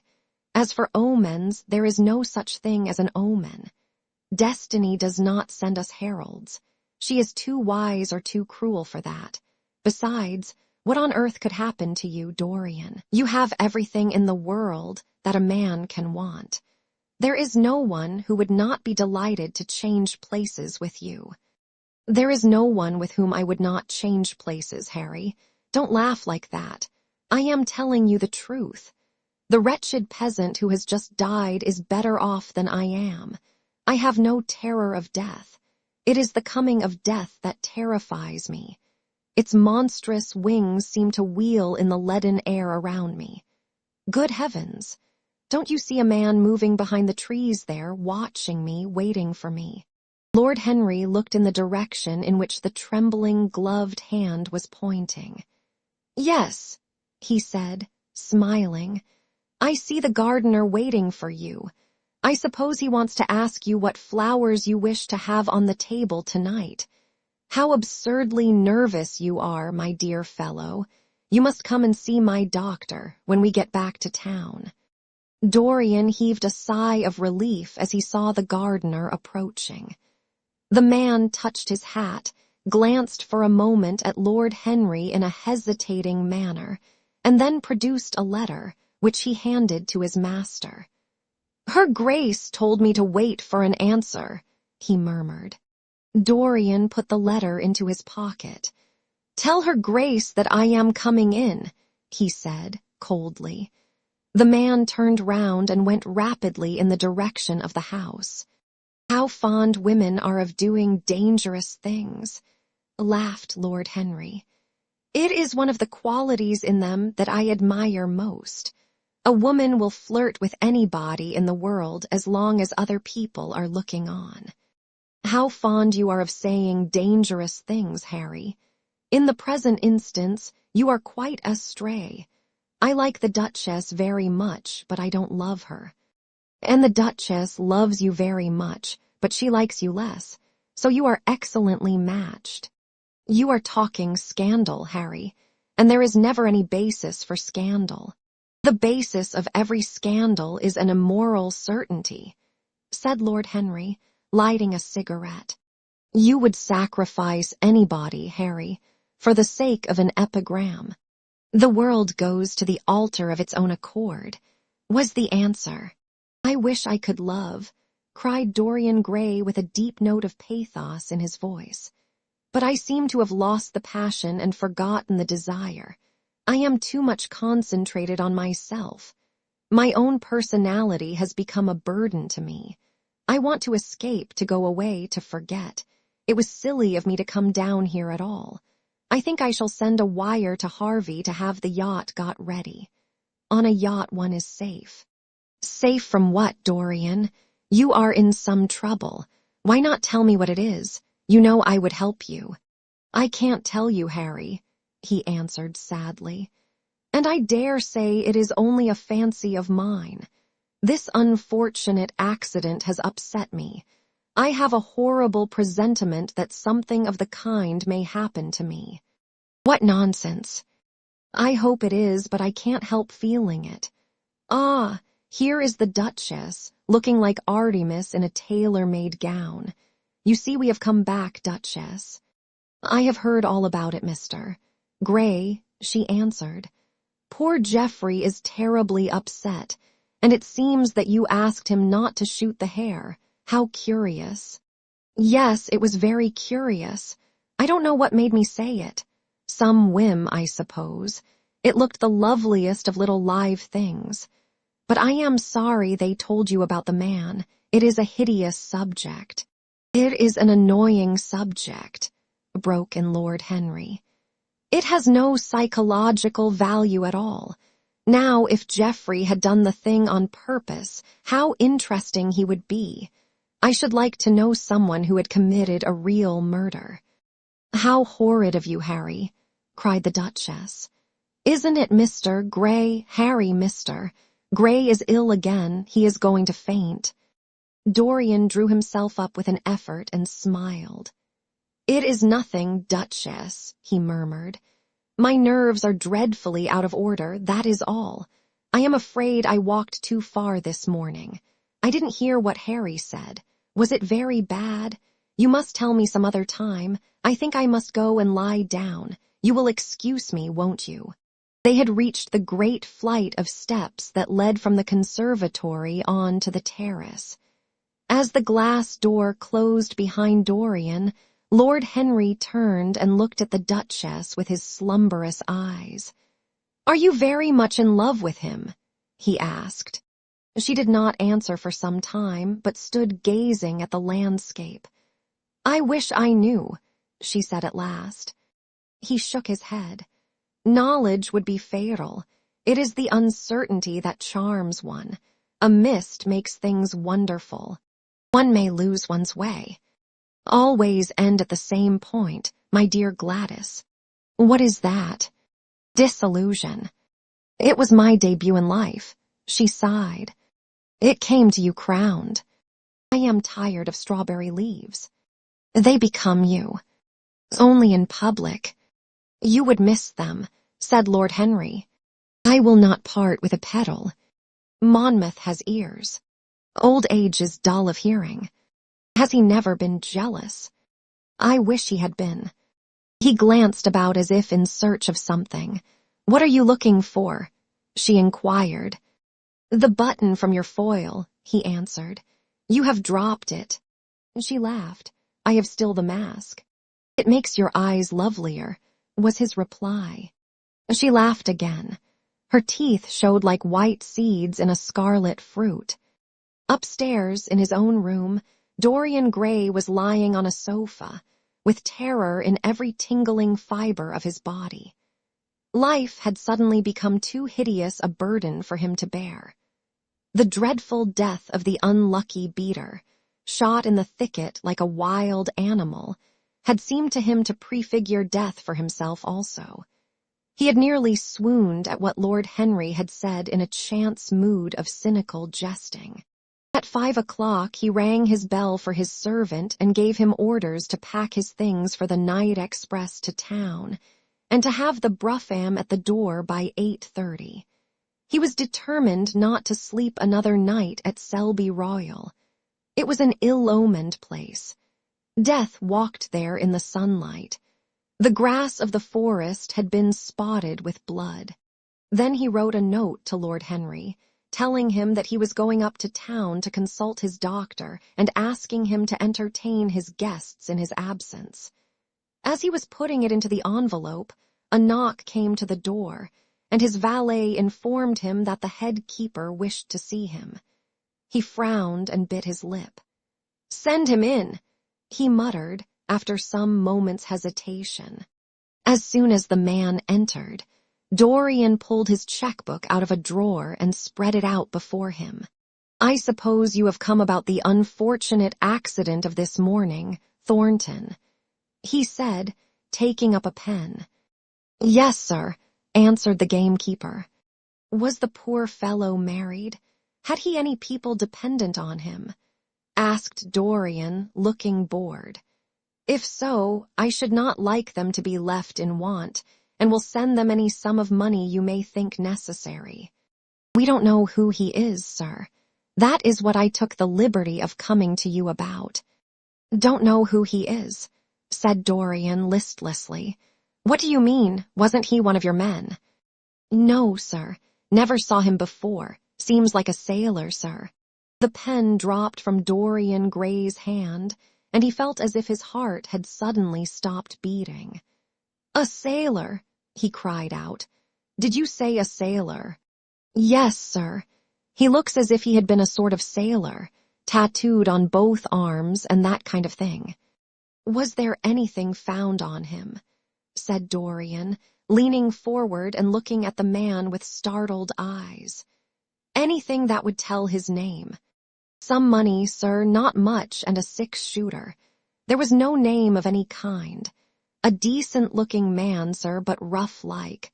A sort of sailor, we think. Dorian started to his feet. A terrible hope fluttered past him. He clutched at it madly. "Where is the body?" he exclaimed. "Quick, I must see it at once." "It is in an empty stable in the home farm, sir. The folk don't like to have that sort of thing in their houses. They say a corpse brings bad luck. The home farm, go there at once and meet me. Tell one of the grooms to bring my horse round. No, never mind. I'll go to the stables myself. It will save time." In less than a quarter of an hour, Dorian Gray was galloping down the long avenue as hard as he could go. The trees seemed to sweep past him in spectral procession, and wild shadows to fling themselves across his path. Once the mare swerved at a white gate post and nearly threw him. He lashed her across the neck with his crop. She cleft the dusky air like an arrow. The stones flew from her hoofs. At last he reached the home farm. 2 men were loitering in the yard. He leaped from the saddle and threw the reins to one of them. In the farthest stable, a light was glimmering.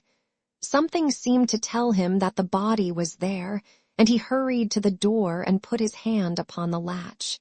There he paused for a moment, feeling that he was on the brink of a discovery that would either make or mar his life. Then he thrust the door open and entered. On a heap of sacking in the far corner was lying the dead body of a man dressed in a coarse shirt and a pair of blue trousers. A spotted handkerchief had been placed over the face. A coarse candle, stuck in a bottle, sputtered beside it. Dorian Gray shuddered. He felt that his could not be the hand to take the handkerchief away, and called out to one of the farm servants to come to him. "Take that thing off the face. I wish to see it," he said, clutching at the doorpost for support. When the farm servant had done so, he stepped forward. A cry of joy broke from his lips. The man who had been shot in the thicket was James Vane. He stood there for some minutes looking at the dead body. As he rode home, his eyes were full of tears, for he knew he was safe. Chapter 19. "There is no use your telling me that you are going to be good," cried Lord Henry, dipping his white fingers into a red copper bowl filled with rose water. "You are quite perfect. Pray, don't change." Dorian Gray shook his head. "No, Harry, I have done too many dreadful things in my life. I am not going to do any more. I began my good actions yesterday." "Where were you yesterday?" "In the country, Harry. I was staying at a little inn by myself." "My dear boy," said Lord Henry, smiling, "anybody can be good in the country. There are no temptations there. That is the reason why people who live out of town are so absolutely uncivilized. Civilization is not by any means an easy thing to attain to. There are only 2 ways by which man can reach it. One is by being cultured, the other by being corrupt. Country people have no opportunity of being either, so they stagnate." "Culture and corruption," echoed Dorian. "I have known something of both. It seems terrible to me now that they should ever be found together. For I have a new ideal, Harry. I am going to alter. I think I have altered." "You have not yet told me what your good action was. Or did you say you had done more than one?" asked his companion as he spilled into his plate a little crimson pyramid of seeded strawberries, and through a perforated, shell-shaped spoon, snowed white sugar upon them. "I can tell you, Harry, it is not a story I could tell to anyone else. I spared somebody." It sounds vain, but you understand what I mean. She was quite beautiful and wonderfully like Sybil Vane. I think it was that which first attracted me to her. You remember Sybil, don't you? How long ago that seems. Well, Hetty was not one of our own class, of course. She was simply a girl in a village, but I really loved her. I am quite sure that I loved her. All during this wonderful May that we have been having, I used to run down and see her 2 or 3 times a week. Yesterday, she met me in a little orchard. The apple blossoms kept tumbling down on her hair, and she was laughing. We were to have gone away together this morning at dawn. Suddenly, I determined to leave her as flower-like as I had found her. I should think the novelty of the emotion must have given you a thrill of real pleasure, Dorian, interrupted Lord Henry. But I can finish your idyll for you. You gave her good advice and broke her heart. That was the beginning of your reformation. Harry, you are horrible. You mustn't say these dreadful things. Hetty's heart is not broken. Of course, she cried and all that. But there is no disgrace upon her. She can live like Perdita in her garden of mint and marigold, and weep over a faithless Florizel, said Lord Henry, laughing, as he leaned back in his chair. My dear Dorian, you have the most curiously boyish moods.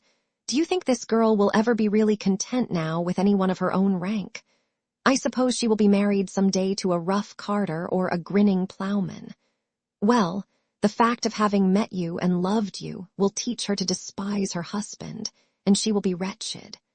From a moral point of view, I cannot say that I think much of your great renunciation. Even as a beginning, it is poor. Besides, how do you know that Hetty isn't floating at the present moment in some starlit mill pond, with lovely water lilies round her, like Ophelia? I can't bear this, Harry. You mock at everything, and then suggest the most serious tragedies. I am sorry I told you now. I don't care what you say to me. I know I was right in acting as I did. Poor Hetty. As I rode past the farm this morning, I saw her white face at the window, like a spray of jasmine. Don't let us talk about it any more, and don't try to persuade me that the first good action I have done for years, the first little bit of self-sacrifice I have ever known, is really a sort of sin. I want to be better. I am going to be better. Tell me something about yourself. What is going on in town? I have not been to the club for days. The people are still discussing poor Basil's disappearance. I should have thought they had got tired of that by this time, said Dorian, pouring himself out some wine and frowning slightly. My dear boy, they have only been talking about it for 6 weeks, and the British public are really not equal to the mental strain of having more than one topic every 3 months. They have been very fortunate lately, however. They have had my own divorce case and Alan Campbell's suicide. Now they have got the mysterious disappearance of an artist. Scotland Yard still insists that the man in the grey ulster who left for Paris by the midnight train on the 9th of November was poor Basil, and the French police declare that Basil never arrived in Paris at all. I suppose in about a fortnight we shall be told that he has been seen in San Francisco. It is an odd thing, but everyone who disappears is said to be seen at San Francisco. It must be a delightful city, and possess all the attractions of the next world. What do you think has happened to Basil? Asked Dorian, holding up his burgundy against the light and wondering how it was that he could discuss the matter so calmly. I have not the slightest idea. If Basil chooses to hide himself, it is no business of mine. If he is dead, I don't want to think about him. Death is the only thing that ever terrifies me. I hate it. Why? Said the younger man wearily. Because, said Lord Henry, passing beneath his nostrils the gilt trellis of an open vinaigrette box, one can survive everything nowadays except that. Death and vulgarity are the only 2 facts in the 19th century that one cannot explain away. Let us have our coffee in the music room, Dorian. You must play Chopin to me. The man with whom my wife ran away played Chopin exquisitely. Poor Victoria, I was very fond of her. The house is rather lonely without her. Of course, married life is merely a habit, a bad habit. But then one regrets the loss even of one's worst habits. Perhaps one regrets them the most. They are such an essential part of one's personality. Dorian said nothing, but rose from the table, and passing into the next room, sat down to the piano and let his fingers stray across the white and black ivory of the keys. After the coffee had been brought in, he stopped, and looking over at Lord Henry, said, "Harry, did it ever occur to you that Basil was murdered?" Lord Henry yawned. Basil was very popular and always wore a Waterbury watch. Why should he have been murdered? He was not clever enough to have enemies. Of course, he had a wonderful genius for painting, but a man can paint like Velázquez and yet be as dull as possible. Basil was really rather dull. He only interested me once, and that was when he told me years ago that he had a wild adoration for you and that you were the dominant motive of his art. I was very fond of Basil, said Dorian with a note of sadness in his voice. But don't people say that he was murdered? Oh, some of the papers do. It does not seem to me to be at all probable. I know there are dreadful places in Paris, but Basil was not the sort of man to have gone to them. He had no curiosity. It was his chief defect. What would you say, Harry, if I told you that I had murdered Basil? Said the younger man. He watched him intently after he had spoken. I would say, my dear fellow, that you were posing for a character that doesn't suit you. All crime is vulgar, just as all vulgarity is crime. It is not in you, Dorian, to commit a murder. I am sorry if I hurt your vanity by saying so, but I assure you it is true. Crime belongs exclusively to the lower orders. I don't blame them in the smallest degree. I should fancy that crime was to them what art is to us, simply a method of procuring extraordinary sensations. A method of procuring sensations. Do you think, then, that a man who has once committed a murder could possibly do the same crime again? Don't tell me that. Oh, anything becomes a pleasure if one does it too often, cried Lord Henry, laughing. That is one of the most important secrets of life. I should fancy, however, that murder is always a mistake. One should never do anything that one cannot talk about after dinner. But let us pass from poor Basil. I wish I could believe that he had come to such a really romantic end as you suggest, but I can't. I dare say he fell into the Seine off an omnibus, and that the conductor hushed up the scandal. Yes, I should fancy that was his end. I see him lying now on his back under those dull green waters, with the heavy barges floating over him and long weeds catching in his hair. Do you know, I don't think he would have done much more good work. During the last 10 years his painting had gone off very much. Dorian heaved a sigh, and Lord Henry strolled across the room and began to stroke the head of a curious Java parrot, a large, gray-plumaged bird with pink crest and tail, that was balancing itself upon a bamboo perch. As his pointed fingers touched it, it dropped the white scurf of crinkled lids over black, glass-like eyes, and began to sway backwards and forwards. Yes, he continued, turning round and taking his handkerchief out of his pocket. His painting had quite gone off. It seemed to me to have lost something. It had lost an ideal. When you and he ceased to be great friends, he ceased to be a great artist. What was it separated you?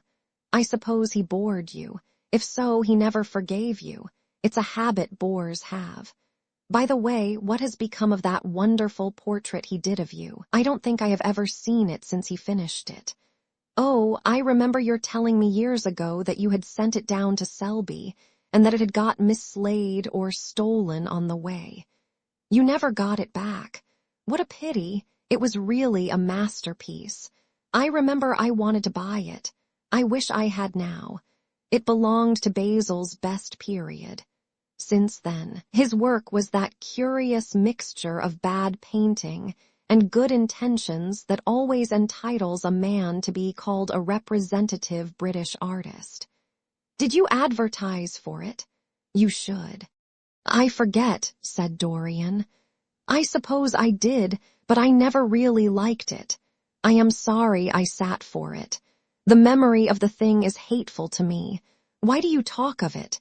It used to remind me of those curious lines in some play, Hamlet, I think. How do they run?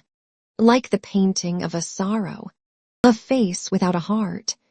Yes, that is what it was like. Lord Henry laughed.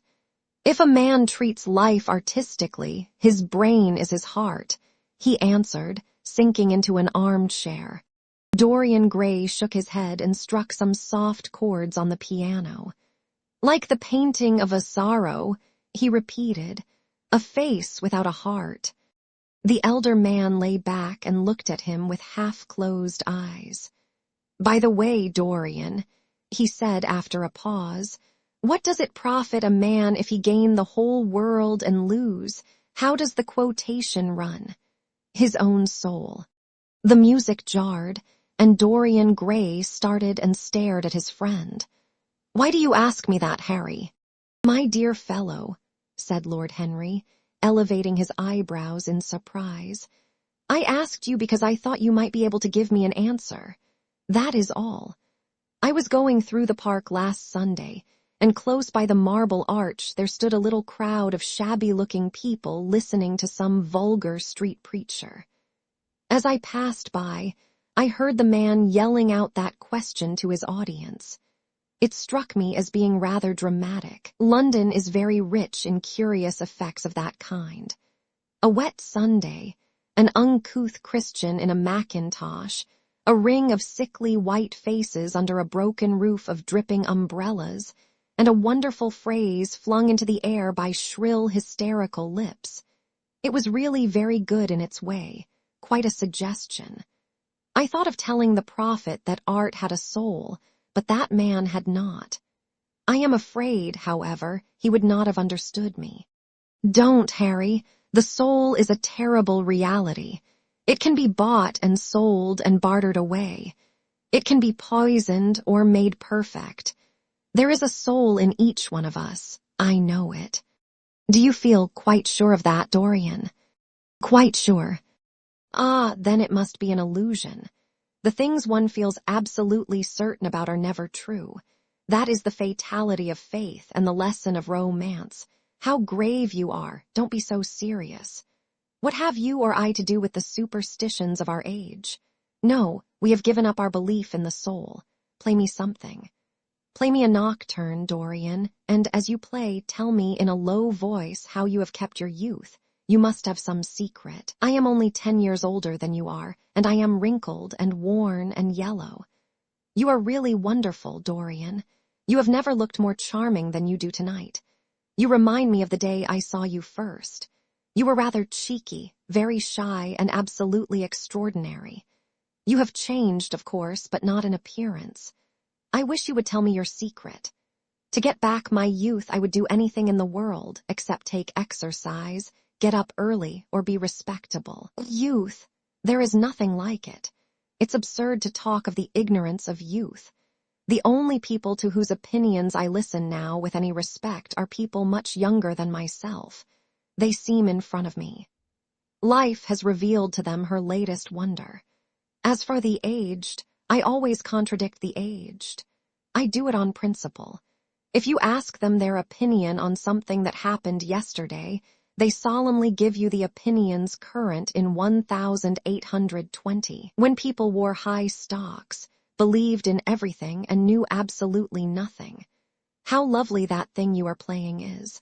I wonder, did Chopin write it at Majorca, with the sea weeping round the villa and the salt spray dashing against the panes? It is marvelously romantic. What a blessing it is that there is one art left to us that is not imitative. Don't stop. I want music tonight. It seems to me that you are the young Apollo and that I am Marcia's listening to you. I have sorrows, Dorian, of my own that even you know nothing of. The tragedy of old age is not that one is old, but that one is young. I am amazed sometimes at my own sincerity. Ah, Dorian, how happy you are. What an exquisite life you have had. You have drunk deeply of everything. You have crushed the grapes against your palate. Nothing has been hidden from you. And it has all been to you no more than the sound of music. It has not marred you. You are still the same. I am not the same, Harry. Yes, you are the same. I wonder what the rest of your life will be. Don't spoil it by renunciations. At present you are a perfect type. Don't make yourself incomplete.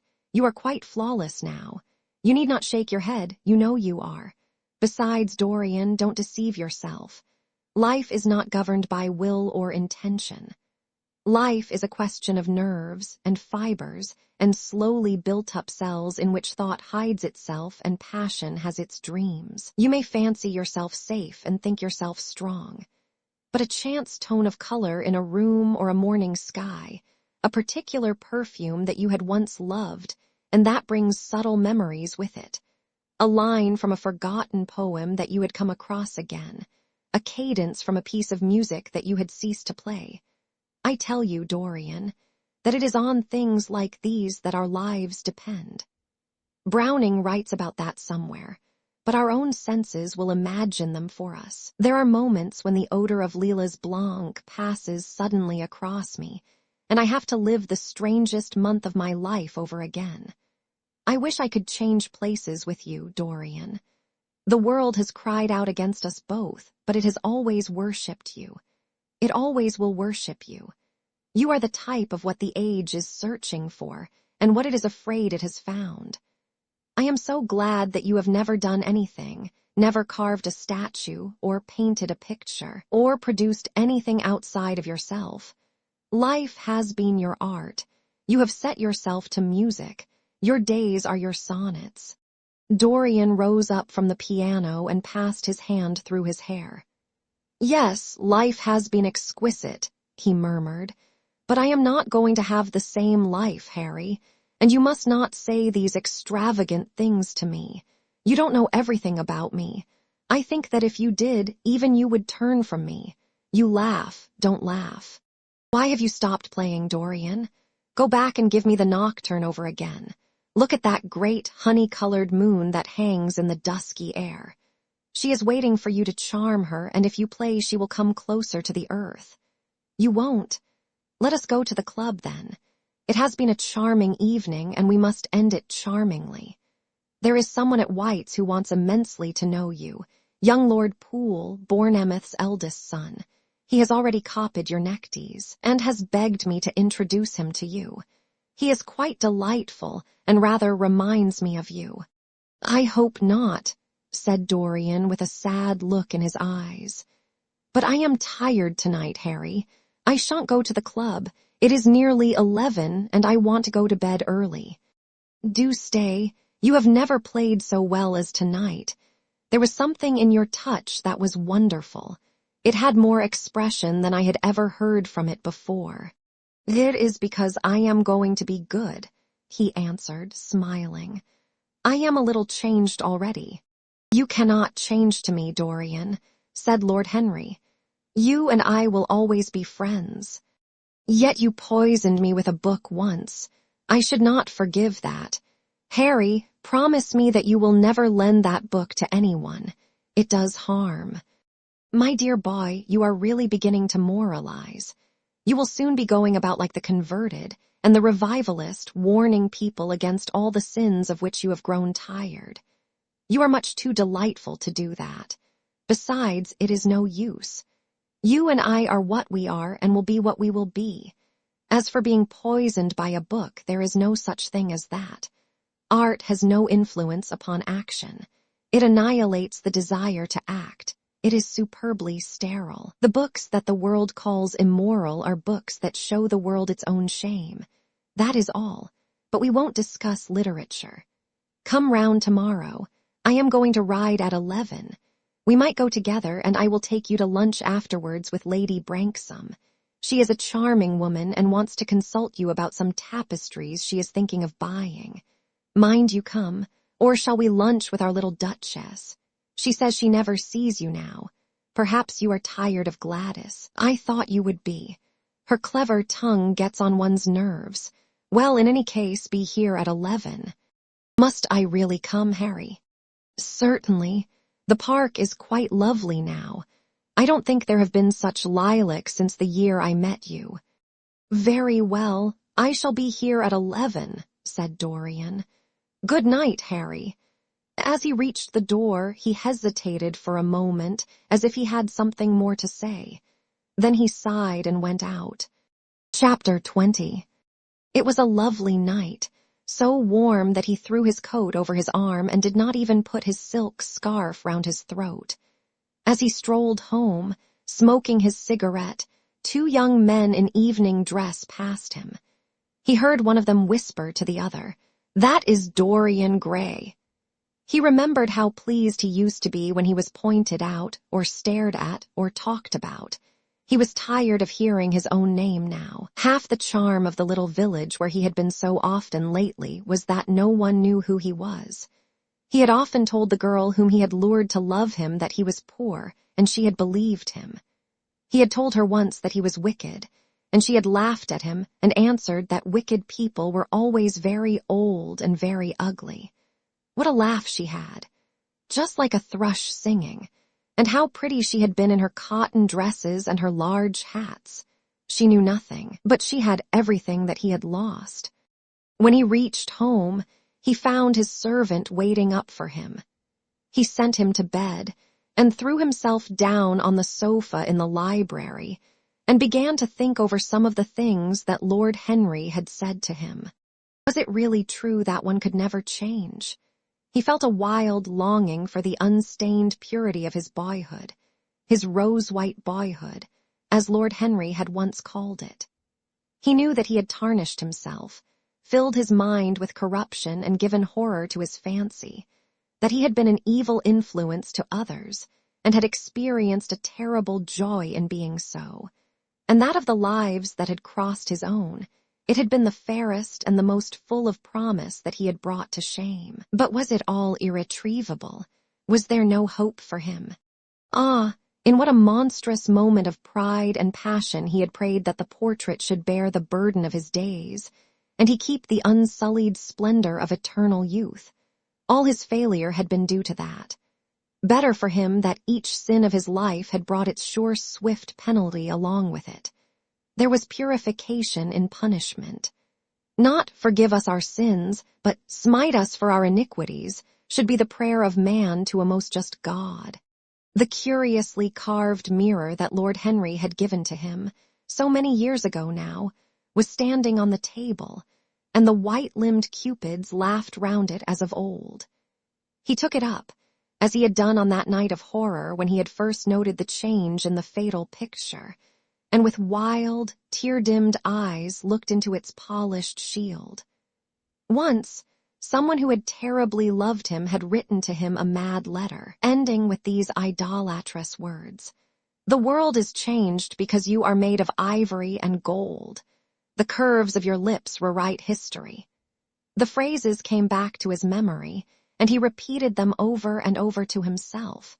Then he loathed his own beauty, and flinging the mirror on the floor, crushed it into silver splinters beneath his heel. It was his beauty that had ruined him, his beauty and the youth that he had prayed for. But for those 2 things, his life might have been free from stain.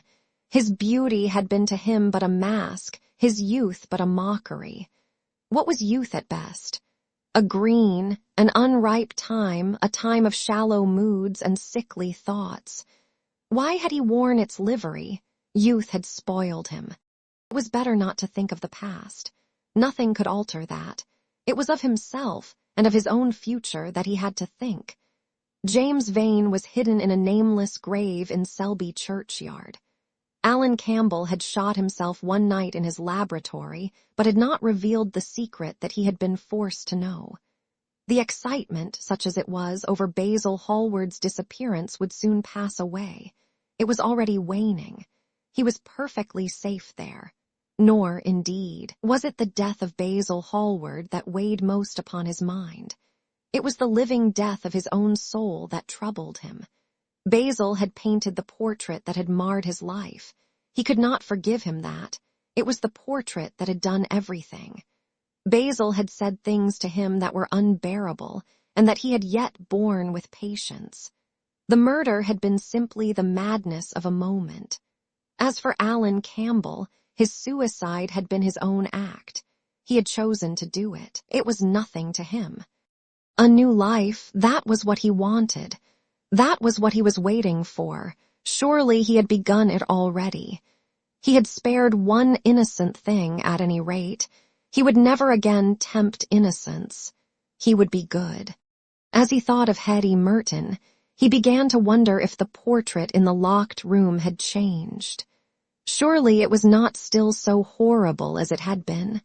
Perhaps if his life became pure, he would be able to expel every sign of evil passion from the face. Perhaps the signs of evil had already gone away. He would go and look. He took the lamp from the table and crept upstairs.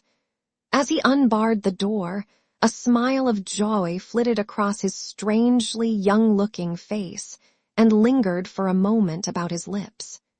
Yes, he would be good, and the hideous thing that he had hidden away would no longer be a terror to him. He felt as if the load had been lifted from him already. He went in quietly, locking the door behind him, as was his custom, and dragged the purple hanging from the portrait. A cry of pain and indignation broke from him. He could see no change, save that in the eyes there was a look of cunning, and in the mouth the curved wrinkle of the hypocrite. The thing was still loathsome, more loathsome, if possible, than before, and the scarlet dew that spotted the hand seemed brighter, and more like blood newly spilled. Then he trembled. Had it been merely vanity that had made him do his one good deed?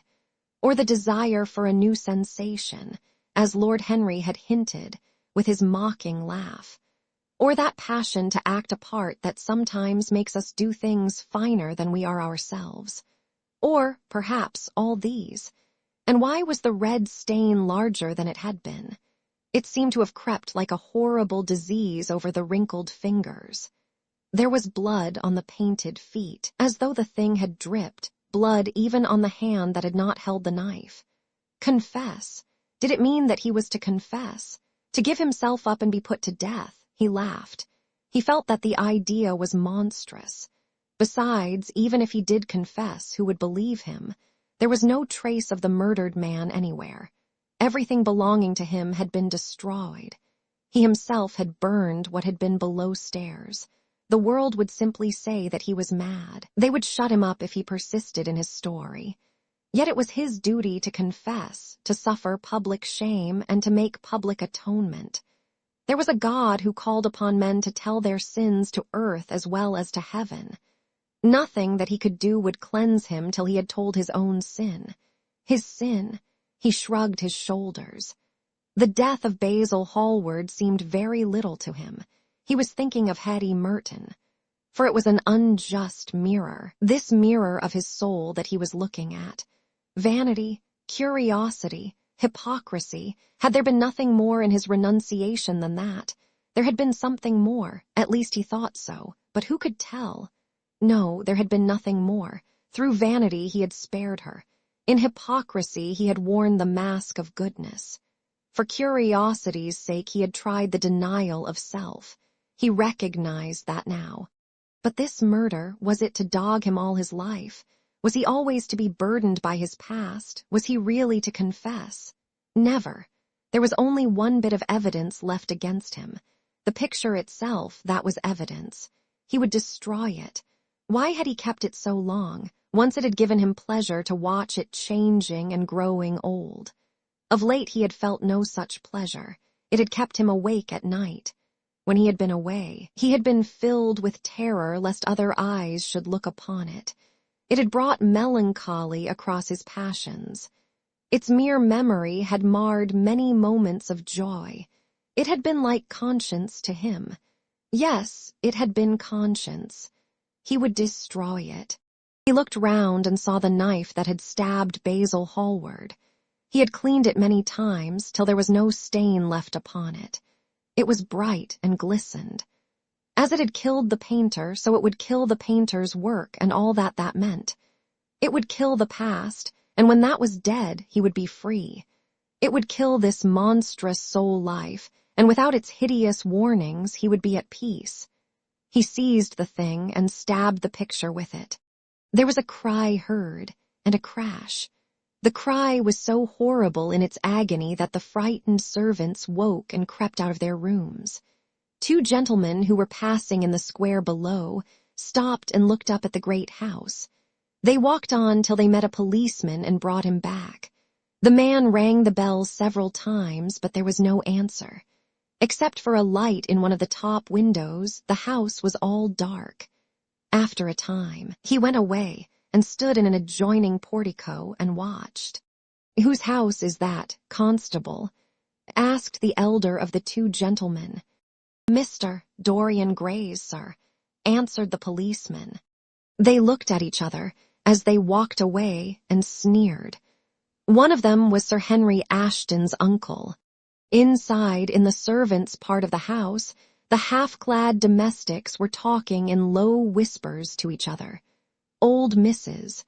Leaf was crying and wringing her hands. Francis was as pale as death.